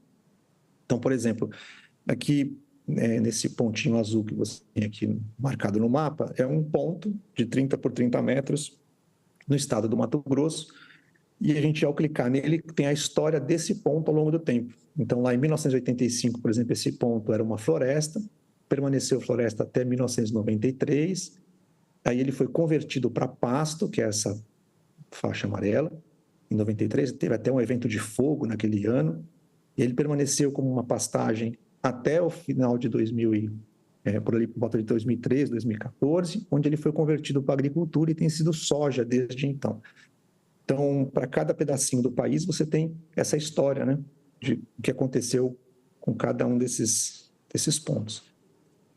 Como a gente tem a história de cada um dos pontos, a gente pode agregar elas para cada país, cada bioma, cada estado, município, cada uma das regiões hidrográficas do país, cada uma das áreas protegidas, os territórios indígenas, vários tipos de recorte territorial, e para cada uma unidade dessas, você pode entender a história de como ela foi se transformando ao longo do tempo. Então, por exemplo, aqui é o estado do Mato Grosso, em 1985, a gente percebe que 3/4 do estado eram floresta, mais uma parte de savana, que chegava a 80% do estado coberto com vegetação nativa. E ele vem se transformando ao longo do tempo. Em 2000, já havia uma transformação que tinha caído para cerca de 70% de vegetação nativa, e atualmente essa vegetação nativa agora faz cerca de 60% do estado. Então, assim a gente consegue ver a dinâmica de como vai crescendo, como vai se transformando a ocupação desse território. Esses dados também, eles são feitos para cada uma, tem à disposição para cada uma das propriedades rurais no Brasil. Então, são 7 milhões de propriedades rurais, e para cada uma das propriedades rurais, se você tiver o código da propriedade rural, você pode inserir na plataforma e ver a história daquela propriedade rural também, como ela evoluiu ao longo do tempo, né? Que é o caso de uma propriedade rural, se não me engano, no estado de Goiás, né? Algumas coisas que a gente aprende olhando esses dados, né? Entendendo essa história ao longo do tempo. Primeiro, o Brasil hoje ainda tem 64,5% do país coberto por vegetação nativa. E cerca de 1/3 do país ele é ocupado por atividade agropecuária. Apenas para ter uma ideia de uma curiosidade de um pouco do tamanho das coisas, né? Por exemplo, a área ocupada por cana-de-açúcar no Brasil, que representa 1% do território, ela é maior do que toda a área de todas as cidades, de todas as áreas de mineração, todas as áreas de praia, duna e areais que tem no Brasil. Então, toda a área não vegetada, né, de ocupação, é menor, por exemplo, do que a área que a gente tem de plantio de cana-de-açúcar. Só para ter uma ideia da ordem de grandeza, né, de como as coisas são ocupadas no território. Ao longo dos últimos 40 anos, o Brasil perdeu 110 milhões de hectares, que é uma área equivalente ao estado do Pará, de vegetação nativa. Então, na média, ao longo desses últimos 39 anos, foram 2,8 milhões de hectares perdidos de vegetação nativa que se converteram em uso antrópico do solo no país. Isso é mais ou menos 60% do estado do Rio de Janeiro todos os anos, né? O estado do Rio de Janeiro tem 4,2 milhões de hectares. Então, é uma conversão e uma transformação do território acontecendo numa velocidade bastante rápida. E no que tem se transformado nessas áreas? Então, o Brasil perdeu principalmente florestas, né? 100 milhões de hectares de florestas nesses últimos 39 anos, e perdeu 7 milhões de hectares dos chamados campos, né? Que são essa vegetação que acontece principalmente no Rio Grande do Sul, no Pantanal, essa vegetação campestre, que não é caracterizado por árvores, né? E, principalmente, a principal conversão que a gente teve foi transformação dessas áreas de vegetação para áreas de pastagem. Cresceram 73 milhões de hectares. E também houve um crescimento bem grande das áreas ocupadas por agricultura. Sendo que nos últimos 15 a 20 anos, as áreas de pastagem pararam de crescer, e o que foi aumentando foi a área de agricultura, né? Essencialmente, muita área de agricultura crescendo sobre a área de pastagem e áreas de pastagem que crescem sobre floresta. Então, as áreas de pastagem acabaram ficando mais estáveis nos últimos 20 anos.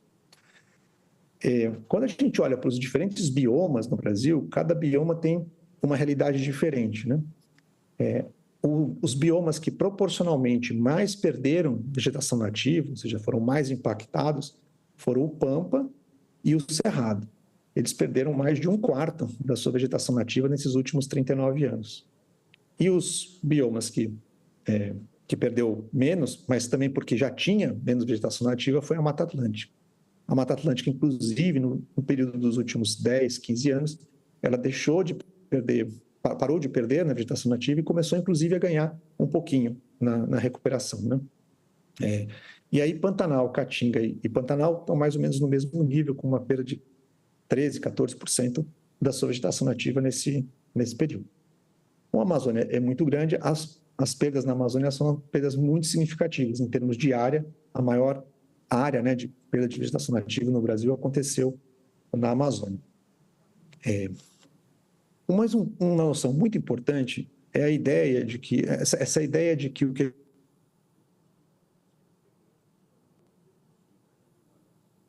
estaria conservando 64% da sua vegetação nativa, não é bem assim.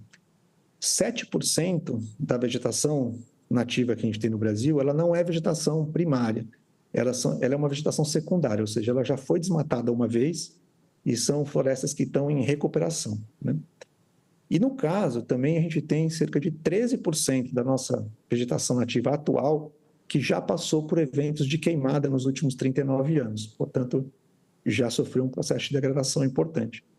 Então, pelo menos 20% da nossa vegetação nativa, ela não é conservada, né? Ela está mantida ali como vegetação nativa ainda, mas já teve o processo de degradação, pelo menos nesses 20% da área. Uma coisa muito importante é que o Brasil tem hoje, em recuperação, né, em regeneração, cerca de 38 milhões de hectares. Isso é uma área que equivale a 8 vezes, por exemplo, o estado do Rio de Janeiro, né? Essa área está dividida entre os diferentes biomas, mas ela é importante por quê? Porque o Brasil, por exemplo, tem uma meta de restauração da sua vegetação nativa de 12 milhões de hectares, né, que foi definida em 2015, quando a gente não sabia o quanto existia de vegetação em recuperação. Mas a gente já tem hoje 38 milhões em recuperação, né, 3 vezes mais do que seria aquela meta. Mas, ao contrário do que a gente imagina, essa vegetação que está em recuperação, ela não está em recuperação por um processo virtuoso, em que houve uma decisão de se fazer essa recuperação. Mas a grande maioria dessa área, ela está assim porque foram áreas que foram muito degradadas e foram abandonadas e estão em recuperação por abandono. Mas um outro lado dessa moeda é que quando a gente mede o desmatamento, considerando não só o desmatamento da vegetação primária, nativa, mas também o desmatamento da vegetação secundária, a gente está perdendo tanto vegetação primária quanto vegetação secundária. E no caso da vegetação secundária, que é essa que está em regeneração, a gente desmata proporcionalmente muito mais dessa vegetação secundária. Então, o Brasil precisa enfrentar tanto o tema do desmatamento primário, aquele que a gente vê, por exemplo, nos dados do PRODES, no INPE e outros, mas também a gente precisa lidar com a proteção dessas áreas que estão se regenerando no país. A dinâmica do que acontece em termos de perda de vegetação e dos biomas nos diferentes estados varia bastante, sendo que apenas um estado, o Rio de Janeiro, teve ganho de vegetação nativa nesses últimos 39 anos. Todos os outros 26 estados e Distrito Federal tiveram perda de vegetação nativa, sendo que os estados com menor quantidade de vegetação nativa são Sergipe, São Paulo e Alagoas, na casa aí dos 20%, 23%, e os estados com maior proporção de vegetação nativa são Amapá, Amazonas e Roraima, aí acima dos 93% de vegetação nativa. Uma outra noção importante é o quanto que a gente tem de vegetação nativa em áreas protegidas, ou seja, que, de acordo com a lei, elas são protegidas ou na forma de unidades de conservação ou de territórios indígenas. Essa proporção ela é alta na Amazônia, acima de 55%, mas ela é muito pequena nos demais biomas, né? Em todos os biomas, exceto a Amazônia, a proporção de proteção que a gente tem, ela é muito menor do que o recomendado internacionalmente, que é 30%, e menor do que a maioria dos países desenvolvidos, por exemplo, só por comparação, né? O único bioma, né, que tem uma área em proteção que está de acordo com o recomendado é, no caso, a Amazônia. Um outro, e ainda relacionado com o tema dessas áreas protegidas, uma coisa interessante é o papel que as terras indígenas têm em termos de proteção de vegetação nativa, né? Então, se você pega nos últimos 39 anos, o desmatamento dentro de áreas indígenas é menor do que 1% da área, né? Enquanto que, por exemplo, nas áreas privadas, ele chega a 28%, né, do total da área original teve já desmatamento. Uma outra coisa que a gente monitora, e aí está ligado também com essa questão da dinâmica dos biomas, a gente monitora a superfície de água no Brasil. Então, como a água é um elemento que tem muita variação durante o ano, a gente faz esse mapeamento de água mensalmente. Desde 1985, a gente produz um mapa da superfície de água do Brasil, aquilo que você consegue enxergar de água superficial no país, mensalmente. E assim a gente consegue entender a dinâmica do que está acontecendo com a superfície de água ao longo dos anos, né? Aqui, por exemplo, só para ter uma noção, essas linhas que aparecem nesse gráfico aqui são a distribuição da água ao longo do ano, né, os meses do ano. Cada linha dessa é um ano. E essa linha azul, mais forte aqui, é a linha que representa o ano de 2023, né, onde a gente teve uma seca bastante pronunciada, especialmente na Amazônia, que fez com que essa curva chegasse a um dos pontos mais baixos. E para esse ano, essa curva está mais baixa ainda que esse dado. Então, nós estamos vendo realmente a maior seca que é já registrada, e no nosso caso aqui, nos últimos 40 anos, que é o registro que a gente tem. Esses dados de água nos permitem entender tendências de como que, ao longo do tempo, as áreas estão perdendo, ganhando ou se mantendo estáveis em termos de superfície de água. Então, aqui, por exemplo, no Pantanal, tudo que a gente vê aqui em vermelho nesse gráfico mostra áreas que, em algum momento, foram água durante todo esse período, mas que estão com tendência de perda de superfície de água. Então, o Pantanal, ao longo desses últimos 39 anos, perdeu 60% da superfície de água.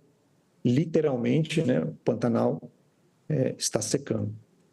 E esse outro dado, ele mostra a tendência que você tem em cada uma das bacias e dos cursos d'água no Brasil. Então, tudo que a gente vê em vermelho nesse mapa, ele mostra uma tendência de perda de superfície de água, e as áreas que a gente vê em verde aqui são as áreas com ganho de superfície de água. E o que chama atenção é que as áreas onde aparece ganho de superfície de água são áreas onde houve adição de novos reservatórios, né? Como é o caso aqui, lá no Pontal do Paranapanema, em São Paulo, toda a parte aqui do Tocantins, aqui no centro do Brasil, são áreas que houveram acréscimos de reservatórios e, por isso, tem aumento de superfície. Mas onde você está tratando dos cursos da água natural, eles praticamente todos estão com tendência de redução de superfície de água. A gente classifica todos os corpos d'água também entre corpos de água naturais, antrópicos, permitindo a gente entender a dinâmica que acontece também quando a gente coloca novos reservatórios. A superfície de água do Brasil representa 2% do território, sendo que 62% disso está na Amazônia. E o Pampa, apesar de ser o menor bioma do país, proporcionalmente é o que tem mais água, né? 10% da água no Brasil está no Pampa, e cerca de 5% do território ali ocupado por água. Mas o mais importante é entender aqui essa dinâmica de tendência. Então, essa linha que está tracejada aqui no meio, ela mostra a média desses últimos 40 anos da superfície de água no Brasil. E o que a gente vê claramente é que a partir do ano 2000, a nossa superfície de água vem consistentemente sendo reduzida, né? Então, essa é a realidade que a gente está vivendo hoje. O Brasil, que é o país com maior disponibilidade de água doce do planeta, ele está depreciando esse recurso rapidamente. Isso tem relação com a redução da área de florestas na Amazônia, que é uma bomba importante para a dinâmica de água no Brasil, mas não só na Amazônia, como no Cerrado, nos demais biomas.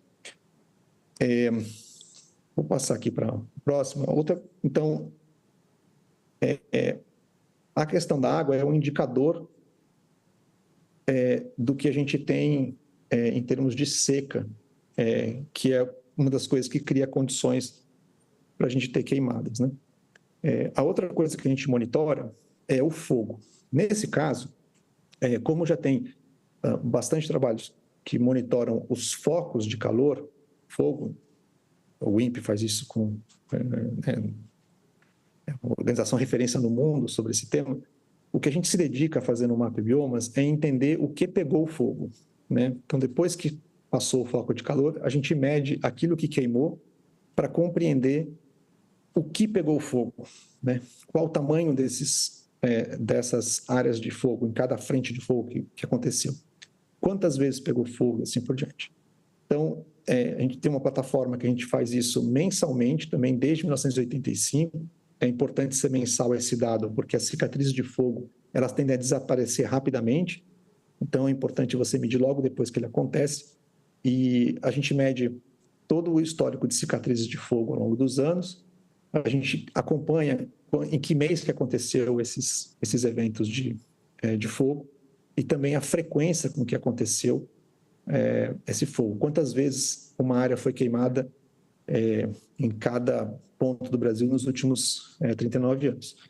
Então, esse é o número. Recentemente, a gente publicou análise completa desde 85 até 2023. É um número muito impressionante, né? O Brasil, 23% do Brasil pegou fogo pelo menos uma vez nos últimos 39 anos.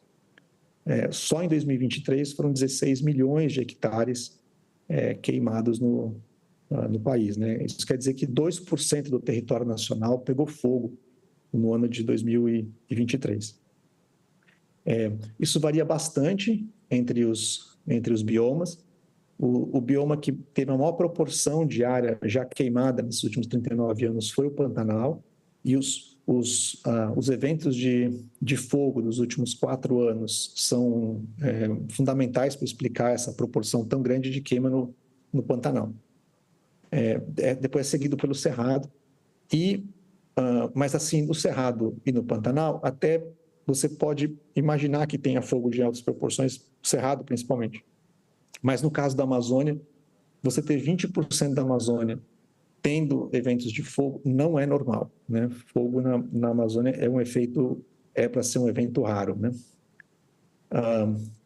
Uma das coisas que a gente observa é entender como a gente tem um mapa que identifica qual é o uso da terra em cada ano ao longo dos últimos 39 anos, a gente consegue definir o que exatamente pegou fogo. Então, nesse período todo de 39 anos, 68% do que pegou fogo no Brasil era vegetação nativa, floresta, savana, campos, etc. E 31% do fogo aconteceu, a gente chama de áreas antrópicas, né? Principalmente agropecuária. Então, e aí, aqui a gente pode ver ao longo dos anos o quanto que foi queimado de cada tipo de vegetação. Vale notar aqui uma observação que o Rodrigo Agostinho comentou, né, o presidente do IBAMA, de que ao longo dos anos a queima de florestas, né, proporcional a tudo que queimou no país, era relativamente pequeno, né? 9, se somar 9 mais 11% de florestas alagadas, daria o que próximo aí de 20%. Só que isso tem crescido nos últimos anos, né? Então, outro elemento importante é que de tudo que pegou fogo no Brasil, nesses 20% que pegou fogo no Brasil, 2/3 pegou fogo mais de uma vez. Então, não só pegou fogo mais de uma vez ao longo do tempo. Por que isso é importante? Porque quando uma vegetação, por exemplo, na Amazônia, pega fogo uma vez, ela é capaz de se recuperar em cerca de 10 a 15 anos. Quando você pega fogo 2 vezes, dentro desse período de 10, 15 anos, o tempo de recuperação pode chegar a 30 anos. E quando pega fogo mais do que 2 vezes, 3 vezes, a gente ainda não tem nenhum caso em que a gente conseguiu ver a recuperação completa. Então, a gente ainda nem sabe quanto tempo demoraria para ter a recuperação. Então, realmente é um aspecto que degrada muito o ambiente. 80% de todos o fogo no Brasil, ele acontece entre os meses de julho e outubro. Então, o mês de setembro, que é o mês que nós estamos agora, é sempre o ano mais crítico, né? A maior parte do fogo no Brasil acontece no mês de setembro. Outra coisa importante é entender que o aspecto fundiário também ajuda a explicar o fogo. 60% de todo o fogo que aconteceu no Brasil nesse período de 85 a 2023 aconteceu em imóveis privados, e se considerar também os assentamentos, chega a 70% de todo o fogo aconteceu dentro desses áreas privadas e assentamentos, né? 8,2% aconteceu em unidades de conservação, por exemplo. Quando a gente observa os estudos que são localizados, a gente não tem estudos ainda que explicam o fenômeno do início do fogo em todas as, na sua dimensão nacional, como um sistema de monitoramento, mas tem estudos localizados que apontam que a imensa maioria, nós estamos falando de mais de 90%, né, dos eventos de fogo que acontecem em unidades de conservação, eles se iniciam fora da unidade de conservação e caminham para dentro da unidade de conservação. As exceções, inclusive a maior parte dessas exceções, são as atividades de fogo controlado, que são feitas em unidades de conservação, para fazer a prevenção do fogo, né? São atividades muito específicas, feitas para criar condições de controle e prevenção de grandes queimadas não desejadas, né? Aqui pegando bem o aspecto onde nós estamos hoje, até agosto de 2024, esse é o último boletim que a gente publicou, foram queimados 11,4 milhões de hectares no Brasil, sendo que se você pega de janeiro a julho, ficou ali por volta de 1 milhão, um pouco menos que isso, até 1 milhão de hectares por mês, e aí realmente em agosto deu um salto, foram queimados 5,6 milhões de hectares no Brasil. Então, é um salto bem importante aí para da quantidade de fogo que nós tivemos. O principal estado, né, com fogo nesse mês de agosto foi o Mato Grosso, seguido do Pará e o Mato Grosso do Sul. E tem um destaque aqui também para São Paulo, né, que teve uma área bastante grande de 15 segundos, fogo, que é pouco usual, né? Aqui é um pouco um olhar sobre o estado do Mato Grosso, dá para a gente ter informações sobre cada município, quanto cada município teve de fogo. Tivemos municípios que chegaram a ter mais de 10% do seu território com fogo, né, em um único mês, que é bastante coisa. Na Amazônia, foram 2 milhões de hectares de fogo, e o destaque aqui é o fato de que nós chegamos a 30% de desmatamento desse fogo acontecendo sobre áreas de floresta. Então, a hipótese principal aqui é de que, como o desmatamento caiu bastante, então, em geral, a gente tem caminha muito junto, né, o desmatamento com fogo. Porque o fogo é utilizado como uma prática para você terminar a atividade de desmatamento, e quando você põe fogo na área recém-desmatada, esse fogo queima a área desmatada, mas entra para dentro da floresta que tiver adjacente. E, em geral, o fogo, quando entra na floresta, ele é apagado pela própria floresta. E ela se degrada apagando o fogo, né? Como nós estamos com um período muito seco, mesmo tendo muito menos desmatamento, o desmatamento nesse ano caiu já 50%, né, em relação ao ano passado, que já tinha havido uma queda, o que a gente tem é que a seca está tão forte que o tempo que demora para a floresta poder parar o fogo, e com bastante material lenhoso, ele é muito maior e mais floresta está sendo queimada. Então, proporcionalmente, a gente tem mais floresta sendo queimada. Além de potencialmente ter esse fenômeno de colocar o fogo criminosamente sobre as florestas como uma forma de degradá-la bastante, em vez de fazer o desmatamento direto. E no Cerrado, a área de fogo no Cerrado foi maior do que da Amazônia, considerando que o Cerrado tem metade do tamanho da Amazônia, é como se... 15 segundos. O fogo no Cerrado fosse o dobro, proporcionalmente, do que foi no caso da Amazônia. O Cerrado geralmente pega mais fogo, e aqui não tem grandes surpresas do ponto de vista do que pegou favânicas, características do Cerrado, que é uma floresta mais aberta, e que nessa época do ano tende a pegar fogo, apesar de muitas vezes ser o fogo iniciado nas áreas adjacentes. E queria terminar com o seguinte: para você ter fogo e queimada, você tem que ter 3 coisas. Qualquer fogo, qualquer queimada tem que ter essas 3 coisas. Tem que ter material combustível para queimar, tem que ter condições ambientais favoráveis, ou seja, seca, e tem que ter alguma fonte de ignição. O material combustível, ele está na vegetação, qualquer que seja ela. Pode ser uma vegetação agrícola, pode ser uma pastagem, pode ser vegetação florestal, de campos, o que quer que seja. Esse material, quando tem um desmatamento recente, ele é um material mais volumoso e mais propenso, porque quando você corta a vegetação, ela seca e se torna aí sim um material combustível muito forte para as queimadas. As condições ambientais é o que a gente não pode mudar diretamente, mas não existe fogo sem ignição. E a ignição natural, ela é um evento muito raro para o fogo, especialmente na Amazônia. Então, incêndio no Brasil, as queimadas no Brasil, elas são um fenômeno de origem antrópica, porque pelo menos a fonte de ignição será, isso nós estamos falando de no mínimo 95%, mais provavelmente 99% da fonte de ignição é origem antrópica. Então, se a gente quiser controlar fogo no Brasil, a gente tem que controlar o material. A gente pode controlar material combustível, reduzir o material combustível, mas essencialmente a gente tem que controlar a ignição. Não deixar com que a gente tenha o início do fogo. Então, aí partindo aqui para as recomendações, já fechando aqui lembrando, são recomendações, aí já não do MAP Biomas, mas aqui são recomendações pessoais, baseadas na experiência. O primeiro, a gente precisa, apesar de todos os sistemas que nós temos por satélite, a gente precisa ter um sistema de detecção precoce das queimadas, que permita a gente detectar as queimadas nos primeiros minutos em que ela ocorre. Isso é essencial para 3 coisas. Primeiro, para que a gente possa ter uma ação rápida de controle.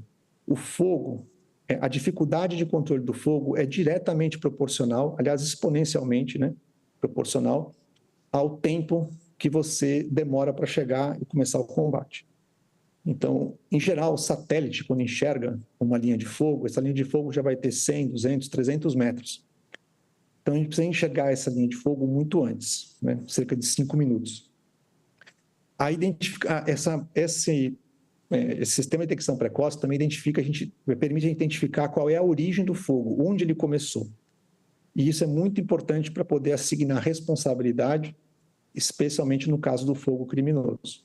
Então, nós estamos testando vários algoritmos para poder identificar a fonte do fogo, cruzando os dados de área queimada com os dados de foco de calor, mas é muito difícil você determinar exatamente onde ele começou, sem que a gente tenha... 15 segundos. Esse sistema de detecção precoce, em geral, são feitos com torres, que permitem visualização de um raio de cerca de 20 a 50 quilômetros, que são colocadas especialmente próximos às estradas. E, por exemplo, para o estado do Pará, como o Pará, se você tiver cerca de 50 a 70 torres ao longo dos principais ramais de estradas, você consegue cobrir cerca de 70% da área de fogo no estado, para dar um exemplo. Então, essa é uma estrutura que a gente precisa ter, uma estrutura pública que permite fornecer essas informações, provavelmente até operada pelo INPE, de forma que pudesse juntar com as outras demais informações que a gente tem, né?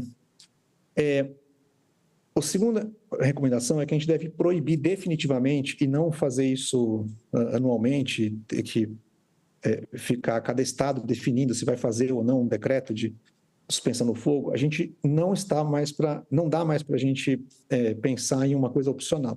A gente precisa proibir o uso do fogo no Brasil entre abril e novembro, pelo menos, quando acontece 85% do fogo no Brasil, exceto, obviamente, para as condições, para as ações que são necessárias à prevenção e que sejam, evidentemente, autorizadas, né, como é o caso de construção de aceiros e outros. Mas é essencial, isso é algo que precisa ser feito mesmo em termos de legislação federal, né?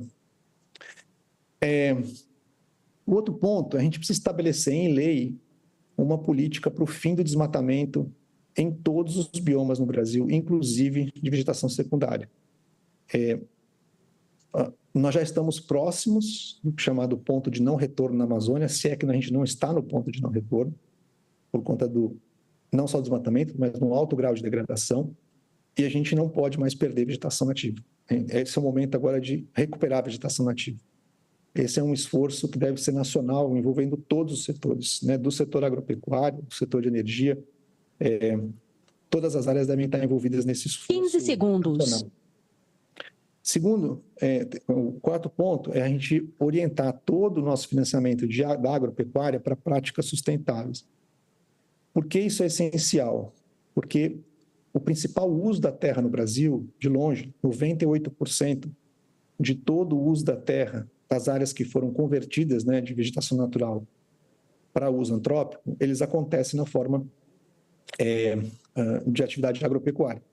E é uma atividade que também depende, essencialmente, desse próprio natural que ali permaneceu. Então, a ideia aqui é que a gente possa ter todo o financiamento da agropecuária focado em práticas sustentáveis. Isso significa ter zero de financiamento com subsídio público para qualquer atividade agropecuária que envolva o desmatamento e a degradação, obviamente a partir de uma data de corte a ser definida, e, por outro lado, que apresente condições especiais para o financiamento e que incentive aqueles que conservam mais do que o mínimo legal requerido.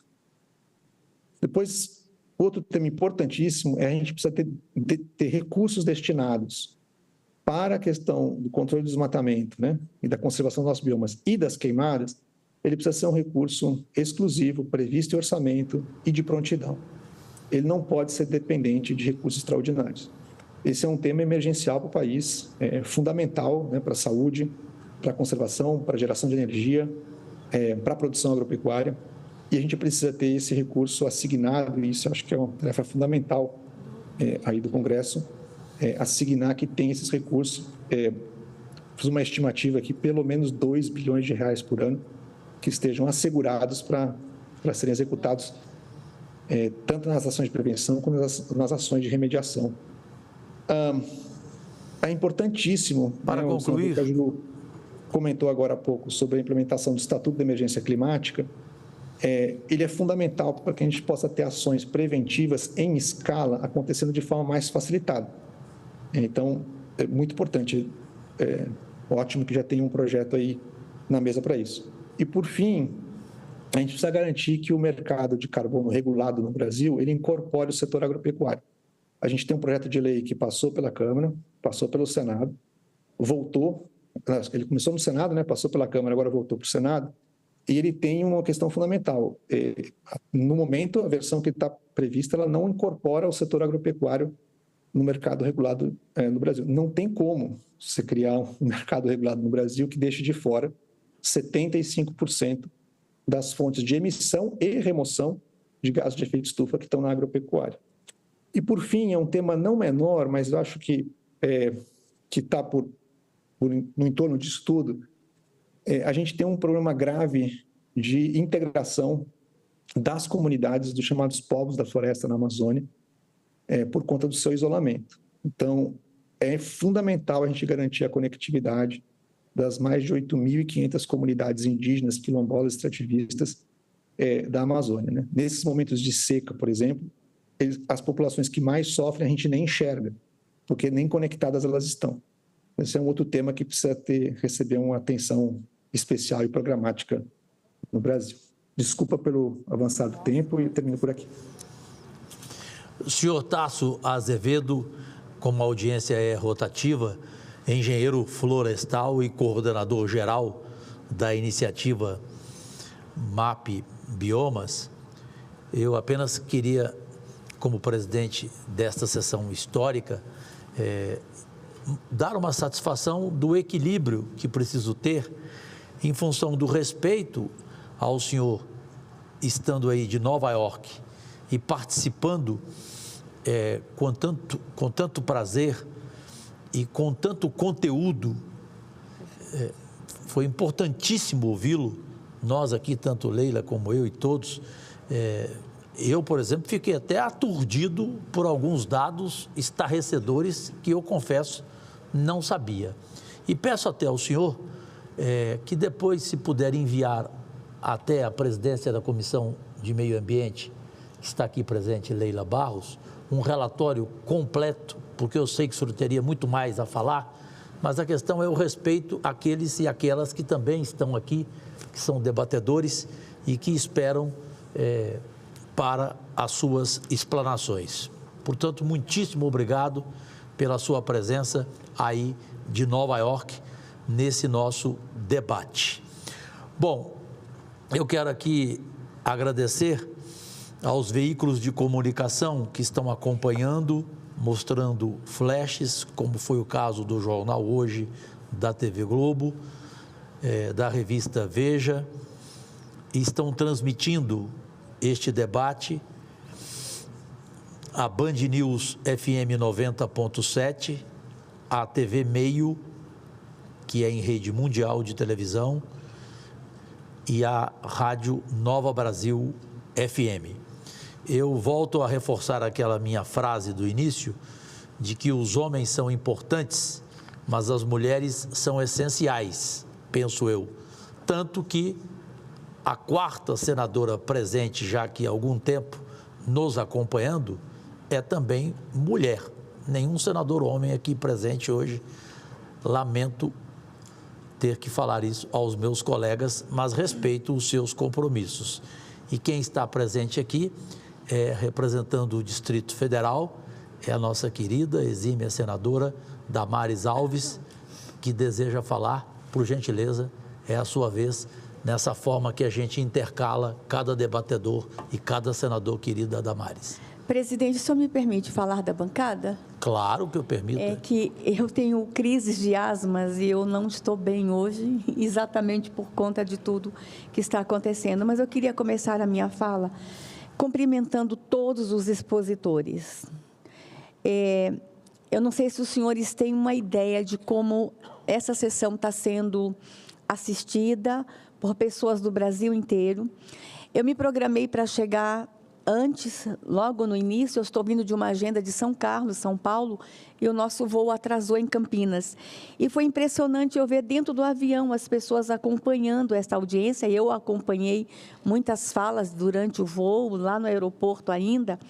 E é muito interessante ver a audiência, presidente. E eu quero dizer para os senhores que é realmente um dia histórico para todos nós aqui no Senado. E eu quero agradecer todos os senhores que aceitaram o convite, que estão aqui. A importância desse debate e a riqueza do conteúdo. Na verdade, vocês estão dando uma aula para o Brasil.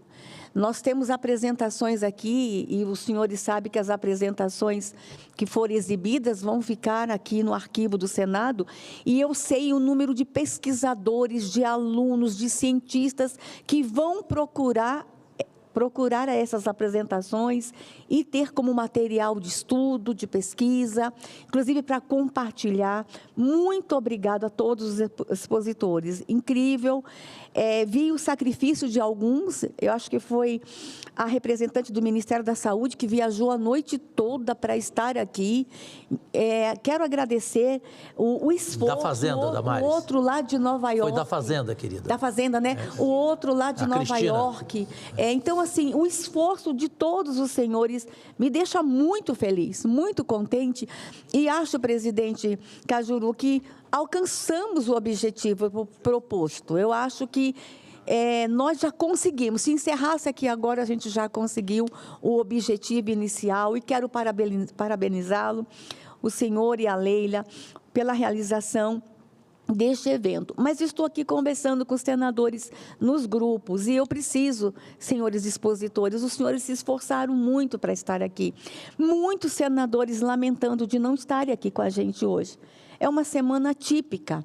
É uma semana complicada, porque nós estamos nas vésperas das eleições municipais, está todo mundo em suas bases, mas os gabinetes estão acompanhando ao vivo.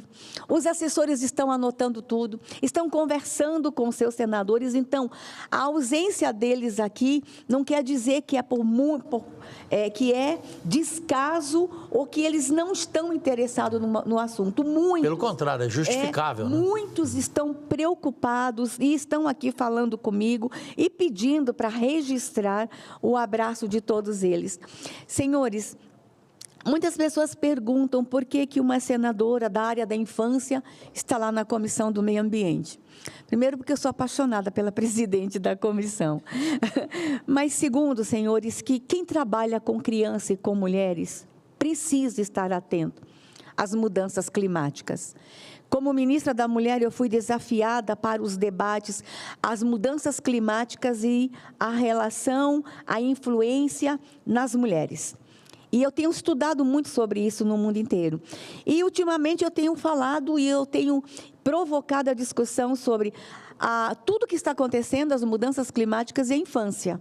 As primeiras vítimas, as crianças. Na sequência, num país que mais de 50% dos lares são liderados por mulheres. Neste momento, vamos aos prontos-socorros ver o que está acontecendo? As crianças com problemas respiratórios por causa de tudo que está acontecendo. Quem está lá? As mães que são líderes de família, perdendo o horário de trabalho, sendo demitidas porque passaram a noite no hospital e não conseguem chegar no trabalho no outro dia de manhã. Somos, Leila, as primeiras afetadas com as mudanças climáticas, as mães e as crianças. Então, a minha motivação de estar nessa comissão, eu tenho dito, quem ama criança não pode se afastar desse tema mais. Quem luta pela proteção de mulheres não pode se afastar deste tema. Então, senhores, acreditem, o tema ele é por demais transversal. E nós estamos encontrando muitas pessoas e muitos senadores que jamais imaginavam estar envolvidos com o tema, participando ativamente dos debates.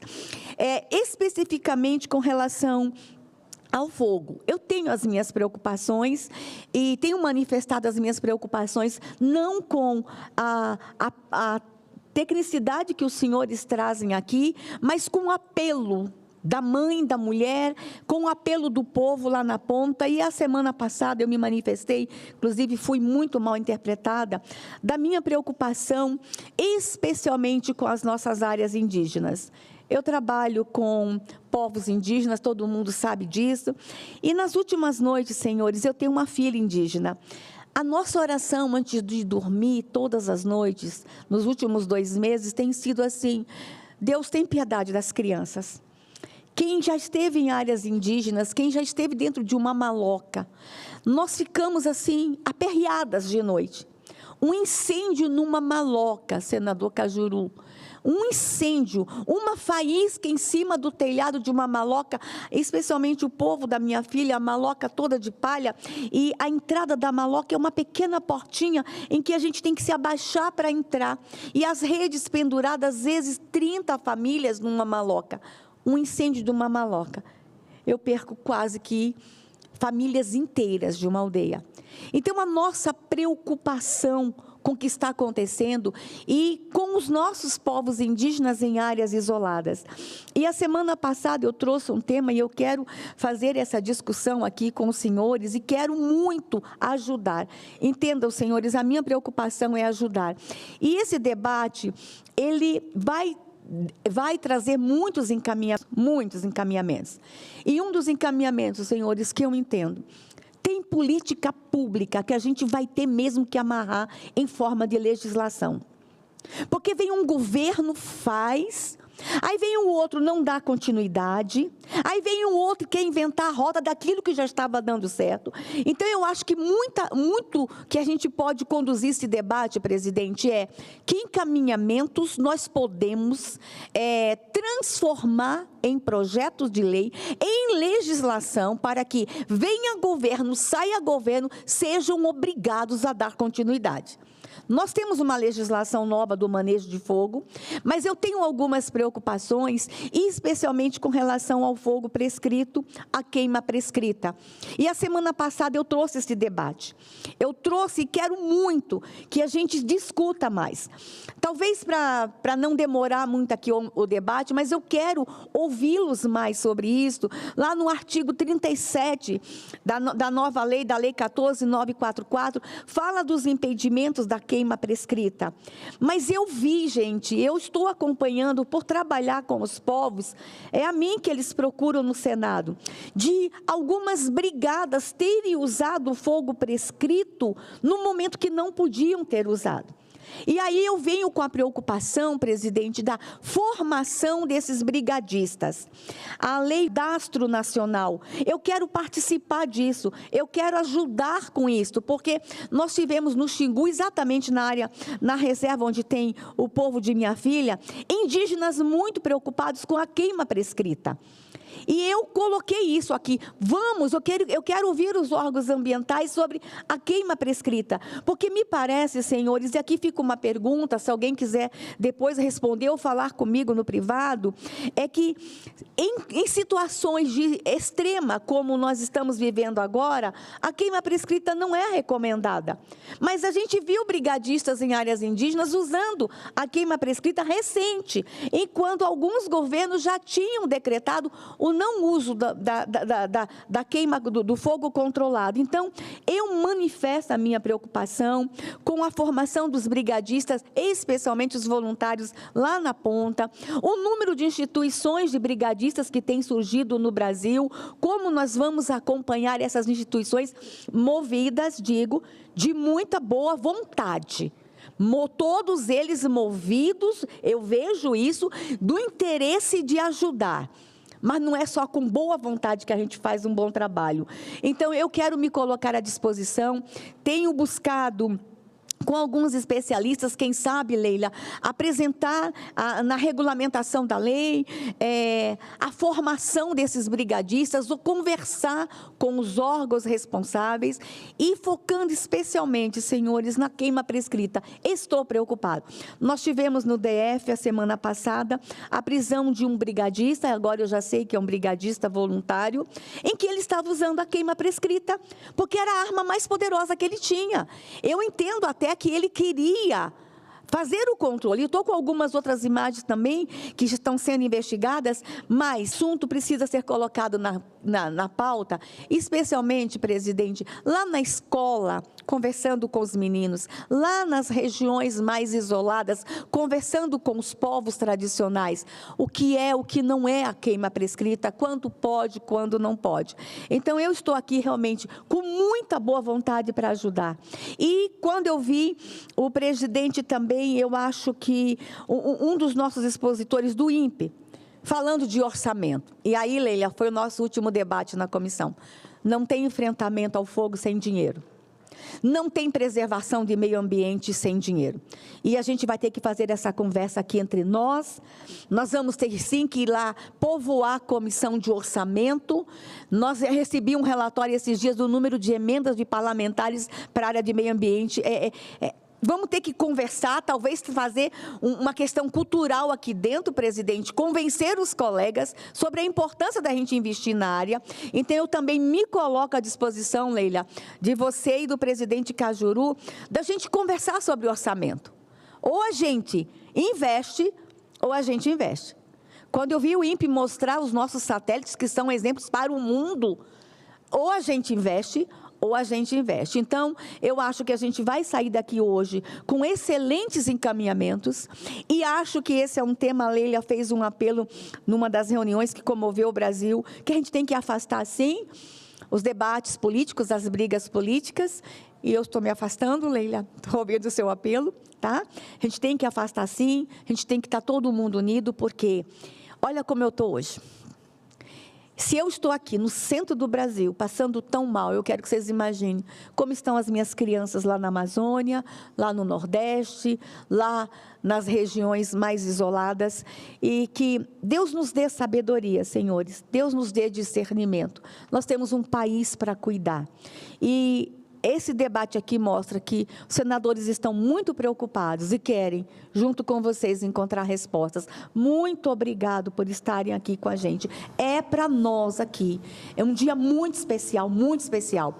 Poderíamos ter colocado outro dia esse debate, quando tivesse todo mundo aqui, mas a gente tem pressa. O Brasil tem pressa, então hoje é, de fato, este é o melhor dia para a gente discutir. Parabéns, Leila, parabéns, presidente, vamos embora. E eu fico à disposição de todos os senhores. Obrigada, presidente.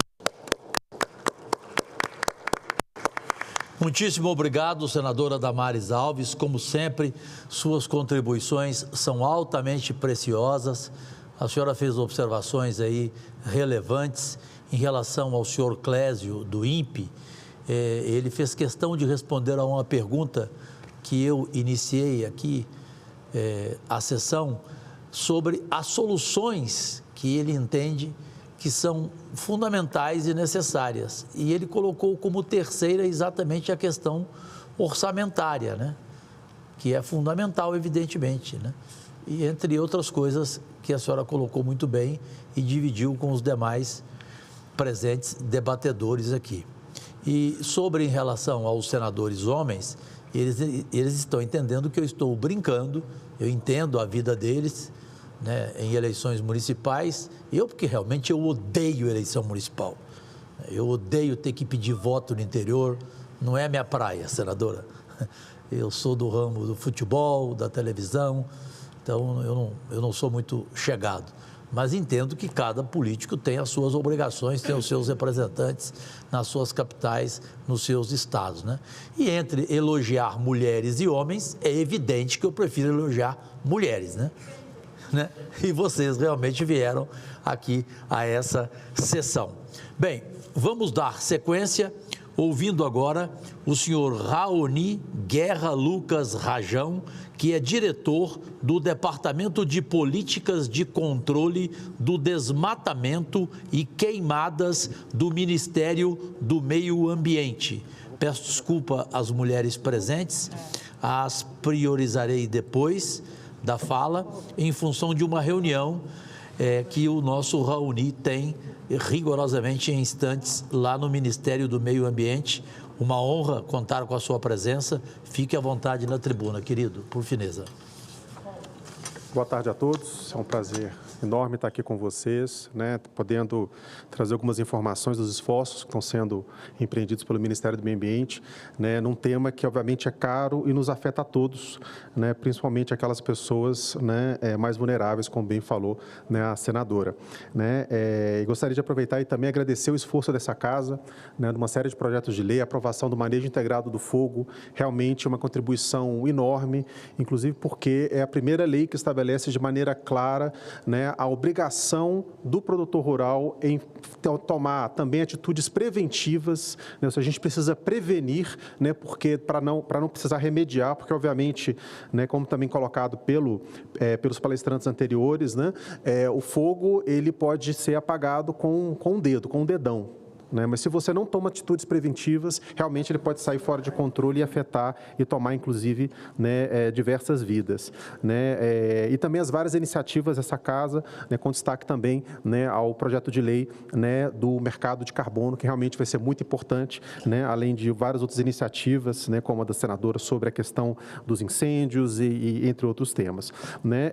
Então, eu gostaria de, antes de tudo, né, fazer aqui uma pequena Senhor Raoni, linha do tempo, pois não. Sem atrapalhar o seu tempo, só para que se registre aqui, inclusive a ministra Marina Silva fez questão em uma reunião na Comissão de Meio Ambiente, presidida pela Leila do Vôlei, e estava presente a senadora Damares, ela fez um agradecimento a mim, ao senador Nelsinho Trade e também à senadora Tereza Cristina.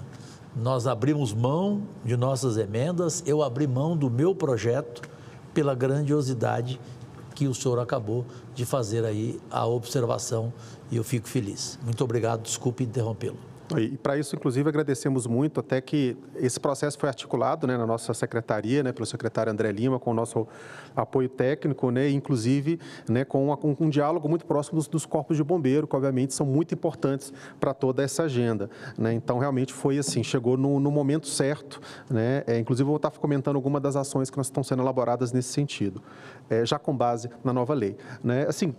Assim que nós, né, iniciamos, né, a administração, né, houve ali já um esforço de conversar, inclusive, com os diferentes cientistas, e já ainda no primeiro semestre do ano passado, já sabíamos, né, já tínhamos ciência, né, inclusive, da possibilidade de um evento de um El Niño, né. Obviamente, existia ainda algumas incertezas se seria um El Niño mais intenso ou menos intenso, mas sabíamos que ele estava, né, se aproximando, né, e isso, juntamente com o esforço da retomada de políticas de controle do desmatamento e queimadas, nós temos ele como um dos primeiros atos, ainda no dia 1º de janeiro, a retomada da Comissão Interministerial de Prevenção e Combate ao Desmatamento e Queimadas, né, podendo trazer esse tema para o mais alto nível, além do Fundo Amazônia, que tem um papel muito importante, vale ressaltar aqui numa parceria próxima, né, entre o Ministério do Meio Ambiente, o BNDES e mais doadores, né, hoje já temos aí 6 países que contribuem, além da Petrobras, para esse fundo e que, por exemplo, permitiu que nós conseguíssemos aprovar, né, uma série de projetos para apoiar os corpos de bombeiro, possibilitando um apoio de até R$400 milhões para poder fortalecer os corpos de bombeiro pelas novas regras, né.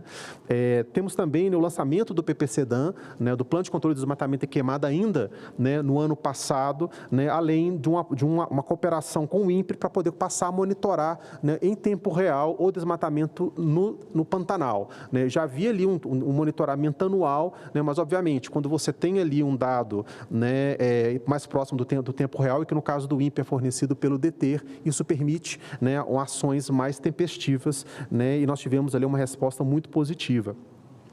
Já em 2024, estava claro, né, que estávamos vivendo um El Niño intenso, né, e que não só precisávamos, né, continuar a implementação das políticas mais em andamento, mas também declarar um estado de emergência, né, e de fato em abril, né, já foi declarado esse estado de emergência com risco de incêndio florestal no Pantanal, em outras regiões, né, inclusive intensificando as ações preventivas, principalmente aquelas de queima prescrita, mas naquele primeiro período ainda com umidade no solo, ainda de maneira, né, a considerar, né, obviamente, o risco, né, de espalhamento, né, porque no caso foi feito no Pantanal, foram 19 mil, né, hectares de queima prescrita realizado no Pantanal, que apesar da gente ter visto de fato, né, uma situação bastante grave, podemos ter certeza que se não fosse pelas ações preventivas, principalmente na unidade de conservação, né, a situação seria muito mais grave, né, inclusive para a fauna, né, e posteriormente a criação da sala de situação, né, ministerial, né, que inclusive é o motivo pelo qual o secretário não está aqui hoje, né, nesse momento ele está reunido, né, junto com diferentes autoridades e os outros ministros acompanhando, né, o tema de modo tal a avançar e poder exatamente trazer todos esses atores. É nessa sala de situação, senhores, que a gente tem ali, né, o Ministério da Justiça, Ministério da Defesa, Ministério do Meio Ambiente, Ministério da Saúde, né, integração regional, e é possível exatamente essa articulação, né, você tem um incêndio mais intenso numa área, então o Ministério da Defesa, precisamos de apoio prontamente oferecido, né, Defesa Civil, vamos atuar junto nessa área, tem uma população, né, em uma situação, inclusive, de vulnerabilidade, vamos atuar, né, e de fato ele tem sido bastante efetivo, né? Além de, vale ressaltar, agora nos últimos meses, né, nós tivemos ali, né, agora ainda esse mês, né, as medidas provisórias que possibilitaram um aumento extraordinário do orçamento, né, nós somando aí, né, mais de 600 milhões de reais adicionais, né, para essas ações, além, né, da mudança do decreto 12.189, que aumentou as penas, inclusive, para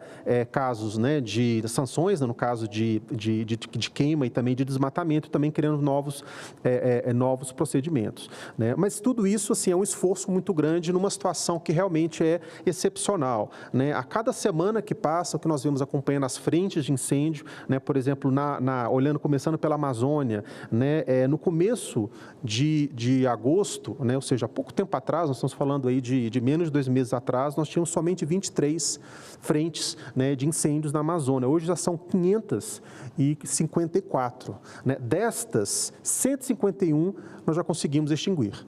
Né? Só que cada semana nós temos novas frentes naquele esforço de Sísifos. Né? E que no caso da Amazônia é particularmente grave porque, né, quando a floresta está numa situação de saúde regular, né, você tem uma situação climática normal, né, você desmata, põe fogo, né, e aquele fogo se alastra e chega na beirada da floresta e se extingue pela própria umidade da floresta.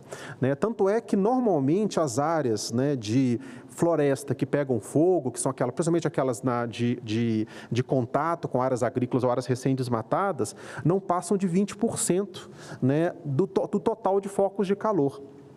Nesses últimos meses, nós estamos vendo, né, uma quantidade de focos de calor afetando florestas superando os 40%.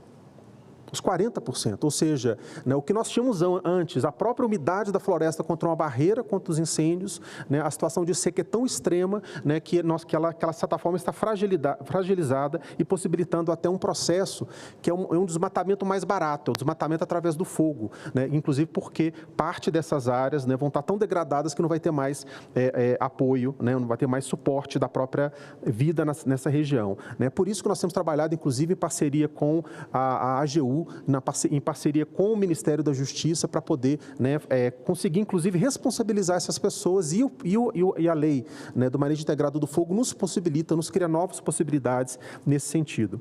Em relação ao Cerrado, a gente vê uma situação parecida também, inclusive com um fogo, né, bastante proeminente. Agora, no caso do Pantanal, né, eu trago ali uma certa notícia de esperança, né, porque se de um lado nós temos uma situação climática que, inclusive, ela é 40% pior do que 2020, né, nós já conseguimos, né, ter um total de área queimada que, apesar de ser acima do aceitado, obviamente a gente não acha que isso é algo, né, que deve se repetir, né, que é 20% inferior para esse mesmo período do ano do que foi observado em 2020. Ou seja, nós conseguimos, através do esforço, né, heróico dos nossos brigadistas, né, também em cooperação, né, com o setor privado, em cooperação com o Ministério da Defesa, entre outros, inverter essa curva, né, torná-la mais plana e, com isso, já começar a empatar, pelo menos, o jogo no Pantanal, né, que, de certa forma, nos dá alguma esperança, né?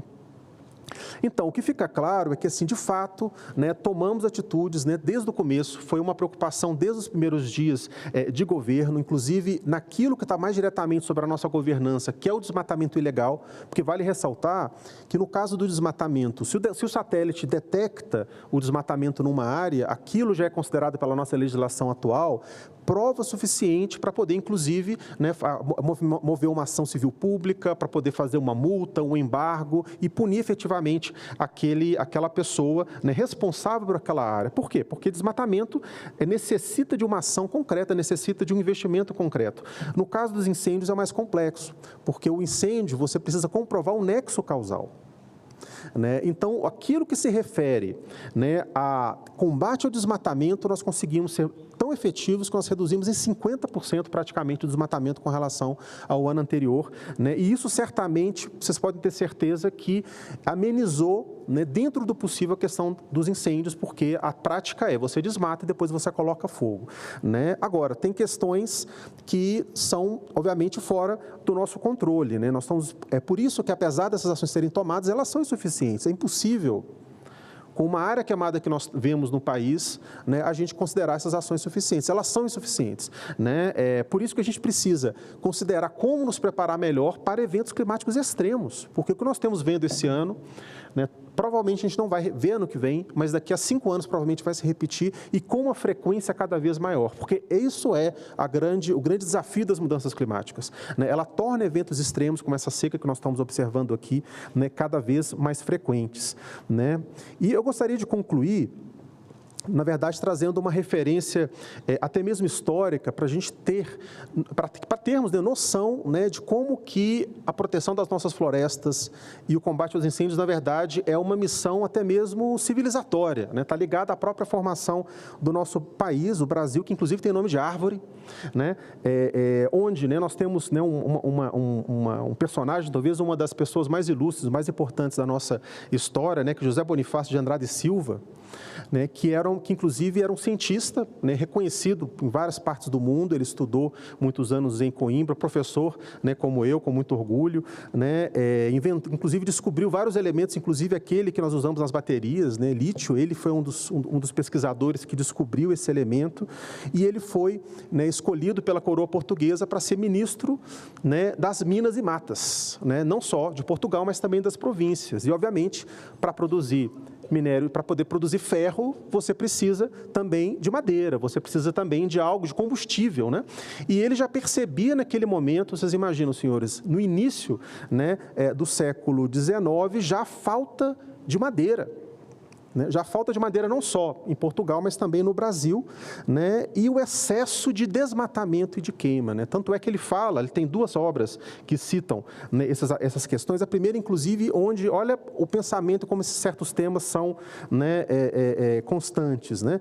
Ele escreve que sem matas a umidade necessária para a vida das outras plantas e dos animais vai faltando entre nós.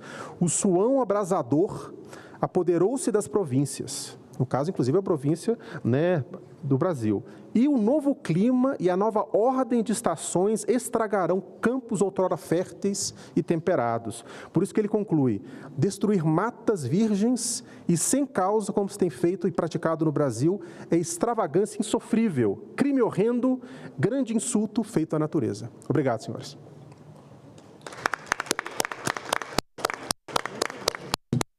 Muitíssimo obrigado, riquíssimo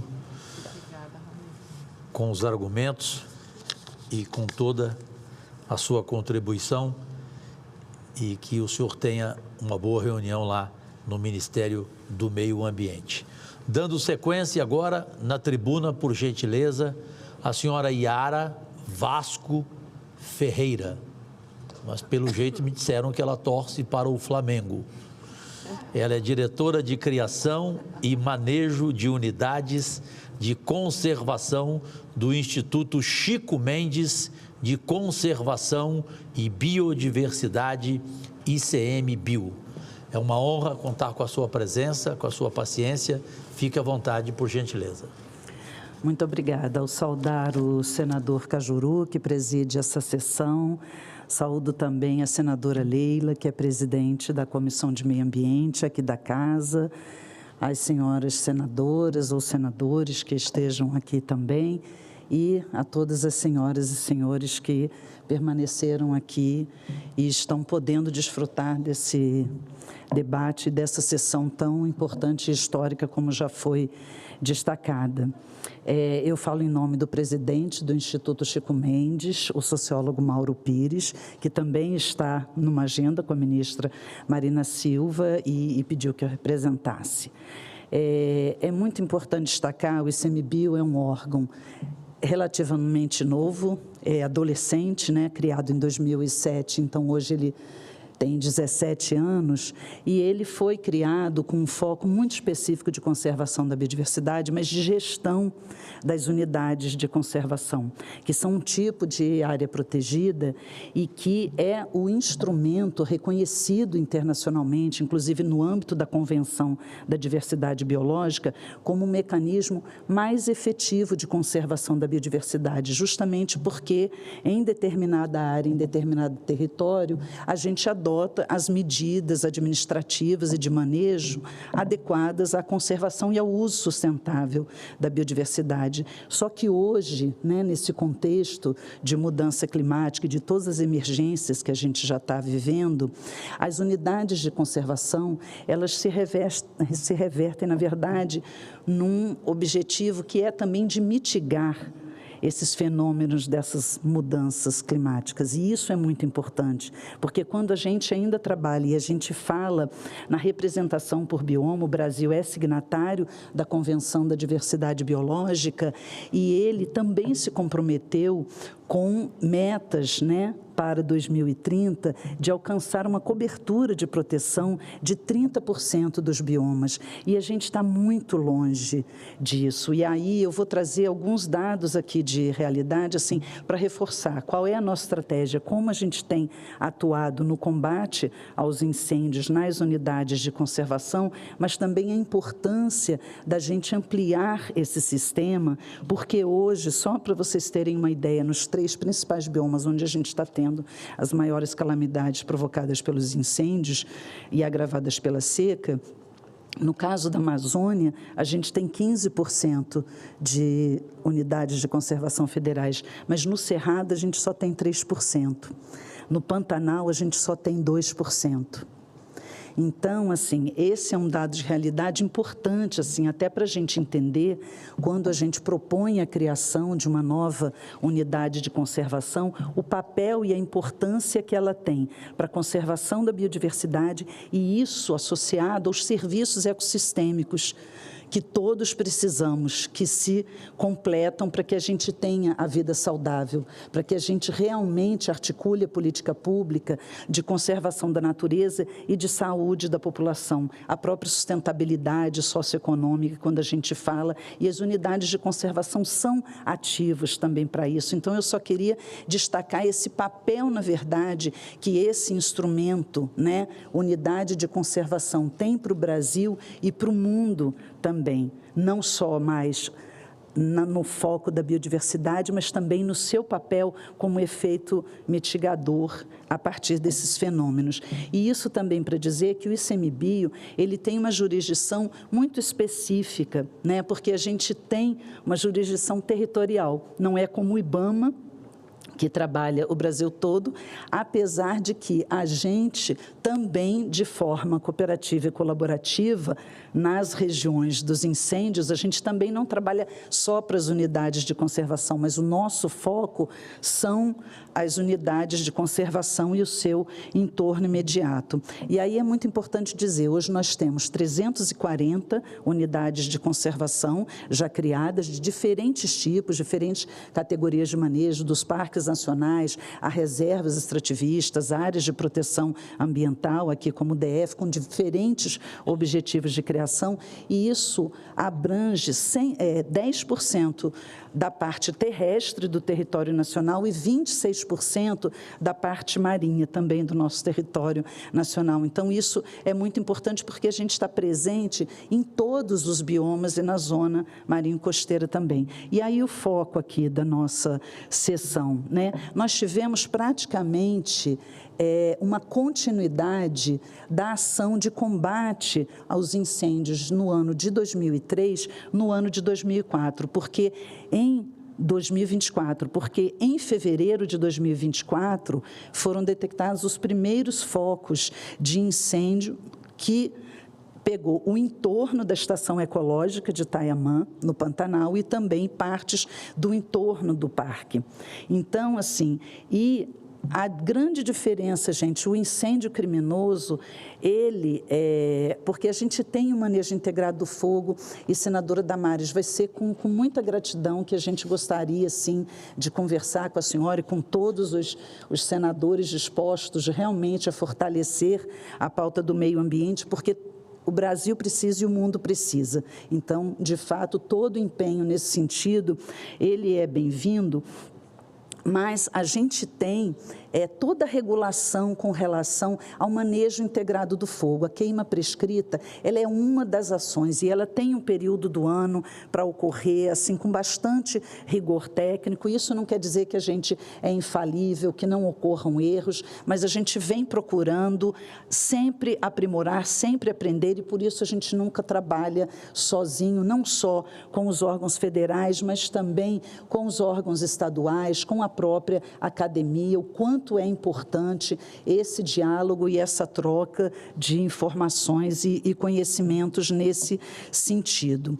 Mas a gente teve, então, e o colega Rajão aqui, ele apresentou, em abril a gente teve, né, a decretação do estado de emergência, e aí, em maio e junho, esse fogo que vem se acelerando e se acentuando, e já foi falado aqui, a gente teve milhares de focos de incêndios, né? Mais de 220 mil, e nessa proporção que a gente não tem a exatidão, se 95, 99, mas mais de 90%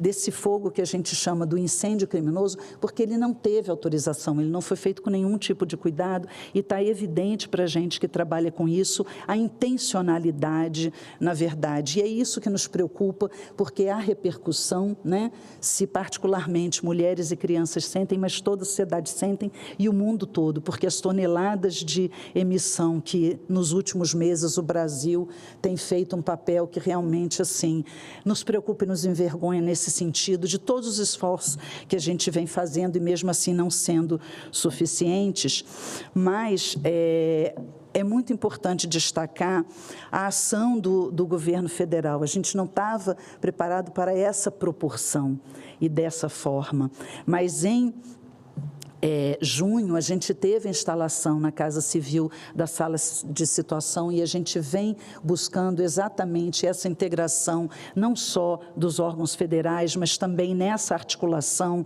com os estados, com os próprios municípios, com as agências e que produzem também o conhecimento. Então, a articulação entre os poderes, isso foi muito e tem sido extremamente importante. Então, não só essa ação do Executivo em toda a articulação, inclusive federativa, mas também todos os esforços do Legislativo. Assim, saúdo a aprovação da lei do plano, do manejo integrado do fogo. Então, isso a gente celebrou muito, porque a gente precisa exatamente desses marcos normativos que fortaleçam e ajudem as nossas ações. Então, isso é muito importante. E o Judiciário também. Assim, o STF, ele tem cumprido um papel também muito importante, então a gente saúda esse esforço que todos os poderes estão fazendo, porque é isso, a gente não tem, hoje a maioria da sociedade, parece,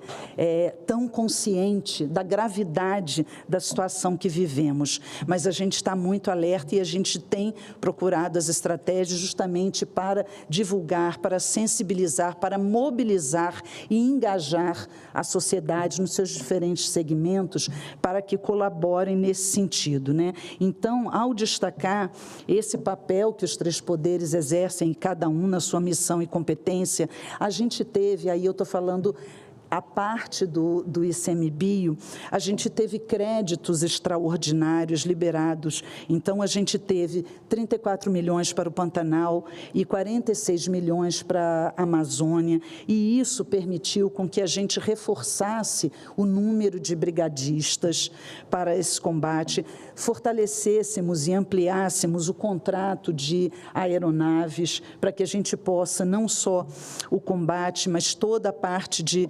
logística necessária. Hoje nós temos 80 unidades de conservação monitoradas, mas hoje, fogo ativo, incêndio, nós só temos em 17 unidades de conservação, e a única que a gente vem, na verdade, lutando muito, e é que mais nos tem exigido esforços, é o Parque Nacional do Araguaia, onde a gente tem uma sobreposição do parque 100% com terras indígenas, então isso é uma preocupação muito grande, mas nas demais 16 unidades de conservação que hoje nós temos registro de fogo ativo, significa que nós estamos controlando. Então, do ponto de vista das atribuições do ICMBio, da sua competência, a gente vem procurado avançar nesse sentido, aprimorando aí, inclusive, os nossos mecanismos internos, e nesse contexto, considerando que a gente teve, em 2010, uma situação agravada também por um El Niño muito forte, a gente teve, no caso das unidades de conservação, 1.700.000 hectares de área queimada nas unidades de conservação. Hoje, a gente já alcançou um total de 1.226.000.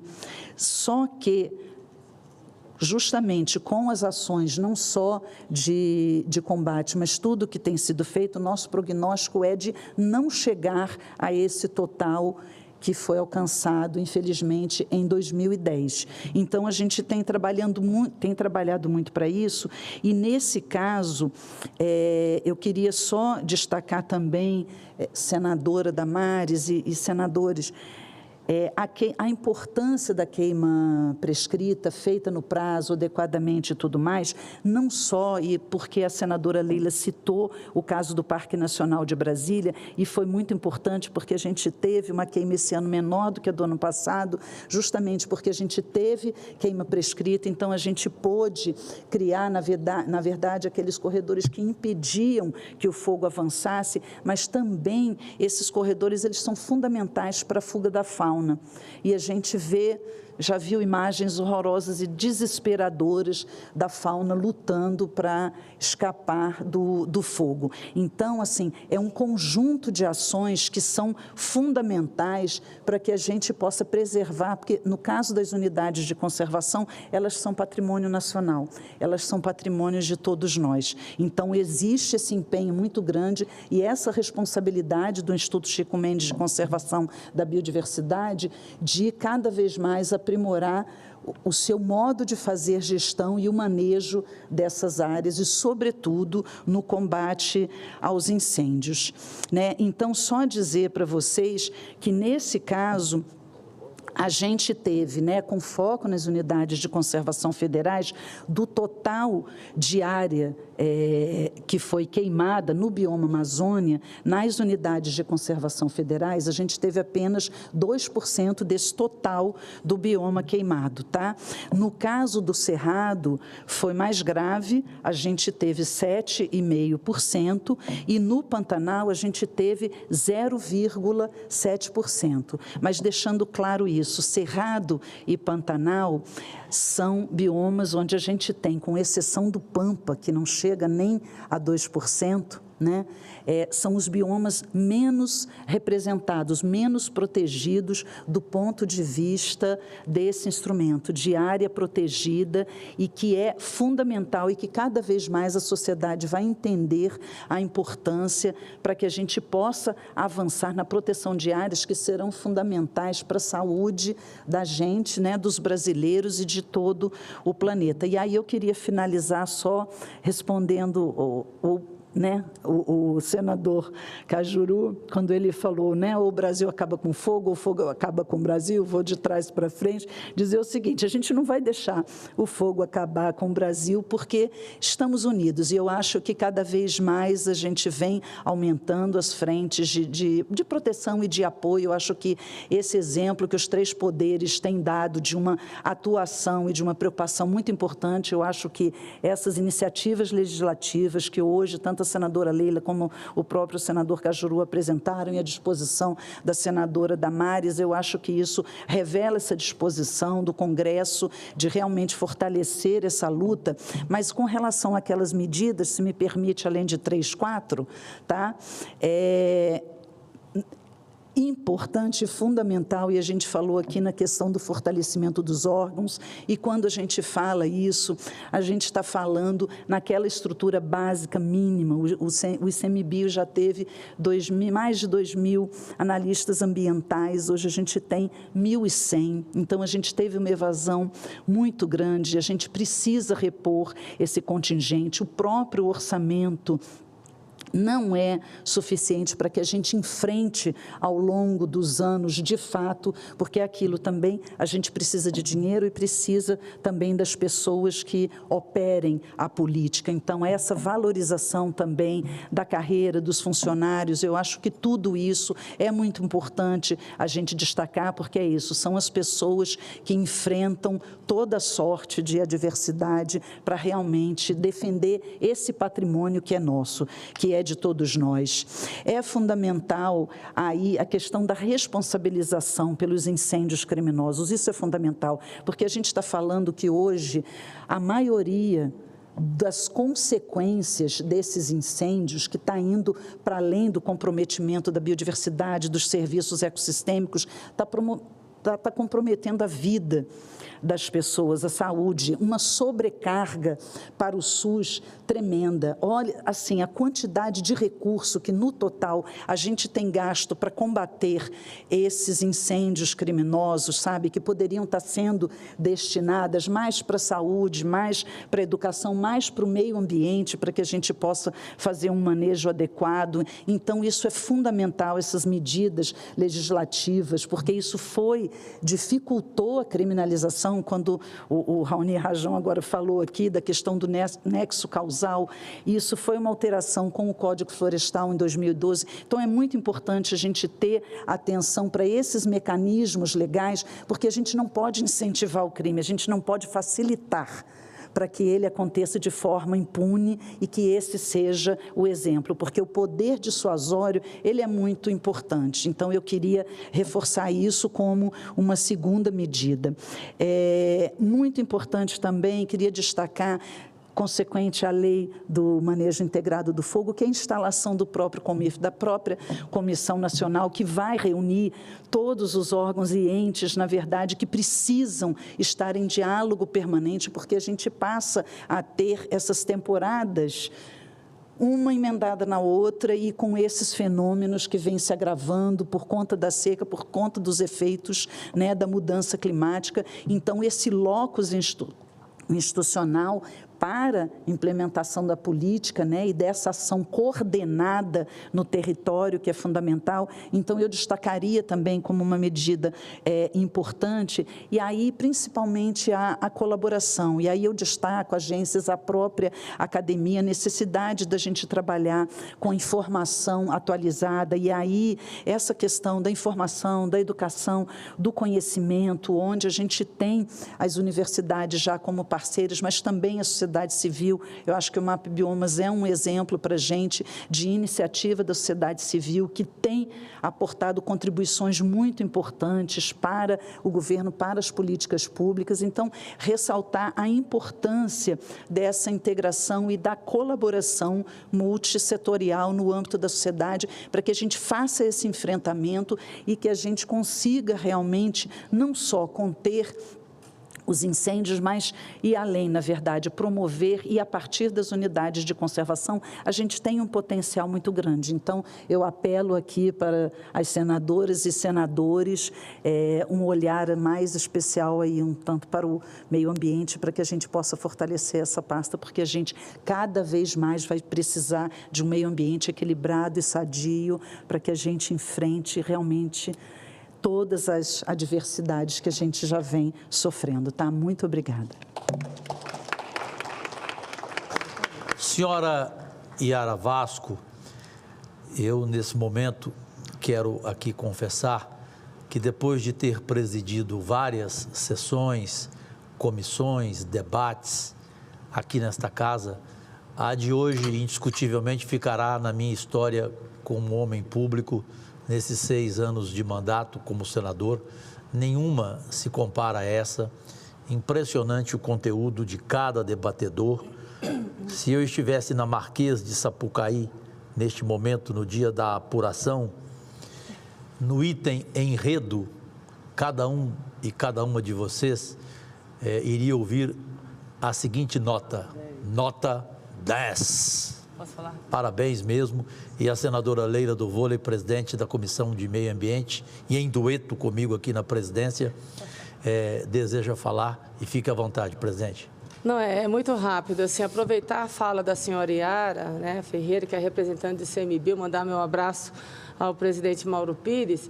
Eu queria, de forma muito carinhosa, destacar a presença aqui do João Morita, né, que é o coordenador de manejo integrado do fogo do CMBio.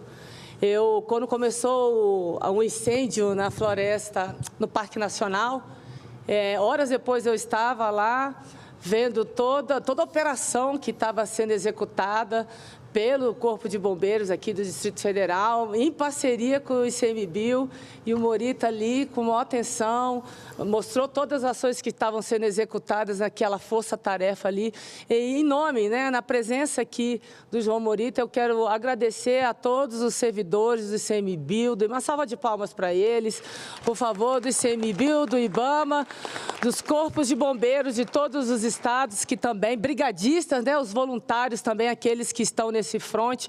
Assim, é muito, ao mesmo tempo que é desafiador, né, essa missão que nós temos à frente, de alguma forma nos dá um acalento, viu, Morita? Ver que nós temos servidores tão comprometidos, apesar de todas as dificuldades, como a Yara falou, orçamento, né, de quadros, a gente vê servidores como do ICMBio, como do IBAMA, Cajuru, e assim como os corpos de bombeiros de todos os estados muito engajados, e quero também agradecer aos brigadistas voluntários que estiveram juntos nesse fronte. Obrigada, João Morita. Leila do vôlei, eu queria ter esta filha. E eu que não sou pai. Bom, eu quero agradecer aqui também, em relação à mídia internacional, acompanhando, como bem colocou a senadora Damares Alves, a nossa audiência está batendo todos os recordes deste debate, o jornalista CD Silva, do The Brazilian Report. Muito obrigado. Bem, eu ganhei uma aposta da minha assessora Simone. Aproveitando o nome Yara Vasco, porque eu vou falar de um vascaíno, eu comentei com ela, vamos apostar um vinho? Se chegar um senador homem neste debate hoje, eu garanto a você que será ele. E é exatamente ele quem está aqui e vai fazer o uso da palavra, esse homem público acima de todas as médias, de uma sensatez abissal. Eu o trato respeitosamente como meu ídolo e nem chamo o de vice-presidente, sim de presidente, o gaúcho que representa o Rio Grande do Sul nesse Senado Federal, general Hamilton Mourão, com a palavra, e desculpe lembrar do seu Vasco. Na tribuna, por fineza. Aí ele fala, quer me derrubar, né, Cajuru? E rapidamente... Ele é rubro-negro apaixonado. E rapidamente cumprimentar os senadores do Rio Grande do Sul. Eu e Cajuru tivemos uma diligência, né? Que fomos ao Rio Grande do Sul, e o que mais me impressionou foi a união dos senadores independentes do campo, Paim, Mourão, Irineu, junto com Reis, fazendo um trabalho belíssimo em prol ao estado do Rio Grande do Sul, que aos poucos, né, Mourão, mesmo apesar de hoje a gente não tem uma boa notícia com relação às chuvas, às tempestades e ventos, mas chovendo. É um povo muito valente, viu? Foi encantador e muito aprendizado naquelas diligências que nós fomos com vocês. Isso, eu e Cajuru. É verdade. E só lembrando que o general Hamilton Mourão, senador, é o mais objetivo dos 81. Ele nunca fala por 10 minutos. Ele fala 5, 6, portanto, ele nunca ouviu a campainha nessa casa que hoje eu a retirei, general. Portanto, se o senhor quiser falar um pouco mais, fique à vontade, por fineza. Quem fala demais dá bom dia cachorro, Cajuru. Bom, senador Cajuru, aqui eu cumprimento por esta sessão, que é extremamente significativa no momento que nós estamos vivendo aqui no Brasil, na companhia da nossa senadora Leila, presidente da Comissão de Meio Ambiente, que em todos os momentos tem sido uma pessoa devidamente comprometida com a causa ambiental aqui no nosso país. E cumprimento a todas as senhoras e senhores, acompanhei parte dos debatedores e debatedoras que falaram e que me antecederam. Queria deixar claro aqui, meu caro amigo Cajuru, e para todo o Brasil, que nas últimas semanas, né, todas as regiões do país nos deixaram convivendo com uma realidade que pode parecer nova, mas ela não é. Os eventos climáticos extremos, eles vêm se sucedendo e fazem com que hoje a paisagem diária de norte a sul, de leste a oeste, está caracterizada por um céu encoberto de fumaça, com fuligem tóxica que se acumula pelas ruas e um ar pesado, poluído, pleno de resíduos sólidos e com um odor insalubre, e dificultando, não é, a vida de todos nós. Essa tragédia ambiental não cessa e foi vamos dizer assim, teve a contribuição desse período duro de seca que nós estamos vivendo, que tem levado a racionamento de água, perda de lavouras e aumenta a cada dia a destruição dos nossos biomas. O Brasil é um dos raros países do mundo que tem 5 biomas e nós temos que nos orgulhar disso. Então não podemos mais esperar, a gente não pode mais ser surpreendido anualmente com tragédias dessa natureza.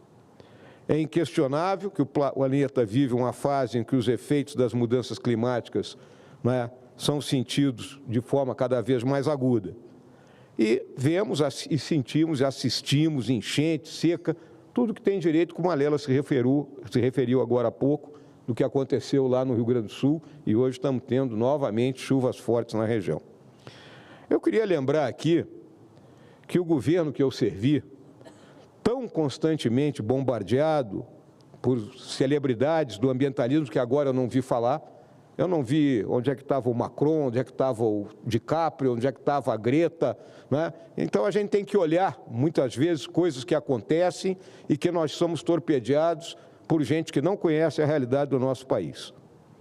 Então eu destaco que eu fui presidente do Conselho Nacional da Amazônia Legal, hoje desativado, então quando eu vi que tem sala de situação, né, com os ministérios integrados, tudo isso nós estávamos fazendo. Fizemos 3 grandes operações conjuntas de combate aos ilícitos ambientais, e lá estava o ICMBio, o IBAMA, as Forças Armadas, as polícias estaduais, as polícias da União e outros órgãos estaduais, todos trabalhando junto para tentar impedir, né, que esses desastres acontecerem. Eu não quero aqui ser o arpão, o acusador, porque eu vi aqui alguns dos debatedores que me antecederam, que eram dos críticos mais contumazes que eu tinha. E que aqui estavam choramingando, é difícil transportar brigadista, é difícil treinar, recrutar. É difícil, porque a gente tem que se planejar. Então, agora que eles estão do outro lado do balcão, quando era estilingue era fácil. Agora viraram vidraça. Mas eu não quero aqui ser estilingue, Cajuru, Leila. Eu quero aqui ser alguém que está para cooperar na busca da solução, por conhecer o problema, por ter visto, tratado e pelejado, por ter vivido na Amazônia. E não é viver na Amazônia de ir lá em Manaus e dar um adeus para todo mundo. É ter vivido na Amazônia profunda, onde a gente só chega de barco ou de avião. Essa é a realidade que tem que ser compreendida por todos, que entende as distâncias envolvidas. Quando se fala de uma queimada lá no norte do Mato Grosso, a distância de Cuiabá para lá é a mesma distância daqui de Brasília para o Rio de Janeiro.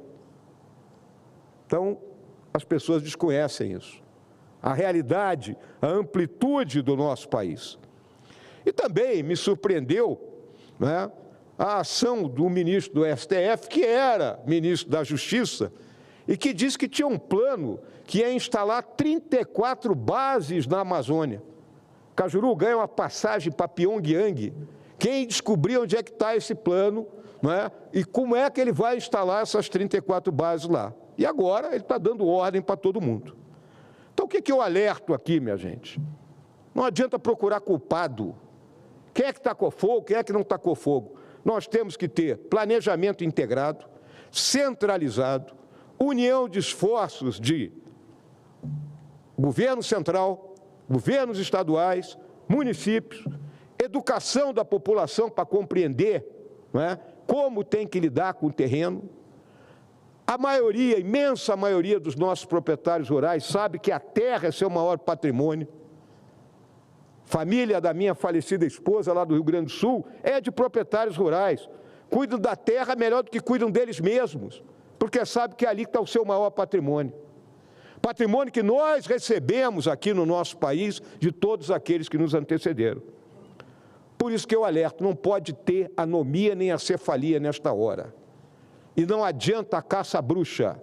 O que adianta é trabalho em conjunto. Por isso que eu digo, e o meu recado aqui, Cajuru, é um só, mãos à obra, vamos trabalhar. Definitivamente, Fidel Castro jamais teria general Hamilton Mourão como assessor. É impressionante a objetividade dele, o equilíbrio, sempre quando sobe à tribuna. Muito obrigado, general, pelas suas palavras, pela sua contribuição a esse debate histórico que já passa das 3 horas de duração e, sinceramente, a gente ficaria aqui o tempo que fosse em função, repito, da palavra conteúdo. Eu concedo a palavra agora, prazerosamente, à senhora Isabel Belloni Schmidt, e desculpe o bom humor, o Jó da Bíblia era afobado perto da senhora, né? Porque a senhora está com uma paciência aqui há muito tempo esperando, né? E a senhora que é professora do Departamento de Ecologia do Programa de Pós-Graduação em Ecologia na Universidade de Brasília, a UNB. A palavra é sua, é uma honra contar com a sua presença. Fique à vontade. Muito obrigada, senador. Boa tarde a todos que estão com paciência de estar aqui até agora e de nos ouvir. E espero poder contribuir com esse debate nessa sessão tão importante. Acho que eu vou ser bem breve, bem próxima dos 10 minutos. É difícil um país com 2 florestas tropicais úmidas e mais de 8 mil quilômetros de praias reconhecer a beleza e a importância de uma savana. Eu tenho uma apresentação que está aí, eu queria o passador de slides. Fica à vontade. Mas é no Cerrado, a nossa savana, é o Cerrado que mantém a agricultura, o abastecimento de água e também ele tem muito a nos ensinar sobre a prevenção e o combate aos incêndios florestais. Funcionou. O Cerrado funciona como o coração das águas do Brasil, pulsa água para todo o país, do semiárido nordestino ao Pantanal, dos rios amazônicos à hidrelétrica de Itaipu e aos grandes centros urbanos, no Sudeste e no Centro-Oeste, todos eles dependem das águas do Cerrado.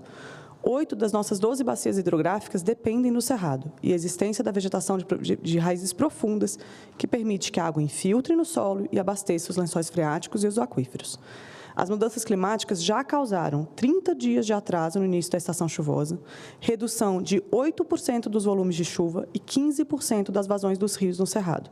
As previsões é de que essa perda de vazão de rios chegue a 40% nos próximos 25 anos. Isso vai reduzir a quantidade de água que infiltra no solo do Cerrado e ameaçar o funcionamento dos nossos sistemas naturais, urbanos e de agropecuária. O grande responsável pelo desmatamento no Cerrado é a expansão do agronegócio. A região do Cerrado responde por 60% da produção agropecuária do Brasil e cerca de 30% das nossas exportações. O nosso agronegócio está centrado no uso intensivo de insumos, tóxicos ou não. Nesse gráfico, a gente vê que a gente é o campeão mundial de uso de pesticida por hectare e também entre as primeiras posições de quem mais usa fertilizante sem ganhar produção. No Cerrado está cerca de 70% da nossa área de pivôs centrais do país, e esses pivôs tiram a água do subsolo e impedem que essa água vá para outras regiões. Gastam reservas de águas que levaram centenas de anos para se formar. O agronegócio é um dos grandes responsáveis pelas alterações do clima e também vítima deles. Na safra de 2023 para 2024, já foram registradas perdas de 8% a 25% da produção agrícola, devido a fatores climáticos. A ocorrência de incêndios degrada a vegetação nativa e piora a ciclagem da água, potencializando essas perdas. Quanto menos cerrado a gente tem, menos água a gente vai ter. O desmatamento do cerrado prejudica o clima e ameaça o abastecimento de água em todo o país. Para a gente se manter no mercado internacional como produtores e exportadores de matéria-primas, que é o que somos, precisamos de uma produção mais responsável, especialmente quanto ao uso da água. O agronegócio brasileiro, esteja ele no centro do Brasil ou não, depende da manutenção do cerrado de pé. O Cerrado é o 4º maior poluidor do mundo quanto a emissões de gases de efeito estufa. 75% dessas emissões vêm de desmatamento e atividades agropecuárias. Já disseram isso aqui hoje. Os incêndios aumentam esses números e trazem para a gente perdas econômicas, perdas ambientais e para a saúde de todos nós. E para o SUS e outras coisas. A ocorrência alarmante desses incêndios e o fato da gente estar boa parte do país tomado por fumaça há meses pode fazer a gente pensar que a gente deveria concentrar os nossos esforços no combate aos incêndios e tentar evitar todo e qualquer fogo. E aí eu vou discordar do senhor, a gente não tem que evitar todas as queimadas, não. A gente tem que evitar só os incêndios. Combater os incêndios não vai nos tirar do caos e nem vai evitar as crises futuras. A gente precisa reduzir as degradações que geram essas crises climáticas, ou seja, a gente precisa parar o desmatamento e a gente precisa aumentar a eficiência do nosso agronegócio de forma responsável, para que ele continue a ser viável nas próximas décadas. E a gente precisa manejar o fogo para evitar os incêndios. Manejar o fogo é escolher quando, onde e por que a gente vai ter fogo.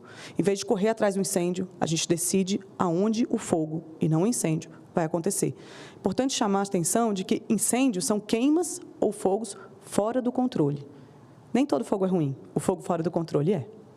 Então, isso está sendo feito no Brasil há 10 anos nas áreas protegidas federais, basicamente as unidades de conservação, as terras indígenas e os territórios quilombolas, com base no que já foi falado aqui, o manejo integrado do fogo. O manejo integrado do fogo, ele considera o fogo como um elemento da paisagem. Uma vez que ele existe, como é que eu vou lidar com ele? Como é que eu vou agir para prevenir incêndios? Essa é a lógica do manejo integrado do fogo. O manejo integrado do fogo tem sido feito no Brasil desde 2014, ele existe hoje em mais de 60 áreas protegidas federais. Repito, unidades de conservação federais geridas pelo ICMBio, terras indígenas com a gestão do fogo feita pela Previfogo em parceria com a FUNAI, Previfogo e IBAMA, e também alguns territórios quilombolas. O único estado brasileiro que faz manejo integrado do fogo nas suas áreas protegidas é o Tocantins, e por isso que a logo do Naturatim está ali naquele slide. Os principais objetivos do manejo integrado do fogo que vem sendo implementado no Brasil nas suas áreas protegidas federais são mudar a época do fogo. Então, a gente não necessariamente quer deixar de ter fogo. A gente quer escolher quando esse fogo vai acontecer. Se a gente muda a época do fogo, a gente tem menos incêndios. Os incêndios ocorrem no Brasil, no Brasil Central, no Cerrado, basicamente de agosto a outubro. Se a gente tira o fogo dessa época e bota para uma época mais precoce, durante o período da seca, a gente muda a ocorrência dos incêndios. Proteger as florestas, não importa onde as nossas florestas estejam, se elas estão no Cerrado, no Pampa, no Pantanal, na Amazônia, elas são sempre sensíveis a fogo. E elas não deveriam queimar nunca. Qualquer floresta queimada é uma floresta degradada. A gente também quer reduzir a emissão de gases de efeito estufa. Nós somos o 4º maior emissor de gases de efeito estufa do mundo. Se a gente maneja fogo, a gente reduz as nossas emissões. E também reduzir os custos de combate. A gente já falou aqui, várias pessoas falaram em quantos milhões estão sendo liberados para a gente combater incêndios. E a gente pode reduzir o custo disso se a gente investir em prevenção e em manejo. O manejo integrado do fogo, ele usa várias ferramentas, a queima prescrita é uma delas, e eu vou mostrar alguns vídeos disso, explicar melhor como isso acontece, mas a ideia é planejar o ambiente como um todo, é planejar a paisagem, entender como ela funciona. Uma das coisas muito importantes nas paisagens do Cerrado, do Pantanal e do Pampa, e de outros biomas em geral que já foram degradados, é a carga de combustível. Na ecologia, a gente chama combustível, não o que a gente põe dentro do carro, mas sim as plantas que estão secas. O maior combustível para incêndio é capim seco, seja ele nativo, no Cerrado, no Pampa e no Pantanal, seja ele plantado nas nossas pastagens e nas nossas outras áreas degradadas e agrícolas. Então, ali a gente está vendo um mapa de carga de combustível. A partir da gente começar a olhar os nossos ambientes como o risco de incêndio, o que a gente tem de combustível neles, a gente consegue entender como que a gente deveria manejá-los para evitar incêndios.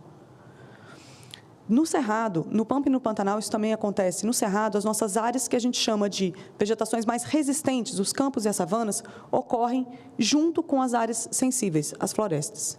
E a gente precisa considerar isso dentro do sistema para poder manejar o fogo e evitar incêndios e proteger essas áreas sensíveis, que também são grandes protetoras das nossas águas.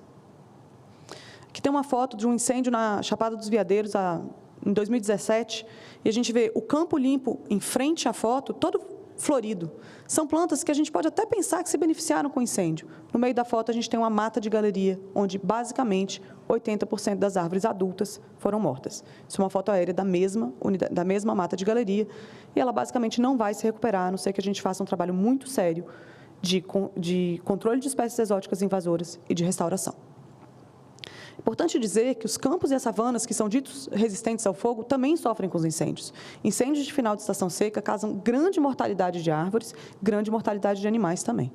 Que é uma foto do Parque Nacional de Brasília, quase 2 anos depois de um incêndio de 2022. Então, os incêndios também castigam áreas que podem resistir muito melhor a outros tipos de queimas.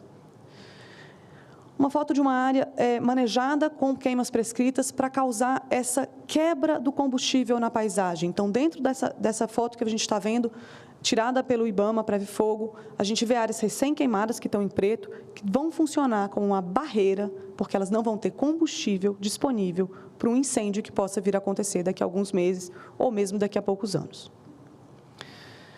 As queimas prescritas, elas são feitas em condições muito específicas. Geralmente, elas são feitas ou no período chuvoso, veranicos, aqueles poucos dias que para de chover durante o período chuvoso, ou no início da estação seca. Elas só ocorrem com alta umidade do ar, quando a vegetação está úmida, e elas consomem apenas a vegetação que está seca. Se vocês começarem a olhar esse vídeo, vocês vão ver, isso foi um vídeo de uma queima prescrita feita aqui no Parque Nacional de Brasília, em abril de 2018, das primeiras queimas prescritas feitas nesse parque. O fogo está passando e a vegetação verde está permanecendo. A vegetação está tão úmida, as condições estão tão amenas que as folhas verdes continuam nas plantas. O impacto desse tipo de fogo é muito menor. A capacidade dos bichos de fugir desse fogo é imensamente maior do que fugir durante um incêndio. A fumaça branca que a gente está vendo ali é basicamente constituída de água. Fumaça de incêndio é preta, porque não tem mais água na vegetação. Aqui é uma foto da Reserva Biológica da Contagem, que uma queima prescrita nessa seta vermelha, ali, exatamente na beira da mata de galeria, protegeu uma mata de galeria, que é extremamente importante para a produção de água para o abastecimento do Distrito Federal, da população do Distrito Federal. A Reserva Biológica da Contagem está tendo incêndios, teve incêndio semana passada e outras semanas, e muitos desses incêndios estão sendo combatidos e muitos deles estão parando nas áreas de queimas prescritas. Se a gente olhar um mapa, essa é uma das nossas maiores unidades de conservação federais. Estação Ecológica Serra Geral de Tocantins, ela tem 713 mil hectares. Isso é 30% maior do que o Distrito Federal. Não tem nenhum servidor analista ambiental do IBAMA, do ICMBio, trabalhando lá. Tem o chefe da unidade e a brigada, e os agentes temporários ambientais, certo? E eles manejam 1,3 vezes o Distrito Federal, a área do Distrito Federal. Aquele mapa de 2014 mostra a ocorrência de incêndios, todos em vermelhos. 2 anos depois da implementação do manejo integrado do fogo, a gente vê que a área da unidade está com muito mais queimas prescritas no início da estação seca e evitando grandes incêndios. Então, a gente mudou o regime do fogo nesses lugares. Essa mesma tendência está acontecendo em todas as unidades de conservação em terras indígenas, onde o MIF está sendo implementado de forma segura.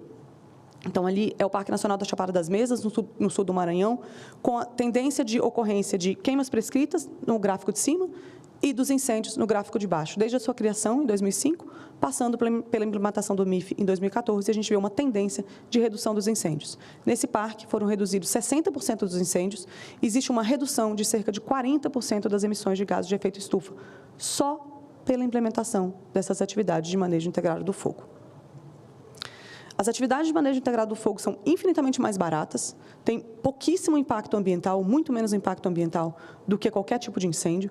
Para a saúde humana e para a saúde dos trabalhadores que trabalham nessa área também é inquestionável o tanto de risco que a gente deixa de correr quando a gente tem queimas prescritas e manejo integrado do fogo, em vez de simplesmente tentar evitar qualquer fogo e ter incêndios e ter que correr atrás deles. O custo disso é muito alto. Não sei se a gente sabe, 1 hora de um helicóptero ou de uma aeronave para combater incêndios custa entre 8 e 10 mil reais a hora. Os brigadistas que estão bem aqui, defendendo uma casa no entorno do Parque Nacional da Chapada dos Guimarães, essa semana conseguiram salvar essa casa. Esses brigadistas ganham 2 mil reais por mês, às vezes nem isso. Então, o custo de contratar essas pessoas para fazer bons trabalhos de prevenção é infinitamente menor do que tentar combater todos esses incêndios. Tem um projeto de lei muito importante tramitando nessa casa, que é da regulamentação da profissão de brigadista. A gente tem tantos brigadistas e tantas pessoas sendo chamadas de brigadistas porque fizeram um curso, uma vez, há 25 anos atrás, no caso específico, se colocando nessas situações sem ter nem a profissão regulamentada. Então, como que a gente diminui e não agrava as nossas crises climáticas? Eu tinha preparado isso antes das suas perguntas. A primeira coisa é a gente tem que parar o desmatamento nesse país. A gente já tem área aberta, já tem área agrícola suficiente para continuar sendo o líder de produção mundial agrícola. Só que a gente tem que fazer isso com responsabilidade, senão a gente vai ficar sem água. A gente precisa restaurar algumas áreas, especialmente combater gramíneas exóticas invasoras que pioram e agravam os incêndios. Quando a gente vê um incêndio com um capim de 3 metros de altura, esse capim vem da África. Ele não é brasileiro e ele, num ambiente nativo, num ambiente natural, ele causa enormes impactos para a biodiversidade e piora os incêndios. A gente tem que manejar o fogo como uma forma estratégica não só de conservação, ele também deve ser pensado como uma estratégia de produção agrícola, de saúde pública e de defesa civil. A gente está perdendo casas, a gente está perdendo estrutura humana feita pelas pessoas por causa de incêndio. Então, é uma estratégia de defesa civil, não é só de conservação. Finalmente, acho que outras pessoas já disseram isso, a gente precisa estruturar os órgãos ambientais, a gente precisa ter dinheiro para fazer prevenção e manejo, e não só dinheiro para o combate. Claro que tem dinheiro para prevenção, mas ele sempre aparece muito mais quando a gente tem uma emergência. Então, a gente precisa ter esse dinheiro antes das emergências. A gente precisa implementar o manejo integrado do fogo em todo o país. Isso inclui terras dos estados, as unidades de conservação estaduais e também as terras privadas. Isso está previsto na Política Nacional de Manejo Integrado do Fogo, que foi aprovada depois de 6 anos tramitando. A gente precisou de ter 2020, o Pantanal queimando quase inteiro, e essa política não saiu dessa casa. Ela saiu esse ano, em julho de 2024. O IBAMA e o ICMBio, uma proporção um pouco menor, o Naturatins também, tem capacidade técnica de ajudar e fazer isso chegar a todo o país, nas terras privadas e nas terras dos estados. Mas precisa de gente, precisa de valorização e precisa de dinheiro. Obrigada. Isabel. Oi. Isabel, eu fico muito feliz de ter acabado, ao quebrar o protocolo, com a campainha de 10 minutos apenas, porque se fosse o tempo de 10 minutos, a gente teria perdido aqui tantas informações riquíssimas que você nos trouxe, né? Dados absolutamente preciosos. Então, parabéns pela propriedade como debatedora, sendo a antepenúltima a falar, e desculpe pelo tempo, obrigado pela paciência e agradecidíssimo. Eu que agradeço, fico à disposição. Que isso. Bem, senhoras e senhores, brasileiras e brasileiros, minhas únicas vossas excelências, nós temos os 2 últimos debatedores esperadíssimos neste momento. O último deles, inclusive, biólogo, cientista, é norte-americano, o Philip Fernandes, que reforça a definição de que este foi e está sendo até agora um debate mundial com especialistas dos mais exímios e preparados. Ambos estão remotamente e de imediato eu passo a palavra ao senhor José Marengo, que é coordenador geral de Pesquisa e Desenvolvimento do Centro Nacional de Monitoramento de Alertas de Desastres Naturais. Por fineza, uma honra contar com a sua presença, mesmo que remotamente, é como se estivesse aqui. Fique à vontade com a palavra.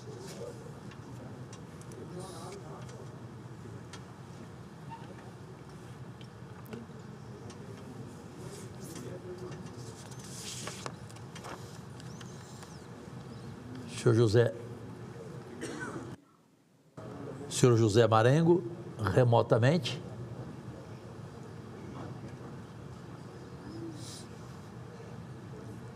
Aqui, certamente, não é falha nossa, perfeito? Correto? Eu confio na secretaria. Deve ser algo na internet dele.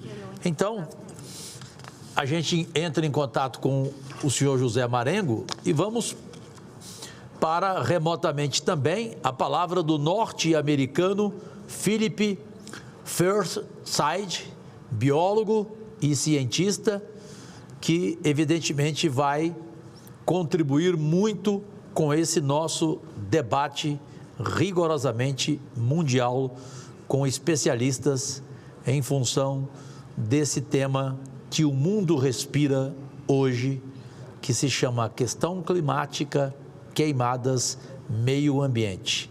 É um prazer, é uma honra contar com a sua presença, Felipe. Fique à vontade. Obrigado. Precisa compartilhar a tela aqui.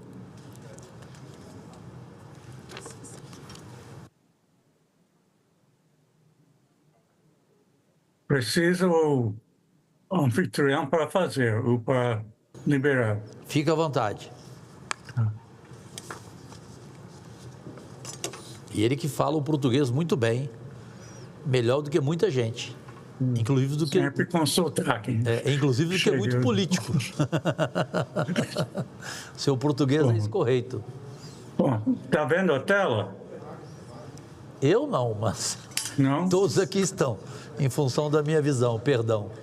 O famoso diabetes, Felipe. Mas está ok a tela. Está ok a tela, à sua disposição.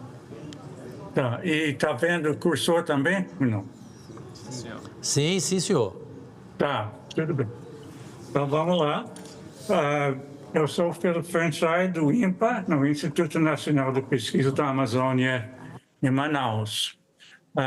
E vou falar sobre mudança climática e fogo no Brasil. Acho muito importante essa sessão, que não é apenas sobre assim, a crise do momento de assim, combate às chamas e encontrar os culpados, etc., mas também das causas dessa situação, que fundamentalmente mudança climática. Então, essa é uma coisa que tem que ser combatida. Nós temos a sociedade humana a capacidade de evitar isso, mas não está tomar as medidas que precisa para fazer isso. Primeiro, deixa eu mencionar esse site aqui, que tem muito mais informação sobre tudo que eu vou falar aqui hoje e muitos outros assuntos, sobretudo sobre a Amazônia. Primeiro, nós temos fogo de vários tipos que está destruindo a floresta, e entre os impactos é a emissão de grandes quantidades de gás de efeito estufa e também, claro, é o aquecimento global que isso causa, que leva a ter mais fogo, além de ter os faíscos, etc., que vai começar. E essa região, a macro, perto das fronteiras entre Amazonas, Acre e Rondônia, é o centro da situação hoje. Você vê aqui, essa aqui onde está gerando mais a fumaça que está assolando o país. E o problema é que os processos aqui poderiam mudar para cima para várias áreas muito mais vastas. Agora, a situação hoje é essa, de temperatura da superfície do mar, que é atrás da situação climática. Você vê a água quente no meio do Pacífico, que leva ao fenômeno El Niño, que dá secas, principalmente na parte norte da Amazônia, como aconteceu em 1997, também no ano passado, em outros eventos. E também nós vemos no Atlântico água quente ao norte do Equador e água mais fria ao sul. Esse é o chamado dipolo do Atlântico, que dá uma seca na parte sul da Amazônia, como aconteceu em 2005 e 2010. E essa aqui é previsto permanecer pelo menos até junho do ano que vem. O El Niño não, esse já está acabando, mas vai virar o La Niña, provavelmente de novembro para frente, mas não há tempo de nos salvar da atual época seca. Mas essa situação no Atlântico é grave, e os dois juntos quer dizer que tem seca em Amazônia inteira, como aconteceu também no ano passado.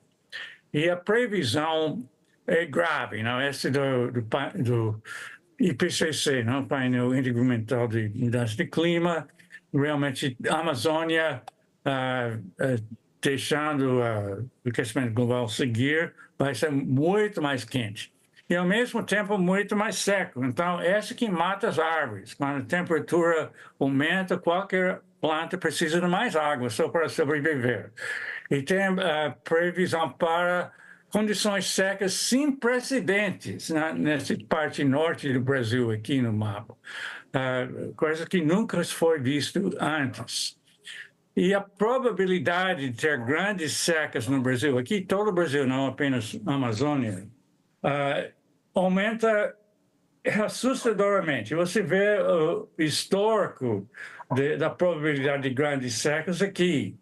mesmo com 1,5 graus de aumento da temperatura mundial acima do pré-industrial, que é o alvo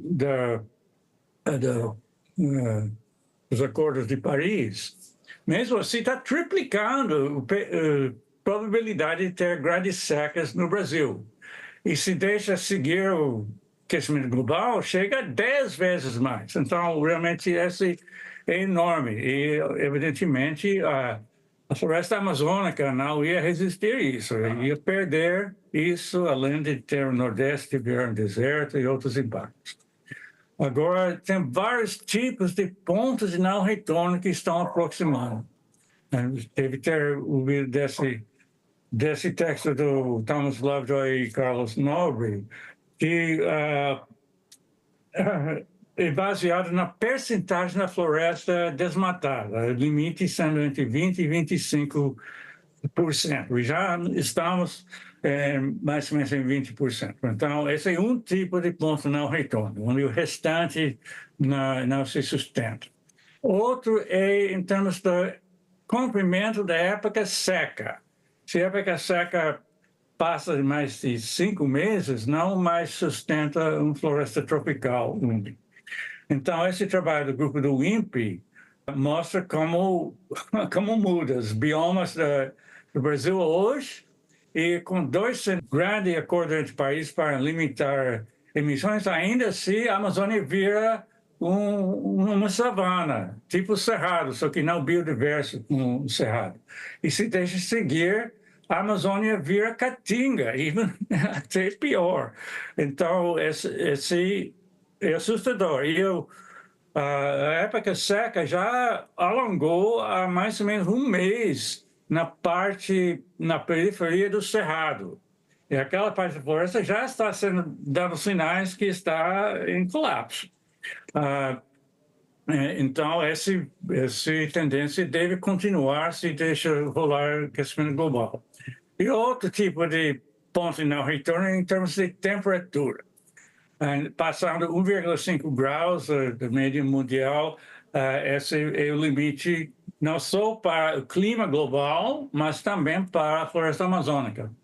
E esse trabalho publicado na revista Nature em 2020 calculou que no ano 2048 a floresta amazônica ia entrar em colapso por causa da temperatura.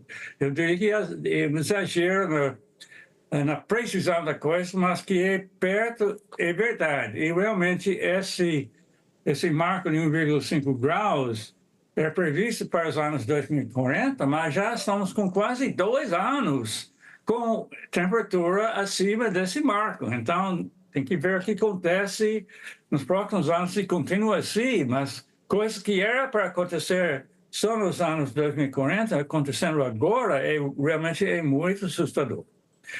E você deve ter ouvido desse trabalho que saiu em fevereiro deste ano, também na revista Nature, liderado por Bernardo Flores, sobre estresse sobre a floresta. E o surpreendente não é só quanto tem, que até 47% da floresta pode entrar em colapso até 2050, mas onde está? Não é só aqui perto do Cerrado, nesse canto sudeste da Amazônia, mas toda essa parte no centro, em volta de Manaus, ao longo da rodovia BR-319, que é grande polêmica agora, e toda essa área oeste do estado do Amazonas. Essa que é a área mais crítica por várias razões. Esse enorme estoque de carbono que, liberado, podia empurrar o clima global, além de um ponto de não retorno, e também é o lugar mais crítico para a água que sustenta a agricultura no Brasil e São Paulo, maior cidade do país. Então, tem todos esses estudos aqui com estimativas da percentagem de água na bacia do Rio de la Plata, que é a bacia que inclui o estado de São Paulo, vai de 16% até 70% da água por ano que chega lá vem da Amazônia. Então, se perder a floresta, sobretudo aquela floresta no oeste do estado do Amazonas, essa seria catastrófica. É bom lembrar que em 2014, São Paulo quase ficou sem água até para beber. Se tivesse demorado mais um pouquinho para chegar à época chuvosa. Tinha outra enorme seca em 2021. O clima lá já mudou por causa de mudanças de temperatura nos oceanos, causadas por aquecimento global, que deve piorar. E isso aumenta muito o valor da floresta amazônica, sobre toda aquela parte no oeste do Amazonas, porque não dá para perder essa água. Mesmo se for mínimo aqui de 16%, São Paulo ia ficar sem água em ano como 2014, por exemplo. E esse também leva a incêndios florestais, que pode piorar a situação bastante em relação a todos aqueles outros trabalhos que mostrei, porque eles não estão considerando incêndios, a temperatura, o cumprimento da época seca, etc. Mas o incêndio piora isso muito. Você vê que na época do grande El Niño, em 2015, em uma reserva extrativista, numa área protegida perto de Santarém, antes dos incêndios, a floresta toda intacta, mesmo lugar, 2 anos depois, você vê todas essas árvores brancas são mortas. Matam metade das árvores, principalmente as árvores grandes, que são mais importantes para manter o estoque de carbono e o microclima da floresta. Só esse incêndio foi 1 milhão de hectares, uma coisa que pode acabar com a floresta muito mais rapidamente do que o próprio desmatamento. Então, aqui, aquele incêndio que deixa as árvores mortas, que inicia um ciclo vicioso, que próxima vez que tem uma grande seca, tem outro incêndio, e aí tem todo aquele combustível, madeira morta na floresta, ia ter chamas mais longas, mais quentes, matar mais árvores, e vai embora até destruir a floresta. E outra coisa que aumenta isso é a exploração madeireira, uma coisa que está afetando áreas maiores do que o próprio desmatamento todo ano. E esse fragiliza a floresta e vai facilitar incêndios florestais. Tanto que mais ar pega fogo, e caso que pegue fogo, o fogo é mais quente e mata mais árvores. Esse trabalho do nosso grupo mostra que mais que duplica o impacto comparado com a própria exploração madeireira, esse efeito sobre o fogo. E se vê a situação aqui, né, em terras indígenas no sul do estado do Amazonas, com aquele ciclo, começando com exploração madeireira, depois com incêndio florestal, depois outra, fica muito degradada, obviamente, e o estágio final é isso, dá para acreditar em terra indígena. Isso não foi desmatado propositalmente, é o final do ciclo de degradação que realmente destrói a floresta. Agora, o que está por trás dessas mudanças climáticas é a emissão dos gases de efeito estufa. Esse é o grande levantamento que foi liberado pela Convenção de Clima, COP28, no final do ano passado. Então, você vê o histórico da emissão subindo rapidamente, completamente insustentável, e o caminho que tem que seguir para não passar esse limite de 1,5 graus. Tem que diminuir 43% até 2030, só daqui a 6 anos, e 84% até 2050. Agora, outro fator é o total. Você vê 55 bilhões de toneladas de CO2, é o total que toda a sociedade está emitindo. Isso com combustível fóssil mais desmatamento, basicamente. Agora, 55 bilhões de toneladas de CO2 é equivalente a 16 bilhões de toneladas de carbono, não contando os 2 oxigênios no CO2. Então, o máximo que podemos fazer é de não emitir mais nada. Senão, a gente não queima 1 litro mais de gasolina, não corta mais uma árvore, é só 16 bilhões de toneladas de carbono por ano. Então, o que acontece se o que está saindo, porque tem mais incêndios florestais, está derretendo tundra, etc., tudo isso sobe a mais do que 16 bilhões de toneladas. Então, o aquecimento global escapa do controle, fica mais quente, tem mais incêndios, mais quente ainda, vai embora. Não tem nada que nós podemos fazer para parar. Então, estamos perto a esse limite e a Amazônia está no centro disso, porque nós temos um enorme estoque de carbono na floresta, sobre toda essa parte no oeste da Amazônia que ainda está mais intacta. Então, os totais para a Panamazônia, incluindo os outros países, aqui, você vê esses números em bilhões de toneladas de carbono, são muito maiores do que 16, esse problema. Então, só a fração disso saindo em poucos anos seria a gota d'água que empurra o clima global, além desse ponto não retorno que escapa do controle. E o Brasil seria um dos maiores vítimas. Ia perder a floresta amazônica, inclusive a função de reciclar água, e a Nordeste ia virar deserto com dezenas de milhões de pessoas que dependem da agricultura, se teria toda a costa exposta a grandes tufões e aumento do nível do mar, outros eventos tipo que aconteceram em Rio Grande do Sul, etc. Realmente, o Brasil é um dos países que ia ser maior vítima. Mas é muito importante evitar que esse carbono saia para a atmosfera. Então, a questão dessa área no oeste é essencial, e a grande questão agora é a rodovia BR-319, Manaus-Porto Velho. E não apenas a beira da estrada, que é o foco de toda a RIMA, a discussão do licenciamento, etc. Porque essa afeta uma área muito maior. E até os atores dessa região a macro, que é ir não só para a beira da estrada, mas também para tudo que está ligado a Manaus, inclusive o estado do Roraima, e toda essa parte oeste que seria aberta por estradas planejadas a ligar com BR-319. O impacto não é só aquela beira da estrada. Então, não podia ter um momento mais irônico que o presidente Lula anunciou apoio a esse projeto de construção desde dezembro.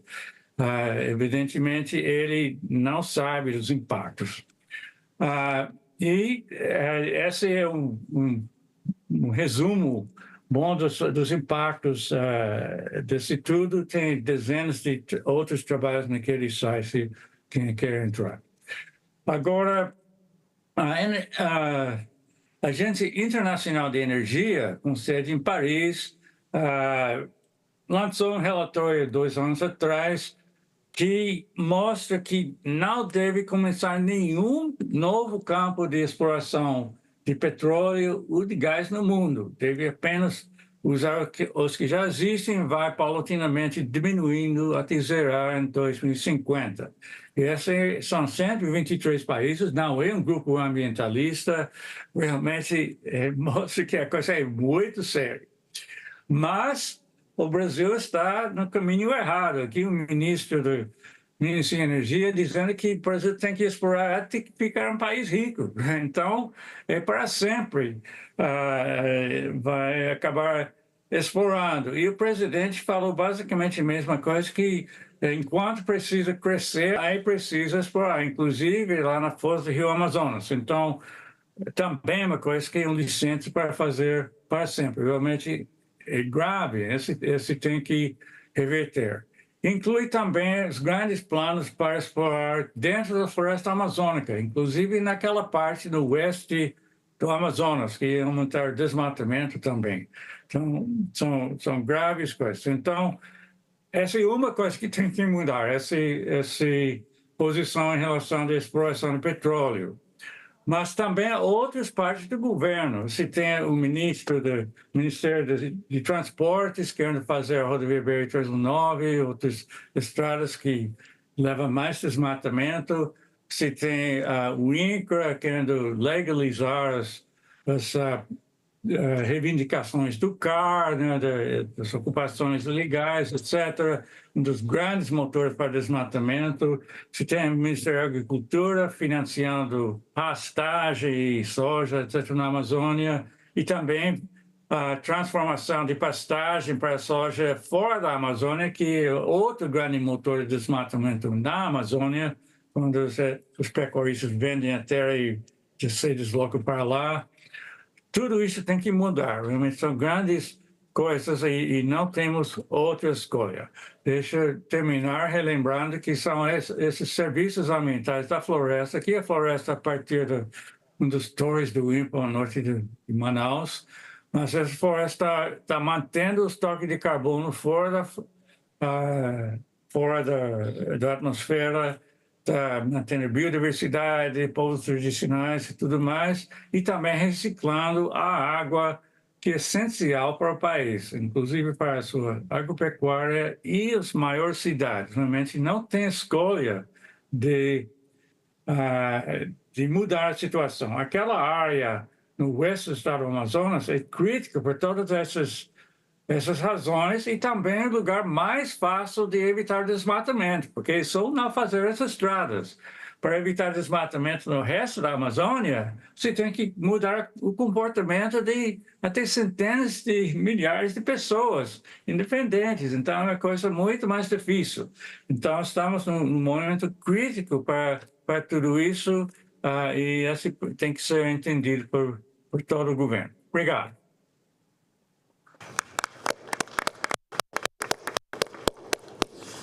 Como esperávamos, seria evidentemente um show de conhecimento, de preparo do norte-americano, biólogo e cientista Philip Forsyth, neste nosso debate que, com suas palavras, o qualifica como um debate mundial realizado nesta quarta-feira, 25 de setembro de 2024.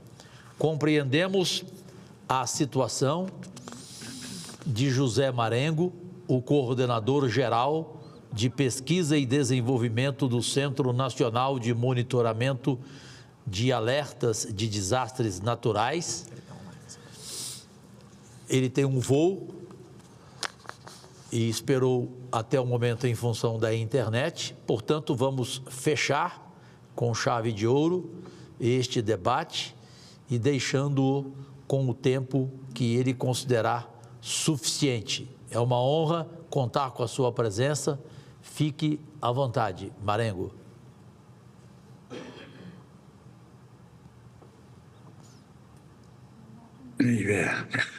Alô? Oi? Pois não, estamos te ouvindo perfeitamente. Sí, disculpen, que este microfone não foi liberado pelo anfitrião. Poderiam liberar o compartimento da tela? Já está liberado? Um segundo só, por fineza. Hein? Já está sendo liberado, José Marengo. Tá bom, obrigado. Desculpem. Não. Estou aqui desde as 6 da tarde, em meio de uma onda de calor aqui em São Paulo. Então... Você está onde? São José dos Campos. São José dos Campos, para onde foi também o nosso representante do INPE. Sim. O Clésio, não é isso? O Clésio também foi para lá. Não estou conseguindo compartilhar, desculpe. Eu mandei a apresentação, será que alguém pode apresentar aí? Tá. A gente já vai, só mais um segundo.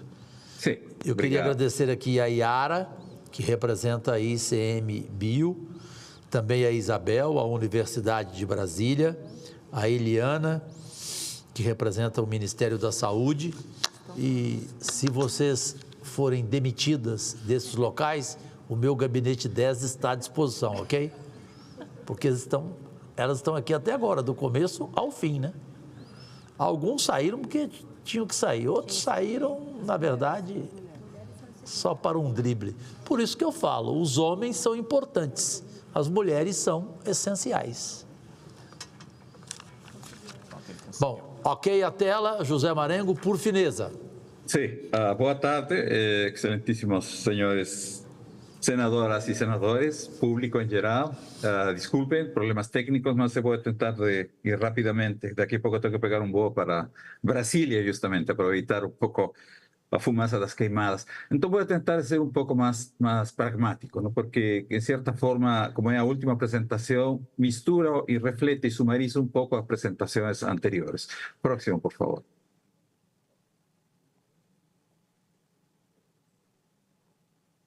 Alô, próximo, por favor.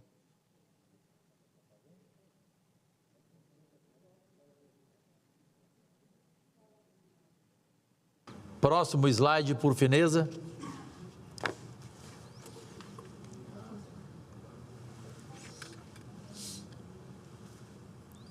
Próximo. Ok? Ainda não. Ainda não? Não. Pelo menos eu não estou vendo a próxima tela. Vocês estão vendo?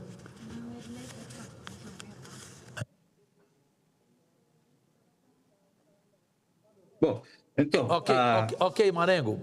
Bom, vamos lá, então. Então, aquela figura sumariza um pouco quase tudo o que foi discutido, não? Desculpe, meu nome é José Antônio Marengo, sou coordenador geral de pesquisa e desenvolvimento do CEMADEM, sou climatologista, trabalho há mais de 30 anos no assunto de clima e mudanças climáticas, e justamente a seca é um dos fatores mais importantes na propagação de incêndios, não? E considerando a seca como desastre, por exemplo, o risco de desastre vai depender da ameaça, que neste caso seria uma seca, desastre seria o incêndio, a exposição e a vulnerabilidade.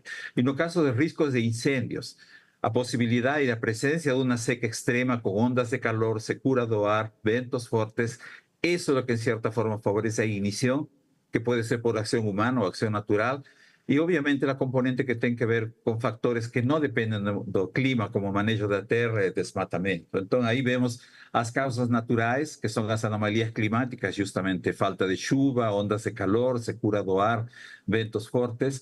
As causas antropogênicas, que têm que ver com mudança do uso da terra, degradação, desmatamento. As consequências ecológicas de uma seca, perda de carbono, mortalidade de árvores, perda de diversidade. As consequências socioeconômicas, não? Crises alimentares, crise no transporte, perda agrícola, crise de saúde, os baixos níveis dos rios e as consequências ambientais. Então, onde vocês veem aqueles três círculos roxos, não? As ondas de calor trabalham com a seca para justamente aumentar o risco de fogo. E em áreas onde existe, no meio, onde existe esse material inflamável, por exemplo, aí nós temos favorecimento de ignição e de incêndios. E isso que também tem que ver muito com a mortalidade animal, como vemos naquelas imagens lá no Pantanal. Próximo, por favor. Bom, estas figuras mostram um pouco os impactos que já vimos das situações anteriores, não? A situação de seca, por exemplo, no ano de 2023, que ainda não temos percebido em 2024, mas que já pode acontecer. A crise no transporte fluvial, crises hídricas, alimentar e social.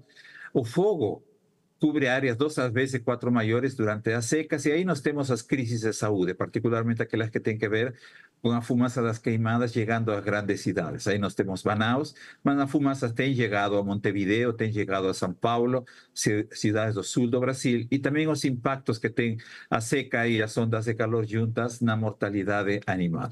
Próximo, por favor. Sim, então algumas mensagens.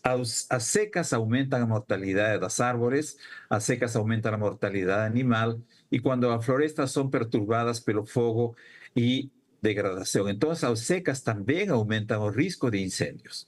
E os impactos diretos são justamente aumento nas emissões de carbono, perda de biodiversidade e serviços ecossistêmicos que a floresta oferece, ao mesmo tempo que ameaçando a saúde humana e a alimentação, segurança e feedback para o aquecimento global, não? Próximo. Então, a figura da esquerda, nós vemos um índice de seca integrado para todo o Brasil. Nós podemos ver que a partir já dos finais dos anos da década dos 80, início dos anos 90, quando se integra todo o Brasil, a situação vai para o lado mais seco. Nós temos tido secas em 1998, como aquelas associadas ao El Niño na Amazônia, por exemplo, ou secas que começaram em 2012 até 2018 no nordeste do Brasil, a seca de 2016 durante El Niño e a seca de 2023 e 2024 na Amazônia, né? Considerando essa seca em todo o Brasil a mais intensa desde os últimos 50 anos. E na figura da direita é um dos produtos do CEMADEM. Isso foi atualizado até 18 de setembro de 2024. Esse é o número de dias secos consecutivos, ou seja, quantos dias que não chove. E aí vemos dias que vão entre 120 a 150 em Mato Grosso, Rondônia, Tocantins, e estados também dentro da Bahia, por exemplo, e parte dos estados do Sudeste. E quando chega um limite de 150 a 200 dias sem chuva desde o início do ano hasta setembro 18, e vemos as regiões que incluem praticamente parte do centro-oeste e parte do sudeste do Brasil, que realmente indicam dos ingredientes para seca. Algunas de esas, para incendio, algunas de esas áreas están siendo impactadas por incendios y otras no. Mas este es el lado, digamos, seco da cosa, o la componente de seca. Próximo, por favor. Bueno, estas son las previsiones que o CEMADEM hace para secas. Entonces, ahí nos tenemos o Brasil, agosto de 2024, las diferentes categorías de secas observadas. Las secas peores son las secas extremas en vermelho y excepcional en rojo. Y esto es una previsión para septiembre, ¿no? O sea, esto es feito integrado hasta final de septiembre, considerando las condiciones climáticas y de humedad do solo do mes de agosto, ¿no? Y ahí vemos un mayor número de municipios, tanto en la región norte como en la región centro-oeste y parte también de los estados de São Paulo y Minas, con mayor área cubierta por seca, ¿no? En cierta forma, estamos en este momento, estamos septiembre, octubre, noviembre. Las chuvas normalmente deberían comenzar en octubre. Mas comparando un poco con la situación del año pasado, no año pasado nos tivemos el Niño, este año no notemos, mas no año pasado solo estaba muy seco. Y el Niño y solo muy seco alargaron. A estación seca ficou más longa. A estación chuvosa no comenzó en octubre de 2023, mas comenzó en janeiro de 2024 y fue muy fraca. Por eso que la seca que nós temos na Amazônia es básicamente una continuación de la seca que comenzó en septiembre de 2023 y continúa hasta el momento, ¿no? Que son también parte de las áreas que están siendo afectadas por incendios. Próximo, por favor. Y esta es una previsión que se llama fase, previsión de probabilidades de fuego para a estación de septiembre, octubre, noviembre. En este modelo entra la previsión sazonal do INPE y la probabilidad de ignición se tornar un incendio. Aquí simplemente colocamos eso, no sabemos si es incendio natural o si es incendio antropogénico, o sea, producido pelo hombre. Mas en esa región de Amazonia, la mayor parte de los incendios, por no decir la mayoría absoluta, no son de origen natural, son de origen antrópico, ¿no? Y un poco lo que los bomberos utilizan, aquel 30-30-30, ¿no? O sea, cuando tienen temperatura mayor de 30 grados, humedad relativa menor de 30% y viento mayor de 30 metros por segundo, entonces ahí nos tenemos las condiciones próximas a ignición. O sea, si alguien joga un colete de cigarro ahí, eso puede pegar fuego porque está pronto como para pegar fuego. Si cae un rayo también, y obviamente si se coloca fuego accidental o criminoso, va a iniciar fuego, ¿no? Y ese mapa que ven a la izquierda básicamente muestra que son regiones que son afectadas por seca, ¿no? Y se concentra mayormente en parte de las regiones norte, particularmente. Próximo. Bueno, falei que ia ser rápido. As relações históricas entre seca e incêndios florestais estão bem documentadas em várias regiões do mundo. O fogo é um fator ecológico. Em algumas florestas, incluindo no Cerrado, depois do fogo, essa vegetação cresce mais robusta, ¿no? Mas o problema é quando a situação de seca impera, altas temperaturas, ondas de calor, e o fogo já não é mais buen agente, ya pasa a ser realmente una grande amenaza. Y ahí nos tenemos que un fuego puede virar un incendio florestal y a área queimada puede aumentar la respuesta a seca, ¿no? O sea, puede guardar material que va a ser quemado en las próximas meses o en las próximas estaciones, ¿no? Hay también evidencias de que la seca interage con otros controles, ¿no? Como topografía, clima de incendio, actividades de manejo, desmatamiento, lo que pueda aumentar la intensidad del fuego, gravedad y extensión. Las características del régimen de incendio surgen en muchos incendios individuales en una variedad de condiciones espaciales y temporales, ¿no? O tiempo, como clima, incluyendo secas de corto prazo, largo prazo, longo prazo, son importantes y influencian varios factores, pero no todos los aspectos del régimen de incendio. Los extremos de clima o manejo da tierra afectan a disponibilidad de material inflamable y a probabilidad de ignición. Y justamente pensando un poco o que los modelos proyectan para el futuro, para Amazonia y Centro-Oeste, altas temperaturas, más ondas de calor, menos precipitación, menos humedad do solo. Entonces, en los escenarios futuros de clima, el riesgo de incendio pasa a ser mucho mayor. Entonces, ahí en ese caso, por ejemplo, pasando a las tres ações que o senador Cajuru sugeriu, uma delas seria prevenção. Neste caso, prevenção tem que ver com queimadas controladas, por exemplo, mas também com monitoramento, previsão climática e percepção de risco. Muitas pessoas colocam fogo, mas não sabem o que isso pode produzir no futuro, e isso já implica certo grado de educação, ou seja, percepção de risco, não só de fogo, mas de qualquer outro tipo de desastre. As pessoas têm que saber que o que estão fazendo é mau, não? E que eventualmente isso pode ser como um bumerangue, jogam e vai bater a cabeça deles mesmos. E outra coisa, muitos destes extremos, secas, chuvas intensas, estão associados ao aquecimento global. Então, a segunda ação seria seguir o Acordo de Paris, onde as emissões de gases de efeito estufa são reduzidas e o desmatamento também é reduzido. Se falou de desmatamento ilegal, mas na verdade deveria ser desmatamento em geral. E é claro que o que é importante como uma terceira ação, que já foi discutida por presidente do IBAMA e outros, é um fortalecimento e fiscalização e governança, não? Ou seja, realmente tratar de ser, em termos de fiscalização, já que partes dos incêndios podem ou não podem ser criminosos, isso vai ser determinado pela justiça. Em certa forma, como em outros países são feitos, as leis são mais rigorosas. Ou seja, que aqueles que colocam fogo criminoso, se é comprovado que de fato é criminoso, deveriam receber penas mais severas. Isso funcionou bem na Austrália e funciona bem na Califórnia. Bom, muito obrigado pela participação. Desculpem realmente, mas acontece. Obrigado.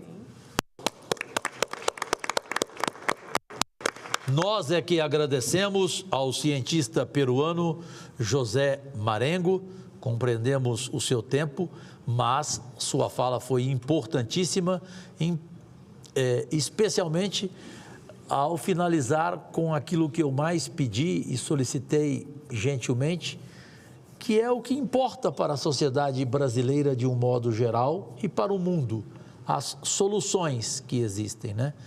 E aqui eu fico recordando, se falou em educação, se falou em conhecimento do adversário, ou seja, você saber conhecer o adversário que você tem nesta questão climática, se falou de orçamento, de investimento, e agora o cientista peruano falou também de prevenção, perfeito? Então, penso eu que, sinceramente, não há mais nada a acrescentar. Bem, senhoras e senhores, brasileiras e brasileiros, como eu amo frases, além de ser frasista, e amo Clarice Lispector, e a conheci pessoalmente, me lembro quando ela dizia: eu sei exatamente o meu tamanho. Desculpem pelo óculos, é porque meu olho está muito vermelho em função da luz aqui no plenário do Senado Federal e do meu tratamento para não perder a visão. Evidentemente não a perderei. Então ela dizia, né, eu sei exatamente o meu tamanho, nem para menos, nem para mais, exatamente o meu tamanho. Portanto, eu sei o meu tamanho. Embora regimentalmente eu teria o direito das últimas palavras como presidente e propositor deste debate mundial que apresentou 10 debatedores, 8 nacionais e 2 internacionais, sendo 4 mulheres e 6 homens, é evidente que eu vou deixar as últimas palavras deste debate mundial para ela, merecedora em todos os sentidos, especialmente em função da capacidade, da dignidade e da dedicação à causa, à questão climática, ao assunto que debatemos aqui hoje, às queimadas, e como presidente também eficiente, fazendo história na Comissão de Meio Ambiente, minha amiga e irmã há 30 anos, Leila do Vôlei, para concluir os nossos trabalhos. Cajuru, para variar, quebrando os protocolos e nos surpreendendo. Obrigada, irmão. Bom, eu não preciso dizer, acho que depois dessa sessão de debates temáticos, primeiramente, parabenizar você e todos os senadores que nos apoiaram né, em especial você e a sua equipe pela iniciativa. Sei que o cenário realmente é preocupante. Acho que depois de tão qualificado debate, as nossas conclusões, elas são muito óbvias. O cenário é preocupante, é urgente que tratemos isso com responsabilidade na casa, que tratemos os projetos que aqui envolvam essa pauta ambiental, a questão do orçamento, né, da reestruturação dos órgãos de fiscalização, de conservação, né, assim como a questão da parte dos servidores. Acho que também o fortalecimento dos corpos de bombeiro, a regulamentação dos brigadistas. Enfim, eu sinceramente, volto para casa mais reflexiva, mas assim, com a certeza de que nós não podemos jogar a toalha, né, Cajuru? Muito pelo contrário. Assim, vi senadores aqui que defendem outros setores, entendendo que a situação não tem campos, muito pelo contrário. Hoje a realidade, ela está frontalmente posta a todos nós, independente do que pensamos com relação a essas, digamos, esse debate sobre o nós contra eles, o que está certo, o que está errado. O que é óbvio é que todos estão sentindo e que os incêndios hoje causam ao nosso país danos à saúde, danos à fauna, à flora, à nossa biodiversidade, à nossa economia. Enfim, nós temos um cenário que nós não podemos aqui, em nenhum momento, abrir mão desse debate. E eu quero agradecer a todos. Impressionante a participação, né, assim, o acompanhamento de todas as mídias, enfim, e de todos os nossos debatedores. Assim, acredito que para os senadores que acompanharam e aqueles que estiveram remotamente ou acompanharam através das suas assessorias, sabem da nossa responsabilidade enquanto legisladores. Nós não podemos, cada um, jogar a responsabilidade no colo do outro. Acho que o Mourão foi feliz. Não vamos olhar para o retrovisor. O que nós temos que olhar é para o futuro. E o futuro nos preocupa porque não é só a nossa geração que está sendo afetada. Eu, como mulher e mãe, eu só vou dizer para vocês, as mulheres, elas não são essenciais, elas são necessárias. Seja nesses fóruns de debate, seja nos ambientes de poder. As mulheres, elas são necessárias porque somos a maioria, somos quem cuidamos das nossas famílias. E ao lado dos homens, somos aquelas que de fato, as cidadãs que de fato estão preocupadas com o futuro, não o nosso futuro, mas principalmente dos nossos filhos e as futuras. Então, assim, eu quero agradecer a todos vocês que participaram conosco desse momento. A provocação foi dada, começou aqui o Start Cajuru, mas ela não vai se encerrar aqui. Digamos, é a semente que foi plantada e que teremos continuidade. Vamos regrar essa plantinha para o futuro, se Deus quiser, promissor. Obrigada.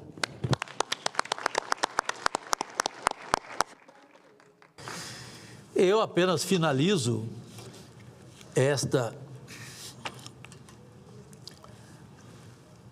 participação de todos e todas e este debate mundial histórico, agradecendo aos nossos assessores, porque nada na vida é singular, tudo é plural. Os assessores do meu gabinete, a craque Carol da Luz, a Liana Souza, a Diana Lins, filha do músico Ivan Lins, apaixonada pelo meio ambiente, o Roberto Gonçalves, meu chefe de comunicação, ex-editor-chefe do Jornal Nacional por 25 anos, a Luma Pascoalato, a toda a assessoria da senadora Leila do vôlei, e, em especial, o privilégio que tive de conhecer os servidores desta Secretaria-Geral da Mesa, formada pela Ludmila Fernandes, pela Renata Leão, pelo Paulo César, que está aqui ao meu lado, Paulo César, que colaborou comigo em tudo, especialmente na questão da visão, aos nossos amigos pessoais desta mesa diretora, que viraram meus amigos, né, nesses 6 anos de mandato, o Zezinho, o Jaerson e também a Lígia José. Cumprida a finalidade desta sessão de debates temáticos, a presidência declara o seu encerramento. Deus e saúde a todos e todas.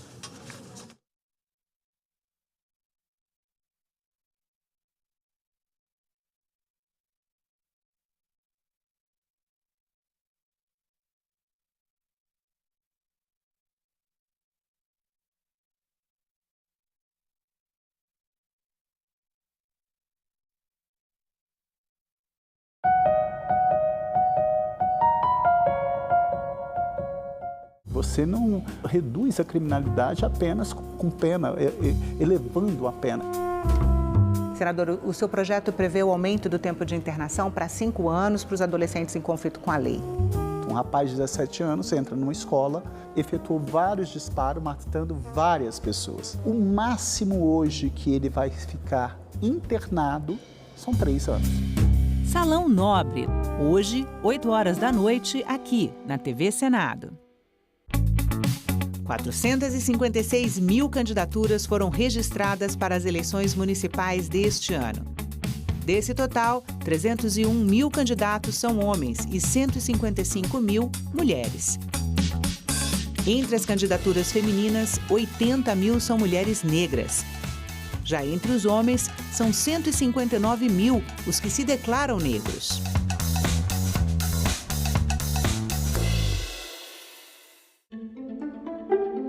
Eu quero deixar registrado àqueles que nos assistem e que apostam que, além de ser um jogo de azar, onde você vai perder muito mais do que ganhar e enriquecer empresas fora do Brasil que não gerem um emprego aqui dentro. Na ótica da associação, de fato, as casas de apostas são vítimas, né? Afinal de contas, eu não chamo de apostador, eu chamo de criminosos que se reúnem para conversar, para organizar uma fraude, né? Um estelionato, não sei qual seria o tipo penal, mas para praticar um crime manipulando o resultado, alterando a integridade do jogo. O que a gente vislumbra é que muitas das atividades que levam sim hoje a problemas de saúde, que levam a problemas de endividamento, eles têm muito mais associação com grupos criminosos que se utilizam deste setor para comissão de fraudes, para simplesmente enganar pessoas que acham que estão apostando, mas na verdade estão entrando lá num site fantasma e simplesmente mandando o seu dinheiro para fora do país. Segundo o levantamento, 80% das pessoas que apostam têm dívidas. 2% do orçamento doméstico das classes C, D e E está comprometida com apostas. O governo está atento a tudo isso? Senador, sim, nós temos acompanhado, praticamente todos esses estudos que surgem, esses números que surgem. Grande parte dos problemas associados a esses volumes financeiros está muito mais associado com o tema fraude e lavagem de dinheiro do que o tema aposta propriamente dito. Com a regulamentação, nós vamos conseguir apartar aquilo que é fraude, nós conseguiremos trazer a aposta para o controle e conseguiremos monitorar. Nós receberemos, por meio do nosso sistema, diariamente as informações de aposta.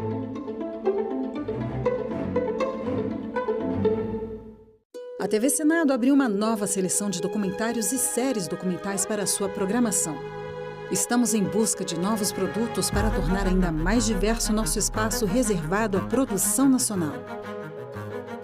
Se você tem um filme ou série entre 26 e 120 minutos sobre algum desses temas, mande um e-mail para a gente.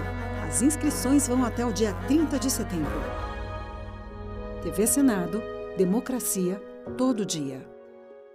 Eu sou o filho mais novo de uma família de 3 irmãos. Bom dia, a gente vai trabalhar muito hoje. Minha mãe me teve aos 42 anos. Meu pai foi deputado estadual, era um comerciante, mas depois foi sequelado por um problema de saúde, um AVC. Portanto, ela foi o carro-chefe da nossa família. E eu digo com muita humildade, mas com muito reconhecimento, que ela nos fez gente. Esse nosso espaço aqui de trabalho, ele tem uma presença pernambucana muito grande. Nós temos aqui, por exemplo, a manta do Caboclo de Lança. Isso me foi presenteado pelo prefeito de Nazaré da Mata. Pernambuco é cultura, transpira cultura. Ele fazia da política um espaço de fala, um espaço... Eu estava convivendo desde o início no bastidor da política. Até que o José Jorge, ele é chamado mais adiante para voltar a ser secretário de Educação. Trabalhei 2 anos com ele.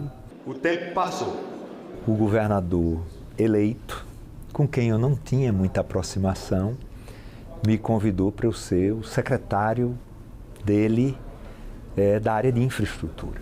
Até que Meu ex-governador, que me convidou a passar 8 anos seguidos numa área imensa do governo dele, me chamou e me convidou para ser o seu primeiro suplente. Prometo guardar a Constituição Federal e sustentar a união, a integridade e a independência do Brasil. Ele me convida, ele diz, olha, quando eu lhe chamei tinha uma razão de ser. Eu vou me aposentar e quero que você assuma, você está preparado para assumir o mandato de senador da República. É com esse espírito que chego a esta casa, firme nas convicções. Eu fui colocado aqui em áreas que eu conheço. Comissão de Assuntos Econômicos, Comissão de Relações Exteriores e Defesa Nacional, Comissão de Assuntos Sociais, Comissão de Ciência e Tecnologia.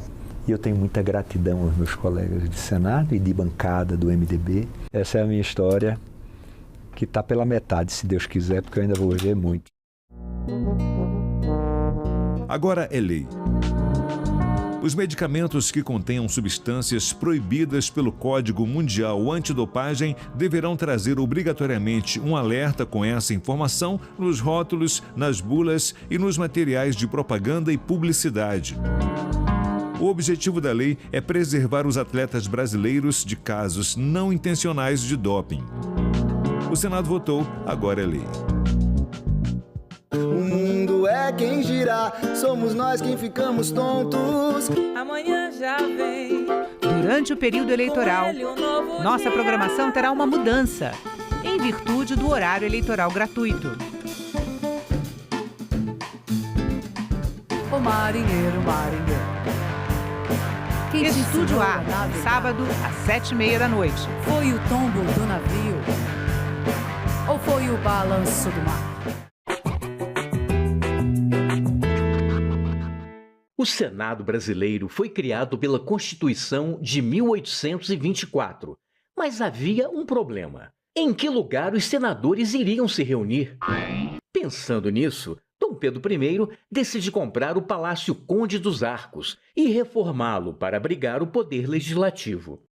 Só 2 anos depois, em 1826, aconteceria a primeira sessão oficial do Senado.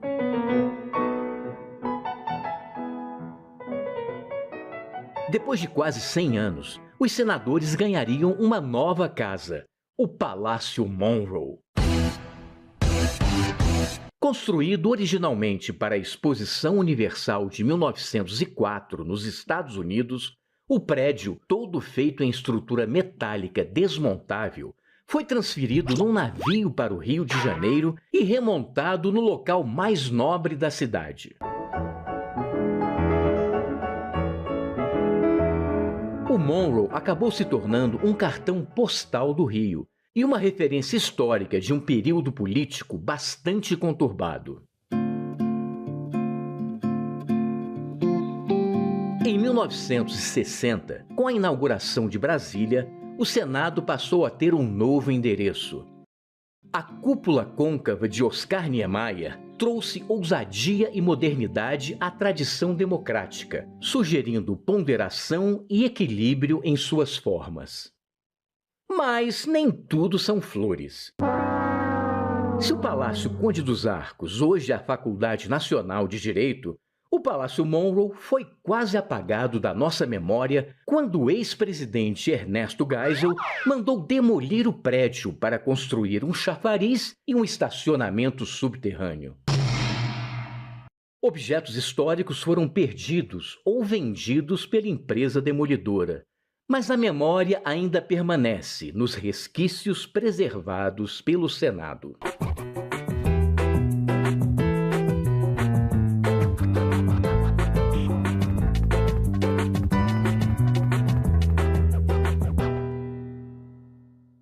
Neuromielite, uma doença rara, entre tantas outras, sem remédios, ainda sem cura. Hoje a gente não tem medicamentos no SUS. Não existe como fazer esse diagnóstico pelo SUS. Então a gente tem uma doença que é mais grave e existe um abismo de acesso aos direitos. Sabem que esses pacientes vão morrer na fila porque 30% não chegam ao primeiro atendimento. Isso é crime. Em discussão, nesta quinta, 20h, aqui na TV Senado. A democracia é a existência e o funcionamento com saúde do Estado democrático de direito. A democracia é, sim, sinônimo de convívio de diferentes, ideias antagônicas, visões contrárias, opiniões conflitantes. A democracia se constrói também com as divergências e divergir no campo das ideias com respeito ao outro. A democracia e os direitos humanos são fundamentais para combater injustiças, discriminações e promover o respeito. Atentar contra a democracia, contra o Estado Democrático de Direito, é crime. Aliás, um dos poucos crimes inafiançáveis e imprescritíveis. O Brasil vai continuar e a luta pela democracia é eterna. TV Senado. Democracia todo dia.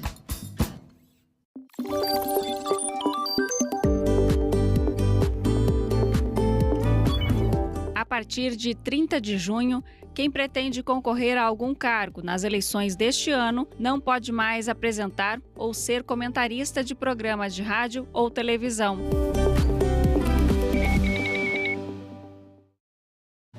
Uma notícia falsa pode vir de quem a gente menos espera, no grupo da família ou nas nossas redes sociais. Mas como saber se uma informação é verdadeira? Agora, as informações sobre o Senado podem ser checadas pelo WhatsApp. Envie texto, link, foto, captura de tela ou vídeo de qualquer notícia duvidosa sobre o Senado Federal. Nossa equipe vai analisar o material e responder se a informação é falsa, verdadeira ou imprecisa. Ficou na dúvida? Senado verifica.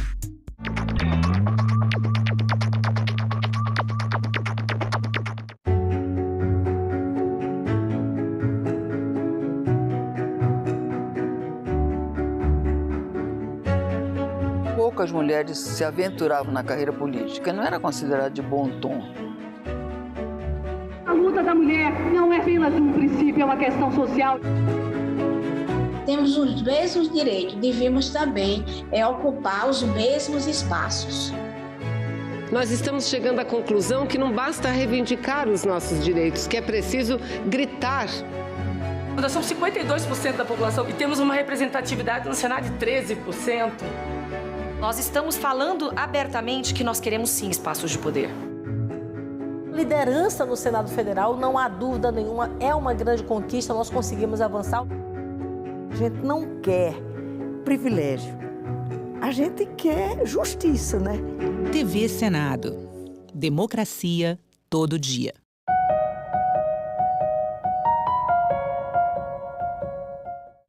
O programa a seguir é livre para todos os públicos. Olá, começa agora mais um programa EcoSenado. Veja nesta edição. Mostra de Filmes em Brasília levantou o debate do uso da bicicleta como meio de transporte sustentável. Se eu estou aqui de bicicleta, eu estou tirando um carro da rua e menos poluição. Menos carro, menos CO2 na atmosfera. E o que a gente quer é mais pessoas usando a bicicleta como meio de transporte para que a gente não tenha tanto engarrafamento na cidade. O presidente do Senado fala sobre a oportunidade que o Brasil tem de se tornar uma potência em desenvolvimento econômico sustentável e também da necessidade de ajuda mundial para a conservação dos nossos biomas. Há já um acordo, inclusive celebrado desde 2015, que diz que esses países desenvolvidos devem financiar os países em desenvolvimento em cerca de 100 bilhões de dólares ao ano para esta preservação. Isso até agora não foi feito.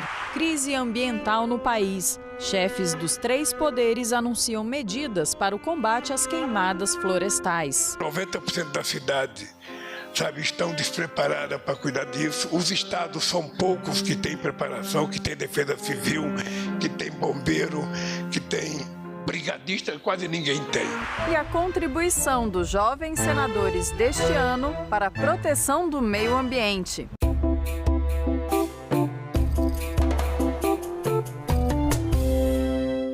O Dia Mundial Sem Carro, celebrado em 22 de setembro, chama a atenção sobre a emissão de gases poluentes e de efeito estufa. Uma das iniciativas que reduzem esses lançamentos à atmosfera é substituir o automóvel pela bicicleta. Tema da mostra Ciclocine, que aconteceu na capital do país. O nosso país é o 6º maior emissor de gases de efeito estufa do mundo. E reduzir o uso de combustíveis fósseis é uma das metas no combate ao aquecimento global. Como meio de transporte nas grandes cidades pode ajudar muito nisso. Foi o que abordou uma série de filmes curtas e longas metragens na mostra Ciclocine, evento parte do Fórum Mundial da Bicicleta, que há 10 anos começou no Brasil, já passou por 8 países e agora voltou a acontecer aqui. Um saludo desde Medellín, Antioquia, Colômbia, para todo o Brasil. Ele é um evento extremamente importante de conexões, da gente conhecer os trabalhos de organizações de outros países, realizado por organizações da sociedade civil. Ele é sempre gratuito, ele é sempre inclusivo, a gente busca isso, a gente conseguir integrar todos os aspectos que a bicicleta, que são tão incríveis, trazem. Então, a gente conseguiu trazer alguns filmes bem interessantes, nacionais e internacionais, A gente tem um filme sueco que chama Bike vs Cars, que foi feito em 2015, parte da filmagem foi feita em São Paulo, então a gente vai conseguir aí ver o quanto a gente avançou. Eu entendo que isso também é um ponto importante. Entre outros filmes, a mostra também trouxe o holandês Mama Agatha, sobre uma mulher ganense de 59 anos que dirige um programa de treinamento de bicicletas para mulheres migrantes e refugiadas no sul de Amsterdã, e o Elo Perdido, Brasil que Pedala, documentário que retrata lugares onde a bicicleta resiste como alternativa de transporte para milhares de trabalhadores. Grande parte do público veio pedalando, dentro da proposta do evento, que é estimular as pessoas a deixarem o carro em casa. Andar de bicicleta é um carro a menos, Se eu estou aqui de bicicleta, eu estou tirando um carro da rua e menos poluição. Menos carro, menos CO2 na atmosfera. E o que a gente quer é mais pessoas usando a bicicleta como meio de transporte para que a gente não tenha tanto engarrafamento na cidade. Uma cidade como Brasília, que é totalmente plana, viável andar de bicicleta, a gente percebe que as pessoas ainda ficam nos seus carros ao invés de fazer pequenos percursos de bicicleta. Assim como se você estiver andando a pé, você tem que se adaptar. Escolher um horário que não tem muito sol. Se você estiver de carro, você tem que se adaptar. Passar em lugares que não tem trânsito. Bicicleta é a mesma coisa, tem que escolher rotas alternativas, lugares com ciclovia e assim por diante. É possível, países mais evoluídos já fazem isso, então é legal que a gente faça isso também aqui no Brasil. O que a gente faz pra gente de bom, a gente está fazendo pro planeta, Então acho que pedalar é uma ação maravilhosa pra gente, porque a gente não está gerando nenhuma emissão de gás, então a gente também não está respirando esse gás, a gente está se movimentando, a gente está fazendo um exercício, a gente está conhecendo um lugar num ritmo, num movimento humano. Então tudo isso traz benefício para nós que é impossível não trazer para o planeta, Usar mais a bicicleta é muito bom, não só para quem pedala, mas para todo mundo, porque a bicicleta é o meio de transporte mais eficiente para deslocamentos de até 8 km nas cidades. Então, o fato de mais pessoas utilizarem a bicicleta desafoga as vias, Então, você tem menos congestionamentos, por consequência, você também passa menos tempo no trânsito, você melhora a qualidade de vida não só do ciclista, mas da cidade como um todo, além de diminuir a emissão de gases poluentes. Mas a tarefa nem sempre é fácil. Não basta ter a bicicleta e a vontade de fazer essa substituição. A gente precisa investir de verdade na infraestrutura e na segurança viária, estimular mais pessoas a pedalarem, conforto para quem já pedala. As vias precisam ser calmas. A cidade ela é feita para a gente transitar. Precisa de estacionamento para bicicleta, Não é só você ter via para a bicicleta passar. Não adianta nada eu chegar no lugar e não ter um local seguro para deixar minha bicicleta. Precisa muito de redução de velocidade, de fazer com que nós humanos a gente tenha o comportamento adequado. O Brasil já é signatário de acordos internacionais que tratam de sistemas seguros, de visão zero, da gente ter zero morte no trânsito.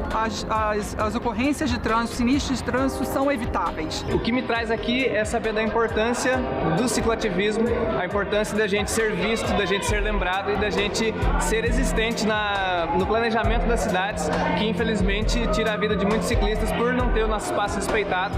Então o cicloativismo é uma coisa muito importante importante e que merece uma junção desse nível, desse tamanho, e trazer um evento assim é muito importante para a gente conseguir ter esse respeito e fazer parte do trânsito de maneira segura, né? Teve gente que veio de muito longe, como esta colombiana que estava aqui com o marido e o filho de 4 aninhos. Nuestro objetivo principal como familia era llegar a participar en el Foro Mundial de la Bicicleta para compartir lo que es la movilidad sostenible y promover el viaje en familia en bicicleta. Ese es nuestro objetivo principal.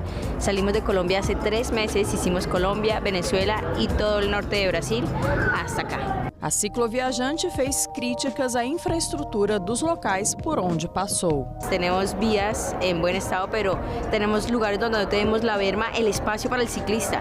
No solo nosotros como familia, sino en general el ciclista. Y es peligrosísimo, es muy difícil rodar porque no tenemos alternativa, es decir, es el único camino, teníamos que pasar por ahí.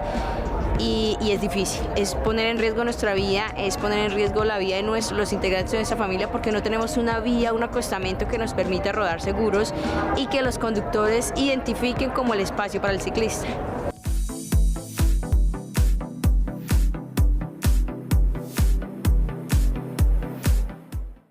O Brasil pode se tornar uma potência mundial em desenvolvimento econômico sustentável, mercado de crédito de carbono e energias limpas.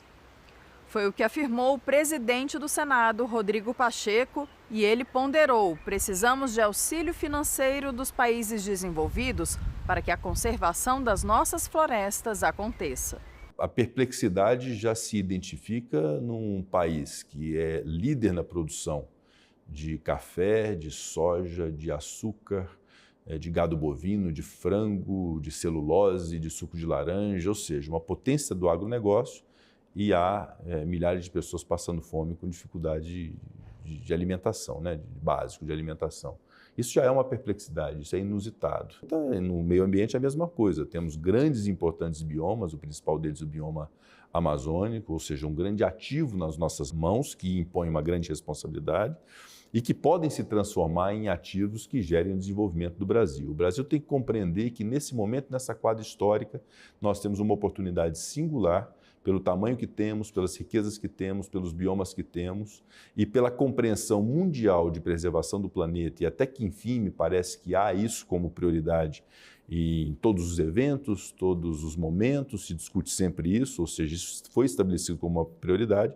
O Brasil tem uma oportunidade singular de fato, se tornar uma potência mundial a partir desses conceitos de desenvolvimento econômico sustentável, de mercado de crédito de carbono, de energias limpas, de novas tecnologias de geração de energia. Então, eu considero que é uma grande oportunidade para o Brasil. Mas, verdade seja dita, é muito bom também ter a oportunidade de recompor alguns conceitos, né? O Brasil, a despeito da liderança mundial que tem no agronegócio em diversos setores, toda essa liderança e todo esse desenvolvimento se dá em cerca de 20% do nosso território. 66% do território nacional brasileiro é em estado natural, portanto preservado, o que revela que o Brasil não é um país com sanha de devastação a qualquer custo, né? Como países desenvolvidos da Europa fizeram na Revolução Industrial, desmataram suas florestas, se industrializaram, aumentaram o produto interno bruto, aumentaram suas riquezas per capita, e agora exigem de todo o mundo a preservação ambiental. Perfeito, nós estamos no mesmo planeta, todos nós temos que ter essa responsabilidade. Mas é muito importante que essa responsabilidade se dê com a contrapartida dos estados que se desenvolveram à base de sacrifício ambiental, com a compensação aos países em desenvolvimento, para que preservem as suas florestas, os seus biomas, os seus rios. E há já um acordo, inclusive, celebrado desde 2015, que diz que esses países desenvolvidos devem financiar os países em desenvolvimento em cerca de 100 bilhões de dólares ao ano para esta preservação, e isso até agora não foi feito. Portanto, não é uma responsabilidade só do Brasil, essa é uma responsabilidade de todos os países, que para além do discurso, que é o discurso de defesa do meio ambiente, do qual nós todos temos que aderir e estar juntos, mas para além do discurso, ter realmente efetividade na compreensão e na contribuição, para além também do Fundo da Amazônia, né, outras formas de compensação para que haja aqui essa preservação ambiental. E eventos como a liderança do BRICS, a liderança do G20, a sede da COP30 em Belém no ano de 2025, são oportunidades que o Brasil tem de chamar a atenção do mundo, de que nós temos essa tônica, essa lógica, que o governo federal tem essa lógica, o Congresso Nacional tem essa lógica, mas que nós precisamos da ajuda mundial para que isso aconteça. No final das contas, nós precisamos garantir que as pessoas que vivem nos biomas, vou citar o bioma amazônico, que uma família que vive num bioma amazônico não precise cortar uma árvore para poder se alimentar. A partir do momento que nós tivermos uma mobilização social dessas comunidades para a preservação, esse vai ser o mecanismo mais eficiente da preservação das nossas vegetações, dos nossos biomas, do que qualquer outro tipo de programa de aparelhamento de órgãos de persecução criminal, de órgãos ambientais, qualquer coisa do tipo. É a compreensão da sociedade de que aquela floresta em pé é mais valiosa do que ela derrubada. E para isso precisa de dinheiro, para isso precisa de recursos, precisa de planejamento, precisa ter vontade de instituições para que isso aconteça. Mas vejo uma grande oportunidade do Brasil, e nós já estamos concretizando isso no Congresso Nacional, com projetos como a regulamentação do mercado de crédito de carbono, um projeto acerca da transição energética, um projeto que aprovamos agora, foi recentemente sancionada pelo presidente Lula, a lei do hidrogênio verde. Então, nós temos o etanol, que é um produto nacional de alto valor ambiental, porque ele é sustentável.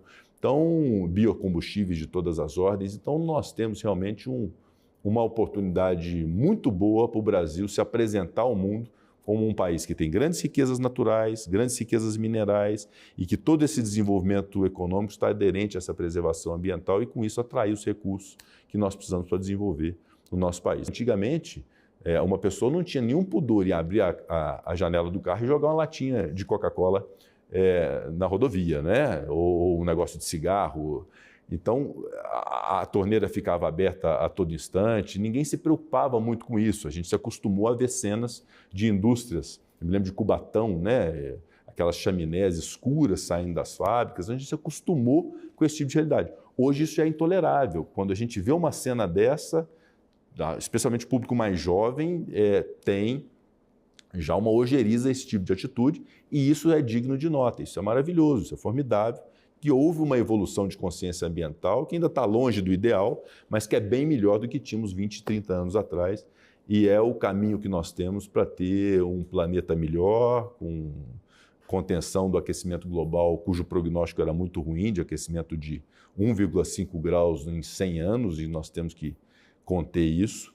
Então eu vejo com muito otimismo a humanidade, os brasileiros, as instituições dentro desse esforço comum de ter desenvolvimento econômico sustentável. Veja agora o que foi destaque no Brasil e no planeta no nosso Giro Ambiental. Uma pesquisa do Laboratório de Análise e Processamento de Imagens de Satélites da Universidade Federal de Alagoas mostrou uma perda de 60% da vazão do Rio São Francisco em 3 décadas. O estudo ainda constatou uma redução de 15% de cobertura vegetal na bacia hidrográfica somente no período de 2012 a 2020. As regiões Centro-Oeste, Sudeste e Nordeste são as mais afetadas pelo déficit hídrico no Brasil, especialmente em Goiás, no Mato Grosso, em Minas Gerais e na Bahia. Grande parte do país completou 100 dias sem chuvas em agosto. Os dados são do CEMADEM. O monitoramento revela que na faixa que se estende do Acre e Amazonas até São Paulo e o Triângulo Mineiro, a seca começou ainda no segundo semestre de 2023. Alguns municípios vivem a condição por 12 meses consecutivos. O governo federal assinou um decreto de criação do Comitê Nacional de Manejo Integrado do Fogo para reforçar o enfrentamento às queimadas no país. O grupo vai compartilhar informações e propor ações de curto, médio e longo prazos.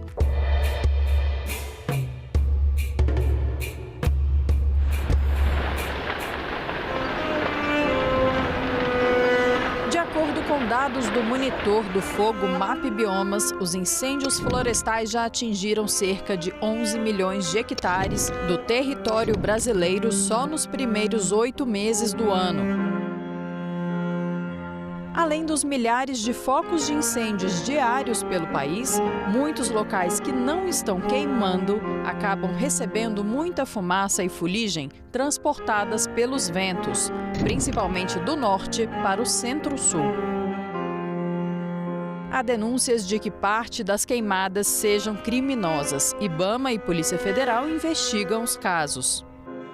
Diante do cenário alarmante, no dia 17 de setembro, os chefes dos 3 poderes da República se reuniram para uma análise da situação e o compartilhamento de responsabilidades. Uma das medidas anunciadas pelo presidente Lula foi a abertura de mais de 514 milhões de reais extras, autorizados fora da meta fiscal do ano pelo STF, para intensificar os combates aos incêndios. Com o recurso, vai ser possível a compra de equipamentos e a contratação de mais pessoal, por exemplo. Ele reconheceu que o país não está preparado para essa crise climática. 90% da cidade, estão despreparadas para cuidar disso. Os estados são poucos que têm preparação, que têm defesa civil, que têm bombeiro, que têm brigadista, quase ninguém tem. Há uma movimentação no planeta e, se for verdade o que os cientistas falam, nós temos responsabilidade muita.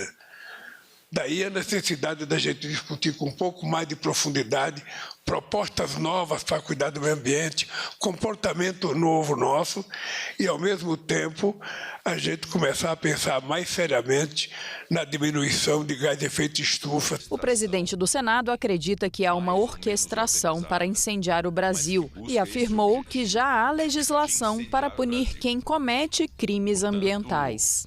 Todos os esforços imediatos do governo federal e com a colaboração do Poder Legislativo, na nossa opinião, devem ser no sentido da contenção do fogo e da apuração de responsabilidades em tantos inquéritos quanto sejam necessários serem instaurados para poder punir essas pessoas, identificar e punir essas pessoas com a segurança pública envolvida dos estados e da União, e com a participação do Ministério Público e do Poder Judiciário, que são fundamentais para a aplicação de uma lei penal que existe no ordenamento jurídico e que coloca à disposição dos órgãos de persecução criminal os instrumentos suficientes para poder combater esse tipo de criminalidade. Sem desconsiderar a necessidade eventual de um aprimoramento legislativo na Lei 9.605, que é a Lei dos Crimes contra a Fauna e contra a Flora, eventualmente até no próprio Código Penal, no artigo 250 do Código Penal relativamente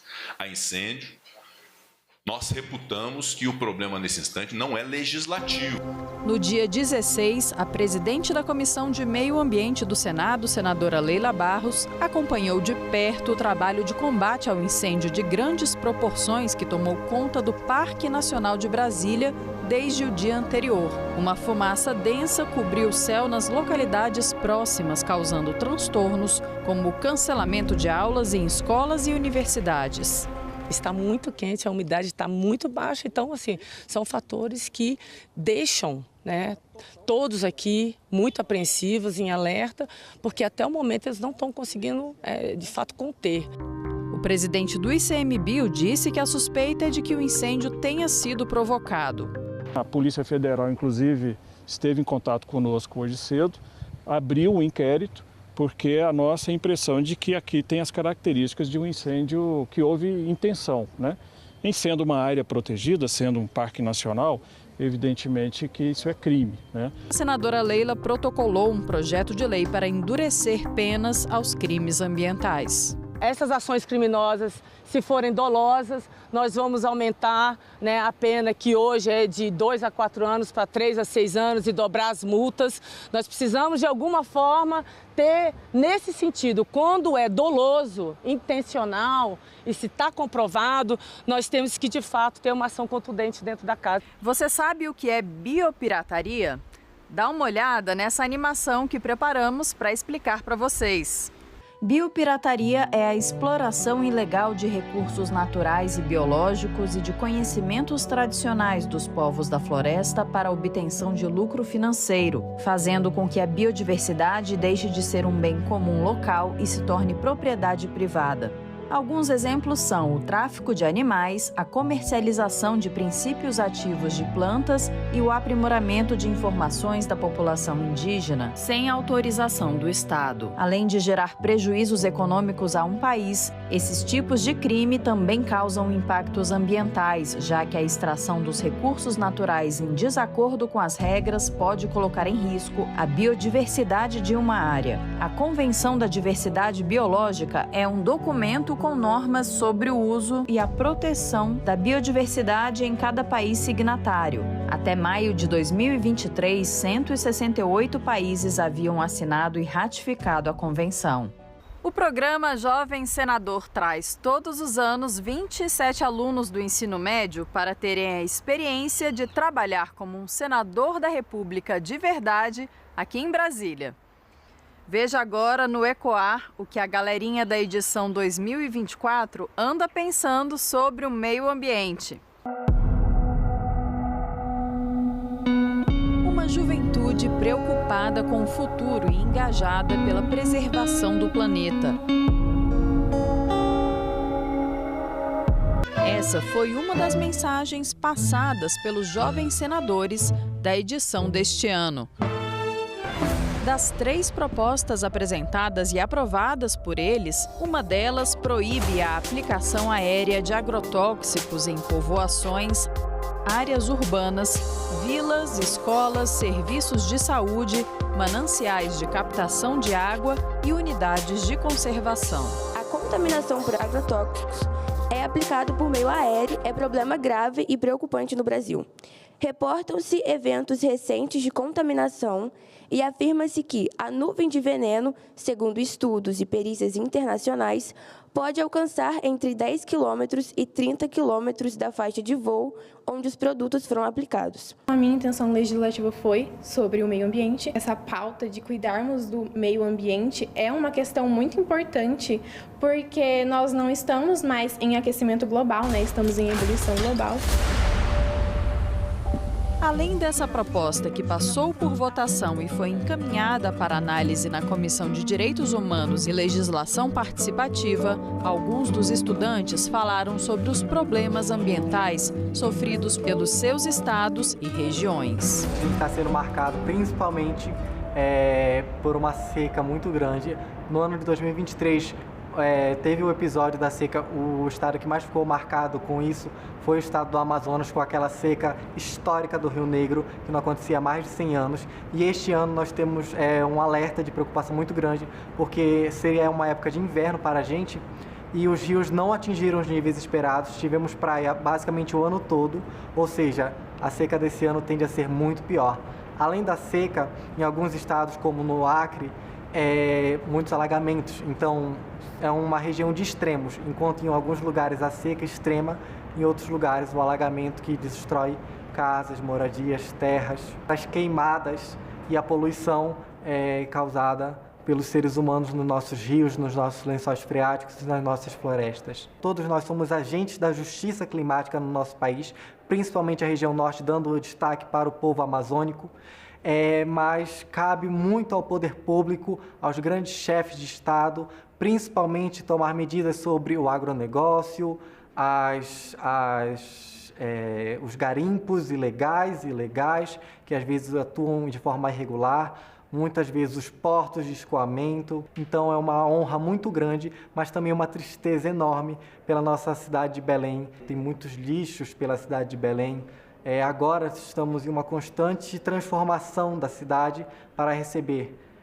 Muitas pessoas estão animadas porque vai ser uma oportunidade enorme para o nosso turismo, para as nossas comunidades tradicionais. Então, lá na minha cidade de Santarém, que é na região oeste, também estamos nos preparando com algumas conferências, na qual, inclusive, eu participei ano passado do seminário Voz do Tapajós para a COP30. Então, muita gente em todo o estado, e eu acredito que em toda a região, está se preparando para este maravilhoso evento que vai trazer muita visibilidade para a nossa Amazônia, para o nosso estado e para o nosso país.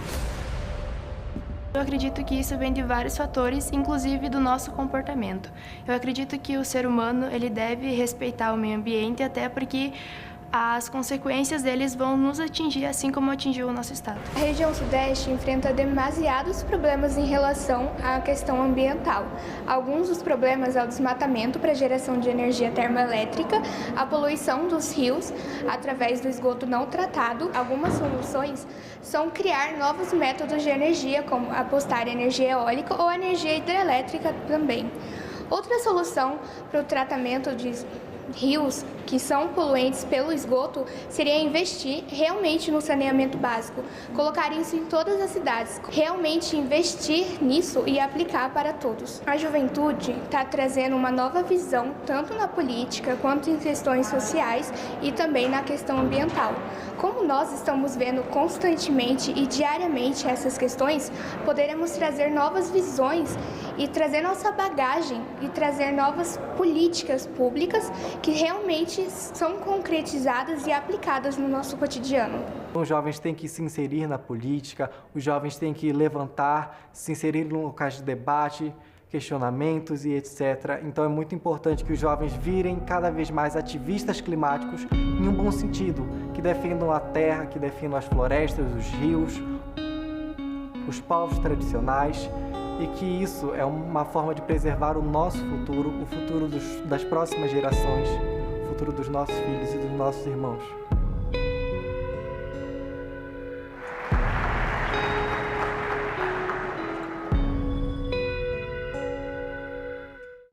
E nós ficamos por aqui. Obrigada pela audiência. Para rever ou compartilhar este e outros programas, acesse senado.leg.br/TV ou o nosso canal no YouTube. Até o próximo EcoSenado.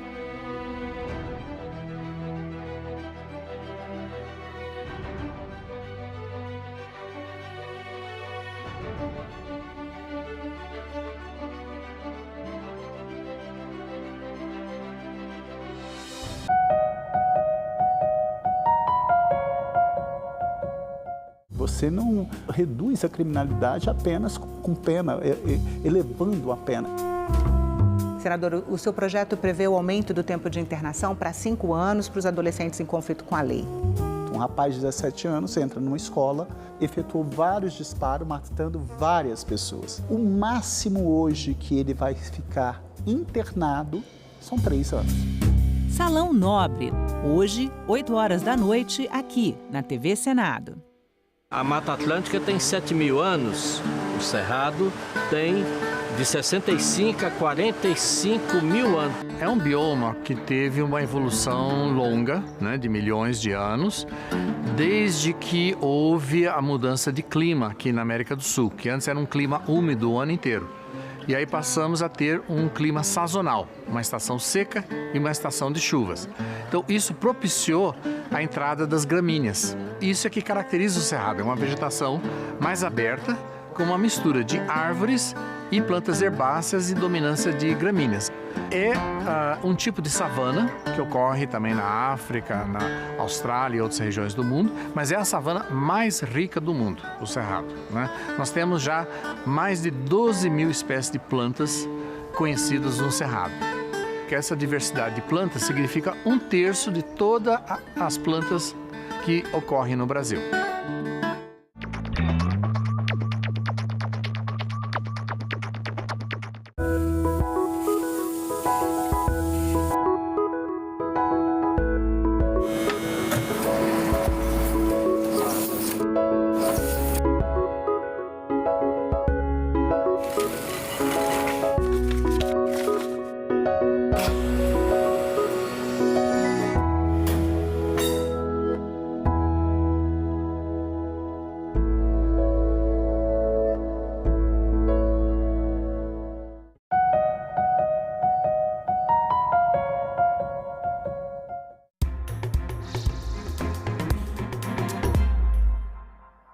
Olá, o Senado Notícias está no ar.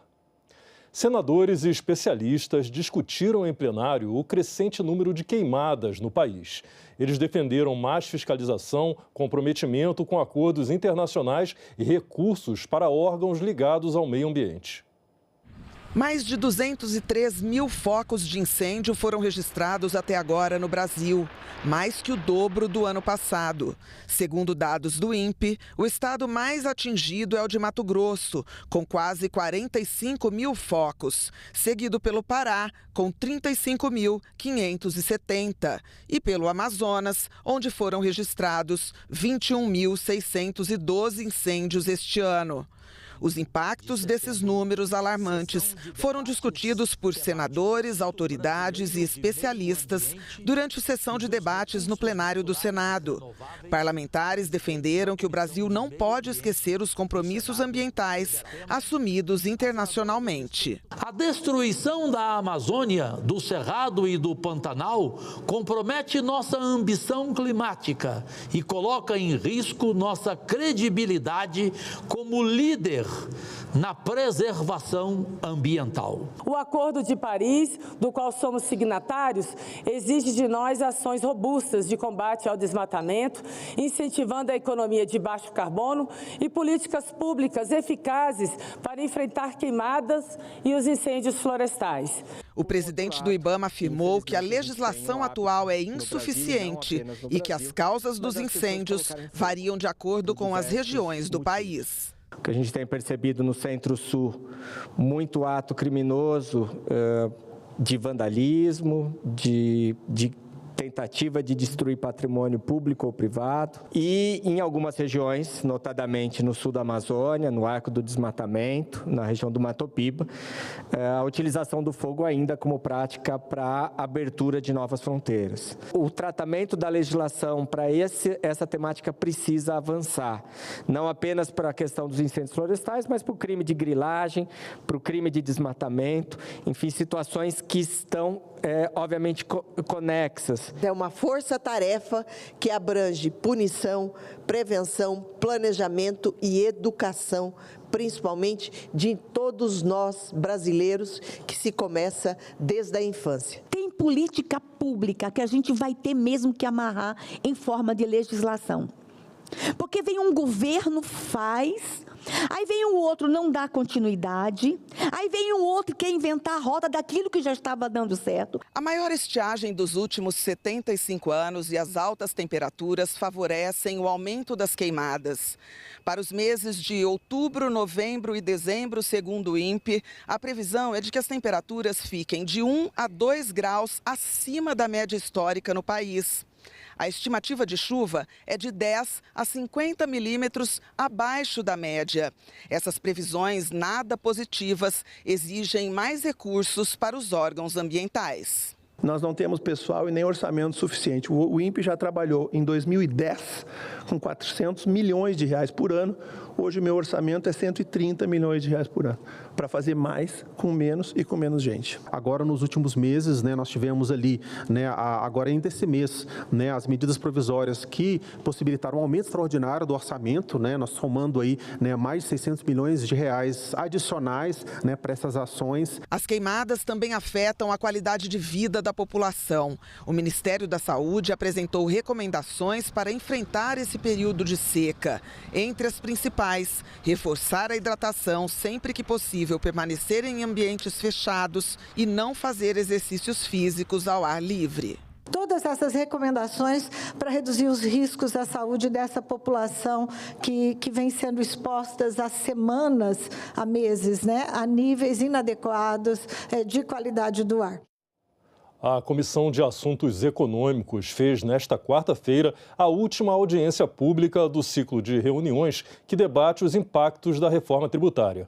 O foco do dia foi, mais uma vez, o impacto nos regimes diferenciados e específicos. A Comissão de Assuntos Econômicos ouviu representantes de setores da economia sobre regimes diferenciados e específicos. A reforma prevê a substituição de 5 tributos por 3. O IBS, Imposto sobre Bens e Serviços, a CBS, Contribuição sobre Bens e Serviços, e o Imposto Seletivo. Os participantes solicitaram ajustes em vários itens do texto da reforma, que já tem mais de 1.200 emendas.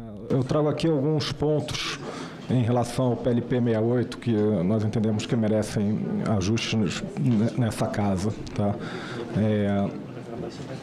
O primeiro ponto refere-se à incidência do IBS-CBS sobre as receitas financeiras, o entendimento que esse imposto, IBS-CBS, ele é um tributo, na verdade, sobre a venda de bens e prestação de serviços, e receita financeira não se inclui nenhuma dessas categorias. Tá? E também um ajuste para o seguro resgatável, que é um tipo de seguro onde o cliente, se ele desejar ao longo da vigência desse contrato, parar de pagar o prêmio, ele resgata a parte da provisão constituída, e isso não é receita da seguradora, então também tem que estar previsto que isso sai da base de cálculo desses tributos. Um dos assuntos mais debatidos foi sobre a incidência dos novos tributos no setor de combustíveis. A batalha do setor hoje é a antecipação, diria, da reforma tributária, a gente chama de antecipação, mas seria no ICMS, né, para o etanol hidratado.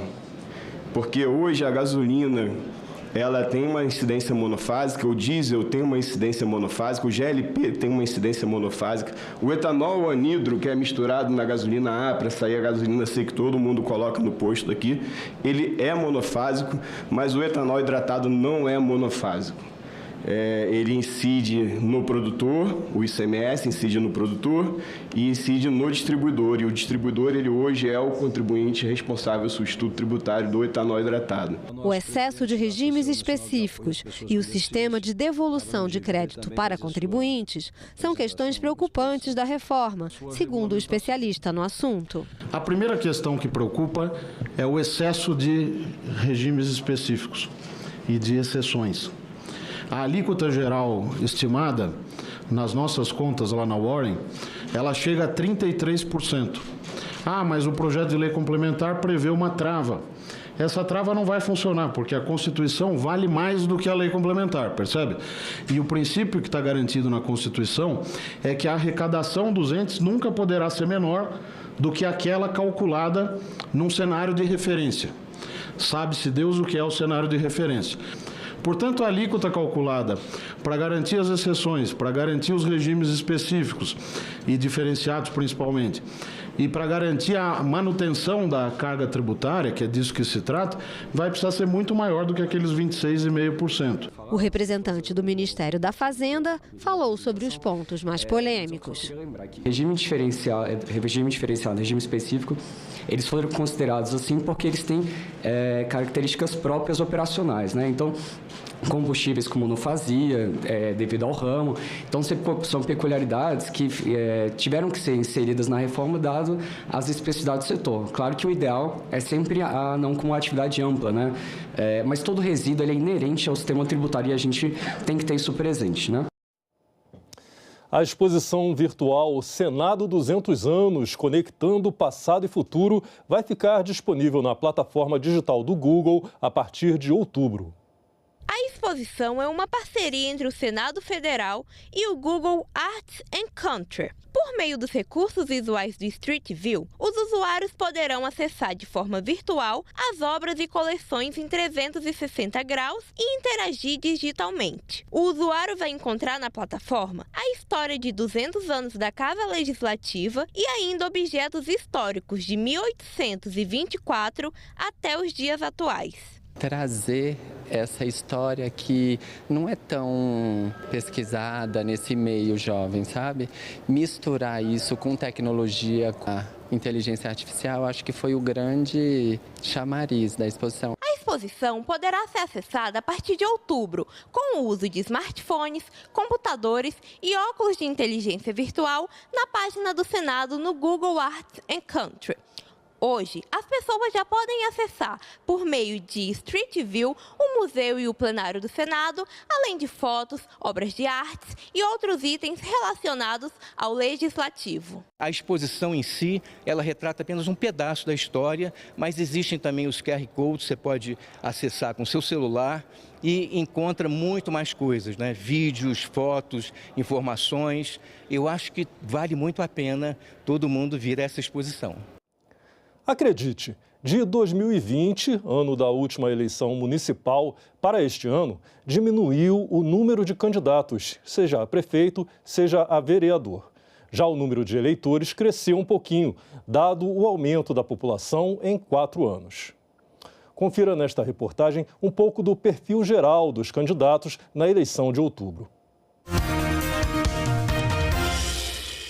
Quase 15.500 brasileiros e brasileiras se apresentaram para disputar o cargo de prefeito e quase 430 mil cidadãos querem uma vaga na Câmara Municipal. Vamos conhecer um pouco mais desse exército de cidadãos na corrida eleitoral? 13.128 homens e 2.324 mulheres concorrem a prefeito. Do total, 9.959 declararam-se brancos, 5.746 pretos ou pardos, 46 indígenas. Entre os candidatos, as profissões que mais aparecem são empresário, prefeito e advogado. As câmaras municipais variam de acordo com o total da população. O mínimo é de 9 representantes. Esse é o caso de Mirinzal, no Maranhão, Santa Fé, no Paraná e Lagoa Dourada, em Minas Gerais. E o máximo, 55 vereadores, como é o caso único da cidade de São Paulo. Em 2024, entre os que buscam uma vaga de vereador, 277.869 são homens e 150.773 são mulheres. Quanto à cor ou raça, 230.211 declararam-se pretos ou pardos, 191.343 brancos e 2.399 indígenas. As profissões que mais aparecem entre os candidatos a vereador são empresário, servidor público municipal e comerciante. Apesar dos esforços em busca de mais participação feminina no processo eleitoral, a prevalência masculina ainda é uma realidade. 66% das candidaturas do Brasil ainda são de homens, face a 34% de mulheres. Mesmo com as políticas de incentivo à participação feminina, observa-se que o número de candidaturas de homens ainda é muito superior àquele de fato que existe na divisão dos gêneros na sociedade brasileira. Da eleição municipal de 2020 para a deste ano, houve uma redução de 100 mil candidaturas. Como interpretar esse fenômeno? Não há ainda nenhum estudo que explique essa redução, mas muito provavelmente grande número de candidaturas foi reduzida em razão do surgimento da figura da federação partidária. Hoje no Brasil nós temos 3 federações partidárias que agregam 7 partidos políticos. Então isso naturalmente acaba levando a uma redução do número de candidaturas que são registradas por essas federações e por esses partidos políticos. Na reta final das campanhas, a eleição é o assunto nas ruas, nas filas e conversas do dia a dia. Eleitores têm opiniões e expectativas diversas sobre o que faz ou o que deve fazer quem está à frente da prefeitura. Ele toma conta do município e às vezes ajuda também, com a ajuda do governador do estado, a estar melhorando os municípios. É para cuidar da cidade, né? Fazer as coisas. Executar as obras na cidade, fazer a construção de melhorias, políticas públicas para a cidade, políticas públicas para a educação, para a cultura. Não é só administrar a cidade, entendeu, né? Administrar a cidade correta, né? A cada 2 anos, o Brasil tem eleições. Neste ano é para prefeito e vereadores. Daqui a 2 anos vai ser para presidente, governador, senadores e deputados. Uma proposta de emenda à Constituição em análise no Senado prevê a unificação dessas datas, para as eleições só acontecerem de 4 em 4 anos. O custo da justiça eleitoral chegou a quase 11 bilhões no ano passado. Para 2024, a proposta de orçamento aprovada para a justiça eleitoral é de quase 12 bilhões. Somente os gastos com as eleições de 2022 foram estimados em cerca de 1,3 bilhão. Já as eleições municipais de 2020 custaram quase 732 milhões de reais. Os números não levam em conta o custo de aquisição das urnas. Para as eleições municipais deste ano, estão previstos quase 5 bilhões de reais para o financiamento das campanhas eleitorais. Para Luiz Gustavo de Andrade, membro da Academia Brasileira de Direito Eleitoral e Política, unificar as eleições pode reduzir esses custos. Hoje nós temos recursos destinados a financiamento das campanhas eleitorais de 2 em 2 anos. A unificação dessas eleições poderia representar uma redução dessas despesas, já que nós teríamos um único pleito a cada 4 anos, podendo fazer com que o Congresso Nacional reduzisse o repasse de recursos para o Fundo Especial de Financiamento de Campanhas. O advogado Matheus Torres Panedo Naves discorda. Os argumentos contrários aos quais me filio vão no sentido de que não há garantia nenhuma de barateamento das eleições e que a Justiça Eleitoral estaria sobrecarregada com tantas eleições de todos os níveis, de todas as espécies, acontecendo no mesmo ano. Mas o principal deles é de que isso desincentiva a participação política e afasta o tão importante caráter pedagógico do voto. Ela poderia gerar uma confusão no eleitor, então esse ponto precisa ser ponderado pelo Congresso Nacional. O presidente do Senado, Rodrigo Pacheco, disse que o tema deve ser discutido com prioridade. Além da economia de dinheiro que isso representa, o mais importante disso, o Brasil sai de um estado de permanência eleitoral, um estado de perenidade de discussão eleitoral, porque termina uma eleição, já começa a outra, e num país que acabou ficando polarizado na disputa eleitoral, em que um não é capaz de compreender as razões do outro, é muito importante, então, que nós saiamos desse estado de permanência eleitoral. 2 propostas sobre o assunto tramitam no Senado. Uma delas aguarda a designação de relatoria na Comissão de Constituição e Justiça. O importante é que a gente faça e aprove esse ano ainda essa unificação, porque eleições de 2 em 2 anos praticamente prejudica o planejamento das administrações. Acaba uma eleição municipal, já vai se pensar na eleição nacional. E por isso nós trabalhamos muito e queremos sim ver essa proposta aprovada o mais rápido possível no Congresso Nacional. Ficamos por aqui. Você pode rever as reportagens desta edição na nossa página na internet, senado.leg.br/TV. Muito obrigado pela sua companhia e continue sintonizado aqui na TV Senado.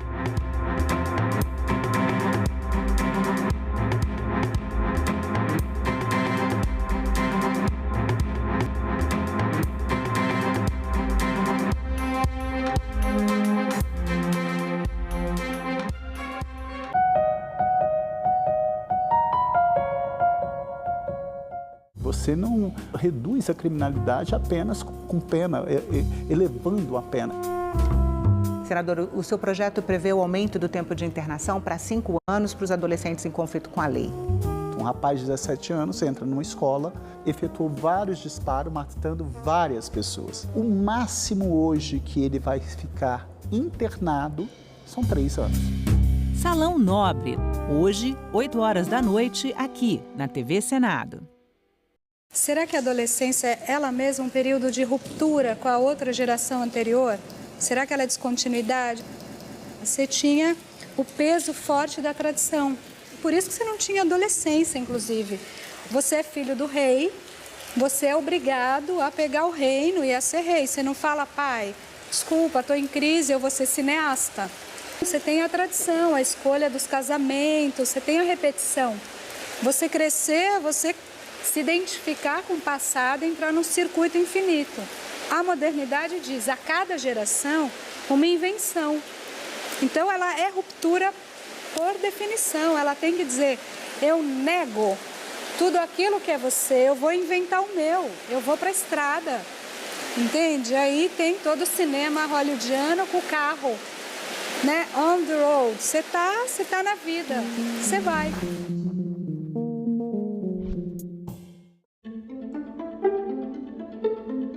No dia 6 de setembro, foi reconhecida a situação de emergência em 58 municípios de Mato Grosso devido aos incêndios florestais, após meses de devastação incontrolável. Esse reconhecimento tardio é mais um sinal da falta de responsabilidade ambiental deste governo. Já mais de 50 inquéritos abertos, 17 prisões realizadas. Vi uma entrevista do ministro Flávio Dino, autorizou créditos extraordinários para enfrentar os incêndios. Nós, produtores rurais, aqui e acolá, somos acusados, indiretamente, é verdade, de sermos responsáveis por parte desses incêndios. Quem é o louco que vai incendiar aquilo que ele come ou aquilo que ele vende? É preciso que se tenha no orçamento o combate a incêndio, todo o aparato tecnológico, tudo aquilo que é necessário para que a gente possa evitar que uma catástrofe dessas dimensões continuem ocorrendo ano após ano. Nem o governo federal e nem os estados têm se mostrado eficiente, competente para fazer o enfrentamento e dar as respostas que a sociedade precisa no caso das queimadas. Há que ter um direcionamento, há que ter uma reunião, há que juntar todas as forças necessárias, governadores, prefeitos, até porque os problemas estão nas cidades. É isso. E a presença dos prefeitos é muito importante nesse momento para ajudar a combater e a prevenir esse tipo de acidente.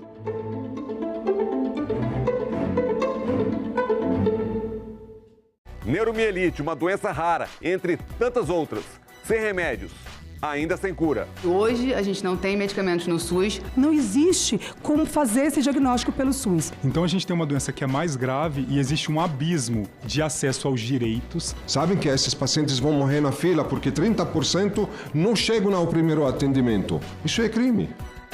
Em discussão esta quinta, 20h, aqui na TV Senado. O eleitor que estiver fora da sua cidade no primeiro ou no segundo turno deve justificar sua ausência. Nas eleições municipais não existe o voto em trânsito, como acontece no pleito para presidente da República e governador. A justificativa deve ser feita pelo aplicativo e-Título ou por formulário nas sessões de votação, tribunais e cartórios eleitorais.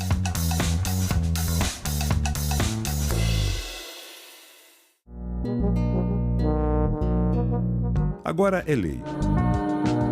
Foi criada a Política Nacional de Trabalho Digno e Cidadania para a população em situação de rua. A lei define que os governos dos 3 níveis de poder que aderirem ao trabalho digno e cidadania deverão priorizar o registro dessa parcela da população no Cadastro Único para Programas Sociais do Governo Federal. O Senado votou. Agora é lei.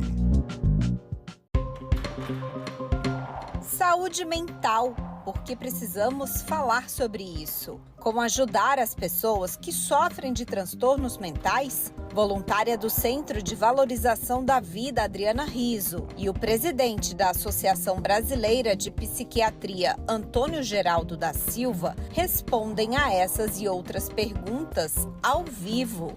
TV Senado Live, hoje, 9h.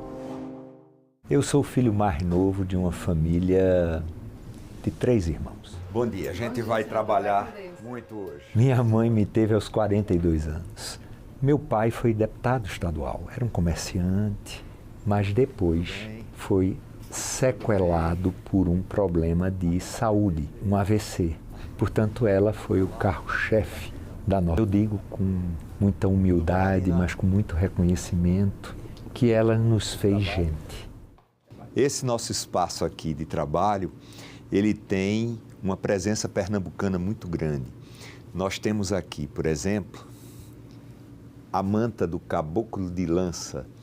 Isso me foi presenteado pelo prefeito de Nazaré da Mata. Pernambuco é cultura, transpira cultura. Ele fazia da política um espaço de fala, um espaço... Eu estava convivendo desde o início no bastidor da política. Até que o José Jorge ele é chamado mais adiante para voltar a ser secretário de Educação. Trabalhei 2 anos com ele. O tempo passou. O governador eleito, com quem eu não tinha muita aproximação, me convidou para eu ser o secretário dele da área de infraestrutura. Até que meu ex-governador, que me convidou a passar 8 anos seguidos numa área imensa do governo dele, me chamou e me convidou para ser o seu primeiro suplente. Prometo guardar a Constituição Federal e sustentar a união, a integridade e a independência do Brasil. ele me convida, ele diz, olha, quando eu lhe chamei tinha uma razão de ser. Eu vou me aposentar e quero que você assuma, você está preparado para assumir o mandato de senador da República. É com esse espírito que chego a esta casa, firme nas convicções. Eu fui colocado aqui em áreas que eu conheço.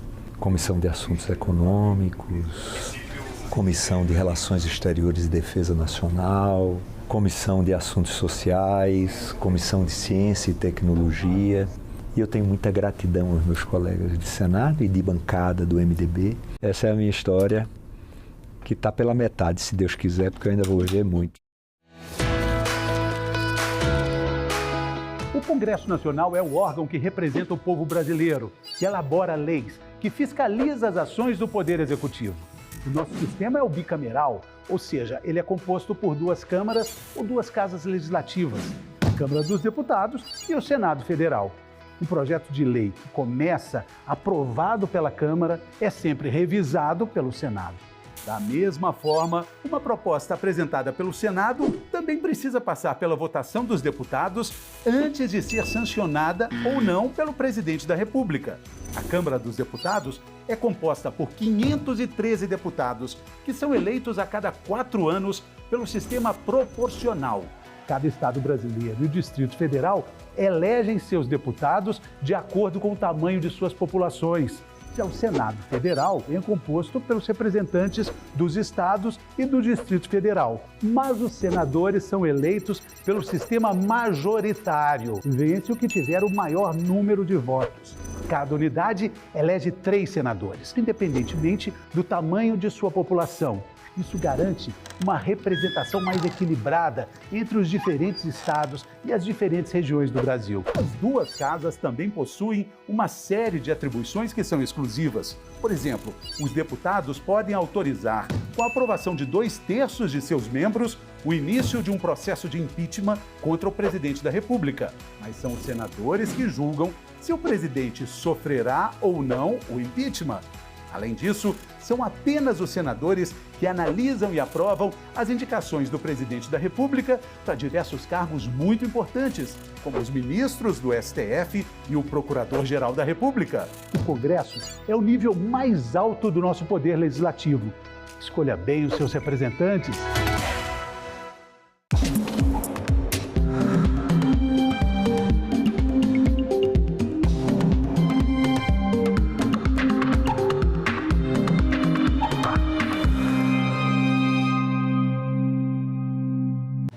Uma notícia falsa pode vir de quem a gente menos espera, no grupo da família ou nas nossas redes sociais. Mas como saber se uma informação é verdadeira? Agora, as informações sobre o Senado podem ser checadas pelo WhatsApp. Envie texto, link, foto, captura de tela ou vídeo de qualquer notícia duvidosa sobre o Senado Federal. Nossa equipe vai analisar o material e responder se a informação é falsa, verdadeira ou imprecisa. Ficou na dúvida? Senado verifica.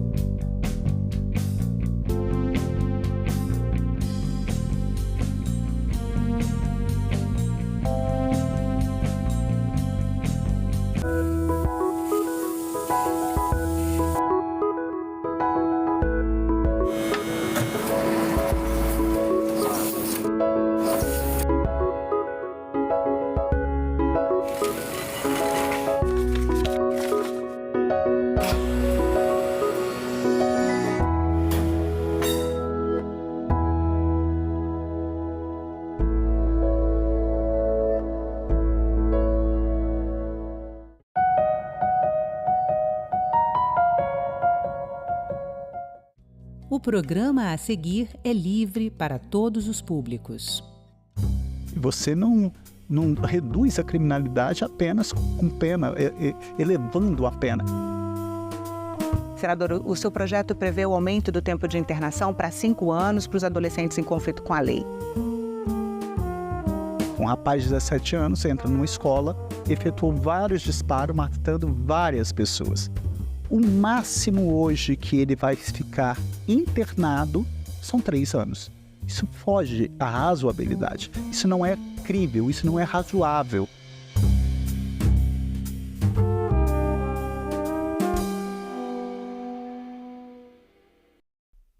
Seja bem-vindo, senador Fabiano Contarato. Muito obrigada pela presença. Senador, pesquisas recentes de opinião pública concluíram que o tema mais importante para os eleitores em 2024 é a segurança pública. Como é que o senhor avalia a questão?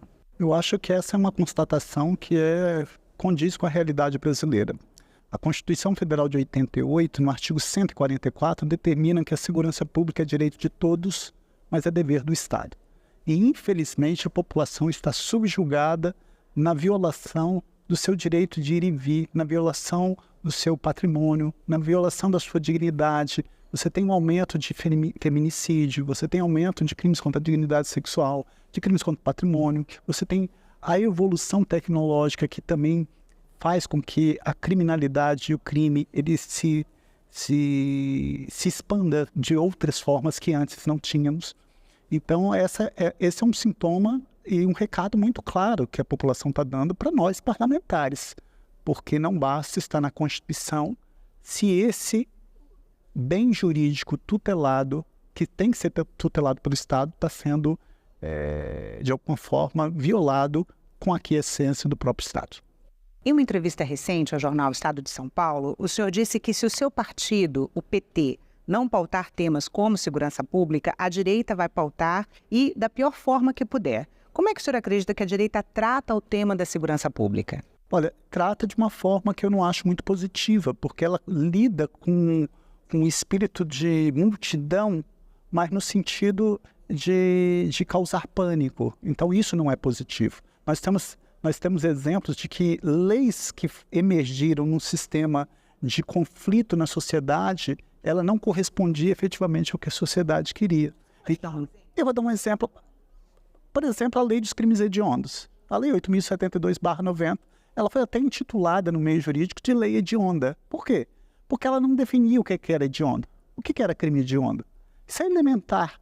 Ele simplesmente, o legislador, para atender a um clamor entre aspas, público, editou essa lei para dar essa resposta, mas fez de uma forma muito ruim. Então, ali teve violação na própria Constituição Federal, que alguns dispositivos dessa lei foi declarada inconstitucionalidade, e ela não atendeu a sua finalidade, porque ela poderia muito bem ter falado, constitui crime hediondo todo aquele que atentar, etc, etc, etc. E não, ele simplesmente elencou. Considera-se crimes hediondos para efeitos dessa lei e colocou lá os artigos que ele bem entendeu. Então, você tem aí, eu recentemente aqui na Comissão de Segurança Pública, o que passou aqui me deixou assim, extremamente estarrecido, porque eu fui delegado de polícia por 27 anos, eu sou professor de Direito Penal e Processo Penal por 25 anos, e eu sei que a criminalidade, você não reduz a criminalidade apenas com pena, elevando a pena. Esse é um efeito que tem que ser feito, isso não tenho dúvida que tem, mas você tem que ter políticas também públicas para redução da desigualdade, para saneamento básico, para iluminação pública, para educação pública de qualidade, para saúde pública de qualidade, que são direitos e garantias que já estão na Constituição, no artigo 6º, desde o dia 5 de outubro de 88. Então, eu vou dar dois exemplos que passou na Comissão de Segurança Pública. Aumentou-se lá a pena do crime de estelionato. Ora, estelionato está no artigo 171, que é um crime praticado contra o patrimônio, mas é sem violência ou grave ameaça à pessoa. Então, a pena do estelionato é de 1 a 5 anos. E o que a Comissão de Segurança Pública fez? Queria aumentar para 19 anos de reclusão, se a vítima fosse idoso, por exemplo. E eu até questionei no dia, foi publicizado isso, que eu falei assim, olha, o principal bem jurídico é a vida humana. Por isso que o abre alas do Código Penal é nos crimes contra a vida. Primeiro vem o homicídio, induzimento, instigação, auxílio, suicídio, infanticídio e aborto. Crime patrimônio posteriormente. Então, você pega um crime que é praticado sem violência, sem grave ameaça à pessoa, coloca 19 anos de reclusão, sendo que a pena do homicídio é de 6 a 20. Então, como que fica a proporcionalidade, a razoabilidade? Depois, com muita discussão, eu consegui reduzir de 19 para 12, que também ainda num número muito elevado. Eles aumentaram também, na Comissão de Segurança Pública, furto de cabo de energia. Eu até falei no dia, olha, é mais uma vez o Estado criminalizando a pobreza. Se você traçar o perfil socioeconômico de quem está preso, são pobres, pretos e pardos. Quando o crime que maior reprovabilidade quem pratica são crimes praticados por políticos. Porque quando um político desvia verba da saúde, ele mata milhões de pessoas. Quando ele desvia verba da educação, ele mata o sonho de milhões de jovens. Aí eu pergunto, fiz essa provocação na comissão, qual o percentual da população carcerária no Brasil hoje composto de crimes contra a ordem tributária, crimes contra o sistema financeiro, corrupção ativa, corrupção passiva, peculato? Você não tem.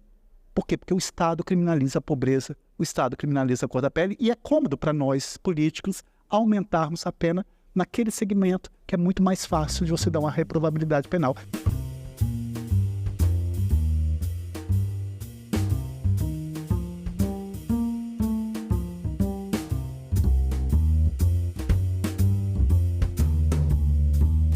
Então eu falei assim, por que a gente não aumenta a pena da receptação, do receptador? Porque você vai falar em furto de cabo de energia, quando com a desigualdade social que nós temos no país, se você pegar... E isso nós temos que saber, porque é nossa função. Se você pegar na própria Constituição Federal, você fala, a União deve instituir um salário mínimo digno, capaz de suprir as suas necessidades da família com saúde, educação, habitação, lazer, vestuário, etc, etc. Você tem esse mísero salário mínimo.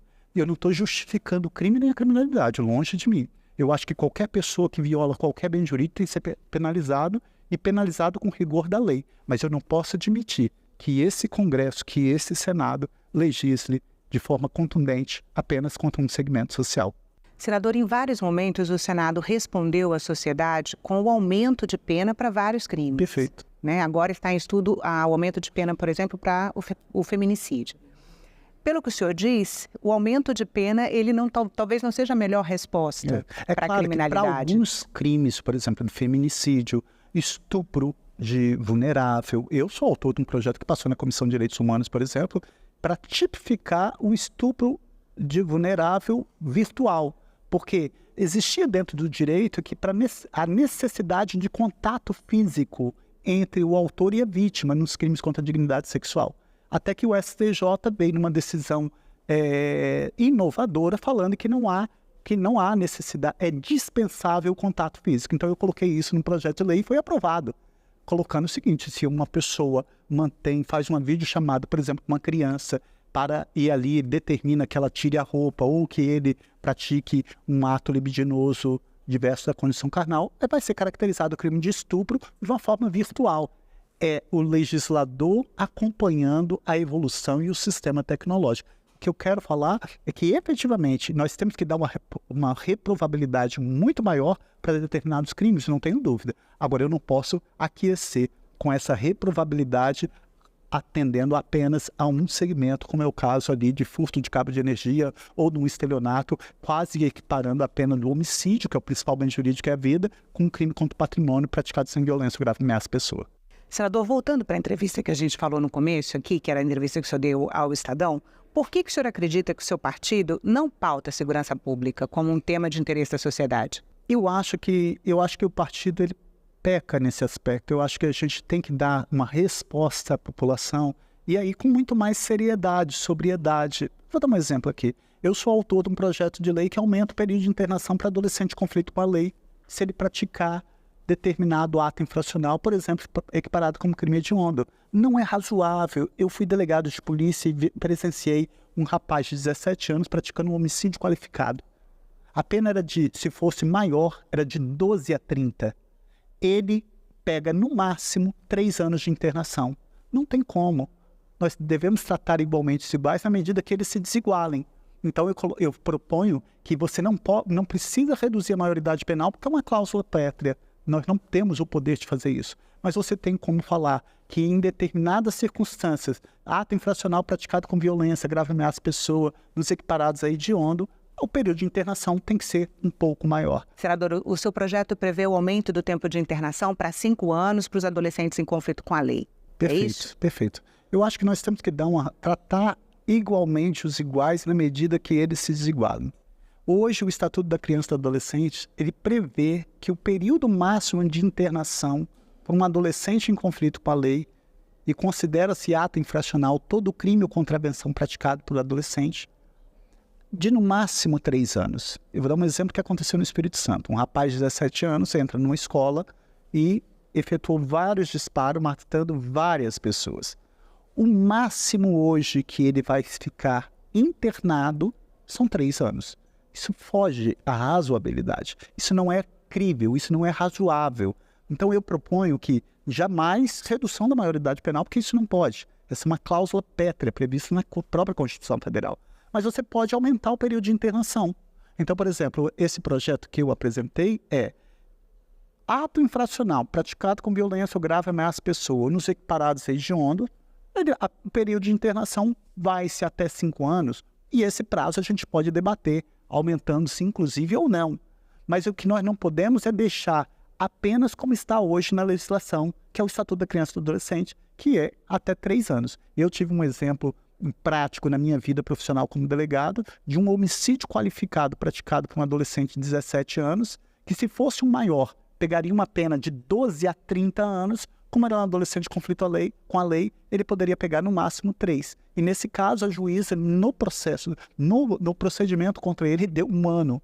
Então, veja, qual é a resposta que você passa? Porque isso vai fazer com que a população se seja vulnerabilizada naquele direito à sua liberdade de ir e vir, ao seu patrimônio, à sua dignidade. Aí ela quer efetivamente uma resposta. E às vezes a resposta que ela quer não seja a mais adequada, como é essa elevação, vamos dizer assim, indiscriminada para qualquer crime. Não é isso. Mas nós temos que dar tratamento diferenciado para condutas diferentes. Então é isso que eu acho que a gente... Mas isso sem falar no sentimento de impunidade também, que uma situação dessas traz, né? Não tem dúvida. Eu fui delegado de trânsito, ninguém ficava preso por crime de trânsito. O motorista está alcoolizado, ou batendo um racha, ou tendo feito uso de substância entorpecente, matava um chefe de família ou um jovem, e mesmo se fosse condenado a 8 anos de reclusão, como manda o Código de Trânsito, a Lei 9.503/97, ele não ficava nem um dia preso, porque o Código Penal determinava que os juízes tinham que substituir a pena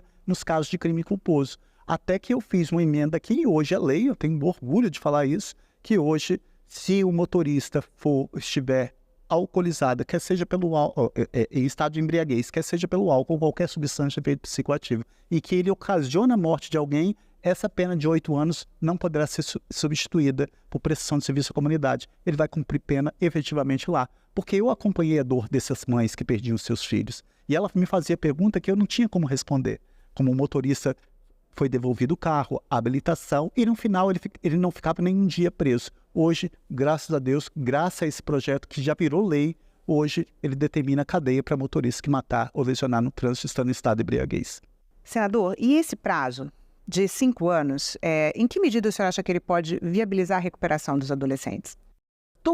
Toda medida... Porque até agora a gente está falando sobre a punição. Perfeito, né? perfeito. E sobre a resposta à sociedade, a resposta ao sentimento de impunidade que existe na sociedade. Mas tem um outro lado dessa moeda, que é a reabilitação dos jovens em conflito com a lei. Perfeito, Renata. Eu vou dar um exemplo que eu votei para a derrubada do veto do presidente da República na saída temporária, para responder à questão da readaptação com convívio sociofamiliar. Se você pega um homicídio doloso por disparo de arma de fogo, a pena é de 6 a 20. A tendência do direito penal moderno, isso no crime doloso, é condenar no mínimo. Vamos supor que o juiz condenou a 9 anos, o tribunal do júri condenou a 9 anos de reclusão. Quando ele cumpre 1/6 da pena, ele já sai para o regime aberto. A cada 3 dias que ele trabalha, ele tem a remissão de pena pelo trabalho. Então 3 anos equivale a que ele cumpriu 4. 1/3 da pena ele sai em livramento condicional. No final do ano, todo presidente tem que emitir um decreto de indulto ou comutação de pena. Ou seja, se você colocar na ponta do lápis aquela mãe que perdeu um filho por disparo de arma de fogo numa condenação de 9 anos, aquele criminoso não vai ficar 2 anos preso. Isso é razoável? Não é razoável. Por isso que eu falei, não sou favorável à saída temporária. Por quê? Porque já existem outros instrumentos que estão afetos à